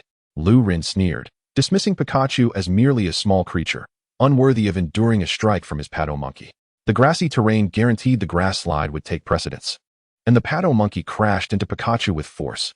Pikachu cried out in pain, sent flying, but quickly regained its footing and retaliated with a Thunderbolt. With that single Thunderbolt, the Paddle Monkey collapsed, unable to continue fighting. The sudden twist of fate ignited the stadium, where J University reveled in its home field advantage. With the majority of the audience cheering for Subai, watching his fallen Paddle Monkey, Lu Rin stood frozen in disbelief. How is this possible? Subai ignored him, mimicking his earlier gesture of cleaning his ears. Next, the brevity of his words struck like a resounding slap to Lu Rin's face, who could only carry his Paddle Monkey off the stage. As Lu Rin descended, he was met with a sharp reprimand from his teacher. You should feel ashamed of your actions. To treat your Pokémon in such a manner for the sake of victory is nothing short of abuse. The teacher's anger remained palpable as Lu Rin's teammates, enlightened by the teacher's explanation, regarded him with disdain. The leading teacher of J Agricultural University glanced at a boy seated in the corner. Wenjong, you go. Show him what true victory looks like. Chapter 63. The next one, the student from J Agricultural University nodded without a word and walked straight out. The vice-captain of the Agricultural University team, Long Chong, a master of the dragon type, was said to be a scion of the Long family from the capital, wielding a yaya. The dragon type can resist grass, electric, fire, and water, unaffected by ground and rock, rendering it impervious to any grass terrain tactics employed by the opponent.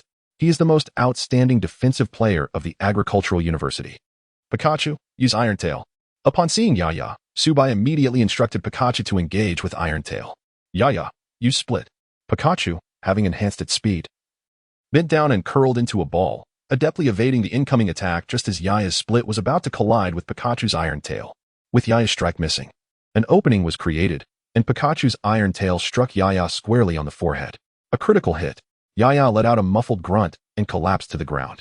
Well done, Pikachu. Subai crouched down, extending his hand slightly. Pikachu joyfully scampered over, its little tail gently tapping Subai's hand. This scene evoked envy among all the spectators present. The male audience was undoubtedly impressed. Who wouldn't adore such a powerful yet adorable Pikachu? Many female spectators gazed with starry eyes, torn between admiring the charming boy and his delightful Pikachu. As the atmosphere hung in a brief silence, Subai proclaimed once more. Next. His voice was not loud but resonated powerfully. When the referee signaled that Subai was still in the match, the crowd erupted in cheers. The students from Agricultural University were swept up in the fervent atmosphere, banging drums and cheering for their school. Agricultural University, we are merely equalized by J University. Go. Let's go. Our school's team will surely. The raucous noise abruptly ceased as the third competitor from Agricultural University was also eliminated. His Howley was struck down by Pikachu's thunder attack, leaving it charred on the outside and tender on the inside. Subai merely shook his head, and the audience from J University began chanting those three words in unison. Next, next, next. Witnessing this, the captain of Agricultural University rose, disregarding the protests from those around him, and stepped up to the battle position. With only 3 competitors left, and the 2 others being water types, he felt compelled to act. If he did not confront Subai, that boy using Pikachu would surely eliminate them. Seeing the opposing captain take the stage, Hua Silai could no longer remain seated. Coach, let me replace Subai? Wait. Director Lee's gaze remained fixed on Subai, leaning closer to Hua Silai. To earn the title of Best Individual, one must withstand the pressure of facing an entire team. I wish to see if this lad can endure it. Coach, you surely wish to see more than just whether Subai can withstand the pressure, do you not? Huasilai remarked, to which Director Lee nodded in agreement. The arena resembled a battlefield, with her as the commander, tasked with deploying her forces effectively. What she needed was to establish a presence that would instill confidence in her team while intimidating the opponents. The one who pushed back the entire opposing team was a junior substitute from their university, creating a distraction for future matchups against other schools. This way, both J University and Huasilai would have room for adjustments, allowing them to catch their breath. At this moment, the match had already begun. The captain of J University employed a formidable repairman, equipped with a life orb. Undoubtedly, the damage was explosive. Unfortunately, this was not a turn-based game. The opponent's absorb punch failed to connect with the already swift Pikachu, ultimately leading to its own demise due to its item depletion. Upon dispatching the opposing captain, Subai felt no desire to prolong the match and turned to exit the battlefield. As he made his way back to the J University audience, everyone stood to applaud him. This freshman, having just begun his third year, was destined to make a name for himself from the very first match. He would also face more scrutiny. However, Subai cared only for one matter. Teacher Lee, if I sweep 4, do I get credits? No. Director Lee shot him a glare. You want credits for the first match? How will I be able to command you in the future? Moreover, Director Lee informed Subai that unless special circumstances arose, he would not be required to participate again. Why not? Because you're too valuable. Wang Daling. Take your senior Su back for some well-deserved rest. Teacher Lee, Coach Lee, Sister Lee, you cannot do this. I have worked hard for J University. I have bled for J University. Subai lamented as he was escorted away by Wang Daling under the watchful eyes of the audience. Director Lee was in high spirits. Only 2 remained on the opposing side, and Huasilai stepped up to handle them. It was that Subai would never play again. Rather, his strategic role aligned with Huasilai's. As long as Subai remained off the battlefield, the opponents would need to conserve enough strength to defend against him. Thus, Director Lee's task of arranging the team became considerably easier. That evening, despite not receiving credit rewards, Subai was granted the Sunlight Flame skill machine by the school. He promptly spent 500 yuan to exchange for a skill machine that could be learned directly, applying it to both his Fast Hound and Gungue. Subsequently, Subai called Ming Tai. I've been busy the past 2 weeks. Aside from attending classes, I haven't kept up with my junior. What are you doing? Senior. I'm training my Bada Butterfly. We've lost both recent matches, so I need to hurry and teach it butterfly dance. All right, it's good to be ambitious. You remember my address, right? Come to pick up the Sunlight Flame skill machine. Sure, thank you, Senior. Ming Tai exclaimed before hanging up. 2 minutes later, the phone rang again. Subai thought Ming Tai had forgotten his address and answered impatiently. Are you annoying? Haven't I told you my address? What? The voice on the other end was familiar. With a hint of surprise. Subai, it's me, Dawu. Oh, my apologies. The payment for the Dragon Stone has already been transferred. Hearing Subai's words, Dawu chuckled softly, recognizing Subai's candid nature. Actually, I contacted you because a friend asked me for assistance. A friend? Surely, a friend of Mr. Dawu is no ordinary person. You should have heard of this friend. He is one of the 4 heavenly kings from Kanto, Mr. Du. Upon hearing Dawu's words, Subai was taken aback, inadvertently letting slip his surprise. Mr. Du is looking for me? Mr. Du? Dawu could not help but chuckle at Subai's reaction. Chapter 64. The Dodo Bird. Upon hearing Dawu's laughter, Subai realized he had misspoken. Please don't let this slip out. No worries. I find your words quite sensible, Dawu replied, recalling the lineup of Du's Pokémon, a fossil pteranodon. A king of spikes, for Dragonites, and among the 6 Pokémon, 4 or 5 were of the flying type, indeed worthy of the name Dodo Bird. Note, at this point in the timeline, Cynthia has just been crowned the champion of Sinnoh, and Ash has yet to embark on his journey. So Du has no reason to capture the Red Gyarados. Du hails from the Johto region's Yinma City, and the Dragon family's specialty is Dragon Scales, making the presence of the King of Spikes reasonable despite the early timeline. Ultimately, Dawu had sought Subai precisely for the term Dodo Bird. Upon hearing Dawu mention that Du was looking for him, Subai had already guessed Du's intention. Thank you for your assistance, Dawu. You may share my contact information with Du, and I appreciate your help in this connection. I'll be sure to give you a commission later. Do you really think I need your trifling reward? Dawu chuckled, scolding playfully before ending the call. Half an hour later, an unfamiliar number called. It was likely Du, who had probably received Dawu's number and was now reaching out to him. You're one of the Elite 4 of Kanto and a future champion of the Johto region. Can't you be a bit more composed? Subai answered the phone, and a voice emerged, cold yet distinctly polite, belonging to a young man. May I ask if this is Lord Subai? Hello, who is this? Humph, it's the Dodo Bird. Du scoffed on the line. emphasizing the term dodo bird in Mandarin for added effect. Subai scratched his head, feeling somewhat embarrassed. I will hold a grudge against you forever. In the annals of our dragon kingdom, the dodo bird is an extinct Pokémon, friendly, optimistic, and upright. This title is my sincere compliment to you. I apologize. Get lost. All right then. Subai hung up the phone. I've already apologized. You seek my assistance, yet you maintain such a temper? My fiancé is the champion of Sinnoh. Should I fear you? While distant waters cannot quench immediate thirst, I happen to have an elite-level uncle. Besides, with your status, I suspect at least 2 elite-level experts will be keeping an eye on you once you arrive in the Dragon Kingdom. If you disagree, feel free to confront me. 10 minutes later, the phone rang again. Subai opted not to answer. Half an hour later, another call came in. Subai still refrained from picking up. 3 hours later, as the clock approached 11, the phone rang once more. Subai finally answered. Hello, who is this? Du. The dodo bird. Subai could hear the strain in Du's voice, as though he were about to crush the phone. There was no alternative. The Dragon Stone was a unique item found only in the Dragon Kingdom. The Dragon Clan possessed a Dragon Stone as well, and had considered nurturing it within the Dragon Nest's Dragon Transformation Pool. However, this item seemed almost sentient. Only capable of being produced in the Dragon Kingdom, no other means would yield results. Ah, greetings, esteemed Dragon King. What brings you to call? I wish to purchase a Dragon Stone. When would you be available? Subai could almost hear the phone creaking under pressure. This Dragon King, possessing strength, intellect, and good nature, was simply burdened with a poor temper. Mr. Subai, how many Dragon Stones do you have? 2. Subai was no fool. He certainly wouldn't reveal the full extent of his inventory. After all, he had no significant ties to Du. Selling him 2 Dragon Stones would suffice. One for monetary gain, the other for resources. Hearing Subai's response, Du gasped, feeling a pang in his heart. Our Dragon Clan has been closely allied with Dragon types for generations, and we only have 1 Dragon Stone stashed away. You, an ordinary university student from the Dragon Kingdom, already possess at least 3, including the one sold to Du Wu. Moreover, Du doubted Subai would part with any more than he had disclosed, believing Subai must have at least 4. After the pang of disappointment, excitement flickered across Du's face. If there were a regulatory system in the Dragon Kingdom, he would have flown on his Dragonite to Subai's window that very night.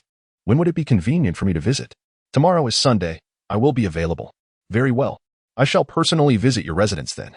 Don't forget to bring a gift. Before Subai could finish, Du had already hung up. Years of fighting crime had honed Du's patience and self-restraint. Yet he found himself vexed. If Subai knew what Du was truly feeling, he would likely tell him that his frustration stemmed from the truth in Subai's words. The following morning, Subai rose early and tidied up his home. Ever since his Arcanine evolved, its penchant for destruction had only intensified, thankfully.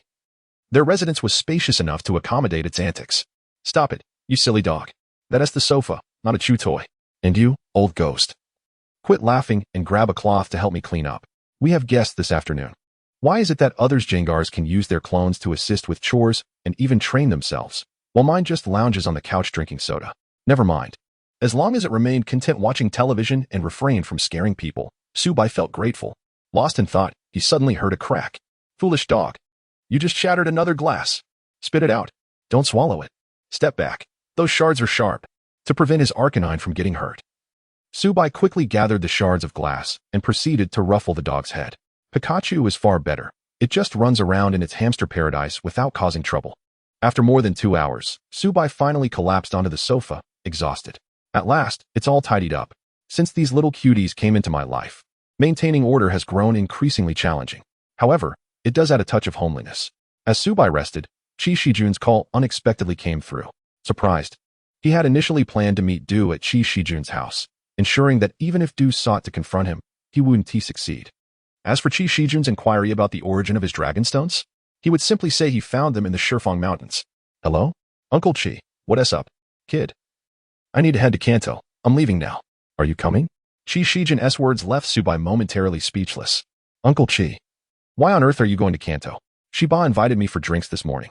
Since I had nothing else planned, I agreed. Are you coming along? Chi Shijun was also puzzled. Shiba had unexpectedly called him, cheerfully inviting him for drinks and suggesting they train at Silver Mountain afterward. Chi Shijun and Subai's father had been exchange students at Yuhong University when Shiba was still a rookie, operating a gym across from the university, where Chi Shijun often trained. Their friendship had blossomed. Now, with Shiba's invitation, Chi Shijun decided it was a good opportunity to revisit and thought it would be beneficial to take Subai along. allowing him to broaden his horizons. Uncle Chi, is there any way you could avoid going? Chapter 65. The generous dodo, why not go? I believe that if you were to venture to the east, I would miss you dearly today. To be honest, the dodo must come to visit me. Subsequently, Subai recounted how he had come to know Wu, how he sold him the Dragonstone, and how the dodo learned of his possession of it. Thus, the dodo would seek him out this afternoon. You little rascal. You were squandering the Dragonstone your father left you, aren't you? Qi Shijin teased, yet inwardly he approved of Subai's actions. The possessions left by parents are meant to aid their children in flourishing, not to be stashed away and merely glanced at occasionally. After all, they cannot reproduce. It is wise to convert one's unused resources into something beneficial. However, I did not expect your father to have left you so many treasures unbeknownst to me. Uncle, let us not dwell on that. The key point is that the dodo is coming this afternoon. Let him come. Can a dignified king forcefully impose his will? Qi Shijun, perplexed, was met with Su Bai's honest confession. I offended him by calling him dodo. What did you call him? Dodo, ha ha ha. Oh, you little brat. You truly possess talent. Qi Shijun, having had several encounters with the dodo, understood the meaning behind Su Bai's nickname. He also realized why Shiba had suddenly invited him for drinks, likely to divert attention so the dodo could act freely without interference while in J City. Serves you right. Let you handle your own matters without relying on my influence. Qi Shijun abruptly ended the call, confident that the dodo would not harm Su Bai, perhaps a light scuffle at most. Often, human relationships deepen through interaction. The more one engages, the closer the bond. These champions, despite their various quirks, possess commendable character, and Qi Shijun felt assured about Su Bai's associations with them. Although Su Bai had yet to debut, he was already cultivating his network, which delighted Qi Shijun. Upon hearing Qi Shijun hang up, Su Bai realized he could no longer rely on the old fellow. It seemed he would have to face the dodo alone. At 1 o'clock in the afternoon, Su Bai's phone rang. The dodo was now downstairs. While giving Su Bai's contact details, Wu had also shared his address. Mr. Su Bai, may I inquire on which floor you reside? The 5th floor. Feel free to come up directly.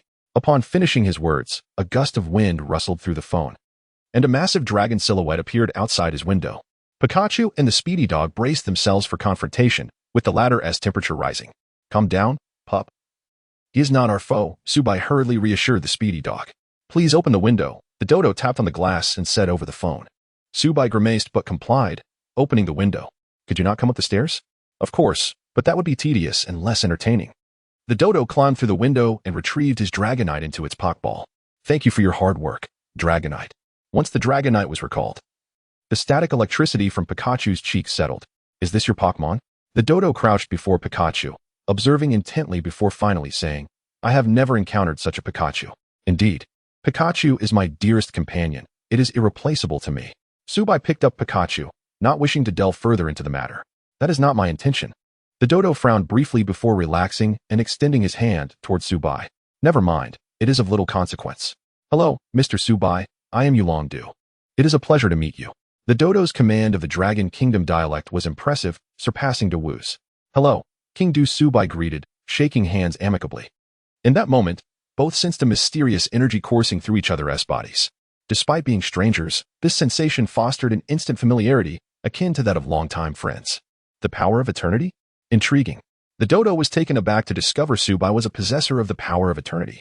Being familiar with this energy himself, the dodo understood its nuances. He could sense something was different about Pikachu, a distinction attributed to the power of eternity. This power was enigmatic, even after years of experience. The dodo had not fully harnessed its potential.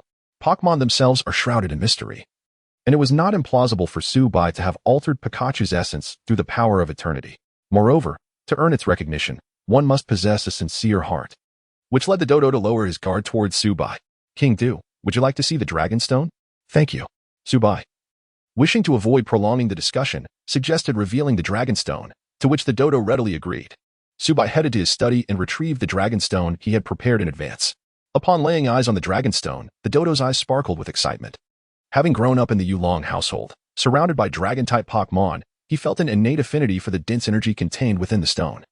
Reflecting on his own awkward lineup, he suspected that it was just Su Bai who referred to him as Dodo in jest. Today, I shall vindicate my identity as the Dragon-type champion. The dodo noticed that Su Bai had merely placed the Dragonstone in a plain plastic bag, and he nearly slapped Su Bai for such wastefulness. Such a disgrace. Su Bai, sensing the dodo's unkind gaze, wondered what had sparked this reaction. Wanting nothing more than to conclude their business swiftly, Mr. Du, these two dragon stones are of the same quality and size as the one I sold to Mr. Dowu. Would it be agreeable to sell them at the same price? Absolutely not. The dodo resolutely shook his head. Subai was perplexed by the dodo's unwavering rejection. One would think that Dowu, being the privileged son of a wealthy family, was not short on funds, and the dodo himself was no pauper. A seasoned champion like him could easily afford the two dragon stones after a single battle. Before Subai could voice his thoughts, the dodo interjected. I'm not like Mr. Dowu. He collects for mere enjoyment. Whether he has them or not is inconsequential. However, I have a pressing need for the dragon stones. You have greatly assisted me, so I must offer a price higher than what Mr. Dowu would pay. Chapter 66. Devotion to Pokémon. After a mutual agreement between Subai and Du, they settled on a price of 1,500,000 for each dragon stone. This was already a concession from Subai, who had negotiated down twice. Du handed Subai a bank card containing a balance of 2 million, which Subai could access at any time. Although the Dragon Kingdom has a crime known as major funds of unknown origin, Subai's identity as an ordinary university student rendered him impervious to scrutiny. For the remaining 1 million, Du proposed a trade involving items. He then retrieved a traveler's backpack from his cloak. In this world, due to the existence of Pokémon with extraordinary abilities, some backpacks are enhanced with special technology, allowing them to contain items far larger than the backpacks themselves. These are sold at high prices in friendly shops and are referred to as traveler's backpacks. From within the traveler's backpack, Du produced an incubator containing a Pokémon egg. Mr. Du, what is this? Subai inquired. May I call you Subai? Of course. Do you know what is most precious to our dragon clan? Subai certainly did. The most treasured possession of the dragon clan is the dragon-type Pokémon, particularly the Dragonite species. Dragon-type Pokémon are immensely powerful, and though nurturing them requires great effort, once properly developed, they typically reach the pinnacle of gym-level combat strength. Moreover, Dragon-type Pokémon have long lifespans, their peak capabilities far surpassing those of ordinary Pokémon, and families capable of raising them often see them through 3 generations. While the human may perish, the dragon endures. Thus, this is a mini-dragon's Pokémon egg. Du proclaimed with great pride. While he could not speak for other items, the Dragonite lineage was indeed the hallmark of Du's reputation. Individuals like Du and Dowu, who hold esteemed positions, would never visit Subai's home without bringing an appropriate gift, one that not only reflects their status, but also showcases personal characteristics. This gesture of courtesy left Subai somewhat moved. Mr. Du, this is far too valuable, Subai protested.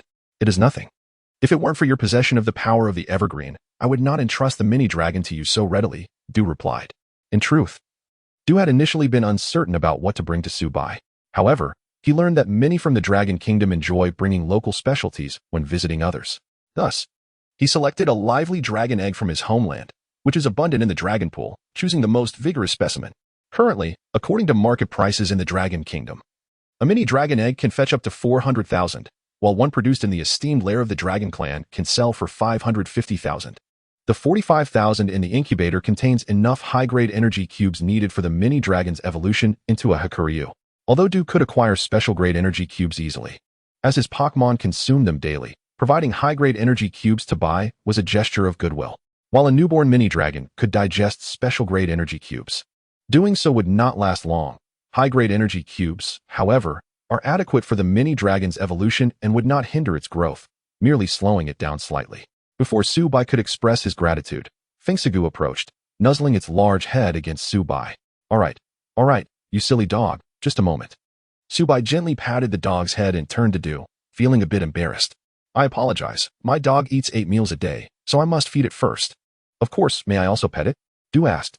Well, that's fine, but be careful, my dog tends to drool excessively when hungry. Du had no objections and happily rubbed Fiancée's head, even planting a couple of kisses on it, a sight that could only be described as endearing. Ordinary Fiancée do not possess dragon-type attributes, which made Du exceedingly envious of the Dragon Kingdom's Fiancée. He had attempted to raise one himself, but unfortunately, due to the unique nature of the Dragon Kingdom's Fiancée, even those hatched from eggs proved unmanageable. These Pokémon seem to instinctively recognize whether or not someone is from the Dragon Kingdom, because Du exuded the scent of dragon-type Pokémon. Even though he appeared somewhat awkward, Fiancée did not seem overly resistant. Cherishing the affection, Du used the power of the evergreen to give Fiancée a thorough massage multiple times. Fiancée relished the experience, casting a reproachful glance at Subai. You possess this power as well, yet you have never given me a massage. Oh, do not look at me like that. The reason I do not use the power of the evergreen on you is that I do not wish for you to develop a habit of laziness and indulgence. This is all for your own good, Subai declared, unabashed, as he placed a bowl filled with fruit and energy cubes before Fiancée. Upon seeing the delectable food, Fiancée quickly forgot its grievances regarding Subai's lack of attention. As Fiancée began to eat, Du squatted down to take a closer look at what Subai was feeding the Pokémon. He had some insights into nurturing Dragon-type Pokémon, but upon closer inspection, he was taken aback. Along with an assortment of fruits beneficial to Dragon-type Pokémon, there were also numerous special-grade energy cubes. The quality of these cubes rivaled those he provided to his own Dragonite. Subai, does your Fiancée usually eat this? Du inquired. Not really. Today is an exception. Subai replied. Hearing this, Du sighed in relief. I thought so.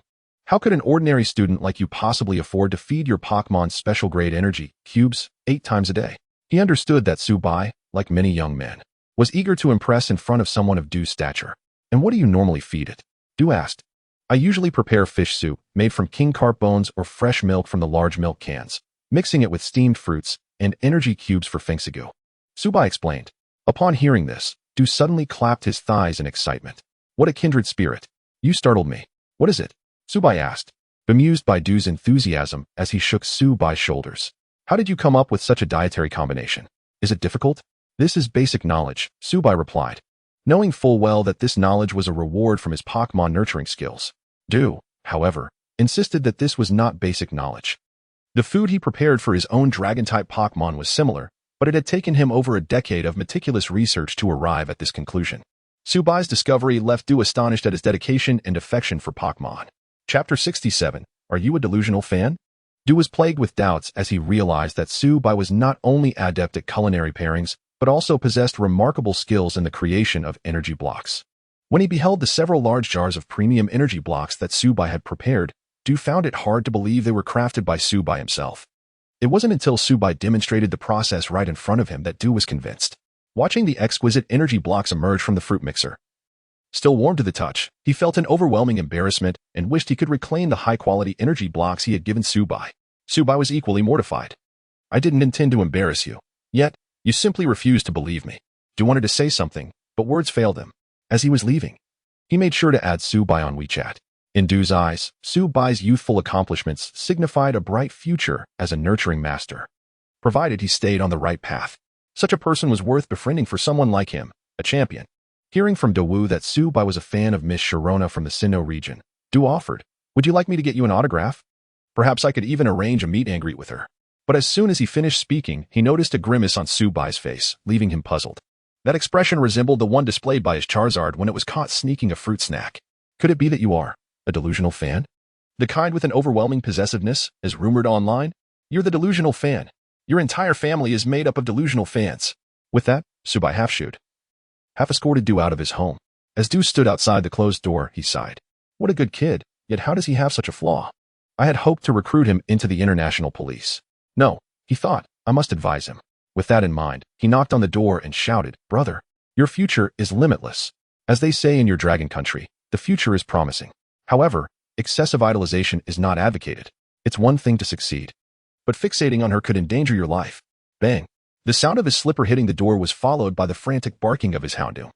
Shaking his head in resignation, Du departed. He resolved to discuss Subai's extreme fandom with his senior colleague in the police force. After leaving Subai's home, Du headed straight to the local Pokémon Criminal Investigation Unit. According to protocol, the international police needed to extradite Yamato and Shiro from Kanto for trial. Although escorting them was not usually his responsibility, Du thought it prudent to take care of official business while he was in the area. Upon arriving at the precinct and verifying his identity as the international police chief, he requested a helicopter to transport Yamato and Shiro to a designated location. There, after handing them over to the international police, Du mounted his Charizard and sped towards the quartz plateau. Meanwhile, Subai, having settled his dragon egg, could no longer contain his frustration and began cursing. Du, just you wait. Pretending to be so familiar with my little Baikai and calling me a delusional fan. I'll roast your wings one day. Houndour, puzzled, wondered what had gotten into his caretaker. That evening, as Subai cuddled with Pikachu and petted Houndour while watching television, he suddenly heard the system's voice. Ding. A change in the host's circumstances has been detected, releasing a long-term optional quest. 1. Embody the light. Dispelling the darkness. Capture 10 members of Team Rocket within 2 years. Reward. International Police Level 2 Detective Status, and a random canine Pokémon 1. 2. Immerse in Darkness, Corrupting the Light. Become a regional cadre of Team Rocket within 2 years. Reward, a fragment of the Earth's essence. And a random ground-type Pokémon 1. 3. Embrace Darkness. Ascend to Light. Become either an international police officer or a cadre of Team Rocket at any rank within 2 years. Reward, 100 progress on the Kindness Cost quest and a random mythical Pokémon S favor. Please select. I choose 3. Subai declared without hesitation. For him, any opportunity to make progress on a quest was invaluable, for otherwise, he would not go to such lengths to earn credits. Selecting Task 3, please loudly declare the motto. Embrace Darkness, Ascend to Light. Countdown, 10, 9, 8. Embrace Darkness, Ascend to Light. Voice recognition failed. Countdown, 4, 3. Embrace Darkness, Ascend to Light. Is that sufficient? Voice recognition successful. Congratulations, host, on receiving long-term Task 3. Embrace Darkness, Ascend to Light. Pikachu climbed down from the roller, and Jingu emerged from the shadows. Along with Houndour, the 3 Pokémon stared at Subai in confusion. Pikachu, what's wrong with the master? Jingu, don't mind him. I've always sensed something off about him. Perhaps he lacks self-restraint. Houndour, I'm hungry. When do we eat? Subai cast a sidelong glance at the trio. Pouring Houndour a bowl of energy blocks and serving Pikachu and Jingu each a cup of fresh milk from a large canister. He opened one for himself as well. Pondering why the system had issued him this task. The system's missions were never arbitrary. He must have recently engaged in activities related to the International Police or Team Rocket. Most likely, it was due to you troublemaker. Just wait. At that moment, as the International Police were returning Yamato and Shiro to Kanto, they were discovered by infiltrators from Team Rocket. Although Team Rocket had many elite members, only those 2 were favored by Dr. Nanbua. A rescue operation was quickly organized. They felt unrestrained in Kanto, unlike in Dragon Country. Upon their return, Yamato and Shiro were personally received by Jean Bird, the close secretary of Leader Banmu. Jean Bird engaged them in casual conversation, but quickly sensed something amiss. The person who had come to retrieve them from Dragon Country was Yulong Du. Jean Bird immediately reported the situation to Leader Banmu. To put it bluntly, 2 incapacitated individuals, handcuffed and ensnared in Pokeballs, could easily be escorted back by any adult Pokémon trainer. Why was Du personally involved? Jean Bird suspected that Du's trip to Dragon Country had ulterior motives. Capturing Yamato and Shiro was likely a secondary objective. Bama sat on the sofa, his expression inscrutable, deep in thought. Investigate further.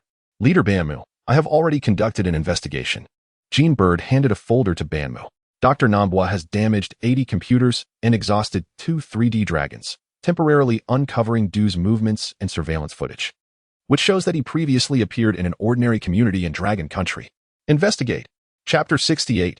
Difficulty multiplied. Previously, Sakaki regarded the Dragon Kingdom as irrelevant to Team Rocket's interests, as they had no market or branches established there. To the immense entity that is the Dragon Kingdom, Team Rocket was merely an elusive, illegal Pokémon organization. However, circumstances have changed. Yamato and Kobayashi, 2 imbeciles, foolishly set fire in the Shurfang Mountains of the Dragon Kingdom and were promptly apprehended. Now, Sakaki's bounty on the wanted list surpasses even that of the despicable ice and powder traffickers. Since that incident, it is said that poachers within the Dragon Kingdom have hung up their portraits, offering incense daily. Following the decline of Team Rocket's influence in Kanto due to that kid from Masera Town, Sakaki has not experienced such notoriety until now. Yet, he cannot punish Yamato and Kobayashi for their misdeeds. Blaming subordinates out of fear of retaliation is not the mark of a true leader. He must remain vigilant. Meanwhile, Subai, the focal point of the entire affair, slumbers soundly in his own bed. On Monday, Subai first tended to the Pokémon in the breeding area and played with his EV for a while before preparing to attend class. Upon entering the teaching building and before reaching his classroom, Subai was summoned to the office by Director Li, where team captains Hua Silai and Feng Yuan were also present. This morning, the Education Department, in conjunction with the Sports Department, issued a document regarding the Grand League. The National College League has undergone reform. Each province may only send 1 team to the finals. This implies that the selection process will be a fierce battle for survival. To secure that singular opportunity for advancement, all teams will reveal their true strengths, making J University's path to the finals exceedingly challenging.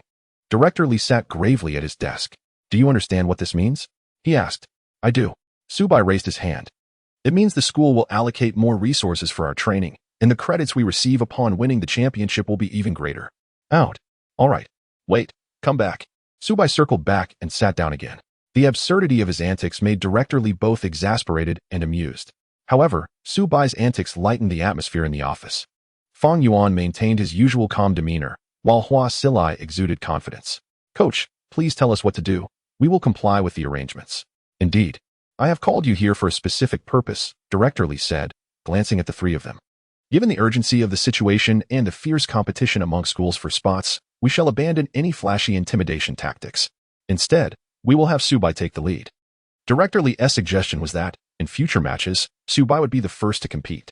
His strength would likely eliminate at least 2 opponents, thus creating a significant advantage and allowing for a 5-on-4 or even 5-on-3 scenario. Even if the opposing team had a powerhouse, they would be worn down. If a few remained and could not win, there would be no need to embarrass themselves at the finals. This strategy would also safeguard Hua Silai and Fang Yuan, concealing their true strengths from other teams. What do you think? I have no objections. Neither do I. If not for my rather troublesome Pokémon, I would have retired long ago. Both Hua Silai and Fang Yuan expressed their agreement. However, Subai remained silent. Director Li looked at Subai with a touch of concern. His strategy was sound, yet the pressure on Subai was immense. Subai, if you cannot handle this, do not hesitate to speak up. It is all right. No. I must take the challenge. Rest assured, I will take out all 6 of them. Subai's momentary distraction was dispelled by Director Li's words. If this arrangement fails, they should refrain from attending the finals and making a spectacle of themselves. That was unacceptable. He must go to the finals. He needed the credits. He aspired to be a certified trainer. It seems he must not be overly modest. He needed to showcase more of Pikachu's strength. If they could not win, he would simply take them all down. Sisterly, are there credits on the line? I do not ask for much. If I eliminate just 1 opponent, I would be grateful for 3 to 5 credits. Noticing Director Li's silence, Subai remained oblivious to the impending reprimand. You see, eliminating 1 opponent earns 3 points. Taking out 6 means 18 points. Before the finals, I could accumulate 72 points, rounding up to 80, and if I score again, it could be 100 get out. All right. Subai was ejected from the office, unfazed and unperturbed as he turned to attend class. Director Li sat in his office, helplessly smiling. Such a good child, yet why is he so obsessed with money? On Wednesday, J University's second match commenced. According to the draw, J University faced off against J Academy, both of whom were favored to win. In this match, both J University and J Academy were designated as visiting teams, with the venue set in the Grand Stadium of J City. Given the popularity of both institutions, the expansive stadium was filled to capacity. Aside from the faculty and students supporting their respective colleges, many spectators had purchased tickets to witness the event. In the VIP section, occupying the prime vantage point, sat a woman clad in a burgundy business suit, her blue-black hair styled in a watermelon cut, wearing glasses, closely observing the match. In 3 days, Team Rocket had gathered sufficient intelligence to identify whom Houndour would meet that weekend. Musashi and Yamato were both wanted criminals in the Dragon Kingdom. And given Sakiki's keen interest in this matter, Jean Niao had personally come. Not only could she travel on official business, but she could also enjoy the local attractions, an experience akin to a paid vacation. Jean Niao had visited the Dragon Kingdom 2 years prior, finding the night markets and street food unforgettable. As she contemplated this, the match began. Upon seeing Subai as the first competitor, Jean Niao was intrigued yet quickly opened her laptop to start recording. Subai maintained a calm demeanor, sending out Pikachu. His opponent's Pokémon was a Steel Ninja. Steel Ninja, use Swords Dance. Pikachu, use Thunderbolt. The moment Subai spotted the Steel Ninja, he understood the opponent intended to execute a bat and pass strategy. Truly, J Academy showcased their entire prowess. Regrettably, he could not allow them to succeed. Pikachu grinned mischievously, clapping its tiny hands together. In recent days, Subai had collaborated with Director Li to analyze various teams, and this strategy was to counteract any potential enhancements. Bat and pass. The Steel Ninja's trainer attempted to pass the baton to a teammate, but the Steel Ninja chose to use Swords Dance once more without executing the baton pass. Pikachu, Thunderbolt. With a single Thunderbolt, Pikachu struck down the Steel Ninja. Chapter 69. Fossil Pokémon. After the Iron-Faced Ninja descended, the next to ascend was Rumming from J Academy.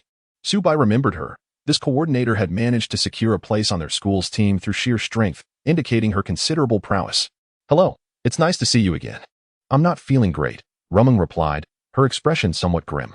Despite her confidence in her Pokémon's abilities, she felt utterly daunted in Subai's presence. Please do your best. Lizard, Rumming called out, releasing her lizard Pokémon. Bai observed that this particular lizard appeared even more vibrant and spirited than before.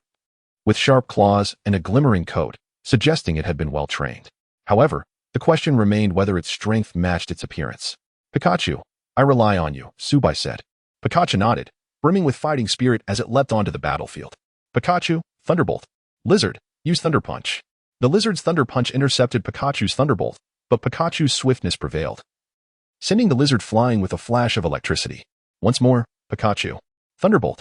Pikachu's Thunderbolt incapacitated the lizard.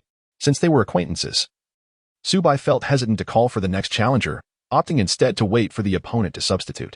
The following contenders from J Academy used a Golem and a Scyther, both of which Pikachu dispatched effortlessly. The audience erupted in excitement, chanting Subai's name. Subai? Subai? Here for you. Pikachu, invincible in battle. Woof, woof, woof. The last cheer was directed at the elusive dog, yet it sounded somewhat derogatory to Subai's ears. Many of Subai's fans were discreetly preparing to corner him for contact information after the match. Directorly called for a technical pause, checking if Subai wished to substitute. Subai contemplated allowing Pikachu a respite, but upon seeing the next contender was Zishang, he changed his mind.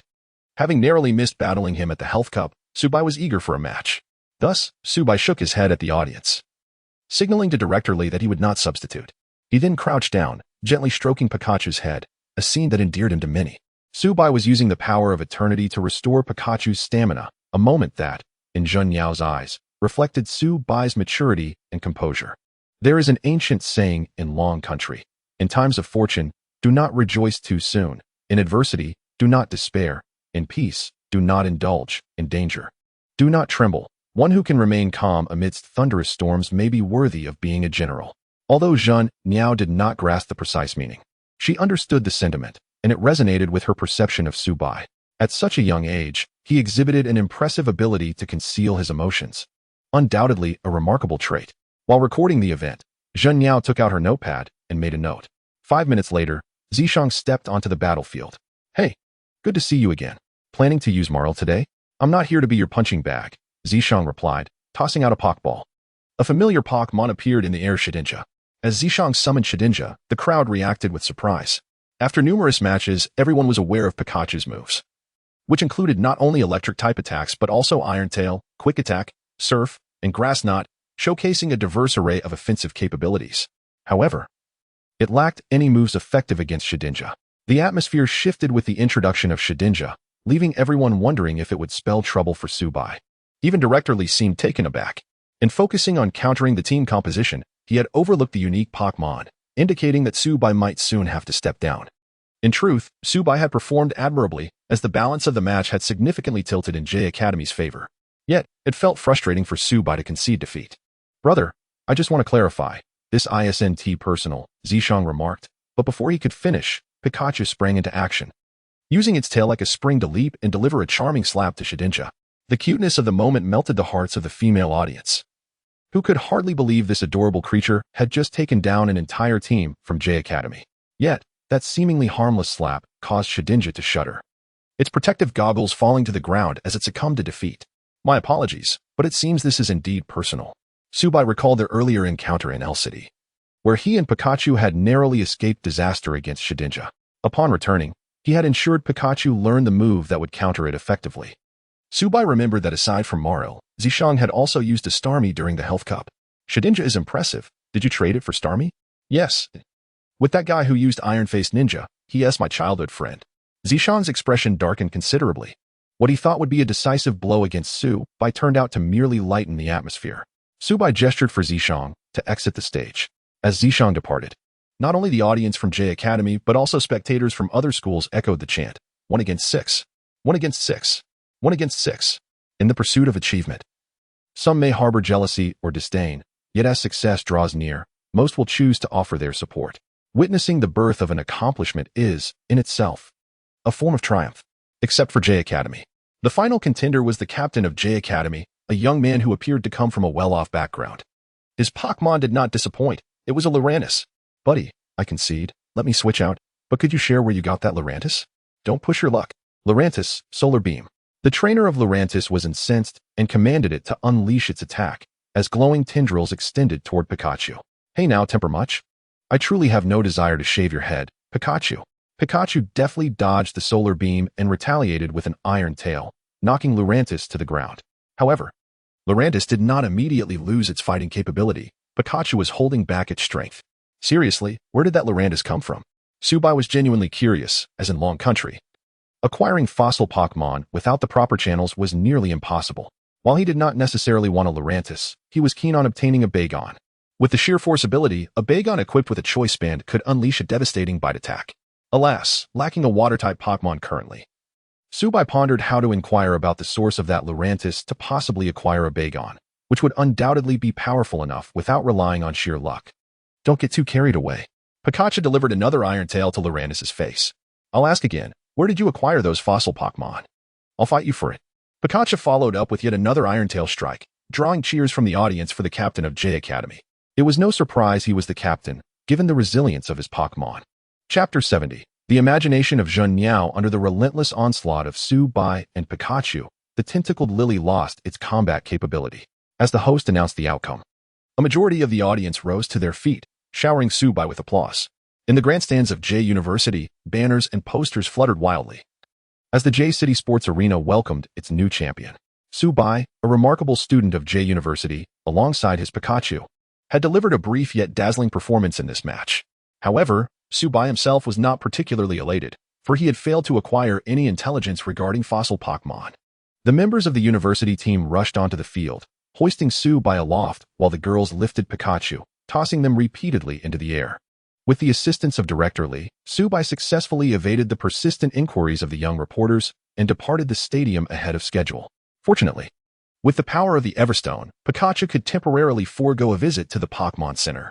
Upon entering his residential community, Subai felt a gentle tug at his sleeve from the shadowy figure of Gungue. Hee, don't head home just yet. You're being followed, it whispered. A reporter? He inquired. Hee, not quite. Just a rather attractive woman in a tailored suit with short hair. Disregarding the lecherous remarks of the old ghost, Subai swiftly concealed himself within the greenery of the community. Mere moments later, he spotted a somewhat familiar woman briskly entering the area. Upon seeing her face, he was momentarily taken aback. If his memory served him right, this individual was Jin Yao, the secretary of Team Rocket's leader, Sakaki, and the very person whom Musashi despised, the one with the watermelon pattern glasses. What could she possibly want with him? Subai surmised that due to his connection with Dato, he had drawn the attention of Team Rocket. However, he had not anticipated that such a significant figure would be the one tailing him. Upon closer inspection, Zhen Yao's figure was rather commendable, though rumors of her having smelly feet lingered. Whether they were true or false remained uncertain. Given the current circumstances, Subai could easily apprehend this woman and hand her over to Wang Junsha, securing a reward and perhaps a considerable number of academic credits. Yet, such thoughts were fleeting. Capturing a public figure from Team Rocket would serve little practical purpose and could irreparably offend Sakaki. After all, he had chosen Task 3, betting on both Team Rocket and the International Criminal Police. Moreover, he did not trust that this woman lacked means of self-preservation. At that moment, Zhen Yao found the situation perplexing. Logically, after such an exhausting battle, that young man should have been fatigued, yet his spirit was undeniably invigorated. In such instances, one is most susceptible to complacency, and Zhen Yao was confident in her tracking abilities. How had he noticed her? Had he detected her presence from the outset? Truly, he was a rising star within the International Criminal Police, as Dato had predicted. With this realization, Zhen Yao grew anxious. Her demeanor shifted dramatically. She swiftly produced a large woven bag from which she extracted a wig, an old coat, baggy pants, and worn-out shoes. She stowed her suit, laptop, and high heels into the bag, donned her new attire, and with a mask in place, the young and sophisticated businesswoman transformed into a slender, solitary elder. This transformation, though described slowly, took less than a minute, and as it was during the afternoon lull, no one, save for Subai, witnessed Zhen Yao's metamorphosis. Even Subai couldn't help but remark on Team Rocket as penchant for disguise as a corporate culture. Zhen Yao slung the woven bag over her shoulder. Rummaging through a nearby pile of refuse for bottles, her eyes darting cautiously outside. Within 10 seconds, a bearded middle-aged man rushed past, mirroring the frantic demeanor of Zhen Yao when she lost sight of Subai. The man searched in vain, then swiftly departed. Both Subai and Zhen Yao recognized him. He was the International Criminal Police agent known as Handsome. It became evident to Subai that both the International Criminal Police and Team Rocket had set their sights on him. Zhen Yao, too, felt a surge of panic, forcing down her fears as she mimicked the gait of an elderly person, making her way toward the community's exit. It was terrifying to realize that an international criminal police officer was following her. Thankfully, she was clever. At that moment, Jin Yao's hidden earpiece buzzed with a message from Dr. Nambua. Following Sakaki's orders, Yamato and Kojiro required investigation by Team Rocket. The inquiry was being led by the formidable Cobra instructor, a senior figure in Team Rocket's training academy, who was cross-referencing the testimonies of Musashi and Kojiro against those of Yamato and Kojiro. The Cobra instructor astutely noted discrepancies in Yamato's testimony compared to Musashi's, suggesting that Yamato had omitted crucial details. Subsequently, Dr. Nambua harnessed the power of psychic Pokémon to restore Yamato and Kojiro's memories. Though they would be momentarily dazed, they managed to provide vital information. Team Rocket discovered that it was Tsubai who had apprehended Yamato and Kojiro, and he had deliberately erased all traces of his existence using Gungua's powers. Upon hearing this news, Zhen Yao's legs weakened, nearly causing her to collapse. It was certain this Tsubai must be a promising newcomer to the International Criminal Police. No wonder he had seen through her and evaded her tracking. He had captured Yamato and Kojiro. Could he be the successor chosen by Dato, destined to lead the International Criminal Police in the future? The escorting of Yamato and Kojiro was merely a fade. The true intention must have been to commend this young man who had apprehended elite members of Team Rocket. Yet, if he had discerned her presence, why had he not allowed the International Criminal Police to capture her directly? As these thoughts raced through her mind, Jin Yao broke into a cold sweat. Indeed, he must be toying with her. He was likely observing her from some hidden vantage point. Playing a game of cat and mouse. I must flee. I need to escape quickly. With a steely resolve, Zhen Yao forced herself to leave. Meanwhile, concealed within the thicket, Tsubai continued to observe her through the foliage. Interestingly, Zhen Yao had overlooked one detail, despite her elderly disguise. Her hands remained surprisingly youthful and delicate, something that the handsome agent had clearly failed to notice. Hee, are you just going to let that girl go? Gungue teased. Fear not. She will return to find me, Tsubai replied, clapping his hands as he emerged from the underbrush. Upon reaching the base of his building, Tsubai encountered the International Criminal Police agent, who had shed his disguise. As he approached, the agent extended his hand warmly. Greetings, Mr. Tsubai. Hello. May I inquire your name? Tsubai smiled, shaking the agent's hand, fully committed to the charade. The agent produced his identification from within his coat. I'm an officer of the International Criminal Police, codename Handsome. It is a pleasure to meet you. Chapter 71. Advancement to the Finals. Greetings, handsome sir. I just saw you. I didn't expect you to maneuver in front of me. Indeed, I was equally surprised you stumbled ahead of me. Tsubai and the handsome gentleman exchanged a few inconsequential remarks, yet Tsubai exhibited a warm demeanor. Although this fellow is not yet as reliable as in the anime, he is undeniably a skilled undercover agent, albeit still lacking sufficient experience. He managed to infiltrate the highly guarded regions of the Galaxy Team and Plasma Group, achieving notable results. Leaving a favorable impression on him might facilitate his own plans. To ascend to high positions within both Interpol and Team Rocket, one cannot rely solely on personal efforts. Despite having a system, Tsubai lacks the capability to contend with the scrutiny from both factions simultaneously. While it is theoretically possible for Tsubai to manage, it would undoubtedly be taxing. It would be wiser to join one side first, allowing them to assist him in infiltrating the other. In fact, Team Rocket presents an excellent option. It is less constrained by rules and has its own success stories, having once infiltrated half the league. Recently, Tsubai discovered online that the owner of the Tokiwa Gym in the Kanto region is named Sakaki. It is likely that Interpol is attempting to lure out the entire Team Rocket organization using Sakaki as bait. However, such matters are not Tsubai's immediate concern. The handsome gentleman, invited into Tsubai's home, was quite exhilarated. He had watched the young man's matches and recognized his strength, politeness, powerful background, and affection for Pokémon. He had also reviewed Tsubai's records, noting that his grades prior to the end of his second-year exams were not particularly impressive. Yet, poor grades are common among many in Interpol. No wonder the chief urged him to pay more attention to Tsubai. It seems there are intentions to recruit Tsubai into Interpol. The gentleman mused that he must persuade Tsubai to join their ranks, as this would surely please his boss and potentially lead to a raise for himself. Since learning of Team Rocket's abduction of Yamato and Little Samlang, Dewey has been quite concerned about the situation surrounding Tsubai, instructing the handsome gentleman to pause all activities and remain near Tsubai in J City, Dragon Country, and wait for an opportunity. As a longtime rival of Sakaki, Dewey understands him all too well. If he were to approach Tsubai without reason, Sakaki would undoubtedly investigate him, and the individuals sent would certainly be high-ranking officials.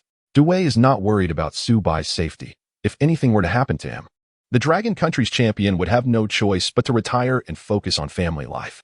Today, the handsome gentleman indeed encountered a significant opportunity, but unfortunately, he was too slow to seize it. Nonetheless, he would not divulge these matters to Subai. His cover identity was merely to invite Subai to join Interpol. Subai, I have watched your matches. What are your plans after graduation? Upon hearing the gentleman's words, Subai instinctively recalled a web series he had watched before his arrival here. I aspire to remain at the school as a breeding assistant after graduation. It's both practical and respectable. That is a commendable dream, but with your combat prowess, such a fate would be a travesty. The gentleman began to elaborate on the responsibilities, duties, and honors of Interpol, but Subai nearly succumbed to drowsiness. All right, handsome sir, I understand everything you've said. I have just one question. Subai smiled. Are there any credits involved? Huh? The gentleman was momentarily taken aback. Such a significant matter. And Subai inquired only about credits, neglecting to ask about remuneration, benefits, or salary. How could you earn credits after graduation? Subai was determined to join Interpol, though not as a formal officer. Following his entry, he would likely be preoccupied with apprehending thieves, possibly landing himself on Team Rocket's blacklist before he could infiltrate them. Ideally, he would prefer them to propose he act as an undercover agent, requiring no other obligations. Once he established positions on both sides and completed his system tasks, he could retire to Dr. Mustard's research facility. Unfortunately, the gentleman, whether due to his lower rank or lack of quick wit, continued to extol the virtues of Interpol, insisting on adding Subai on WeChat, asserting that even if he declined, they could still be friends during his stay in Dragon Country. His demeanor was reminiscent of Subai's past attempts to woo a crush. As the gentleman departed, Subai decided to tease him. Since we are friends now, allow me to recommend a few television series for you to watch during your downtime in Dragon Country. Oh, what series? Kite, Infiltration, and Eagle 1949. These are among my favorites. I adore spy dramas. These series are available in Dragon Country, albeit with minor plot alterations due to the presence of Pokémon. For instance, in one episode, the protagonist uses a hidden dragonite to incinerate a traitor in a cave, and after a climactic showdown, a Jengar appears beside the corpse, only to be captured by an alakazam left behind by the protagonist. Nevertheless, the overarching narratives remain unchanged, still showcasing remarkable spy drama. Subai mused that he had inadvertently revealed his affinity for spy dramas. Surely this season's spy would pick up on it. Although the gentleman did not comprehend why Subai suddenly recommended television series, he noted them out of courtesy, intending to research them later to have common topics for future conversations. After the gentleman's departure, Subai reclined on the sofa, exhausted, with Pikachu resting on his stomach and Frosmoth snuggling nearby, receiving affectionate rubs from Subai. Do you think he comprehended my intentions? He chuckled. He who knows. But if you do embark on such an intriguing venture, you must take me along. Jengar emerged from the shadows, using telekinesis to retrieve a few bottles of soda from the refrigerator. After opening the bottles, he switched on the television to continue watching. To train Jengar, Subai instructed him that he must use telekinesis for everything. Otherwise, he could not watch television or drink soda. Jengar performed admirably, savoring the soda while engrossed in the show. The Dragon Country captain, clad in a leather coat and wielding two iron-armed shrimp guns, appeared extraordinarily dashing. Hee. Do you think we can be considered half-human, half-ghost since you always hide in my shadow? Just focus on your television. After it's over, we shall resume training. On the weekend, the final match of the provincial competition commenced. As usual, Subai was the first to take the field, but this time, the bird did not dare to watch. She had already taken a late-night flight out of Dragon Country. J University faced off against J Normal University. If they triumphed, J University would advance to the finals. Subai decisively defeated 5 opponents, ultimately facing off against Zhang Ji from J Normal University, someone he recognized from their time at the Health Cup, where they had played video games together post-match. However, his lineup was decidedly at a disadvantage, with the ace being the previously encountered Wylord. Pikachu, with its quadruple advantage, swiftly dispatched the opponent. Once again, Subai triumphed, leading J University to advance to the finals. Chapter 72. The origin of the reappearance. After the conclusion of the competition, it is customary for reporters to conduct interviews. Subai initially intended to employ the same tactic as before, seeking Director Li's assistance to evade the interview, but she informed him that this time she could not intervene. Xiao Su, you must attend this time. Both you and Hua Silai must go. Li Jie, can't it just be you and the captain? Absolutely not. Will I earn credits for attending? Director Li understood why the principal so enjoyed patting Subai on the back of his head. No. This time it is an official promotional event for Province J. No one can shield you. Our school, being the top in the provincial competition, represents the province at the national finals. Not only is there a trophy, but also a pennant. You and Huasilai will each receive one. Hurry. Exactly, Xiaosu. I have been the one accepting the photographs on your behalf in previous instances. If I go again, the trainers across the province will surely scold me for my shamelessness. Huasilai jestingly pulled Subai towards the prepared podium. After nearly half an hour of speeches from leaders, organizers, and representatives, Subai's eyes nearly succumbed to the blinding flashes of cameras as he finally descended with the trophy in hand. Pikachu appeared quite pleased, striking various poses on Subai's shoulder, welcoming the fans drawn to touch it. This left Subai unable to make his escape. Isn't it said that electric mice are shy, introverted, and aloof towards humans? Why is my Pikachu not only unreserved but also somewhat extroverted? With the awards ceremony concluded, the notification for the national finals was also announced. This year's finals would take place in the capital of Province X, located in the northern region of Longhua. Subai was indifferent to the location. He was more concerned about the gym conditions there. Director Li informed him that the top-ranked gym in Province X is the Shanfeng Gym, situated in its capital, Sea City. The Shanfeng Gym is renowned for its fire-type specialization, with the badge being the orange badge, and it is rumored that the gym leader is exceptionally strong. However, Subai remained unperturbed. With moves like Surf and Dig, both Pikachu and Fast Speed Dog possess powerful techniques effective against fire types. Nevertheless, the school team decided to head to Province X only next month, allowing Subai ample time for preparation. He took a week's leave to practice at the Origin Temple for a while. Previously, the Great Fire at Shifeng Mountain had slightly impacted the Origin Temple. However, miraculously, the temple itself remained unscathed, with only the outer trees charred and the walls slightly blackened. Consequently, this did not deter visitors from coming. Accompanied by Pikachu and Fast Speed Dog, Subai arrived at the Origin Temple, this time without Gung-Gue. The temple was a haven of hidden talents, filled with experts, and it was uncertain when a seasoned master might discover Gung-Gue's presence. Gung-Gue was somewhat displeased, but Subai assured it that once he attained the official trainer status at the National College League, he would take it out for some fun. To appease the old ghost, Subai made an exception, allowing it to scare people. Coincidentally, the old dog, Gao, had just been discharged from the hospital and was currently recuperating at home.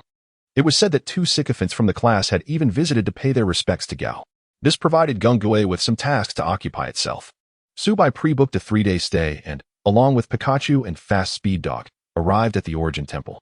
The temple remains a well-known tourist attraction in J-City, and following the recent fire, it has acquired an additional layer of mystique, drawing nearly double the number of worshippers.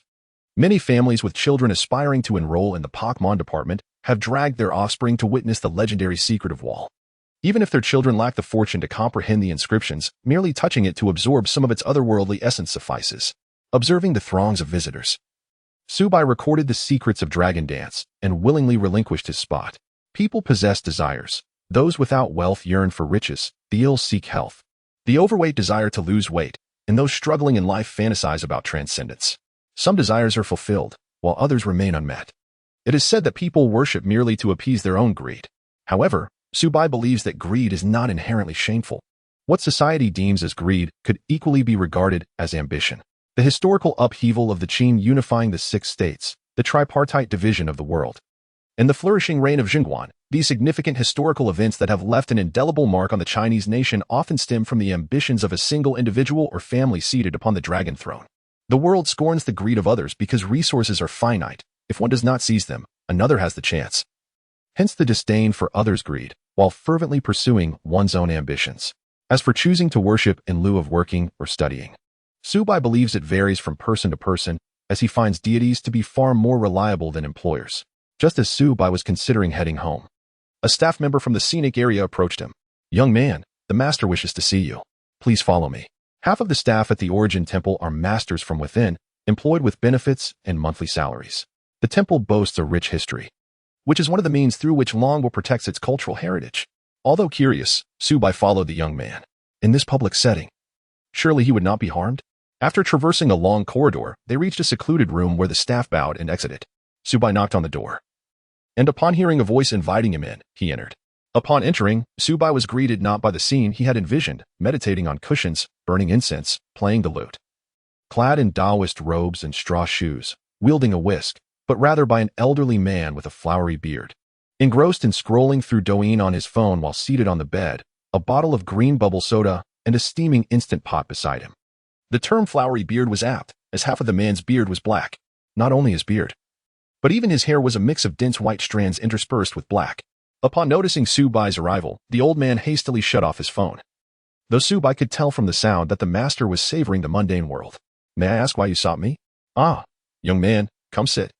The old man retrieved a cushion from behind and placed it on the floor for Subai to sit on. Subai glanced at the cushion, feeling somewhat awkward. Old sir, are you really asking me to sit on this? What's the matter? Don't you young folks enjoy adhering to formalities? Taking the old man's words to heart, Subai sat down on the cushion without further ado. Are you the head of the Origin Temple? Is the unknown totem on the wall your creation? What's wrong? Does it not resemble me? Just as Subai was about to respond with a denial, the instant pot on the bed began to whistle, releasing a pungent aroma that caused Subai to cough. Cough, cough. Old sir, you must be in your 70s or 80s, right?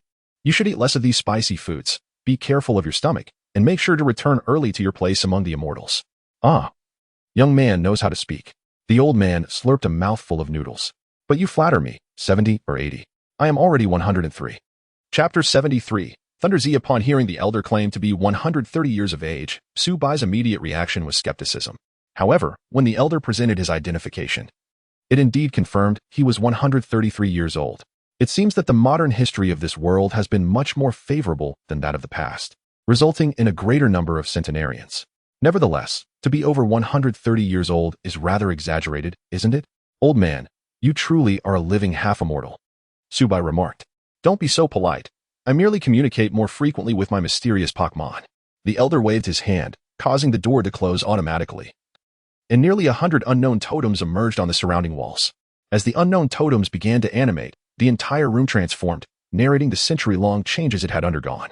Pikachu leapt from Subai's shoulder, anxiously gathering electrical energy, but Subai halted him. Pikachu, it's all right.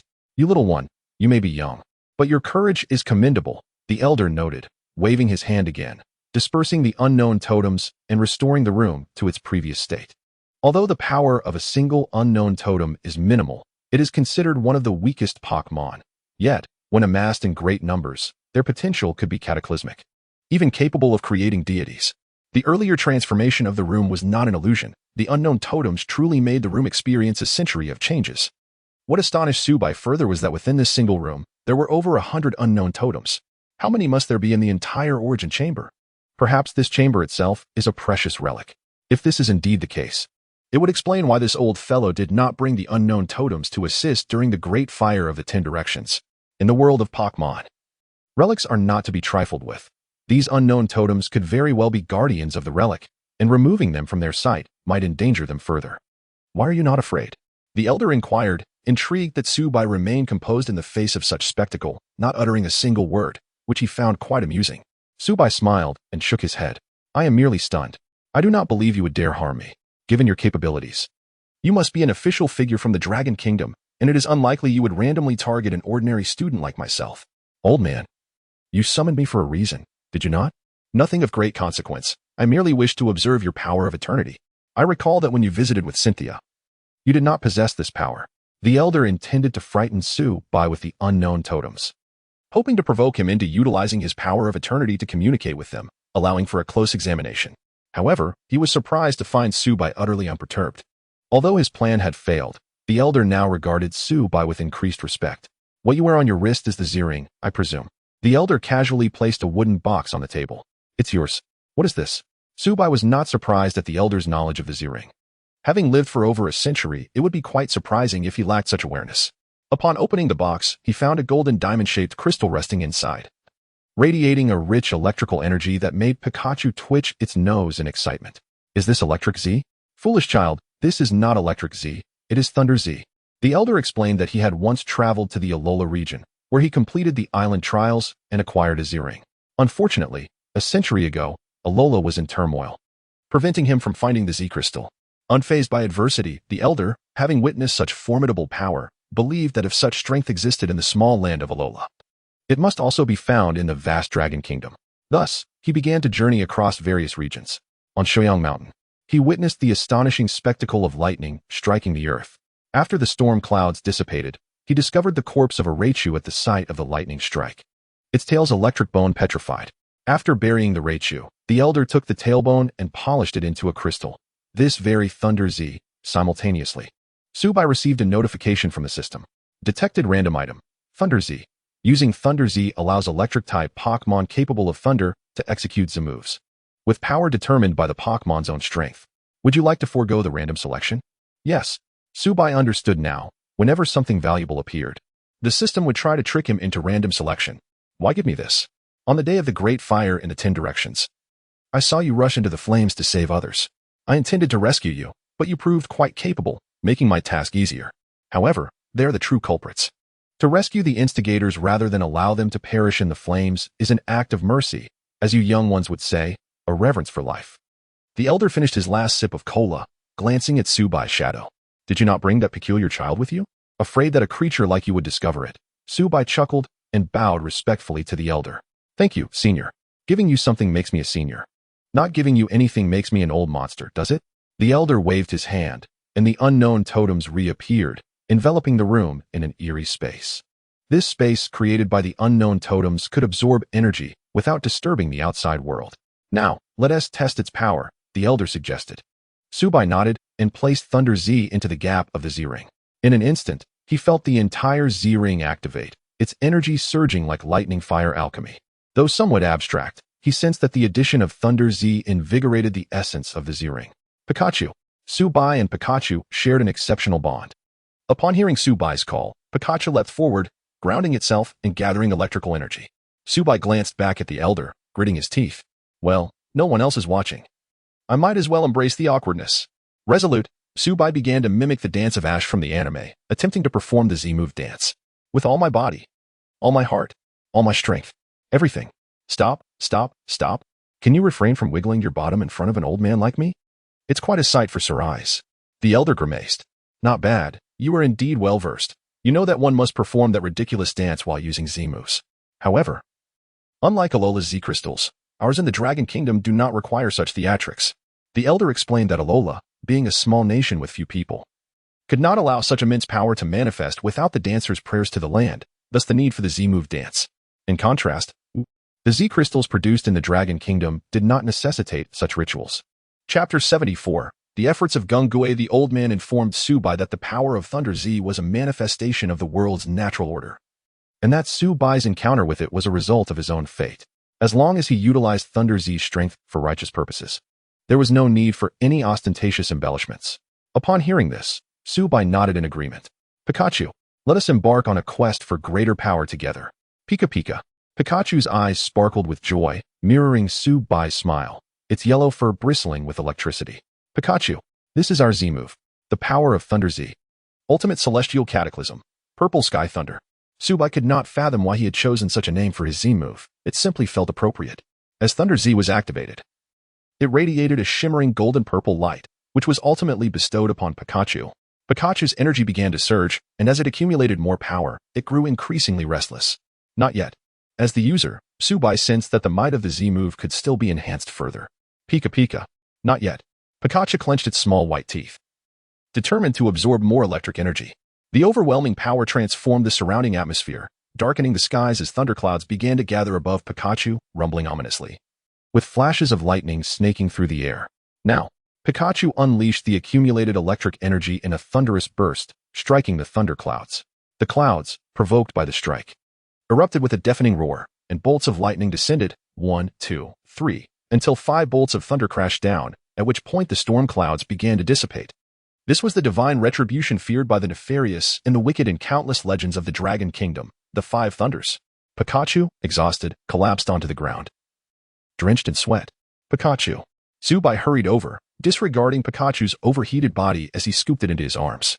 In the distance, 5 craters, each about half a meter in diameter and 2 feet deep, had formed in the ground.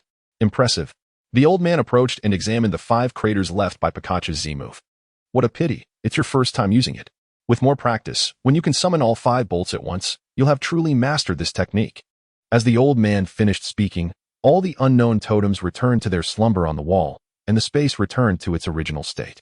After chatting with the old man for a bit longer, Subai left the Origin Pavilion and canceled his pre-booked room.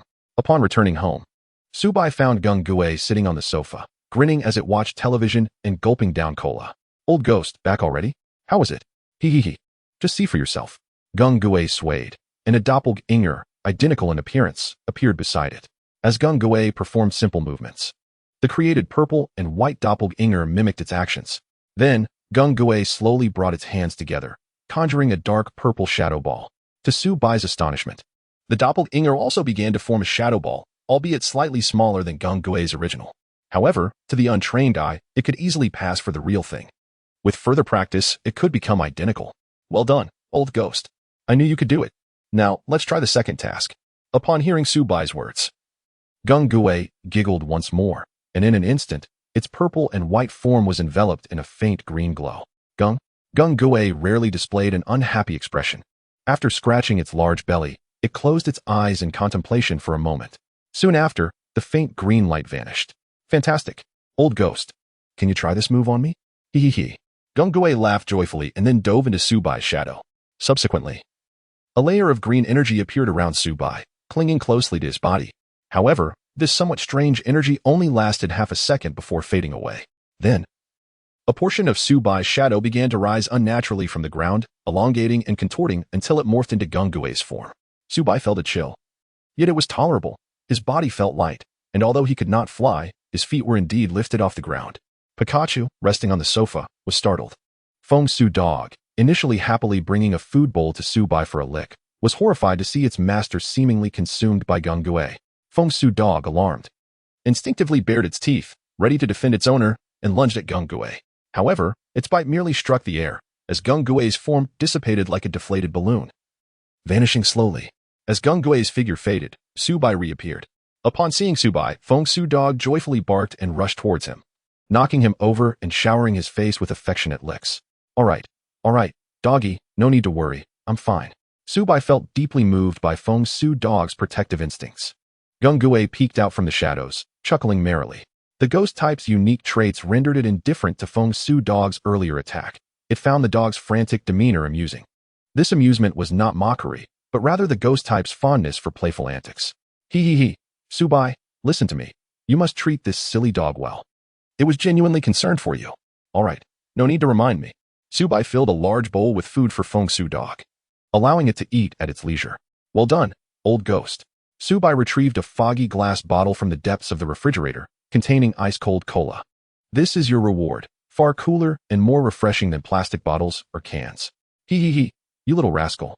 Gung popped the seal of the glass bottle and poured the entire contents into its mouth, relishing the invigorating taste that left even a ghost feeling a bit lightheaded. Hee, you mischievous lad. With such treasures, you don't even come to pay respects to your elder. Practice well, there will be more rewards later. With that, Gung scurried off to a corner to train. During his visit to the Origin Pavilion, Su Bai couldn't bring Gung along. But he certainly wouldn't leave it at home solely to frighten people. He assigned Gung 2 tasks. The first was to control its doppelganger and enhance its mobility. Gung succeeded, although the doppelganger could only perform simple actions and could only utilize the Shadow Ball move. Nevertheless, this was commendable. Gung had indeed mastered the manipulation of energy after a century of wandering the human realm. The second task involved the use of a protective barrier. Typically, this barrier manifested as a green hemispherical energy shield, but Su Bai instructed Gung to keep the barrier close to its body and to minimize its color. Gung excelled in this regard. Furthermore, when Gung concealed itself within Su Bai's shadow, this silent barrier could envelop Su Bai, ensuring his safety even during ambushes. Additionally, Gung and Su Bai conducted experiments, enveloping the doppelganger around Su Bai's body, allowing him to disguise himself as Gung. With the doppelganger providing an extra layer of protection, Gung energy could also enhance Su Bai's speed. While the protective barrier ensured that Su Bai remained unharmed by ghost-type and poison-type energies while enveloped in Gung power. Su Bai referred to this as Gung battle attire. Chapter 75. Arrival at City C. As Su Bai prepared to participate in the grand tournament by the end of the month in City J. He had diligently trained his Pikachu and Rapidash, both of which had nearly mastered their moves and were in optimal physical condition.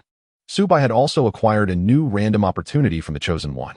Currently, Eevee was not yet his Pokémon, and his Dratini had yet to hatch, rendering the random opportunity temporarily unusable for his Pokémon. Hence, Su Bai decided to use it to obtain random items, hoping to acquire something life-saving or perhaps an experience card for legendary Pokémon. This time, the system did not disappoint Su Bai. Ding! Congratulations, host. For acquiring a divine item, Life Gem, Replica, a green Life Gem materialized in his hand, radiating a soft glow, with internal energies resembling a brilliant galaxy, ever-changing and elusive. Just holding it, Subai felt the power of eternity within him boil like pure water, invigorating and unblocking. The power of eternity, sourced from nature, combined with the life gem's primary function of enriching the land, promised that as long as Subai possessed the life gem, his power of eternity could theoretically become inexhaustible. Glancing at the strawberry plants on the windowsill, which had yet to sprout, a spark of inspiration struck Subai, prompting him to bury the life gem within the flower pot. Simultaneously, in the vast cosmos, a gigantic green eye with black pupils suddenly opened, emitting a light bright enough to pierce the expanse of the universe. Moments later, perhaps due to the eye's owner being too weak, the brilliance faded and the eye closed once more. Back on Earth, in Subai's home, after burying the life gem, the strawberries in the pot visibly transformed. Their stems began to turn green and thicken, and the once thumb-sized green strawberries grew larger and redder at an astonishing rate. When the fruits reached the size of a fist, falling from their stems, Subai unearthed the life gem, cleaned it, and stored it away. He picked the ripe strawberries, sharing one each with Pikachu and Jingu, while giving the remaining 3 to Rapidash. So sweet. Subai wiped the strawberry clean and tossed it into his mouth, his eyes lighting up instantly. He had never tasted such sweet, juicy strawberries before. Pikachu joyfully climbed onto Subai's shoulder, nuzzling him with its tiny face, while Rapidash rolled playfully in the living room. Even the usually composed Jingu flashed a broad grin, baring its white teeth for quite some time. Pika, Pika Pika. Pikachu, not yet satisfied, clamored for Subai to plant some more. Don't rush, let us tidy up, we're heading to the station soon. When we win the league, I'll let you eat to your heart's content. Subai reassured Pikachu, recalled Rapidash into its Pokeball, and allowed Jingu to slip into the shadows as he gathered his belongings and stepped outside. Upon arriving at school, the bus was already waiting. Sugu, hurry up, over here. Wang Dalin waved from the bus, beckoning Subai to board quickly. This time, the entire team from J University was present, led by Director Li. The team from Q City had been invited by the officials and had already departed for City C. Typically, before significant national events, 2 kings or 1 king and 1 champion would engage in a demonstration match to liven the atmosphere and ensure security. While the Dragon Kingdom need not worry about terror events, the large crowds necessitated such precautions. As Subai boarded the bus, he noticed Wang Dalin excitedly patting the seat beside him. Sugu, quick, I've saved you a spot. Cut that out. Just say what you need to say. This bus had a capacity of 48, and with the driver and teachers, there were only 11 of them, making Wang Dalin's claim somewhat amusing. Wang Dalin chuckled and opened his Pokeball. A cute Togepi flew out, first snuggling into Wang Dalin's embrace, and then circling around Subai. Pikachu, the older brother, hopped onto the chair's back, joining in the fun with Togepi. Seeing Togepi's vibrant demeanor, Subai realized how well Wang Dalin had nurtured it. Well done. Looks like your Togepi has evolved. Thanks to you, Sugu. My brother can't express it in words, but you're like a true brother to me now. Aside from my wife and daughter, everything that's mine is yours. Wang Dalin was deeply moved. Although Togepi evolved through close bonds, Wang Dalin understood that without Subai's energy cubes, it would have been impossible for him to achieve such rapid and healthy evolution. Next, you plan to have me help raise your daughter, right? Subai chuckled, playfully nudging Wang Dalin's head, feeling a sense of satisfaction. Having experienced the cold indifference of society in his past life, Subai was wary of those who would forget kindness after receiving it. However, Wang Dalin's unchanged demeanor after gaining benefits indicated that he was indeed a person worth forging a friendship with. The bus gradually set off, and an hour later, they arrived at the station. They utilized the teleportation ability of the psychic type, but due to the considerable distance, they did not arrive directly. Instead, they made stops in the imperial capital of the Dragon Kingdom and then in Jinling before finally reaching their destination. Upon disembarking, Pan Yu and Li Lang immediately felt nauseous, while Zhang Huan, Qi Hu, Shen Tao, and Xiaobao managed to keep their composure, though their faces reflected discomfort. Protected by the power of eternity, Subai only experienced mild dizziness, feeling otherwise well.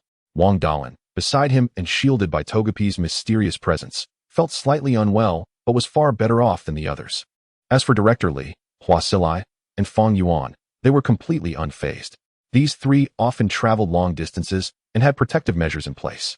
Particularly, Subai noticed that just as the train was about to teleport, a spoon-shaped object glimmered on Director Li's person. The group arrived at the Sea City train station, stepping out of the carriage just as they encountered another team arriving from a different city, also here to participate in the Grand League. Captain, who are they? They seem quite formidable, Pinyu inquired softly, leaning closer to Hua Silai, who nodded in acknowledgement. This formidable captain, usually calm and composed, displayed a rare expression of anger. Mota University. Last year, our school faced them in the first round of the Grand League and was eliminated immediately. And that is not all. Director Lee added while supporting the two girls, addressing everyone. Mota University is our old rival. Their principal is the psychic-type king of our Dragon Kingdom. Frequently competing with our Chi school for the title of the top king. We faced them annually, having clashed 14 times. Li Jia. How many times have we won in those 14 encounters? Confronted with Subai's question, Director Lee raised a finger in resignation. Only once. Back when I was a student at J University and captain of the team. Li Jia, you're amazing. As the J University team focused on Mota University, the latter was also observing them. A team's overall spirit and demeanor could reveal much about their strength. In this regard, Mota University clearly outshone J University, exuding greater confidence, vitality, and wealth. However, what captured Subai's attention was a girl standing at the back of the team. Chapter 76. The enigmatic sorceress. The girl standing at the rear of the Magic University team, despite wearing the same uniform as her teammates, exuded an aura of disconnection. Her complexion was not particularly poor, and her features were quite striking. Yet, she seemed to possess a look of weariness. She had a commendable figure and held herself upright. But there was an undeniable impression of lethargy. Her long hair fell carelessly down her back. Though her visage was clean, it bore an air of neglect. In essence, she could be succinctly described in 3 words: perpetually drowsy. The reason Subai's attention was drawn to her was that her gaze remained fixed upon his feet. Even when he stared back at her, she merely smiled, continuing to gaze downward. Those familiar with their own circumstances could discern the truth. Although Subai endeavored to appear innocent, the shadows whispered otherwise. Old ghost, have you been discovered? Hee, indeed, but fret not. What do you mean? Hee. There is something lurking in her shadow as well, and it is no less formidable than I. Nodding in acknowledgement, Subai turned to approach Director Lee. Sisterly. Do you know that girl? Ah, her? I do. Director Lee glanced at the girl. She informed Subai that, unlike the public selections in J Province, the internal selections at Magic University were not disclosed. Nevertheless, information about the girl had leaked. Her name was Rin Xiaoyi, a master of the ghost-type Pokémon, and the great-granddaughter of the Ghost King of Long Country. It was said that, like Subai, she had navigated the selections with a single Pokémon, emerging victorious. However, details about her Pokémon remained tightly sealed by the university. All that was known was that she was referred to as the Enchantress of Magic University. Subai nodded and turned back. The girl was still observing him. This sensation of being watched continued until both teams departed for their respective hotels. Sea City is a particularly renowned locale, celebrated for its tourist attractions and historical significance within Long Country. As the host city for this grand tournament, over half of the hotels in the urban area had been booked. The proximity to the competition venue and specific locations were determined by a lottery among the schools. This policy was established not only for the convenience of the competing teams but also for safety reasons. It was said that during the previous grand tournament, accommodations had been assigned without consideration, leading to a conflict between the S University and L University teams from L Province, as both believed themselves to be the superior institution. A confrontation ensued, resulting in considerable chaos within the hotel. Henceforth, the practice of separate arrangements became an unwritten rule for the tournament organizers. J University fared well. Although it did not secure a hotel near the Fire Palace, it was assigned to one near Tianxin Pavilion. The poetic couplet associated with Tianxin Pavilion added to its allure and historical significance, with the surrounding pedestrian streets and public transport being well developed. Each team was allotted a 3-day adjustment period, during which Director Lee granted a day of leisure before commencing preparations the following day. As the end of September approached, the impending National Day holiday promised an influx of tourists, complicating any potential excursions. Chi-Hu and Pan-Yu had already donned casual attire to explore the streets, while Hua Xiliai opted for a shopping spree, enlisting Zhang Huan and Li Lang as her assistants. Fang Yuan, typically reserved, expressed a desire to visit Orange Isle for a ritual, believing that as the team's disruptor, his accuracy in battle was of utmost importance. Director Lee permitted his outing without objection. Wang Daling sought a hot pot meal, while Shen Tao and Xiao Bao ventured out to admire the local beauty. Subai had scheduled a gym battle for 8 o'clock that evening. With time to spare, he decided to take Pikachu and the others around Sea City. Adhering to his habit of sampling local delicacies, the city offered a plethora of culinary delights: sizzling sausages, crispy yet tender stinky tofu, sugary glutinous rice balls, and refreshing bowls of chilled sweet rice wine. Subai was enamored with the city. Pikachu perched on the back of his fire-type Pokémon, Shiny Houndour, who was tethered to Subai by a leash. Sea City, located in the southern part of Long Country, was a haven for fire types like shiny Houndour, thriving in the warm climate. As Subai savored the stinky tofu, he occasionally speared a piece with a bamboo skewer, dousing it in cilantro and sauce before offering it to the shadows. Gungue relished a bite, nearly emerging from the shadows in delight. Hiki, young one. Having the old ghost accompany you is truly the wisest decision of your existence. You old ghost, your sweet talk only emerges when food is involved. As they strolled and indulged, they admired the vibrant scenery of the streets. It was undeniable that warm weather was a blessing. In the northeastern provinces, one would hardly witness such long legs at this time of year. At 8 o'clock, Subai arrived at the scenic area of Uelu Mountain via subway. The Uelu gym was nestled at the mountain's edge. While walking, Subai noted the intriguing architecture of the gym. Despite being a fire-type facility, it resembled a traditional academy. After registering his status as a trainee, he spotted Rin Xiaoi, the girl he had seen at the station. Is it you? Hello. I am also here to challenge the gym. I'm not sure why we were both scheduled at the same time. Would you allow me to go first? Rin Xiaoi maintained her usual drowsy demeanor. It's nearly time for my sleep. You can go first, but it is only 8 o'clock. Are you certain? Subai found her peculiar. How could someone wish to sleep so early? Thank you. Rin Xiaoi did not respond further, merely walking inside with a vacant stare. Subai felt a chill in her presence and followed her in. Hee, young one, it would be wise to keep your distance. This girl is not quite right. Gungue suddenly interjected. Hee, she has been hypnotized.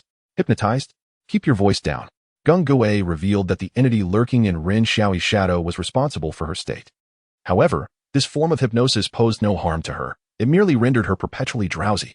Never mind, I have no intention of delving into her affairs. My focus lies solely on my gym battle. Entering the battle arena, Subai encountered a man in his 40s, wearing glasses and an elegant long robe, holding several books. He exuded an air of scholarly sophistication as he introduced himself as He Xing, the gym trainer of Uelu. I apologize, students. But due to the influx of top talent from various schools gathering in V-City, I can only accommodate 2 challengers at a time. Moreover, I have classes to teach tomorrow, so I cannot stay up too late.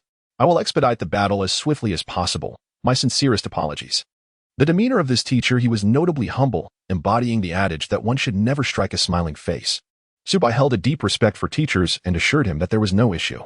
Ren Xiaoi echoed the sentiment. And the one-on-one format of the Uelu gym allowed for scheduling flexibility. Chapter 77, the Orange Badge. Ren Xiaoi first challenged He Xing at the Mountain Lodge gym, which would also benefit Subai, allowing him to better assess the strength of both parties during the match. After the referee announced the competition rules, the gym trainers sent out their Pokémon to commence the battle. Classes in session. Psyduck. He Xing called forth his Psyduck. But Subai sensed something amiss with this particular Pokémon. Rin Xiaoi weakly held her Pokeball to her chest. Upon release, a Dragapult appeared on the battlefield. Dragapult, will you fight for me? How remarkable, such a rare Pokémon. Is this the privilege of the Ghost-type champion's great-granddaughter? He Xing became more serious. Dragapult evolves into Dragapult at level 50, so one should not underestimate it merely because it is still in its developmental stage. This could very well be a level 49 Pokémon. Psyduck, use Flame Punch. He Xing commanded. Rin Xiaoi's voice remained soft and unassertive. Yet Dragapult's attack was anything but weak. As Psyduck's Flame Punch was an offensive move, Dragapult swiftly countered with its own attack. Use Flamethrower, He Xing shouted. But Rin Xiaoi countered. Use Substitute. Dragapult's Substitute absorbed the Flamethrower attack effortlessly. Now, use Disable. Dragapult's eyes narrowed, emitting a mischievous blue light, causing Psyduck to shudder and fail to execute its attack. Dragapult, can you use Strange Light for me? Dragapult emitted an eerie glow, encircling Psyduck and inducing confusion. Psyduck, snap out of it, Rin Xiaoi urged. Dragapult, I believe we should employ Dragon Tail. Dragapult nodded, its blue tail extending suddenly to strike Psyduck on the head. Psyduck was flung backward, dazed and disoriented. Subai observed Dragapult's Dragon Tail with admiration, acknowledging its effectiveness. Upon closer inspection, he noticed that beneath Psyduck's fiery exterior lay layers of fine scales, a testament to its dragon-type attributes. Indeed, this Psyduck had utilized a Dragon Stone. It possessed Dragon-type qualities. However, Subai was more intrigued by Rin Xiaoi and her Pokémon.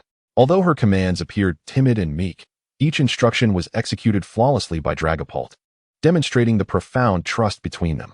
Their bond was far from the strained dynamic Rin Xiaoi projected. Moreover, her battle style encapsulated the essence of ghost types, oscillating between distance and proximity, confounding Psyduck with various status effects. It's the final blow. Dragapult, please use Draco Meteor. Could this Dragapult truly execute Draco Meteor? Psyduck was swiftly engulfed by the move, rendered incapable of battle. Dragapult joyfully flitted around Rinxiaoyi, eagerly seeking praise. However, Rinxiaoyi's expression soured noticeably. Perhaps it was a trick of the light, but her shadow seemed to tremble slightly, an ominous sign that sent shivers down Su Bai's spine. After a prolonged moment of hesitation, Rinxiaoyi turned to Su Bai with a smile. I apologize. I heard you are the top expert among the younger generation at J University. May I observe your gym match? After you finish conversing with that guy. Does he permit you to stay? Su Bai's words caused Rinxiaoyi's complexion to pale.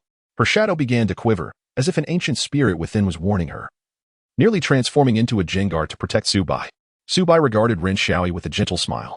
I was merely jesting. Feel free to stay if you wish. Thank you, she replied with a nod, taking a seat among the spectators.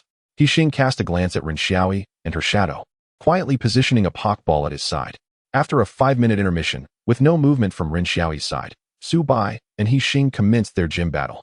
Hixing once again sent out his Pokemon. With 3 badges to his name, Su Bai was restricted to using the gym lineup. Go, Magargo. Zygarde. I rely on you.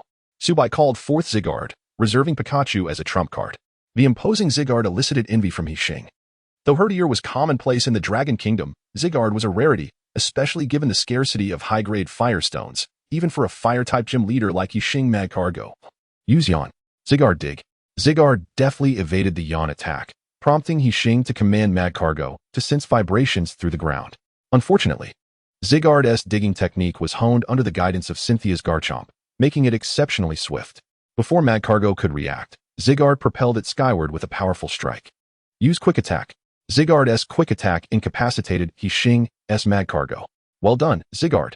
Zygarde returned to Su Bai's side, affectionately nudging him with its large head. All right.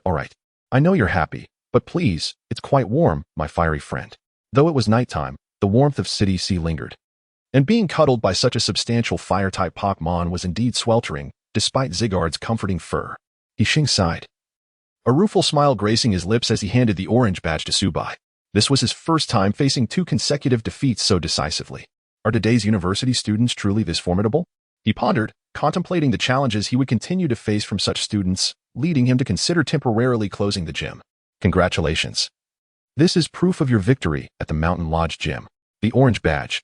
Thank you for your guidance. Su Bai accepted the orange badge with reverence, cherishing it as a valuable accolade. Upon completing the gym battle, the gym trainer courteously issued a dismissal. I wish you both success in the Grand League. It is late, so I shall not keep you.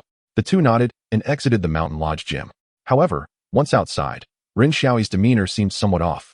Chapter 78. The Cherished One. The Shanfeng Dojo is nestled at the foot of a mountain, resulting in somewhat inadequate lighting facilities in the vicinity. While the station across the road is ablaze with light, the side where the dojo resides remains shrouded in darkness due to the absence of streetlights.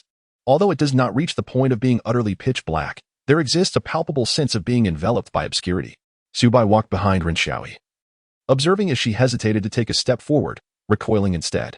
To her, the seemingly traversable dark road appeared as a terrifying abyss, unfathomable and deep. The illumination cast from above her head extended her shadow forward, merging into the gloom ahead. Unexpectedly, as a trainer of ghost-type Pokémon, she harbored a fear of the dark? Su Bai approached her side. Do you require assistance? No, thank you. Rinxiaoyi replied softly, lowering her gaze and declining his offer. In the next moment, Su Bai witnessed her shadow tremble and retract, forming a hand-like shape that grasped her leg, urging her forward. The sight sent shivers down Su Bai's spine. Pikachu, Thunderbolt. Wait, no. Rinxiaoyi quickly interjected, her eyes clear and devoid of any signs of being controlled by an external force. Su Bai waved his hand, and the Pikachu perched on his shoulder ceased its attack. Are you certain you do not need help? Yes, this child merely wishes for me to be a bit braver. Rinxiaoyi gazed at the ghostly hand on the ground, forcing a smile despite her circumstances. The spectral hand quivered gently, reverting to the shape of a shadow. It seemed almost shy. This child is very kind to me. It will not harm me, and has been protecting me. Rinxiaoyi looked down at the shadow, ultimately feeling dejected as she hugged her niece, her voice trembling with emotion. I'm sorry, I am too weak, too fearful, unable to escape from my own terror. Su Bai, observing her distress, felt a sense of helplessness, and thus communicated silently with the ghost. Old ghost. He. What she says is true. Although the entity within the shadow is indeed hypnotizing her, I have felt no malice from it at any point. Just as Su Bai contemplated what to say next, 3 figures, a pair of boys and a girl, emerged from the station, searching anxiously. There she is. The girl spotted Rin Xiaoyi first, and the trio rushed over. All three wore the uniforms of Mota University, indicating they were likely Rin Xiaoyi's teammates. Are you all right? Is everything okay, sister? Yes, sister. Why are you out here at night? We were all worried sick. Sister, why are you crying? Did this guy bully you? One of the boys glared at Subai. His voice accusatory. I did not bully her. What did you see me bully her? Subai felt tempted to retort, yet decided against it. He resolved to remember the boy's face, intending to deliver a stern lesson during their next competition. Zhou Yong, it's not like that. He was just trying to help me cross the road. I feel weak. That's why Rin Xiaoyi gently tugged at the sleeve of the boy named Zhou Yong, halting his defensive stance. Upon hearing her words, Zhou Yong scratched his head. Oh, I see. I misjudged the situation. My apologies, brother. Rin Xiaoyi is like a sister to us. We cannot bear to see her cry. I overreacted. Subai chose not to interject but continued to inquire silently. Old ghost. Share your thoughts. He. Rest assured, these three are not under any control, and that boy is not ill. They genuinely care for this girl. Subai nodded in understanding. It's fine. Since you are here to escort her, I shall take my leave. Please wait. The girl who had first embraced Rin Xiaoyi called out to Subai. You are the brilliant newcomer from J University, Subai, aren't you? I wouldn't dare to claim such a title. It's all thanks to my Pokémon. The girl nodded at his response. We are immensely grateful for your care of our sister. I sincerely apologize for Zhou Yong's rashness. May I inquire if you will be starting in the finals? What? Do you wish to cheer for me? I merely seek to gather data on you, though I would gladly cheer for you. The girl licked her lips and, while still holding Rin Xiaoyi, playfully swayed her body, casting a flirtatious glance at Subai. The two boys turned their heads away hastily. Thank you. But I already have a fiancé. Subai turned to leave, glancing back at Rin Xiaoyi before departing. You have wonderful teammates. Thank you. And please be careful on your way. After Rin Xiaoyi spoke, Subai waved and entered the subway station. As Subai's figure disappeared, the two boys exchanged amused glances. Vice Captain, your charm offensive has failed. Humph, if you two don't speak, no one will take you for a mute. Let us escort our sister back to the hotel. The girl shot a glare at the boys before leading Rin Xiaoyi toward the subway station. With her teammates nearby, Rin Xiaoyi felt less apprehensive and bravely stepped into the darkened area. On the return subway ride, Subai held Pikachu close, unable to shake off thoughts of the earlier incident. He had not anticipated that Rin Xiaoyi was the beloved mascot of Mota University's team. The atmosphere and overall quality of the Mota team. To be frank, it currently appears superior to that of J University. However, one knows their own affairs best. Perhaps they were merely putting on a harmonious front in Subai's presence. Yet, Rin Xiaoyi indeed possessed a certain charm. Surrounded by others, Subai feigned a phone call. Donning his headphones. Old ghost, do you truly believe that the shadow harbors no ill will towards Rin Xiaoyi? He. Indeed. Is it possible that Rin Xiaoyi's fear isn't of her own shadow or the darkness itself, but rather that in the absence of light, she cannot see her shadow? As she expressed, the Pokémon within the shadow continuously protected her. When plunged into darkness, unable to see her shadow, her subconscious might interpret the absence of that Pokémon as abandonment, leading to her fear of traversing unlit areas. Ingue acknowledged this possibility. He. But what relevance does it hold to you? Well, you make a valid point. It does not concern me. However, old ghost, I find you increasingly valuable. He. Then how about treating this old one to a glass bottle of cola? As Subai exited the subway station, he exchanged his points for an ice-cold cola and, finding a secluded spot, poured it into his shadow. After soothing the old ghost, he made his way to a nearby supermarket. During his travels, aside from indulging in local delicacies, Subai had a habit, especially when staying at a hotel for consecutive days, of visiting the nearest supermarket to stock up on snacks and beverages for his stay. While navigating the aisles with his shopping cart, his phone rang. Hello, Sharona. You should have called me the moment the finals began. Chapter 78. The significance of what remains. Upon hearing Sharona's voice, Subai felt a substantial portion of his fatigue dissipate. Receiving the award for Best Individual Player fortified his resolve to remain in this world. I'm sorry. I've always wanted to stroll through the streets with you since I arrived in City C. Subai, you truly have a silver tongue, she teased. Pika. Pikachu, perched on Subai's shoulder, perked up at Sharona's voice, delight evident in its demeanor. Pikachu, you seem quite spirited today. Have you missed me? Indeed. I was inquiring about Pikachu. I answered on its behalf. On the other end, Sharona smiled softly, her golden hair cascading like a waterfall as she gently shook her head to cast off the remnants of the day's weariness. I'm so tired. I crave the ice cream you make. Once the league concludes, I shall take leave to visit you. Sharona's heart lifted at Subai's words as she reclined on her large bed, playfully swinging her long, luminous legs. Perhaps it would be better if I visited you. After the 11th, my grandmother's research institute will commence operations, and she will be away for several days. I shall strive to accompany her. Very well, Sharona. What is it? Sharona queried, puzzled by Su-Bai's sudden call. Su-Bai chuckled. It's nothing. I simply feel fortunate to have you in my life. How sentimental, she retorted, yet a shy smile escaped her lips. Su-Bai genuinely believed Sharona's presence infused his traverse life with vibrant hues. Although their encounters were few, it was his first experience of tenderness from the opposite sex. In every life, one encounters an individual who, without any effort, instills a sense of courage amidst the vast sea of humanity, dispelling the fears of insignificance. It is the emotions bestowed by a special person that make one feel unique. There are countless reasons for Su-Bai's attachment to this world. Yet Sharona and her Pokémon are undoubtedly irreplaceable. After exchanging a few more words, Sharona's voice gradually faded, and Su-Bai realized she must have succumbed to exhaustion and fallen asleep. Good night, he softly uttered, refraining from ending the call. Listening to the gentle rhythm of his fiancée's breathing, the snacks before him appeared more enticing. How could hearing his beloved sleep be deemed strange? It was only when he had to settle the bill that he finally hung up. Upon returning to the hotel, Su-Bai greeted Director Li before retreating to his room. Gazing at the abundant array of food before him filled Su-Bai with joy. Although the System's shop offered everything, the thrill of shopping in a supermarket was irreplaceable. He boiled some water, prepared braised beef noodles, and tossed in some sausage. As he awaited the noodles to soften, he opened a plastic container, extracting a succulent, glistening, slightly charred, crispy-skinned, tender or lean-style chicken leg, which he devoured with relish. By the time he finished the chicken leg, the noodles were ready. He peeled off the packaging and placed it on the table, layering spicy kimchi on top. With a fork in his left hand and a handful of fried lamb skewers in his right, he alternated bites of lamb and noodles, opening a chilled can of cola. He took a sip that sent a jolt through his head. While savoring the noodle broth, he indulged in a large steamed bun. Finally, he concluded his meal with a bowl of yogurt drizzled with fruit and honey. Patting his belly, he reclined comfortably against the chair's backrest. Having exhausted himself from the feast, he showered, turned off the lights, drew the curtains, set the alarm, utilized the restroom, and adjusted the air conditioning to a cool 18 degrees.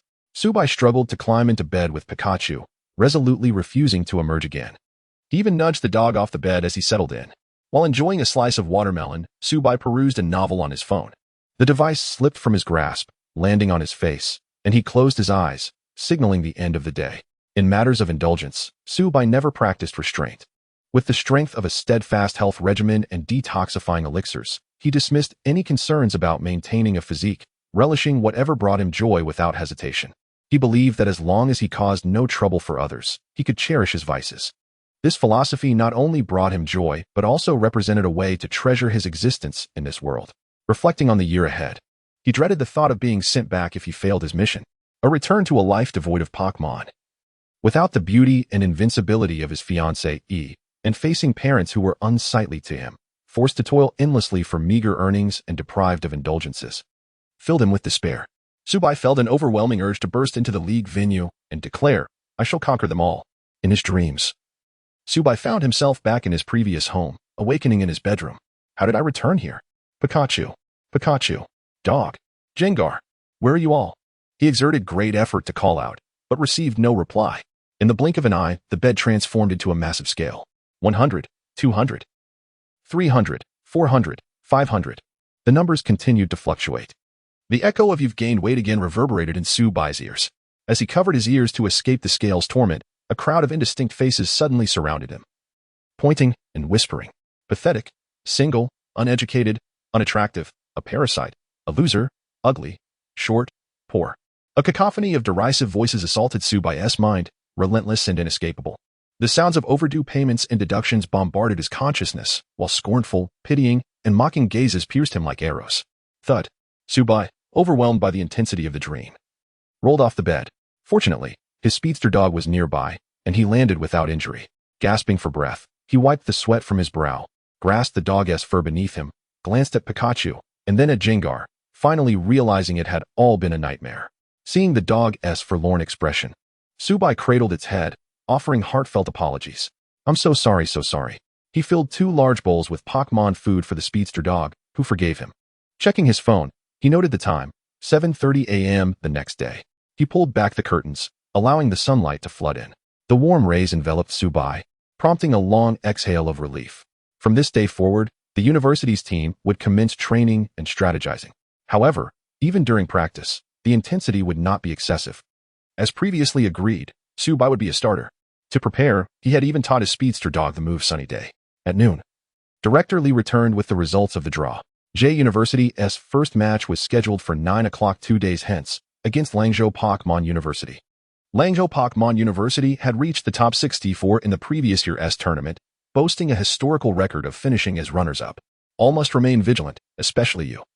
Subai? Rest assured, sisterly, I have discovered the conviction of victory. Upon hearing Subai's declaration, Pikachu on his shoulder raised its tiny fist in solidarity. Director Lee regarded Subai with a nod, though uncertain of how he had rallied himself for battle. Yet, she could see the determination in his eyes. As if every unspoken word had condensed into a singular phrase, those who stand in my way shall perish. Chapter 80. The terrifying Subai 2 days swiftly passed. On the day of the competition, the entire J University team rose early, gathering at 7 in the morning to witness the opening ceremony. The event was held at the sports arena in City C, which was already teeming with spectators and media, creating an impenetrable crowd around the venue. Sugu. Look over there. Some fans are displaying banners for our team. Wang Dalan exclaimed, his excitement akin to that of a child entering a grand garden for the first time. And look over there. My goodness, this arena is enormous. This was a task assigned to Wang Dalan by Director Lee. For some unknown reason, Subai had not smiled in the past 2 days since revealing a menacing aura at the meeting. Despite Director Lee's inquiries, Subai insisted he was fine. Yet his demeanor suggested otherwise, causing the director great concern. Hence, on this day, he issued a stern order to Wang Dalan. No matter what, he must make Subai laugh before he took the stage. Wang Dalan, donning the guise of a fool in hopes of eliciting a smile from Subai, was met with a grimace that was more sorrowful than a frown. Soon after, Subai closed his eyes to meditate. He was aware that his emotions were awry. Nightmares plagued him nightly, often involving his return to the system. In an effort to uplift his spirits, he indulged in excessive eating and played with Pikachu and the others, even daring to tease Sharona over the phone. However, the joy of the day only intensified the nightmares at night, leaving Subai unable to find true laughter. Wang Dalan, feeling helpless, followed the team into the arena. To enter the spectator area, tickets were required, with even the edge seats priced at 3,000 Dragon Kingdom coins. This was not only due to the league being one of the few professional Pokémon events of the year, but also because the opening ceremony featured a performance by the renowned Dragon Master of the Dragon Kingdom. Bai Longfei? This was the first time Subai had heard of this individual, a Dragon Master whose connection to Bai Zhe remained a mystery. Although everyone understood that the match was merely an exhibition and should not be taken seriously, the audience remained fervently enthusiastic. As the battle commenced, the Zangoose was sent forth by Bai Longfei, while the Cheshire military team brought forth their classic, shiny Machamp. Neither side utilized their full capabilities, and after a few exchanges, they both withdrew. Following the exhibition match, the 128 teams were presented. Thus, J University's match was scheduled for around 9 o'clock, which seemed late but was actually the first match drawn. After the opening ceremony concluded, the head referee announced the start of the competitions, and the participating teams took their positions.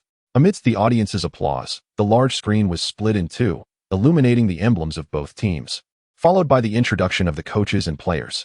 J University appeared on the left, while Langzhou Pokémon University occupied the right side. As Subai was the first to compete, his avatar was highlighted first, accompanied by an image of a Pokeball. On the opposite side, a male student named Lu Dong from Langzhou Pokémon University stepped up. Due to the draw, Subai would attack first and sent forth his Pokemon. Go Arcanine! Arcanine stood on the battlefield and let out a fierce roar. The image beside Subai's avatar transformed into that of Arcanine. The opposing team was momentarily taken aback. They had studied Subai beforehand and expected him to send out Pikachu. No matter, Lu Dong thought, it doesn't change anything. Go Swampert! Swampert, possessing both water and ground types, had an advantage over Arcanine. Lu Dong smirked. It seems you are at a disadvantage. This match will surely belong to us at Langzhou Pokémon University. Prepare to be eliminated in the first round and return home obediently. What did you say? Subai's fierce glare startled Lu Dong, who was taken aback by the intensity of his reaction. Is it not normal for the first players of both teams to exchange a bit of banter before the match? Why such an overreaction? Returning to the matter at hand, he thought, if I lose, I lose. It's not like I'll lose a limb. Arcanine, use Sunny Day. Follow up with Stone Edge. It was widely known that Arcanine from the Dragon Kingdom had dragon attributes, so Ice-type moves would be ineffective, making Stone Edge a better choice. Ludong scoffed at Subai for wasting his first move to create Sunny Day. The sunlight intensified, nearly blinding. And the already warm sports arena of City C grew even hotter. Arcanine felt revitalized under the bright sun, joyfully wagging its tail. However, Stone Edge soon approached Arcanine. Solar Beam. Arcanine let out a fierce howl, unleashing a radiant solar beam that melted the incoming stones, striking Swampert with tremendous force. Swampert let out a muffled groan, collapsing onto the ground, unable to continue the battle. This decisive blow, a showcase of raw power, easily stirred the audience's excitement, resulting in thunderous applause. Standing on the battlefield, Subai did not call for the next Pokémon, but instead fixed his gaze intently on Ludong. The latter, feeling unnerved under Subai's stare, recalled Swampert, muttering to himself about Subai's eccentricity. For the second round, the vice-captain of Langzhou Pokémon University sent forth a Ludicolo, summoning a torrential downpour. The team from Langzhou Pokémon University was also adept at rain-based strategies. Ludicolo, use Hypnosis. Quick Attack. Arcanine swiftly collided with Ludicolo. Ludicolo, hang in there. Use Hypno, Thunderfang. Arcanine bit down on Ludicolo with a powerful Thunderfang, activating its strong jaw ability and dealing explosive damage. The third competitor from Langzhou Pokémon University sent out an Alakazam, a strong offensive Pokémon known for its speed. Alakazam, use Calm Mind. Arcanine, use Dragon Dance. Subai remained composed, allowing both sides to strengthen their positions for the upcoming rounds. The opposing team quickly recognized Subai's strategy and altered their approach. Alakazam, use Thunder. Dig. Arcanine burrowed underground to evade the Thunder attack. The opposing team instructed Alakazam to use Protect. Unperturbed, Subai commanded Arcanine to use Dragon Dance underground. In this world, the Dig move did not emerge instantly, allowing Subai to bolster his Pokémon's strength. Oh, Alakazam, as soon as the opponent emerges, use Poison. Let us see who is faster, Arcanine. The ground beneath Alakazam suddenly collapsed, sending Arcanine soaring into the air. Alakazam, caught off guard, lost its battle capability before it could react. After 3 Pokémon had been defeated, a 15-minute pause ensued, as per the rules. As Subai led Arcanine off the battlefield for a break, Director Lee approached, sensing that something was amiss with Subai. Subai, what is troubling you? Chapter 81. He needs to relax in response to Director Lee's inquiry. Subai merely shook his head. I am fine. Listen, Xiao Su. Director Lee stepped closer, gently cupping Subai's face with both hands, gazing into his eyes. You are not alone. You have your Pokémon and your teammates. Do not strain yourself too tightly. It will only make your Pokémon anxious. I understand, thank you. Subai nodded, then turned to take his position for the battle. As he walked away, Huasail approached. Coach, should we consider substituting him?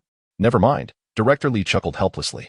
Subai, the credit-seeking fanatic, had not mentioned any conditions this time, which made Director Lee somewhat worried. He needs to unwind. And what comes after that? Return and write a self-reflection. In the audience, 2 students from Mota University were intently watching Subai's battle, one recording with a camera, the other analyzing data on a computer. Mota University excelled not only in spatial manipulation but also in precise data analysis. How is it? Have we gathered enough data? Indeed, the vice-captain was correct. This young man named Subai is exceptionally strong.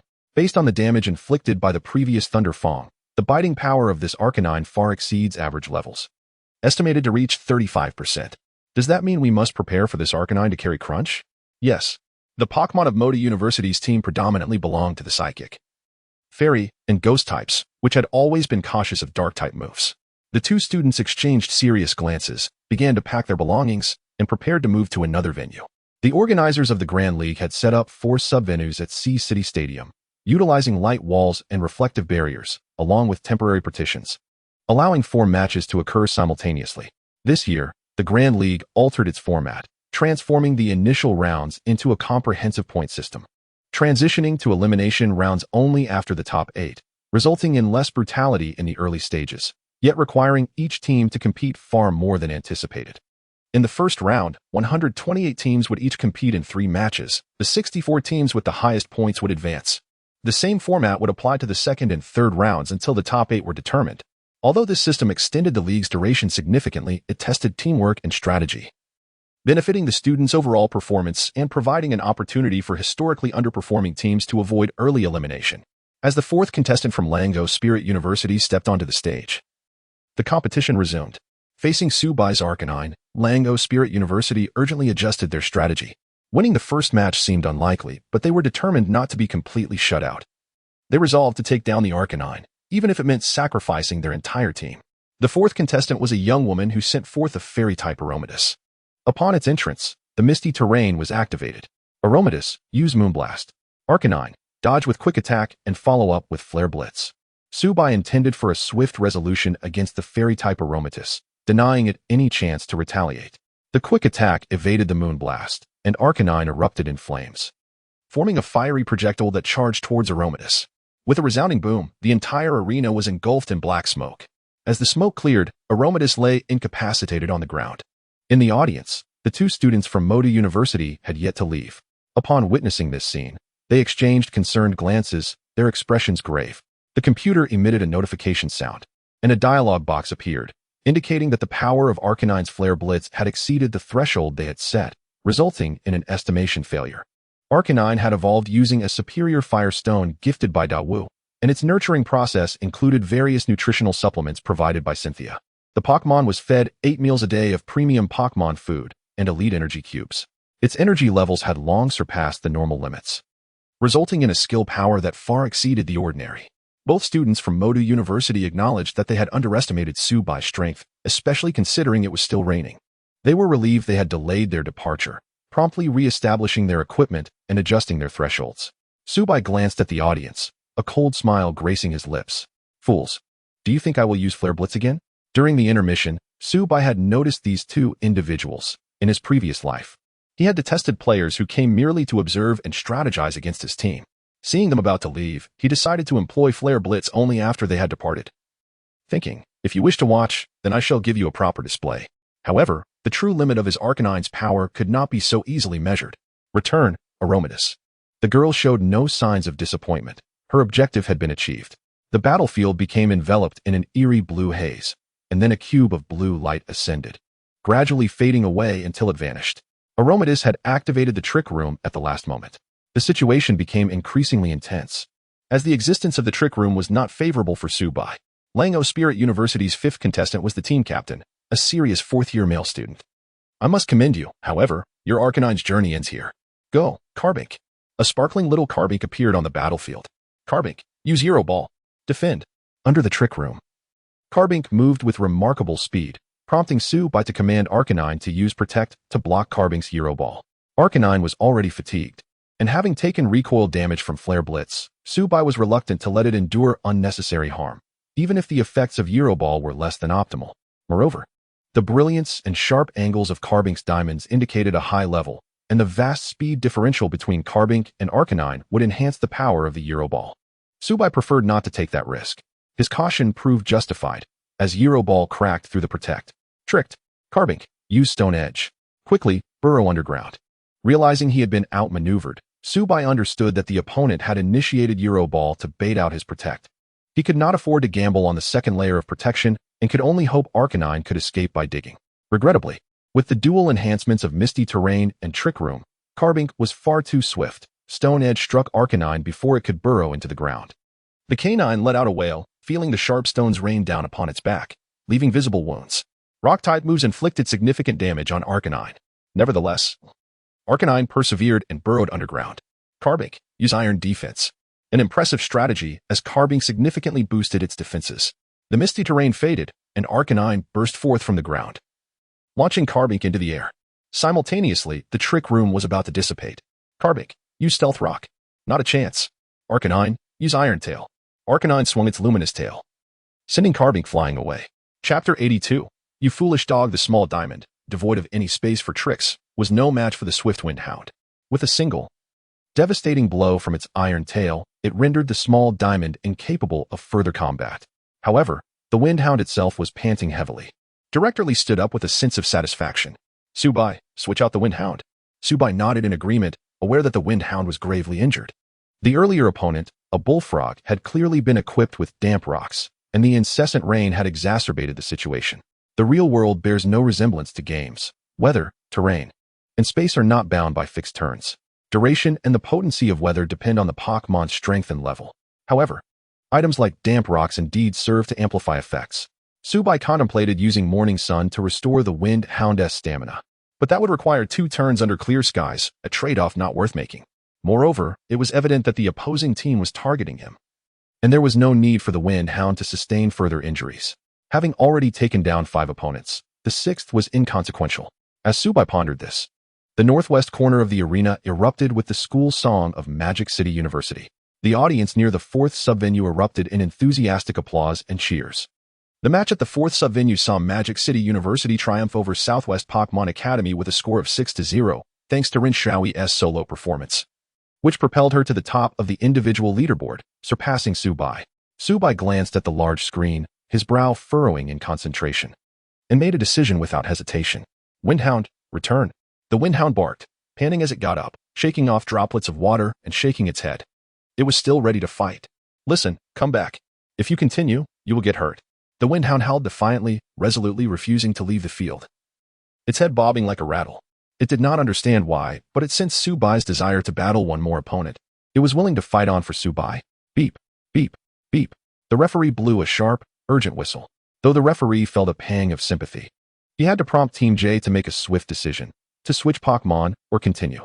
Director Lee stood up and gestured to the referee. Team J calls for a technical timeout. The referee, holding his whistle, glanced towards the player bench of Langzhou Pokémon University.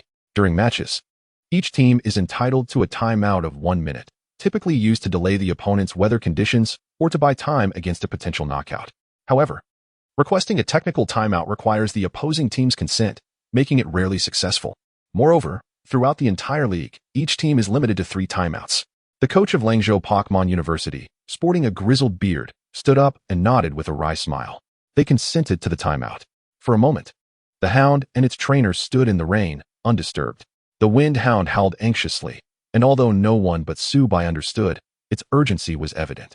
Oh, you wish to prove that your meals were not in vain? The Wind Hound humanely nodded its head, panting as it approached Subai, its eyes filled with hope. It was eager to continue battling. In the audience, many clenched their fists tightly. It was not just the Wind Hound's strength that inspired them, but its willingness to fight fiercely for its trainer that truly moved their hearts. Subai gently patted the Wind Hound's head. Silly dog. Meanwhile, Wang Daling in the audience was seething with anger.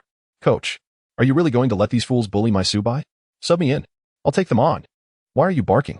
This is Subai's choice, and the coach surely has his considerations. With so many senior students present, it is up to us to step up. Chi Hu cast a glance at Wang Daling before turning to Director Lee. Coach, can Subai really hold out like this? I have faith in him. Director Lee continued to observe Subai on stage. Regardless of the choice made, it was based on sound reasoning. A minute passed swiftly, and the referee urged Subai to make a decision. Subai exhaled deeply. Windhound, it's you. The Windhound leapt to its feet, joyfully howling towards the sky. The audience erupted in applause and cheers, while Subai's teammates began to chant their encouragement.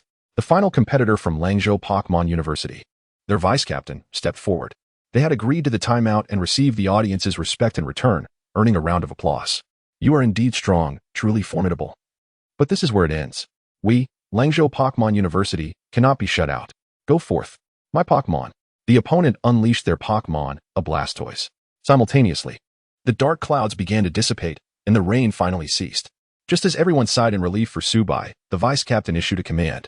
Blastoise, use Rain Dance. Clear skies. Subai commanded the Windhound to contest the weather. The Blastoise unleashed a torrent of water, while the Windhound howled, beseeching the sun's arrival. The battle for weather raged on, resulting in a surreal spectacle of sunrises in the east and rain in the west. On the side where the Windhound stood, sunlight poured down, creating a beautiful rainbow in the sky. On the side of the Blastoise, dark clouds loomed, and rain fell heavily. Windhound, solar flare. Blastoise, use surf. The solar flare shattered the wave, striking the Blastoise. The creature's shell darkened from the heat, yet it remained steadfast. The raindrops on the Blastoise's skin replenished its health, while a green glow enveloped it. It was the result of its leftovers ability. With the combination of Rain Dish and leftovers, the Blastoise recovered significantly. Even more astonishing, Blastoise, Water Ring. Water Ring, coupled with Rain Dish and leftovers, meant that as long as this Blastoise was not knocked out immediately, it could restore to a relatively safe health level. This is overwhelming. Director Lee's expression grew serious. This battle was bound to be challenging. Fortunately, the Windhound's Dragon-type abilities meant the Water-type moves would have normal effectiveness against it. Should Subai fail to defeat this Blastoise, The best course of action would be to send Pan Yu in to utilize Desert Naya's Destiny Bond. However, relying on Destiny Bond required precise judgment, and Pan Yu was still a novice. A miscalculation could lead to disaster. Yet, the Blastoise's Water Ring provided the Wind Hound with an opportunity to regain stamina through Morning Sunday. Both Pokémon now found their health at a relatively stable level. Blastoise, use Shell Smash. Windhound, use Dragon Dance. Both Pokémon began to enhance their abilities. Blastoise, Shell Smash. Windhound, Dragon Dance. Again, Shell Smash. Again, Dragon Dance. Both sides performed 3 rounds of enhancements, reaching a terrifying state. The audience supporting Team J was on the edge of their seats. Subai, what are you doing? By enhancing each other, if you are defeated by the Blastoise, it will push through your team. Have you forgotten? My Dragon Dance only boosts speed, while my Shell Smash significantly increases both attack and speed. The opponent looked at their Blastoise, now radiating a red glow, with a hint of pride. Now, the Blastoise surpassed the Windhound in speed. Subai merely smiled. Have you forgotten? I possess one more move, Extreme Speed. Chapter 83. Are you my opponent? Upon hearing Subai mention Quick Attack, the adversary immediately commanded their Blastoise to use Protect. However, the Windspeed dog did not execute Quick Attack but instead burrowed into the ground. The opponent, realizing they had been deceived, thought to themselves, what a blunder. Subai had used Quick Attack merely to intimidate his opponent and lure out their Protect, while the Windspeed dog had already taken refuge underground. In such a scenario, one could either gamble on a double protection or take a risk. The opponent chose the latter. Blastoise aimed its water cannon at the burrow. Too late. As Blastoise lowered its cannon, a torrent of terrifying water energy surged into the ground. Subsequently, the earth beneath Blastoise gave way, and the Windspeed dog erupted from the soil, sending Blastoise flying. After 3 Dragon Dances and digging a tunnel, all creatures were indeed equal. Moreover, Blastoise had already utilized Shell Smash 3 times, rendering it considerably weakened and unable to continue the battle. As the fog lifted, the J University anthem resonated through the arena, and the surrounding audience erupted in enthusiastic applause. Thanks to Subai's exceptional performance, J University secured a resounding victory over Langzhou Spirit University with a score of 6-0. Subai's points on the individual leaderboard rose to 6, tying him for first place with Rin Xiaoyi from Magic City University. Fang Yuan, along with Zhang Huan, Li Lang, Qihu, Shintao, Xiaobao, and Wang Daling, rushed onto the battlefield, lifting Subai high into the air before catching him again. The Windspeed dog, exhausted yet eager, bounced around the crowd, longing to be lifted as well. The boys exchanged glances, their expressions tinged with frustration. Finally, Wang Daling crouched down, gently patting the Windspeed dog's head in consolation. Buddy, it's not that we lack loyalty. You weigh over 400 pounds, and we simply cannot lift you. Noticing the Windspeed dog's disappointed expression, Subai reassured it that he would give it an extra meal that evening. Instantly, the Windspeed dog's mood brightened. After the match, Subai promptly took the Windspeed dog to Miss Joy for a thorough examination. Receiving confirmation that the Windspeed dog was merely fatigued brought Subai peace of mind as he carried the now soundly sleeping Windspeed dog back to the hotel with the others. J University's next match was scheduled for the following afternoon, and Director Lee provided everyone with a detailed tactical briefing. With Subai's stellar performance, the first match of the first round concluded with a remarkable score of 6-0, placing J University at a significant advantage. To prevent malicious exploitation of the rules by various schools, the regulations of the Major League change annually. The cultivation of talent in the Dragon Kingdom's Pokémon training is the most stringent in the world. According to this year's scoring rules, for each match, the victorious team earns points not only for their wins but also receives bonus points based on the number of Pokémon still capable of battle. For instance, J University, having defeated 6 of the opponent's Pokémon in this first match, would earn 6 points. Additionally, since J University still had 6 Pokémon capable of fighting, they would garner another 6 bonus points. Therefore, J University's total for the first match amounted to 12 points. Currently, 3 teams share the top rank. The Imperial University from the capital with 12 points, Magic City University also with 12 points, and J University with 12 points.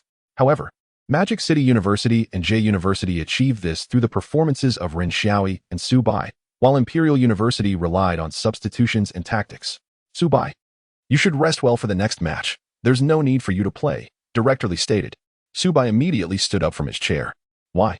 You promised I would be the starter. For your own good. You're too nervous, and continuous battles are detrimental to your Pokémon. But I still have Pikachu. Subai retorted.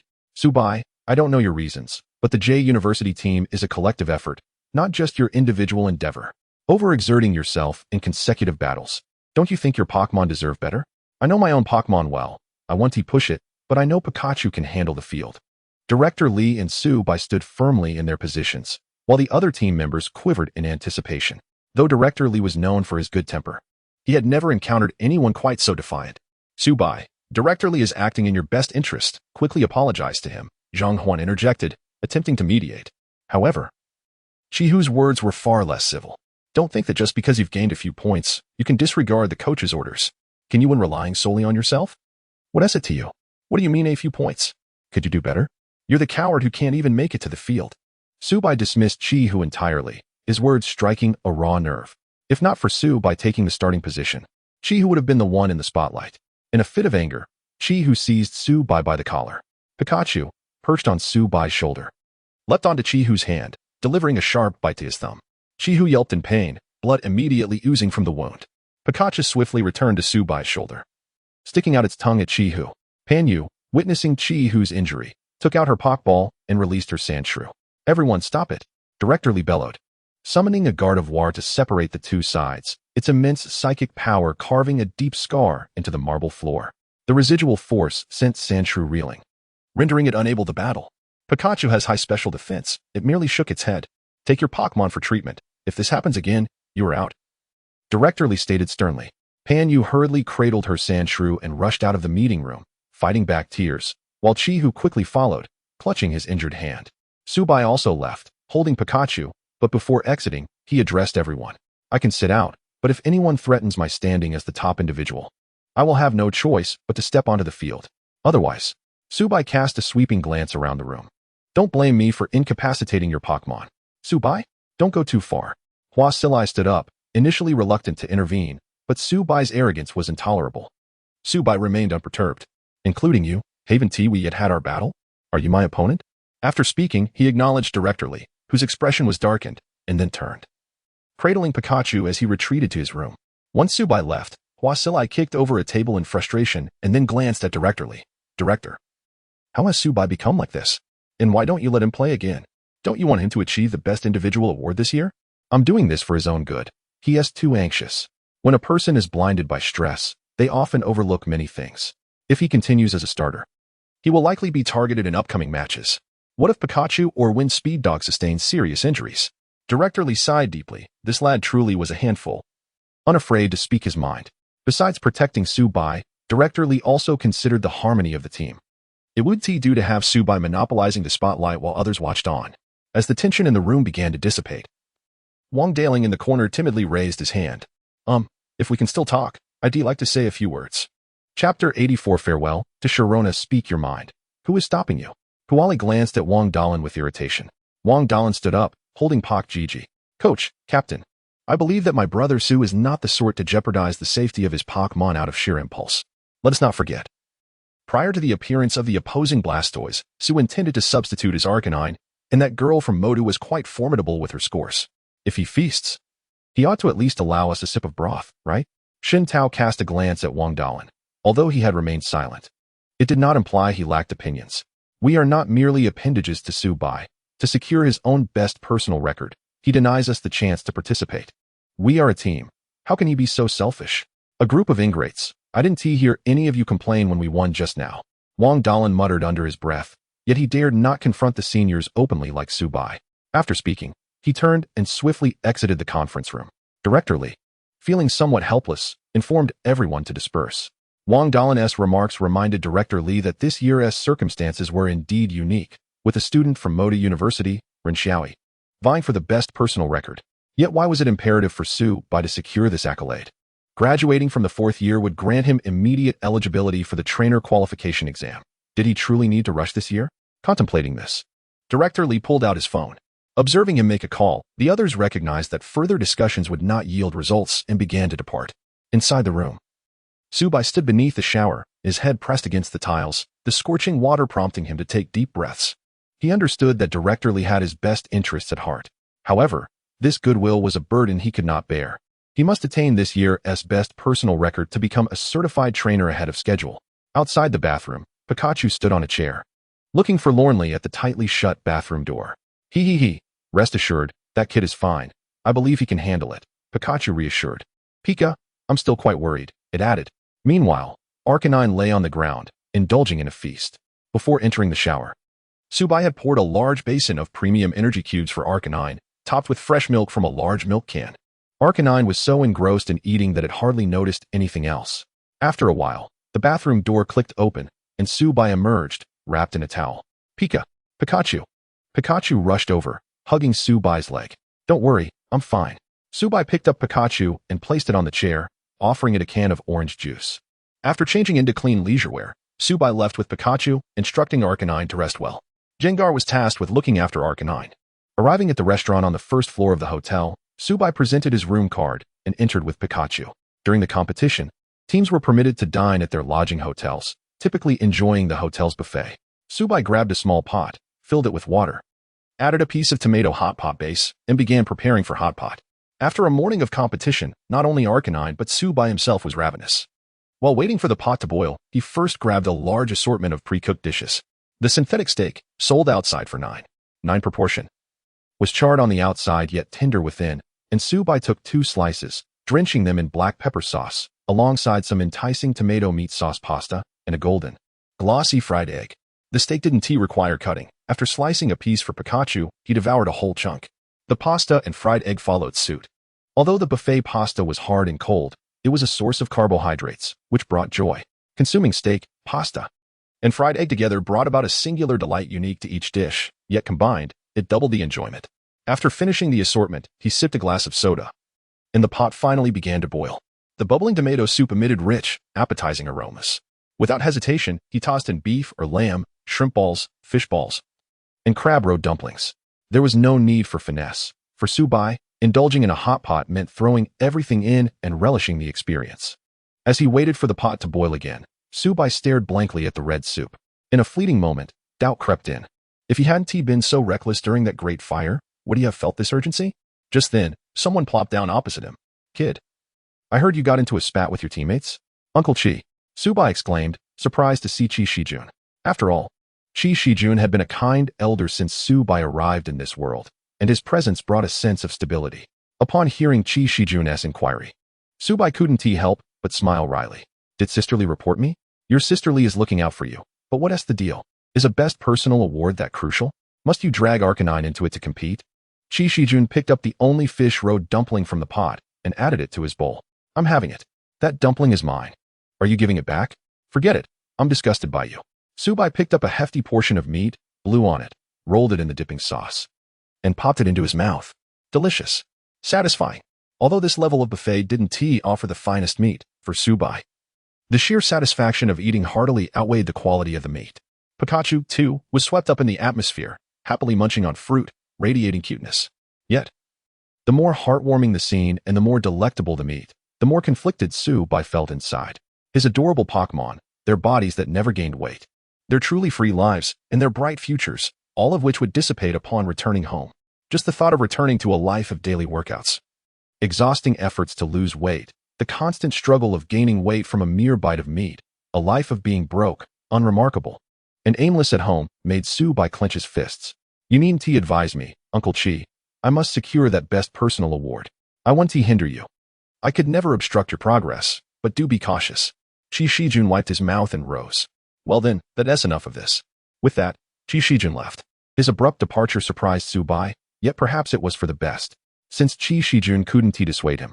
It was better for him to conserve his words and for Subai to ease his own burden. That night, Subai lay alone in bed, clad in pajamas, boredly tossing a Pokeball back and forth. Earlier in the afternoon during training, Wang Dalin had mysteriously vanished, leaving Subai without a partner to practice with, as everyone feared he would take revenge and incapacitate their Pokemon. After practicing Pikachu and Arcanine's moves, he had returned to his bed and lay there ever since. A knock echoed through the door. Subai got up and called out, but there was no reply. However, Arcanine suddenly twitched its nose, then stood up, happily panting. Pikachu leapt from Subai's arms, excitedly darting to the door. Pikachu. Gengar, on the other hand, hid within Subai's shadow. Curiously, Subai opened the door. Standing outside was a woman clad in a black trench coat, adorned with a duckbill cap and sunglasses, her face concealed by a mask. Subai was taken aback, unable to believe his eyes. What's the matter? Don't you recognize me? The woman smiled, elegantly removing her hat, her golden hair cascading down like a waterfall, releasing a fragrant aura. Chapter 85, Protecting Those Who Matter. Xiaobai, it's been a while. Sharona, what brings you here? Come in quickly. Upon seeing Sharona, Subai was filled with surprise and hurriedly welcomed her inside. Thankfully, he had refrained from indulging in excessive snacking in his room today. Pikachu joyfully leaped into Sharona's embrace, brimming with energy. You've evolved too, Sharona remarked as she released Pikachu just in time to stroke the head of her Arcanine, which wagged its tail in delight at her affection. Curious, Subai wondered what had prompted Sharona's unexpected visit to City C. She simply stated that she had no pressing matters and sought a place to travel, hence her desire to see Subai. However, Subai was skeptical. As the Sinnoh champion, it was hard to believe she had suddenly become so leisurely. Xiaobai, will you accompany me for a stroll around the city tomorrow? I'm sorry, Sharona. Subai quickly realized that Uncle Chi must have contacted Sharona, prompting her visit. How could he allow this? Although it was for his own good. How could he condone his fiancée reporting on him? I have a match tomorrow afternoon, but I promise to take you out in the evening. The night market in City C is quite delightful. I'll treat you to ice cream, stinky tofu, and delicious sausages. All right then, Sharona replied, sitting on the sofa with her chin resting on her hand, pondering before finally giving Subai her answer. Subai was touched, indeed. Only his fiancée could understand him so well. While he appreciated the concern from Uncle Chi and Director Lee, what truly moved him was that when everyone else urged him to rest, Sharona stood by his side, encouraging him to continue striving. Thank you, Sharona. I really. Before Subai could finish, he suddenly felt a wave of dizziness and uncontrollably fell backward. Sharona's mischievous smile widened as the previously hidden Jengar emerged from the corner with a grin, just as Sharona rushed forward to catch Subai. His shadow enveloped him in an instant, with Jengar's protective attire shielding him. Simultaneously, Jengar appeared, unleashing a dark attack from its eyes.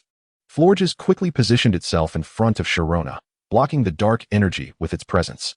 Pikachu intervened, standing beside Jengar and urging it to cease, insisting that Sharona posed no threat. Although Pikachu was unsure why Sharona had directed Florges to put Subai to sleep, it believed she meant no harm. Jengar glanced down at Pikachu and then at Sharona, baring its teeth, but remaining still. Sharona gently pushed Florges aside, cradled Pikachu, and slowly approached Jengar, stroking its large belly. You must be the Pokémon Xiaobai secretly caught, and you care for him deeply. Thank you for protecting him. Please trust me. Under Sharona's prolonged gaze, Jengar felt a rush of warmth and quickly retreated into Subai's shadow. As Jengar withdrew, the protective barrier surrounding Subai vanished. But Sharona was quick to catch him in her arms. Arcanine sat nearby, glancing around curiously. Woof. Where's everyone? What are you all doing without telling me? Sharona helped Subai back to bed, tucking him in and smoothing his hair.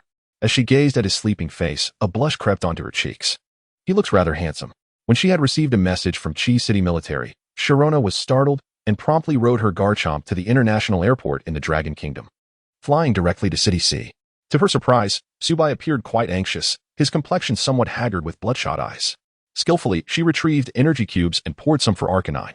Settling back onto the sofa, she draped one leg over the other, placing Pikachu on her lap and continuously petting its head. You've worked hard, Pikachu chirped in contentment, while Sharona cast a wistful glance at the sleeping Subai, though she wished for him to rest well. Sharona sensed that achieving the Best Individual award was crucial for Subai. In that case, there was no other choice. Sharona placed Pikachu on the sofa, stretched luxuriously, her attire accentuating her graceful figure. Checking her phone for updates on the league, Sharona lightly tapped her high-heeled shoe on the floor. Good boy. Would you like to join me for a battle? Kiki. Upon hearing of the fun, Jengar joyfully emerged from the shadows. What other signature moves do you possess aside from Dark Pulse? At Sharona's inquiry, Jengar eagerly showcased a repertoire of attacks, including Shadow Punch, Farmer's 3 punches, Psychic, Protect, and a host of other unpleasant skills it had recently learned. Sharona observed with intrigue as Jengar displayed its prowess. She had not anticipated that Subai had taught Jengar such a multitude of physical attack skills, and they seemed quite formidable. Although she was uncertain about how Subai had trained it, it appeared to be quite fascinating. Let us go. Sharona donned attire that concealed her true identity and stepped out of the hotel room. At the sports field of City C Normal University, the captain of the university's team was sipping a freshly purchased oolong latte while directing his teammates in training. You all, run 4 more laps. Hurry up. Are you the captain of the City C Normal University team, Yao Jia? Sharona, clad in a black coat, mask, and cap, had appeared behind him without his notice. Yao Jia, taken aback by the stunning beauty approaching him, nodded vigorously, nearly dropping his latte. Yes, that's me. May I ask who this beautiful lady is? 4 points in the competition, currently ranked 5th in the individual standings. Sharona glanced at her phone, snapped her fingers, and Jengar emerged from her shadow. Shall we engage in an all-out battle? If you win, you will receive this. Sharona extended her hand, revealing a bottle of premium energy cubes. Before Yao Jie could respond, his 2 classmates studying Pokémon breeding nearby gazed in astonishment. That was indeed a bottle of premium energy cubes, worth thousands and rare to find. As Yao Jie overheard their whispers, his imagination began to run wild. Could this signify the dawn of his fortunate days? Surely, his outstanding performance in the league, paired with his remarkable charm, had attracted the attention of this affluent lady. Furthermore, judging by her figure, she was undoubtedly a stunning beauty. Dreaming of the blissful life about to unfold, Yao Jie swiftly retrieved his Pokeball without hesitation. Very well, but if I win? In addition to that bottle of energy cubes, you must also give me your contact information. Prepare to tremble in fear, Jengar. Without acknowledging his words, Sharona patted Jengar's head. Jengar grinned and began to glide along the ground. Yao Jie sent forth his Onyx. Onyx, use Iron Tail. Absorb Punch. Chapter 86. Problem solving. Upon hearing Cynthia's command, Yao Jie sneered. His sister was indeed formidable, yet lacking in intellect. How much could Jengar's physical attack possibly achieve? Just as Yao Jie pondered this, he witnessed a scene that left him utterly astonished. Jengar deftly evaded Iron Tail, scaling the massive form of Onyx to deliver a punch directly to its face. Subsequently, Onyx collapsed to the ground. Use Toxic. Cynthia offered no respite to her opponent, instructing Jengar to unleash a toxic attack. With just a sliver of health remaining due to its sturdy ability, Onyx was met with Jengar's venomous spit, which caused it to convulse and ultimately lose its ability to fight. Next, Yao Jie exclaimed in frustration. Come forth, Rapidash. His second Pokémon was his trump card, Rapidash. However, as soon as Rapidash emerged, Jengar unleashed its foul-spitting attack once more. Yao Jie felt on the verge of tears. How could such an adorable girl engage in battle with such filth? Rapidash, hold on. Use Flame Charge, he shouted.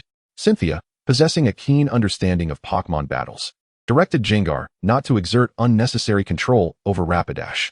Jengar nodded and seized one of Rapidash's legs with Psychic, pulling it forcefully.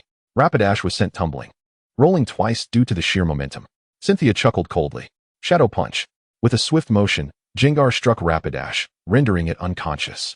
The poison took its toll, causing Rapidash to foam at the mouth. Cynthia smiled as she recalled Jengar, turning to leave. Jengar, with a mischievous grin and its tongue flapping, held a poison gem in its mouth, a gift from Cynthia that significantly enhanced its toxic prowess. Even if Yao Jie could restore his Pokémon at the center, they would be severely weakened, unable to compete for 2 days. Before midnight, Cynthia had traversed nearly half of City C. She had challenged every trainer with personal scores above 3 points, accompanied by Jengar. When encountering trainers who remained composed, Cynthia offered them incentives. If 1 bottle of premium energy cube was insufficient, she would provide 2. If that failed, she would add a Gaia stone. With her charming demeanor, Cynthia always managed to coax her opponents into agreeing to battle. Against those trainers with poison-immune Pokémon, Cynthia would send out her Miltank for a decisive blow. Just before midnight, she arrived at her final confrontation, the hotel where the Magic City School team was staying. It was inconsequential that a girl named Rin Xiaoyi was asleep. Cynthia had arranged to meet others who could make decisions. From the shadows emerged an elderly man, leaning on a cane, dressed in traditional attire. His hair gray and his face worn like tree bark. He moved with an ethereal grace. This was Rin Xiaoyi's great-grandfather, the ghost-type champion of the Dragon Kingdom, Rin Yuan. Ah, the champion of Sinnoh graces us with her presence. I apologize for not welcoming you properly. I wonder what brings you to seek my great-granddaughter at this late hour. Rin Yuan, Cynthia said, removing her hat and offering a polite nod. I sincerely apologize for disturbing you at such an hour, but I would like to request that Miss Rin refrain from participating in any competitions over the next 2 days. That may prove difficult, Rin Yuan replied. As you know, many are vying for the title of Best Individual. The qualifications for trainers in the Dragon Kingdom are not as easily obtained as in your Sinnoh region. Unperturbed by Rin Yuan's refusal, Cynthia stated that Rin Xiaoyi's competitors would similarly be absent from the arena. If Rin Xiaoyi chose to compete, Cynthia would not retaliate against her, but she would speak with the Rin family. Rin Yuan's expression shifted at Cynthia's words. Miss Cynthia, you must understand that this is the Dragon Kingdom, and I will not tolerate such audacity. I understand, Cynthia replied with a slight smile. However, your family must eventually leave the Dragon Kingdom, correct? Cynthia produced an object that gleamed, a dragon fawn. I recall Miss Rin possesses a dragonite. A humble gift, but one that I hope is well received. That, Rin Yuan began, but was suddenly interrupted as a dragon silhouette emerged behind him, with two dragonites shooting forth like arrows towards Cynthia's eyes. An invisible barrier appeared beside her, deflecting the dragon arrows, while Jengar, concealed in Cynthia's shadow, activated its colorless shield to protect her. Simultaneously, a dragon struck the ground, and before Rin Yuan's dragonite could react, a Sharpedo's fin was poised at Rin Yuan's throat. The champion of Sinnoh is indeed skilled, Rin Yuan exhaled, realizing he was no match for Cynthia. It seemed that only the top dragon-type master, Qi Shijun, could contend with her, and only the champion of the Dragon Kingdom held a chance of victory. Miss Rin will be returning to Magic City due to family matters tomorrow, and will not be back within 24 hours. Thank you, Cynthia said, lightly tossing the dragon fang to Rin Yuan as Sharpedo retreated to her side. I trust that you will honor your word, for my grievances extend beyond just myself. One of the most valued virtues among the Dragon Kingdom's people is the importance of keeping promises. Rin Yuan scoffed, turning with his dragonite as he departed. Cynthia sighed, stretching her limbs. Finally, everything is settled. Since Subai's pressure stems from other contenders for best individual, let those competitors rest for 2 days as well. As for Rin Xiaoyi, she stands to gain immensely. The Dragon Fang, exchanged for the champion-level Sharpedo, is not only invaluable but also a rare find, certain to benefit the growth of her dragonite. The next day, Subai awoke to the sight of Sharpedo and Lucario standing solemnly beside him. Startled, he nearly cried out. Spotting Cynthia soundly asleep on the sofa with her Arcanine, he felt a pang of regret. How could he allow Cynthia to sleep on the couch? But then, when had he fallen asleep? He had no recollection. Never mind, he decided. He gestured to the blanket, signifying his lack of ill intent. Sharpedo and Lucario exchanged glances and nodded. Subai carefully placed the clean side of the blanket over Cynthia. Cynthia twitched her nose slightly, and Subai struggled to suppress the urge to lean down and kiss her. He quietly instructed Sharpedo and Lucario to wait while he went out to fetch breakfast from KFC. After glancing at the menu board, Subai ordered a crispy cone sundae. Upon returning, he discovered that Cynthia had already awakened. Having shared a blanket with Subai, her cheeks were flushed. Oh, ice cream, she exclaimed. I'll have it later. Subai placed the sundae in the room's fridge. Cynthia acknowledged him with a soft "oh" and obediently sat at the table to begin her porridge. Chapter 87. A date under Subai's watchful eye, the decisive Valkyrie dutifully finished her breakfast and sipped a warm cup of tea. Half an hour later, Subai retrieved the ice cream from the refrigerator and handed it to Sharona. You can't have ice cream on an empty stomach in the morning. I know, Sumama. Sharona shot Subai a disdainful glance for his nagging and tentatively took a lick of the ice cream with her delicate tongue. Lucario cast a resentful glance at Garchomp. Seeking his counsel, Garchomp huffed, remaining silent. Though Subai lacked the power of aura, he could still somewhat comprehend the conversation between the two Pokémon thanks to his connection to the spirit of the moment. Lucario remarked, Isn't it a bit audacious to act like this even before marriage? The master doesn't even listen to her grandmother like that. Garchomp retorted, What can we do? Should I chop him up? Lucario replied, I can't bear to part with the energy cubes he makes. Garchomp agreed, Me neither. While Sharona, as a trainer of her caliber, could communicate telepathically with her Pokémon, she remained oblivious to the clandestine discussions of her two companions. Observing their whispered exchanges and Subai's barely suppressed laughter, Sharona pouted in displeasure. You can skip the competitions for the next few days and accompany me shopping. Sharona, trust me. Sharona rose, her gaze unwavering as she looked at Subai, her tone leaving no room for argument. I dislike explanations, but I will not harm you. Do you not trust me? Very well. With Sharona's insistence, what could Subai say? However, he added, if someone surpasses my ranking on the leaderboard, I will not hesitate to return to compete. Rest assured, if that happens, I will support you. Sharona smiled faintly, appreciating Subai's steadfast and principled response. Although she was unsure why Subai seemed so anxious, she was supportive. Sharona booked a luxurious single room at the hotel just above Subai's. After freshening up and donning a simple outfit, she adorned herself with a hat and mask before stepping out with Subai. Despite participating in the same tourist activities as before, Subai felt an undeniable difference. It was far more enjoyable than when he was alone. They visited the Fire Palace, relished snail noodles, enjoyed sausages, and savored stinky tofu, all of which Sharona adored. They also purchased numerous clothes. Pikachu nestled in Sharona's arms, while Lucario trailed behind them, carrying bags and vigilantly watching Subai's hands to prevent any mischief. Meanwhile, Arcanine felt dejected in its Pokeball, lamenting why Lucario could roam freely while it could not. Sharona paid for all the clothes and accessories they bought at the mall, even treating Subai to a new phone. When Subai attempted to pay, Sharona firmly declined. I am here to enjoy time with you. so your only concern should be having fun. You need not worry about the expenses. But who has heard of a date where the girl pays? Subai protested, yet Sharona tilted her head and smiled sweetly. Let's discuss that when you earn more than I do. Don't worry, that day will surely come. Subai was momentarily taken aback, turning to buy some milk tea. Ice cream snowtop coffee? Excellent. Sharona adored Subai's decisive manner in making choices for her, but suddenly, as she watched his retreating figure, a blush crept across her cheeks. Wait, who said you could date me? At lunch, they indulged in Hunan cuisine, with the spicy fish head immersed in vibrant red oil mingling with noodles, glistening and fragrant. Sharona declared it her favorite. Luckily, they had entered a private room, or the sweat and nose-wiping would have betrayed Sharona's identity.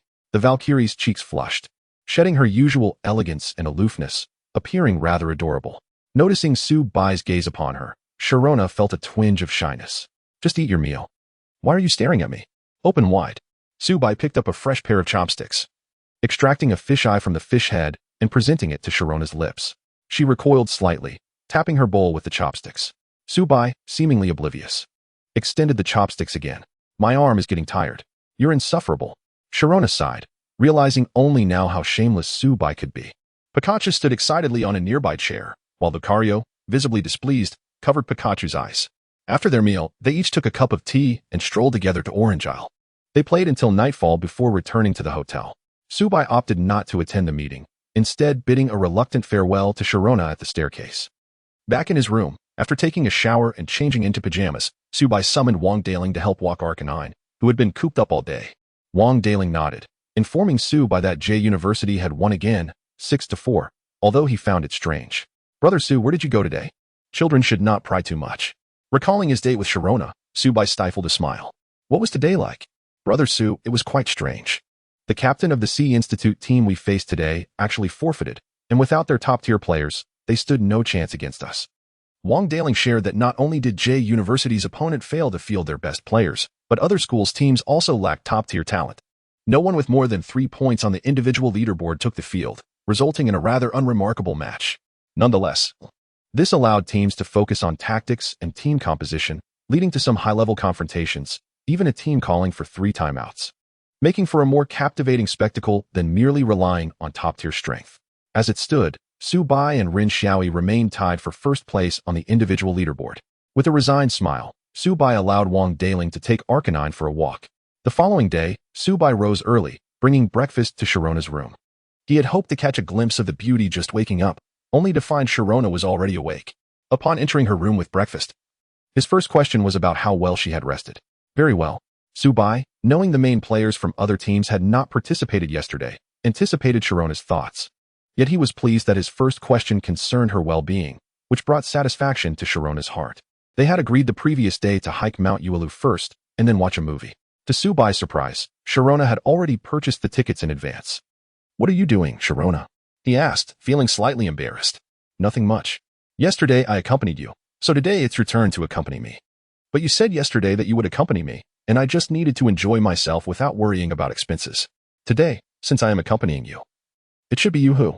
I'm asking you to come out and play with me. Sharona smiled playfully.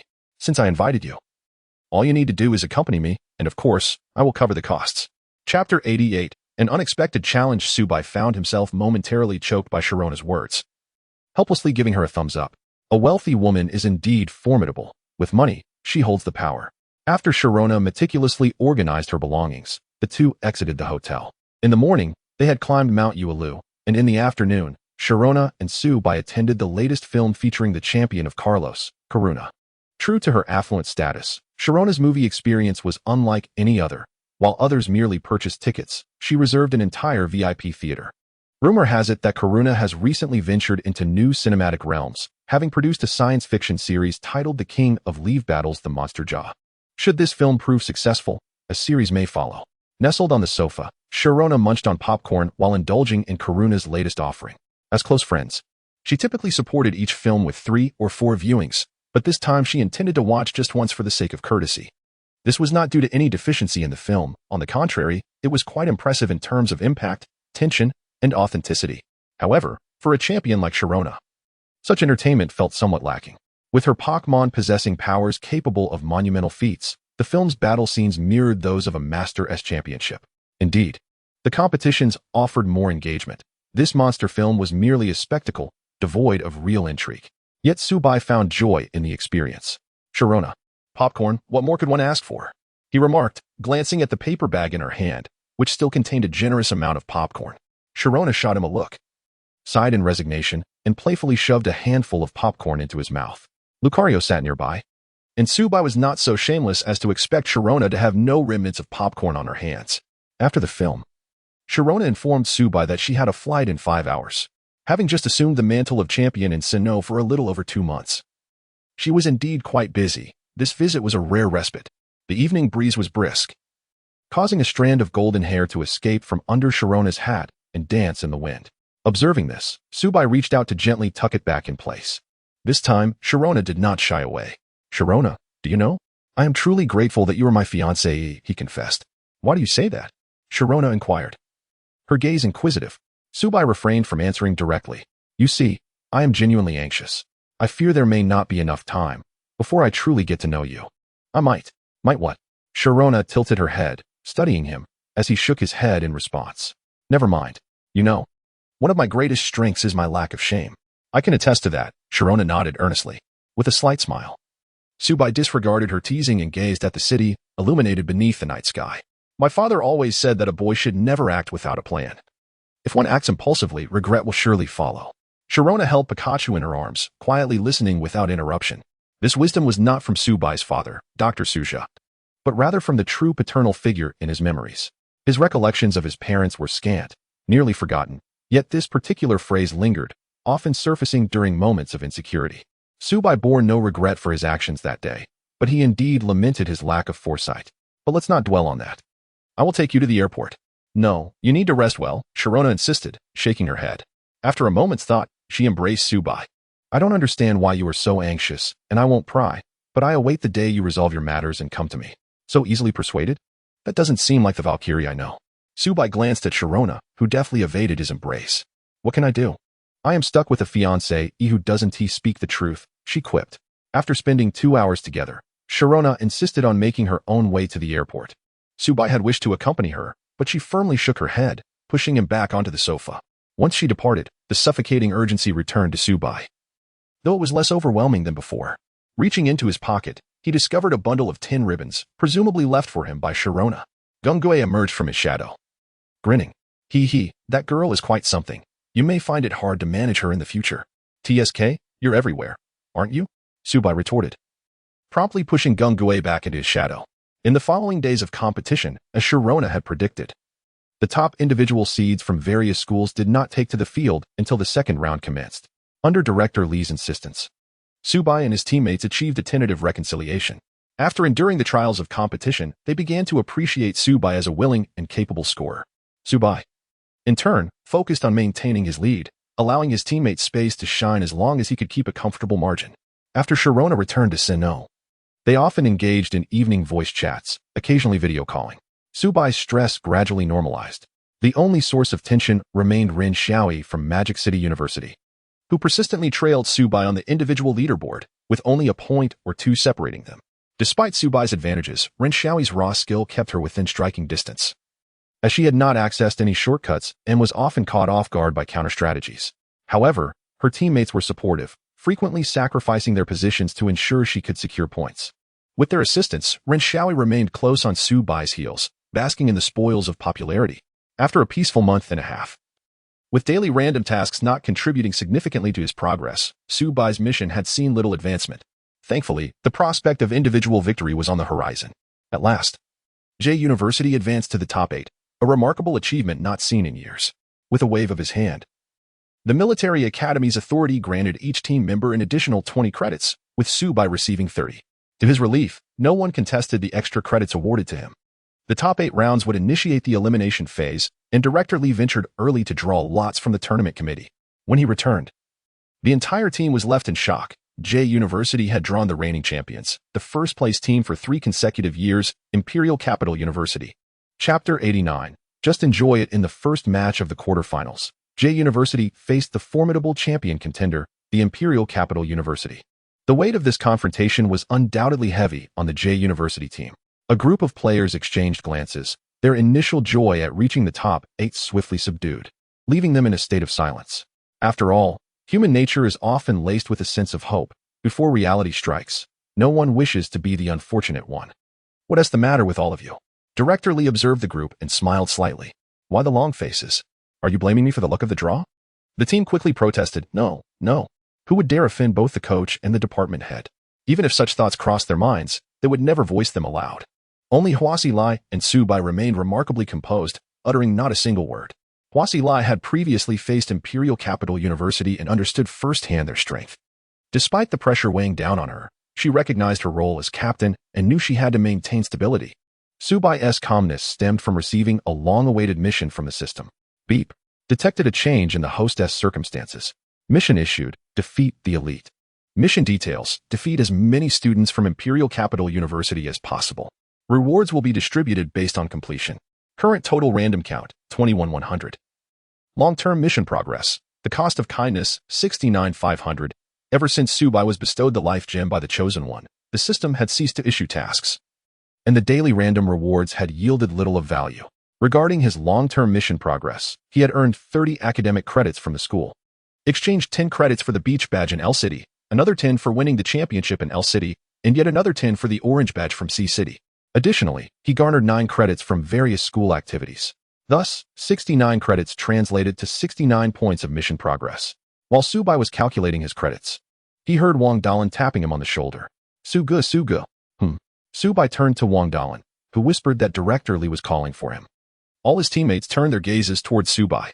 "Coach, did you call for me?" "Of course I did. I wanted to ask if you have any confidence. But you seem lost in thought. What is on your mind?" Director Lee remarked. Su Bai chuckled in response. "I was just pondering that since I'm starting. I hope no one has any objections." Upon hearing this, some teammates wore disdainful expressions, while others looked displeased. Nonetheless, admiration flickered in their eyes. After all, being the starting player comes with significant responsibility. It not only influences morale, but also impacts strategy. In such circumstances, to not shy away but to seize the opportunity is commendable. Su Bai was indeed a true gentleman. "Su Bai, or should I say Brother Bai, or perhaps even Father Bai, I concede to your confidence, but tomorrow's match is not as simple as you think," Fang Yuan interjected. The sole player who had previously battled against Imperial Capital University alongside Huasi Lai. The hallmark of Imperial Capital University lies in its lack of distinct features. While they excel in strategic formations and troop deployments, their true strength lies in maximizing each player's capabilities. Director Lee elaborated to Su Bai that strategy, in essence, relies on leveraging all conditions to ensure one's combat effectiveness surpasses that of the opponent at crucial moments. The primary tactic of Imperial Capital University has always been sheer dominance. In a metaphorical sense, it's akin to racing horses. If my inferior horse surpasses your superior one, your strategy loses its relevance. Imperial Capital University embodies such a rival. Its president is a former champion of the Dragon Kingdom and Bai Longfei. The current king, renowned for his exhibition match with the military from Q City, serves as their department head. More than half of the professors teaching at Imperial Capital University are retired kings or former presidents. What about the other half? Wang Dalan chimed in, earning a sharp glance from Huasi Lai. The other half consists of retired public dojo masters, she retorted. The name certainly befits their formidable educational resources. Su Bai smiled, commenting lightly as he stood up to stretch. Director Lee, if there is nothing else, I'd like to return and rest a bit to prepare for tomorrow's match. Don't forget my starting position. Go ahead, Director Lee replied, and Su Bai nodded before turning to leave. Chi Hu and Pan Yu seemed to have something to say, but Huasi Lai shot them a warning look. Su Bai, accompanied by Pikachu and Arcanine, made his way to the hotel gym, where he began to lift weights. In truth, Su Bai was not fond of exercise, nor did he enjoy hard work. He had always hoped for serendipitous fortune. Now that fortune had smiled upon him. Having traversed into a realm filled with Pokémon, he was living a life beyond his wildest dreams. Yet, he sensed that this fortune might be fleeting, and he was determined to hold on to it. Perhaps engaging in activities he once loathed would prove beneficial? Su Bai regarded fitness as a form of suffering. In his past life, he had shunned hardship, only to be left with nothing. This time, perhaps enduring some pain could yield rewards. Jogging on the treadmill, he chuckled to himself, aware that he was merely seeking a semblance of peace of mind. Yet, this futile consolation seemed to ignite the fighting spirit of his Pokémon. Pikachu, grasping the tiniest dumbbell, began lifting it vigorously. Pika. Meanwhile, Arcanine had jumped onto a new treadmill, demanding Su Bai to set it to maximum speed, running with all its might. Gazing at his reflection and then at his two enthusiastic companions, Subai smiled. Living alongside Pokémon was indeed a joy. At 9 a.m. the following day, the first match of the quarterfinals commenced.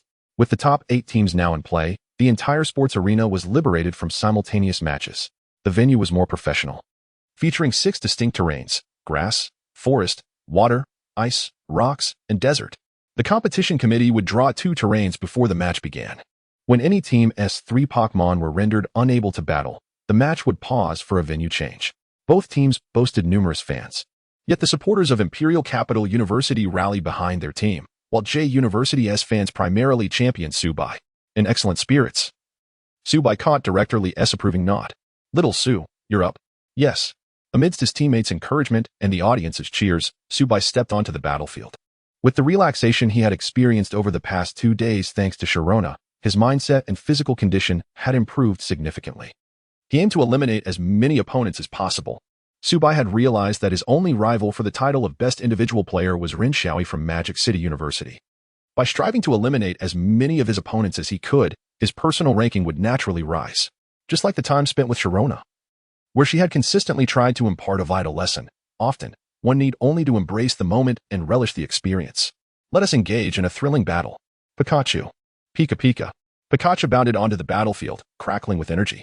The players from Imperial Capital University were all dressed in elegant silk training outfits adorned with intricate dragon motifs, exuding sophistication and grandeur. Go. Snorlax. Chapter 90. Bitter battle. As Snorlax fell to the ground, the entire battlefield trembled. Not only the spectators, but even Subai was taken aback. Who said these individuals lacked strategy? The choice of such a rotund and robust creature as the first Pokémon was undoubtedly to suppress my speed. If it were someone else facing such a formidable opponent, they might not only hesitate to battle, but even reconsider their existence. Alas, I am not someone else. I am Subai. Snorlax, use belly drum. With a resounding thud, Snorlax raised its stout arm and struck its belly forcefully.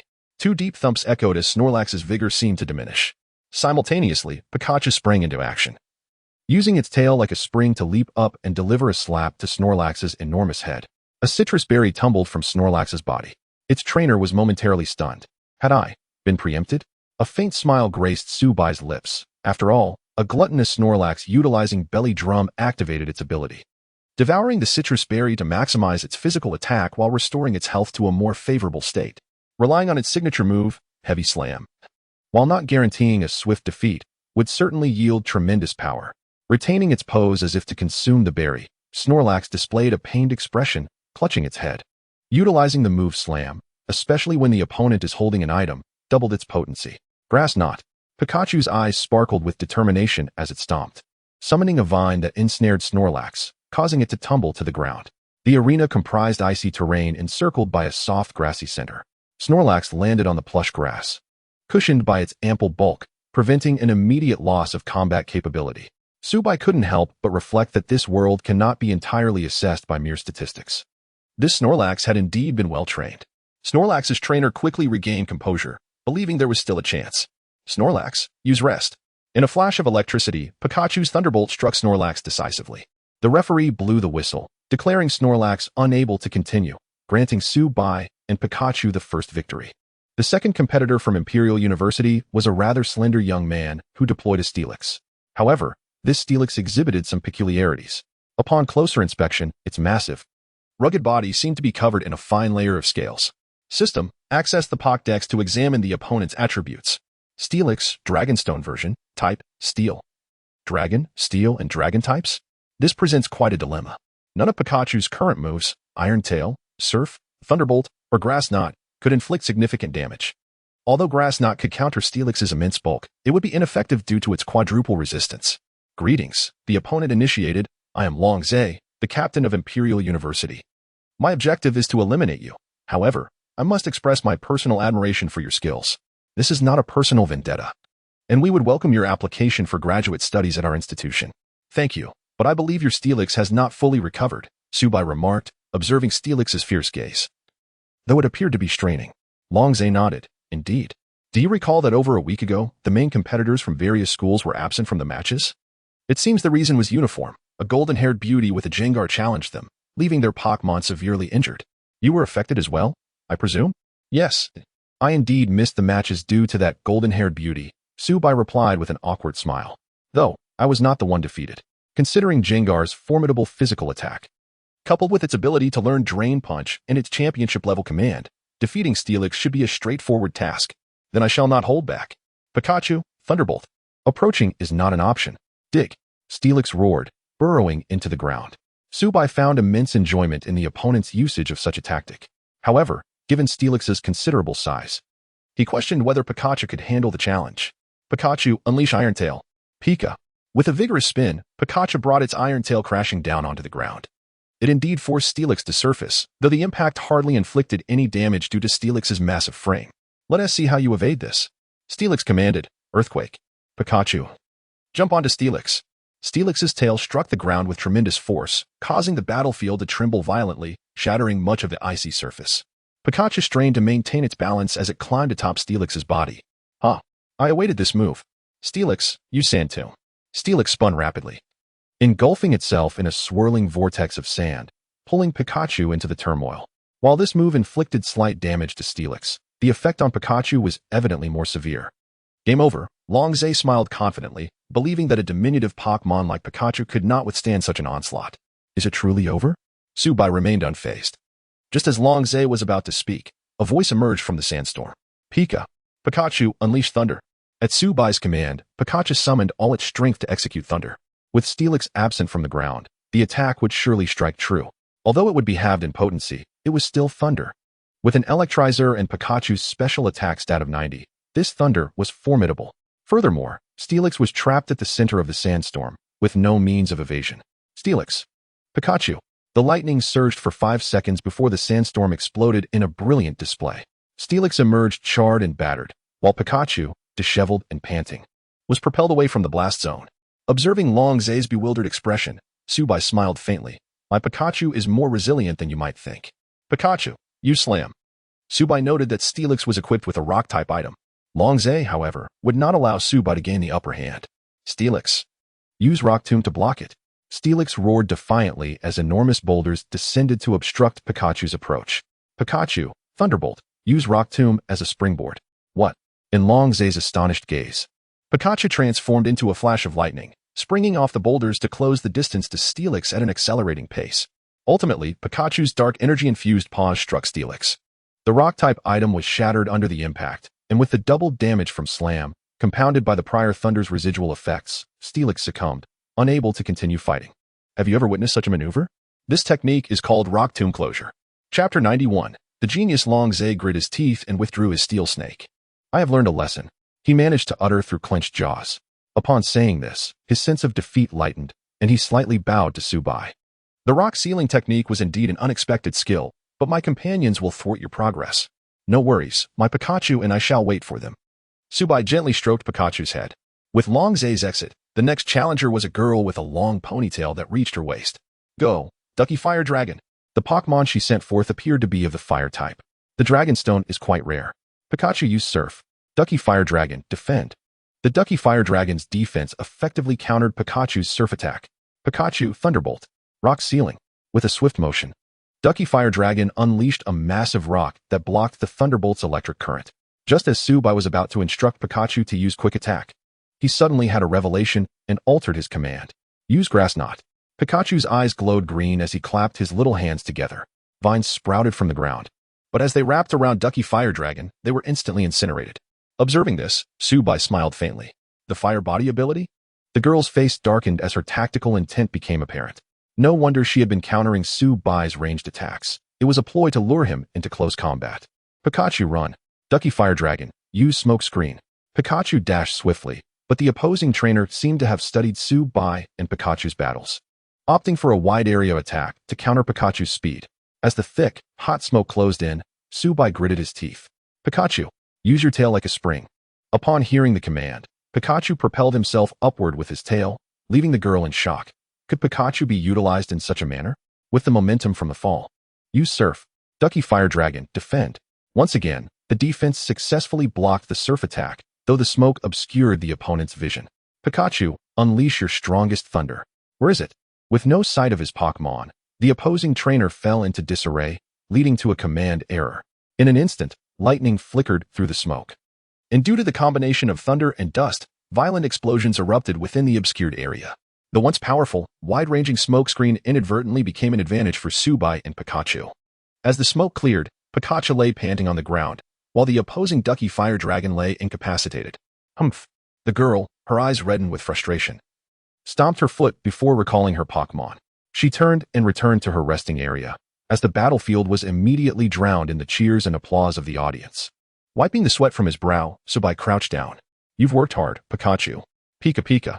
Pikachu joyfully ran into Tsubai's embrace, and he meticulously checked Pikachu for injuries. Fortunately, although much of its fur had been singed, there were no significant burns or wounds. Pikachu was truly reliable. However, feeling Pikachu's racing heartbeat, Tsubai realized the little creature's greatest flaw, its endurance. Pikachu's small frame destined it to be a swift combatant, but even with its robust physique, its stamina remained insufficient. Its tiny tail had begun to tremble. According to regulations, the referee blew the whistle for a pause. The Imperial Capital University had already lost 3 Pokémon, necessitating a change of battlefield. The original ice and grass terrain slowly descended, giving way to a new battlefield gradually rising from below, a desert with a pool. This new terrain was disadvantageous for Pikachu, who struggled to gain speed. Sisterly, surely the tournament organizers aren't targeting me? What are you thinking? Sisterly glanced at Tsubai and shook her head. No, they won't. Although Imperial Capital University is one of the best in the country, they would not stoop to targeting you for the sake of their reputation. The prestige of Imperial Capital University is valuable, and my J University is no ordinary institution either. Furthermore, the tournament organizers are from the official channels. They wouldn't single you out. It's just unfortunate luck on your part. Director Li patted Tsubai's shoulder, clearly pleased with his performance. Indeed, even surprised. Zhang Huan, Li Lang, Qi Hu, Pan Yu, and Shun Tao all gazed at Tsubai with admiration. Tsubai smiled back at Zhang Huan and Li Lang. As for Qi Hu, Pan Yu, Shun Tao, and Xiao Bao, their previous arrogance had turned to humility. A thought that amused Tsubai, who chose to ignore them. Once the battlefield was set, the referee blew the whistle once more. Tsubai did not rush onto the stage, but instead glanced at Pikachu. Pikachu, are you ready? Pika Pika. Pikachu, nestled in Tsubai's arms, adorably flexed its muscles. Tsubai nodded and took Pikachu to the platform. On the opposing side stood a burly man with his shirt off, seemingly fired up, earning himself a yellow card. Tsubai placed Pikachu on the battlefield and glanced at the man. Aren't you cold? Less chit-chat. You've disgraced my Imperial Capital University. I must reclaim our honor today. The muscular man threw his Pokeball, releasing a Mach-Hop. Pikachu, quick attack. Seizing the initiative, Tsubai commanded Pikachu, whose speed had significantly increased over the rounds, to charge forth and collide heavily with Mach-Hop, nearly toppling it. Knock off. Pikachu swiftly slapped Mach-Hop, severing its black belt, causing substantial damage due to the item it carried. Humph. Payback. Mach-Hop glowed red and retaliated with a powerful palm strike, sending Pikachu flying. The impact was severe, nearly incapacitating Pikachu. Charge in, Hell Roll. Pikachu, Volt Switch. Pikachu transformed into a flash of electricity, striking Mach-Hop before leaping back into Tsubai's arms. The attack left Mach-Hop unable to continue fighting. With Tsubai's exit, the applause of everyone in the arena resounded. From this day forth, the name Tsubai would be etched into the memories of all, and he himself would become the most formidable contender for the championship in this grand tournament. Calmly, Tsubai returned to the bench, cradling Pikachu. You've worked hard, my friend. Pika Pika. Pikachu licked Tsubai's hand, signaling that it was fine. Chapter 92. Time for reinforcement. Ladies and gentlemen, I entrust the upcoming matters to you. Tsubai gazed at the assembled crowd, his expression neither mournful nor joyful. Director Li nodded, turning to glance at Feng Yuan, signaling him to take the stage. Tsubai, facing the formidable Dragon Country Imperial Capital University, had accomplished a remarkable feat of defeating 4 opponents, leaving the adversaries with only 2 remaining, while his own side boasted 5 members, with both the captain and vice-captain yet to compete. Rest assured, if we lose from here, we might as well abandon the competition and return home. No. Director Li, let us refrain from making any premature declarations.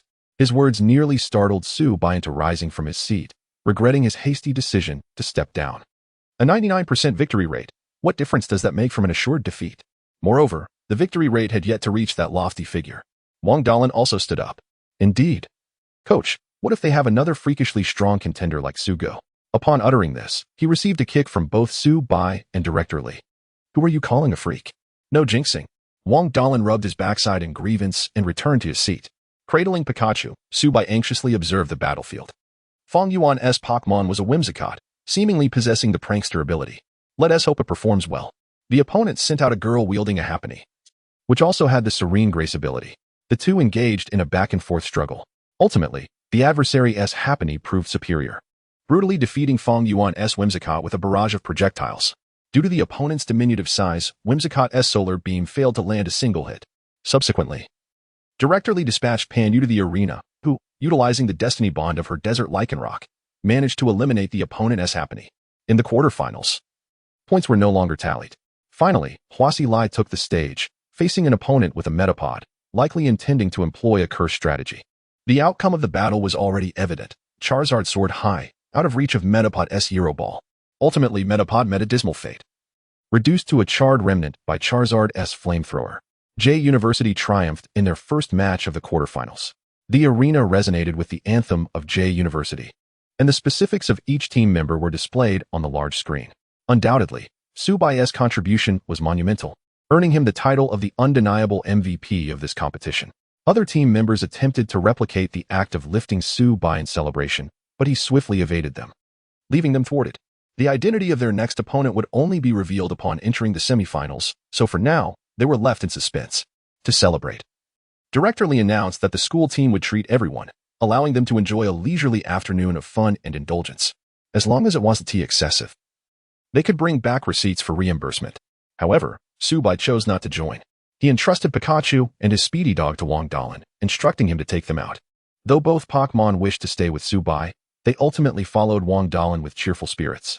Subai, meanwhile, had a meal and took a shower, treating himself to a cup of Snow King City bubble tea in the afternoon. Although Chayan Yusei was delicious, it was a limited offering in City C. Subai's preference lay with the Taro Balls from Snow King City. The reason he refrained from joining Pikachu and the speedy dog in their outing was that he intended to watch the match featuring Magic Capital University that afternoon. Magic Capital University's quarterfinal opponent was Dragon Country's Spirit Academy, a name that suggested their dominance in the realm of Pokémon.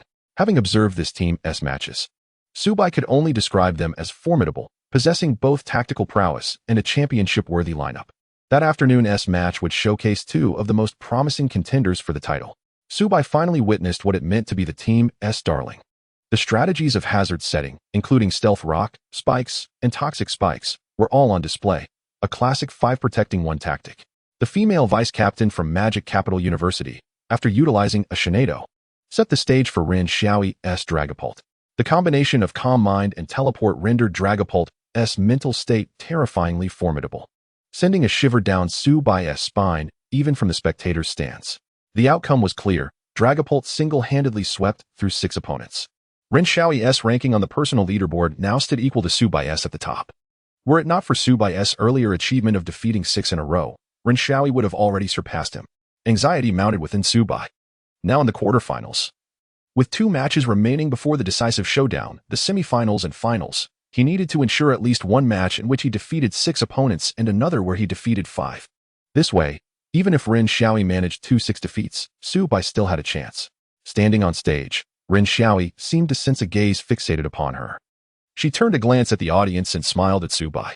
He, feeling a bit awkward, averted his gaze, returning a smile of his own. Are you envious?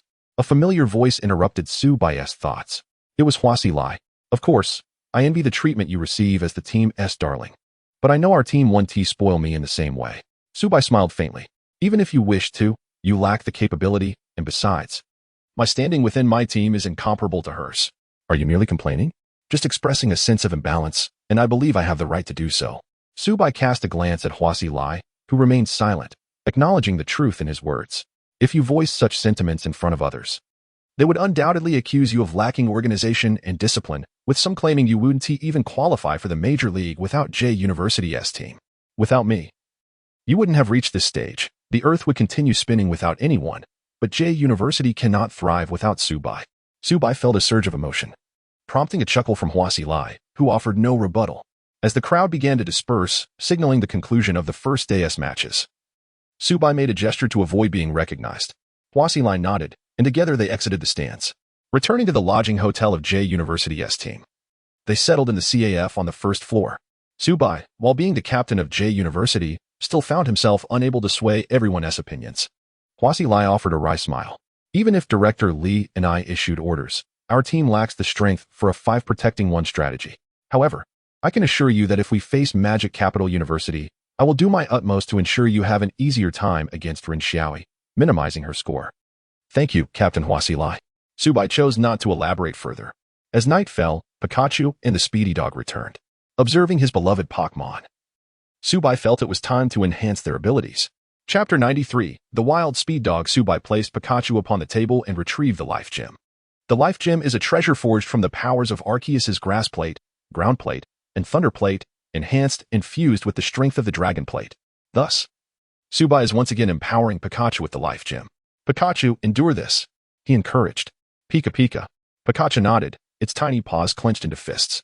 Gazing intently at Subai, holding the Life Gem, Subai pressed it against Pikachu's electric pouch. Simultaneously, he summoned the power of Tokiwa in his hands, both to aid Pikachu in absorbing energy and to shield himself. This process resembled Ash's past enhancement of Pikachu using his bicycle, should Pikachu discharge electricity. Subai was well aware that his physical constitution was not as resilient. Gengar emerged from Subai's shadow, enveloping Pikachu in protective energy while placing a substitute in front of Subai. Hee, kid, you're taking quite the risk. Let me protect your body. If your arms and legs fail, well, they can be sacrificed. Scram, Subai chuckled, playfully scolding Gengar, who merely grinned in response. The Speed Dog sensed danger. Its fur standing on end, yet it was unaware of the true peril. After spinning in circles, it returned to its food bowl in the corner.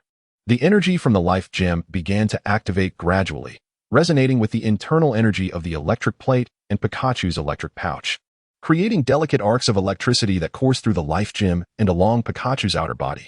The table began to char and smoke. Pikachu started to feel distressed. The energy of the Life Gem was more than it could currently endure, yet it persevered. Subai's Tokiwa power surged chaotically, simultaneously preventing the Life Gem's energy from burning him and assisting Pikachu in adjusting its state. Wherever Pikachu began to emit smoke, Tokiwa power would apply its healing influence. Gengar kept a vigilant watch over Subai and Pikachu.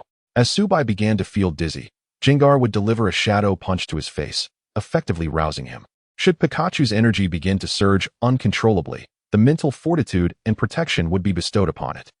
Observers would notice that Pikachu's tiny feet were perpetually cushioned by a layer of psychic energy. Otherwise, the wooden table would have been shattered by Pikachu's rampant energy long ago.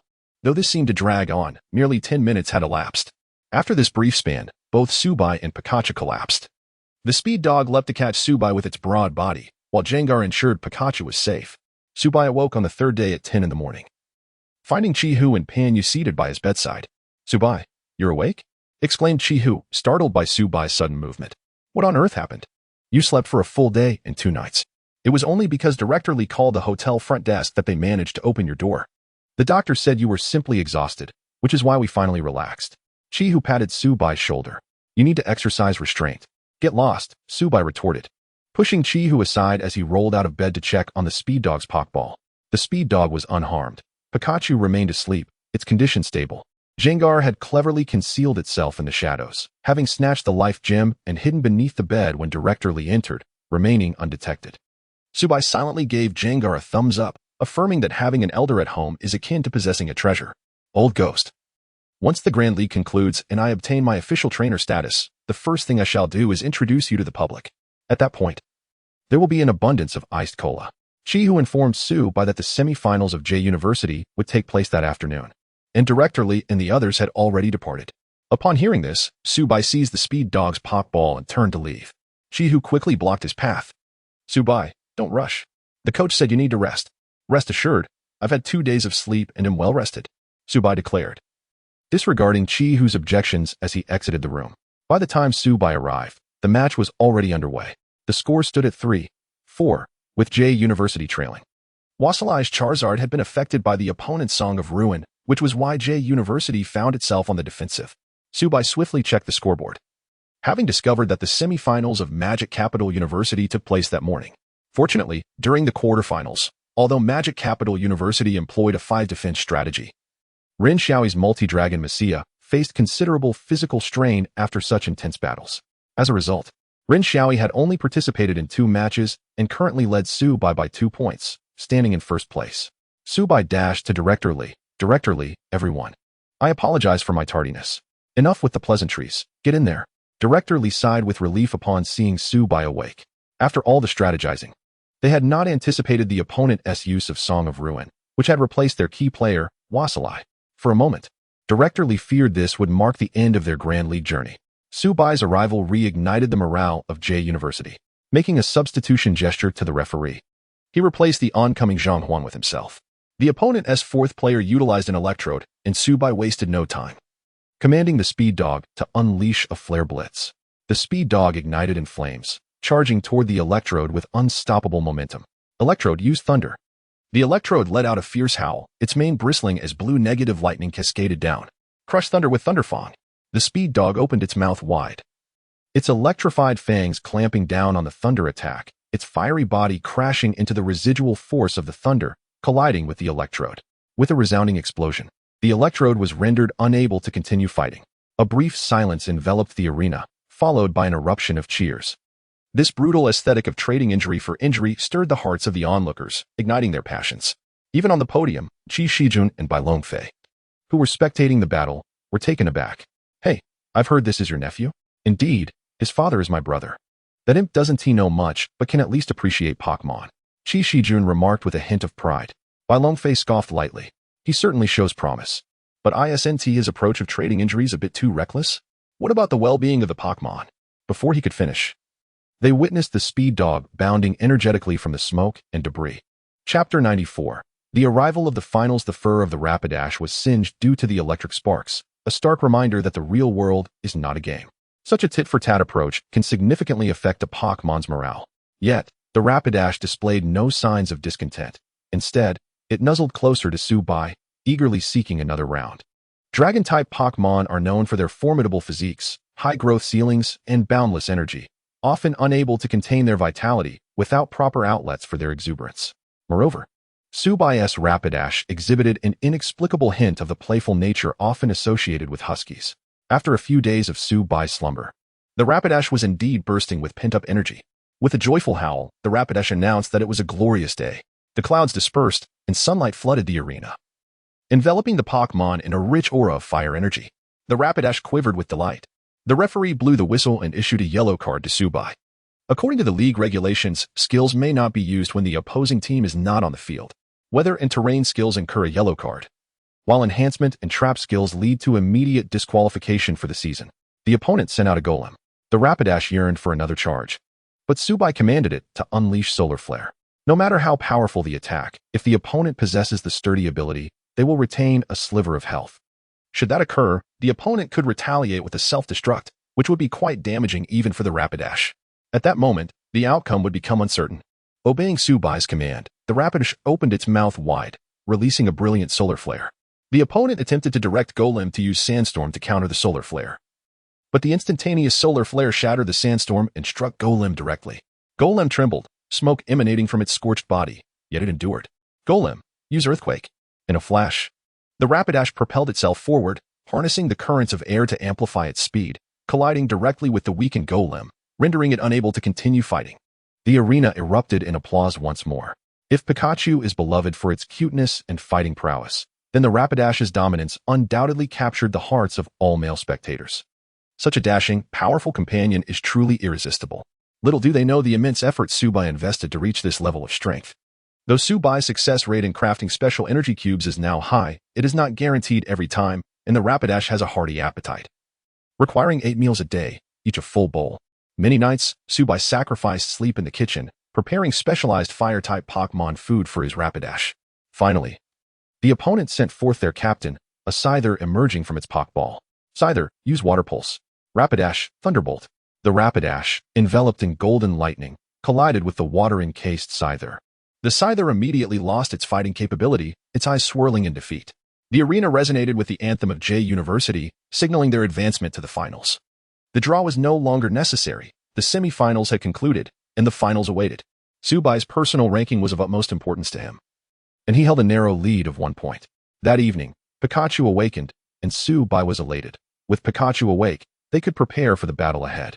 Indeed, only a day separated the semi-finals from the finals. The format of the league presented a formidable challenge for every competitor.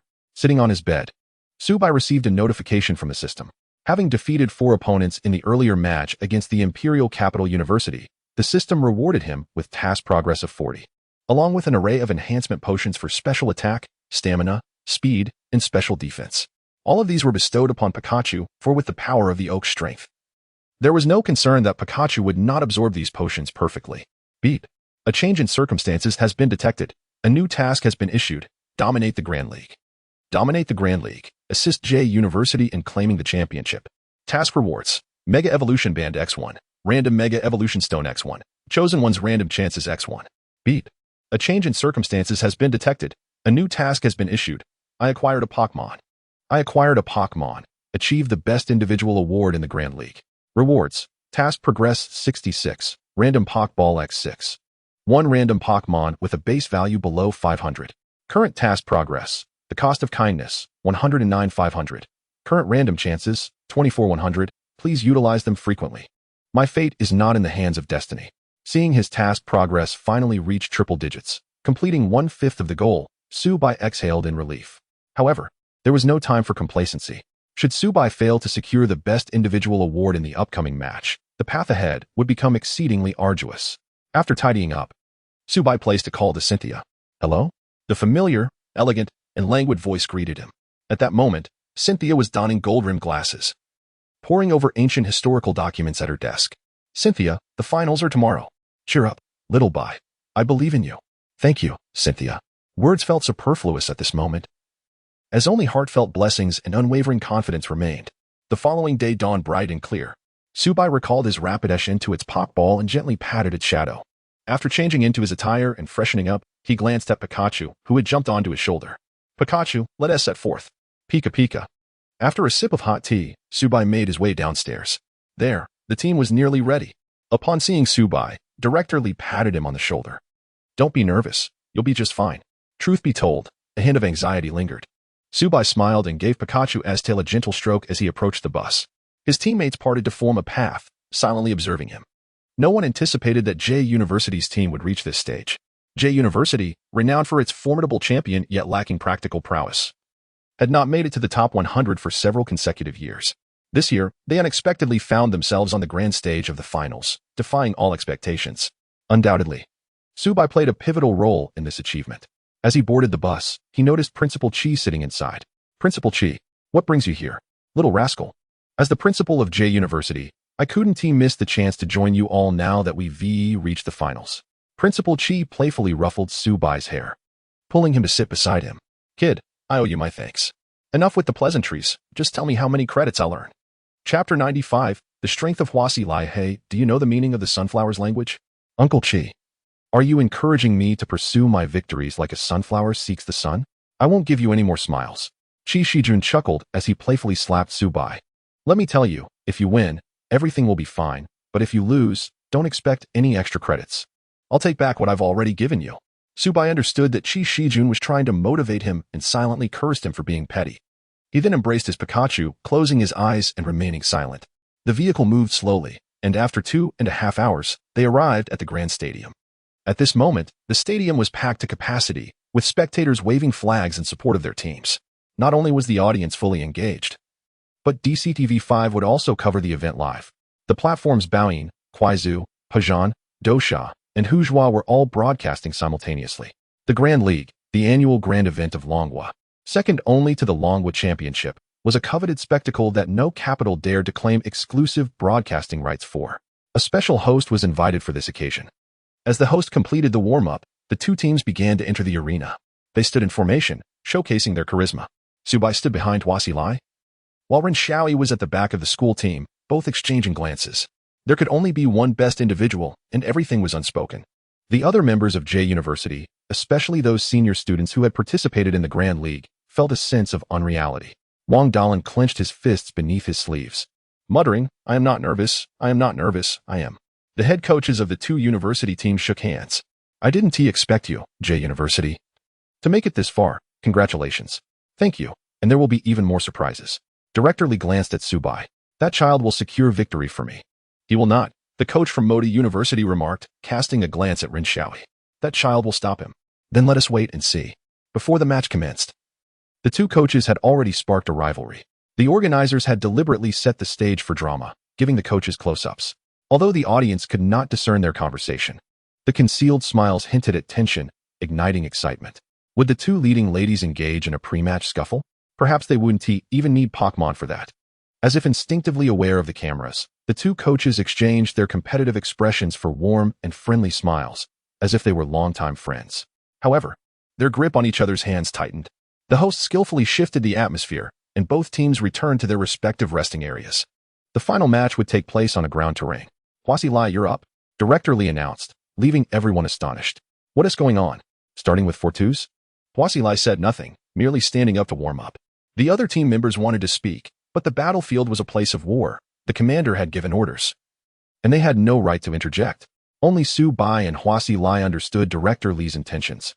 If the opponent continued with the 5-to-1 strategy, only Huasi Lai's Charizard could potentially thwart them before the opponent unleashed their advantageous moves. If Ren were to take the stage first, even if Huasi Lai lost, Ren would only score 1 point, leaving her level with Su Bai. Moreover, Huasi Lai was not to be underestimated.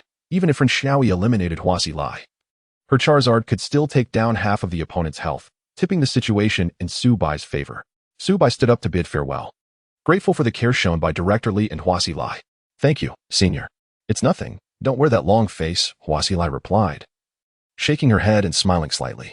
Don't underestimate your senior. After all, I am the captain of J University. With that, Huasi Lai strode confidently towards the battleground, and the big screen immediately displayed her information. Seeing J University send out their captain first, the host began to hype up the atmosphere. My goodness! J University has sent out their captain right at the start. What strategy is this, and how will Modi University respond? Before the host could finish, a player from Modi University entered the arena. He was a tech-savvy boy wearing glasses. The big screen displayed his information. He was just an ordinary team member, but Director Lee knew he was Modi University's spatial manipulator. Go, Charizard! Go, Nightmarish Beast! Both Pokémon appeared on the battleground. The Charizard with its wings poised to take flight, and the tall, crimson-eyed Nightmarish Beast standing ominously. Surprise attack! Huasi Lai commanded first, and Charizard swiftly darted in front of the Nightmarish Beast, delivering a powerful slap. The Nightmarish Beast was momentarily stunned, and the Dark-type move dealt double damage to it. Explosion! Charizard unleashed a direct blast, a point-blank explosion that had no chance of missing. Nightmarish Beast used shared pain.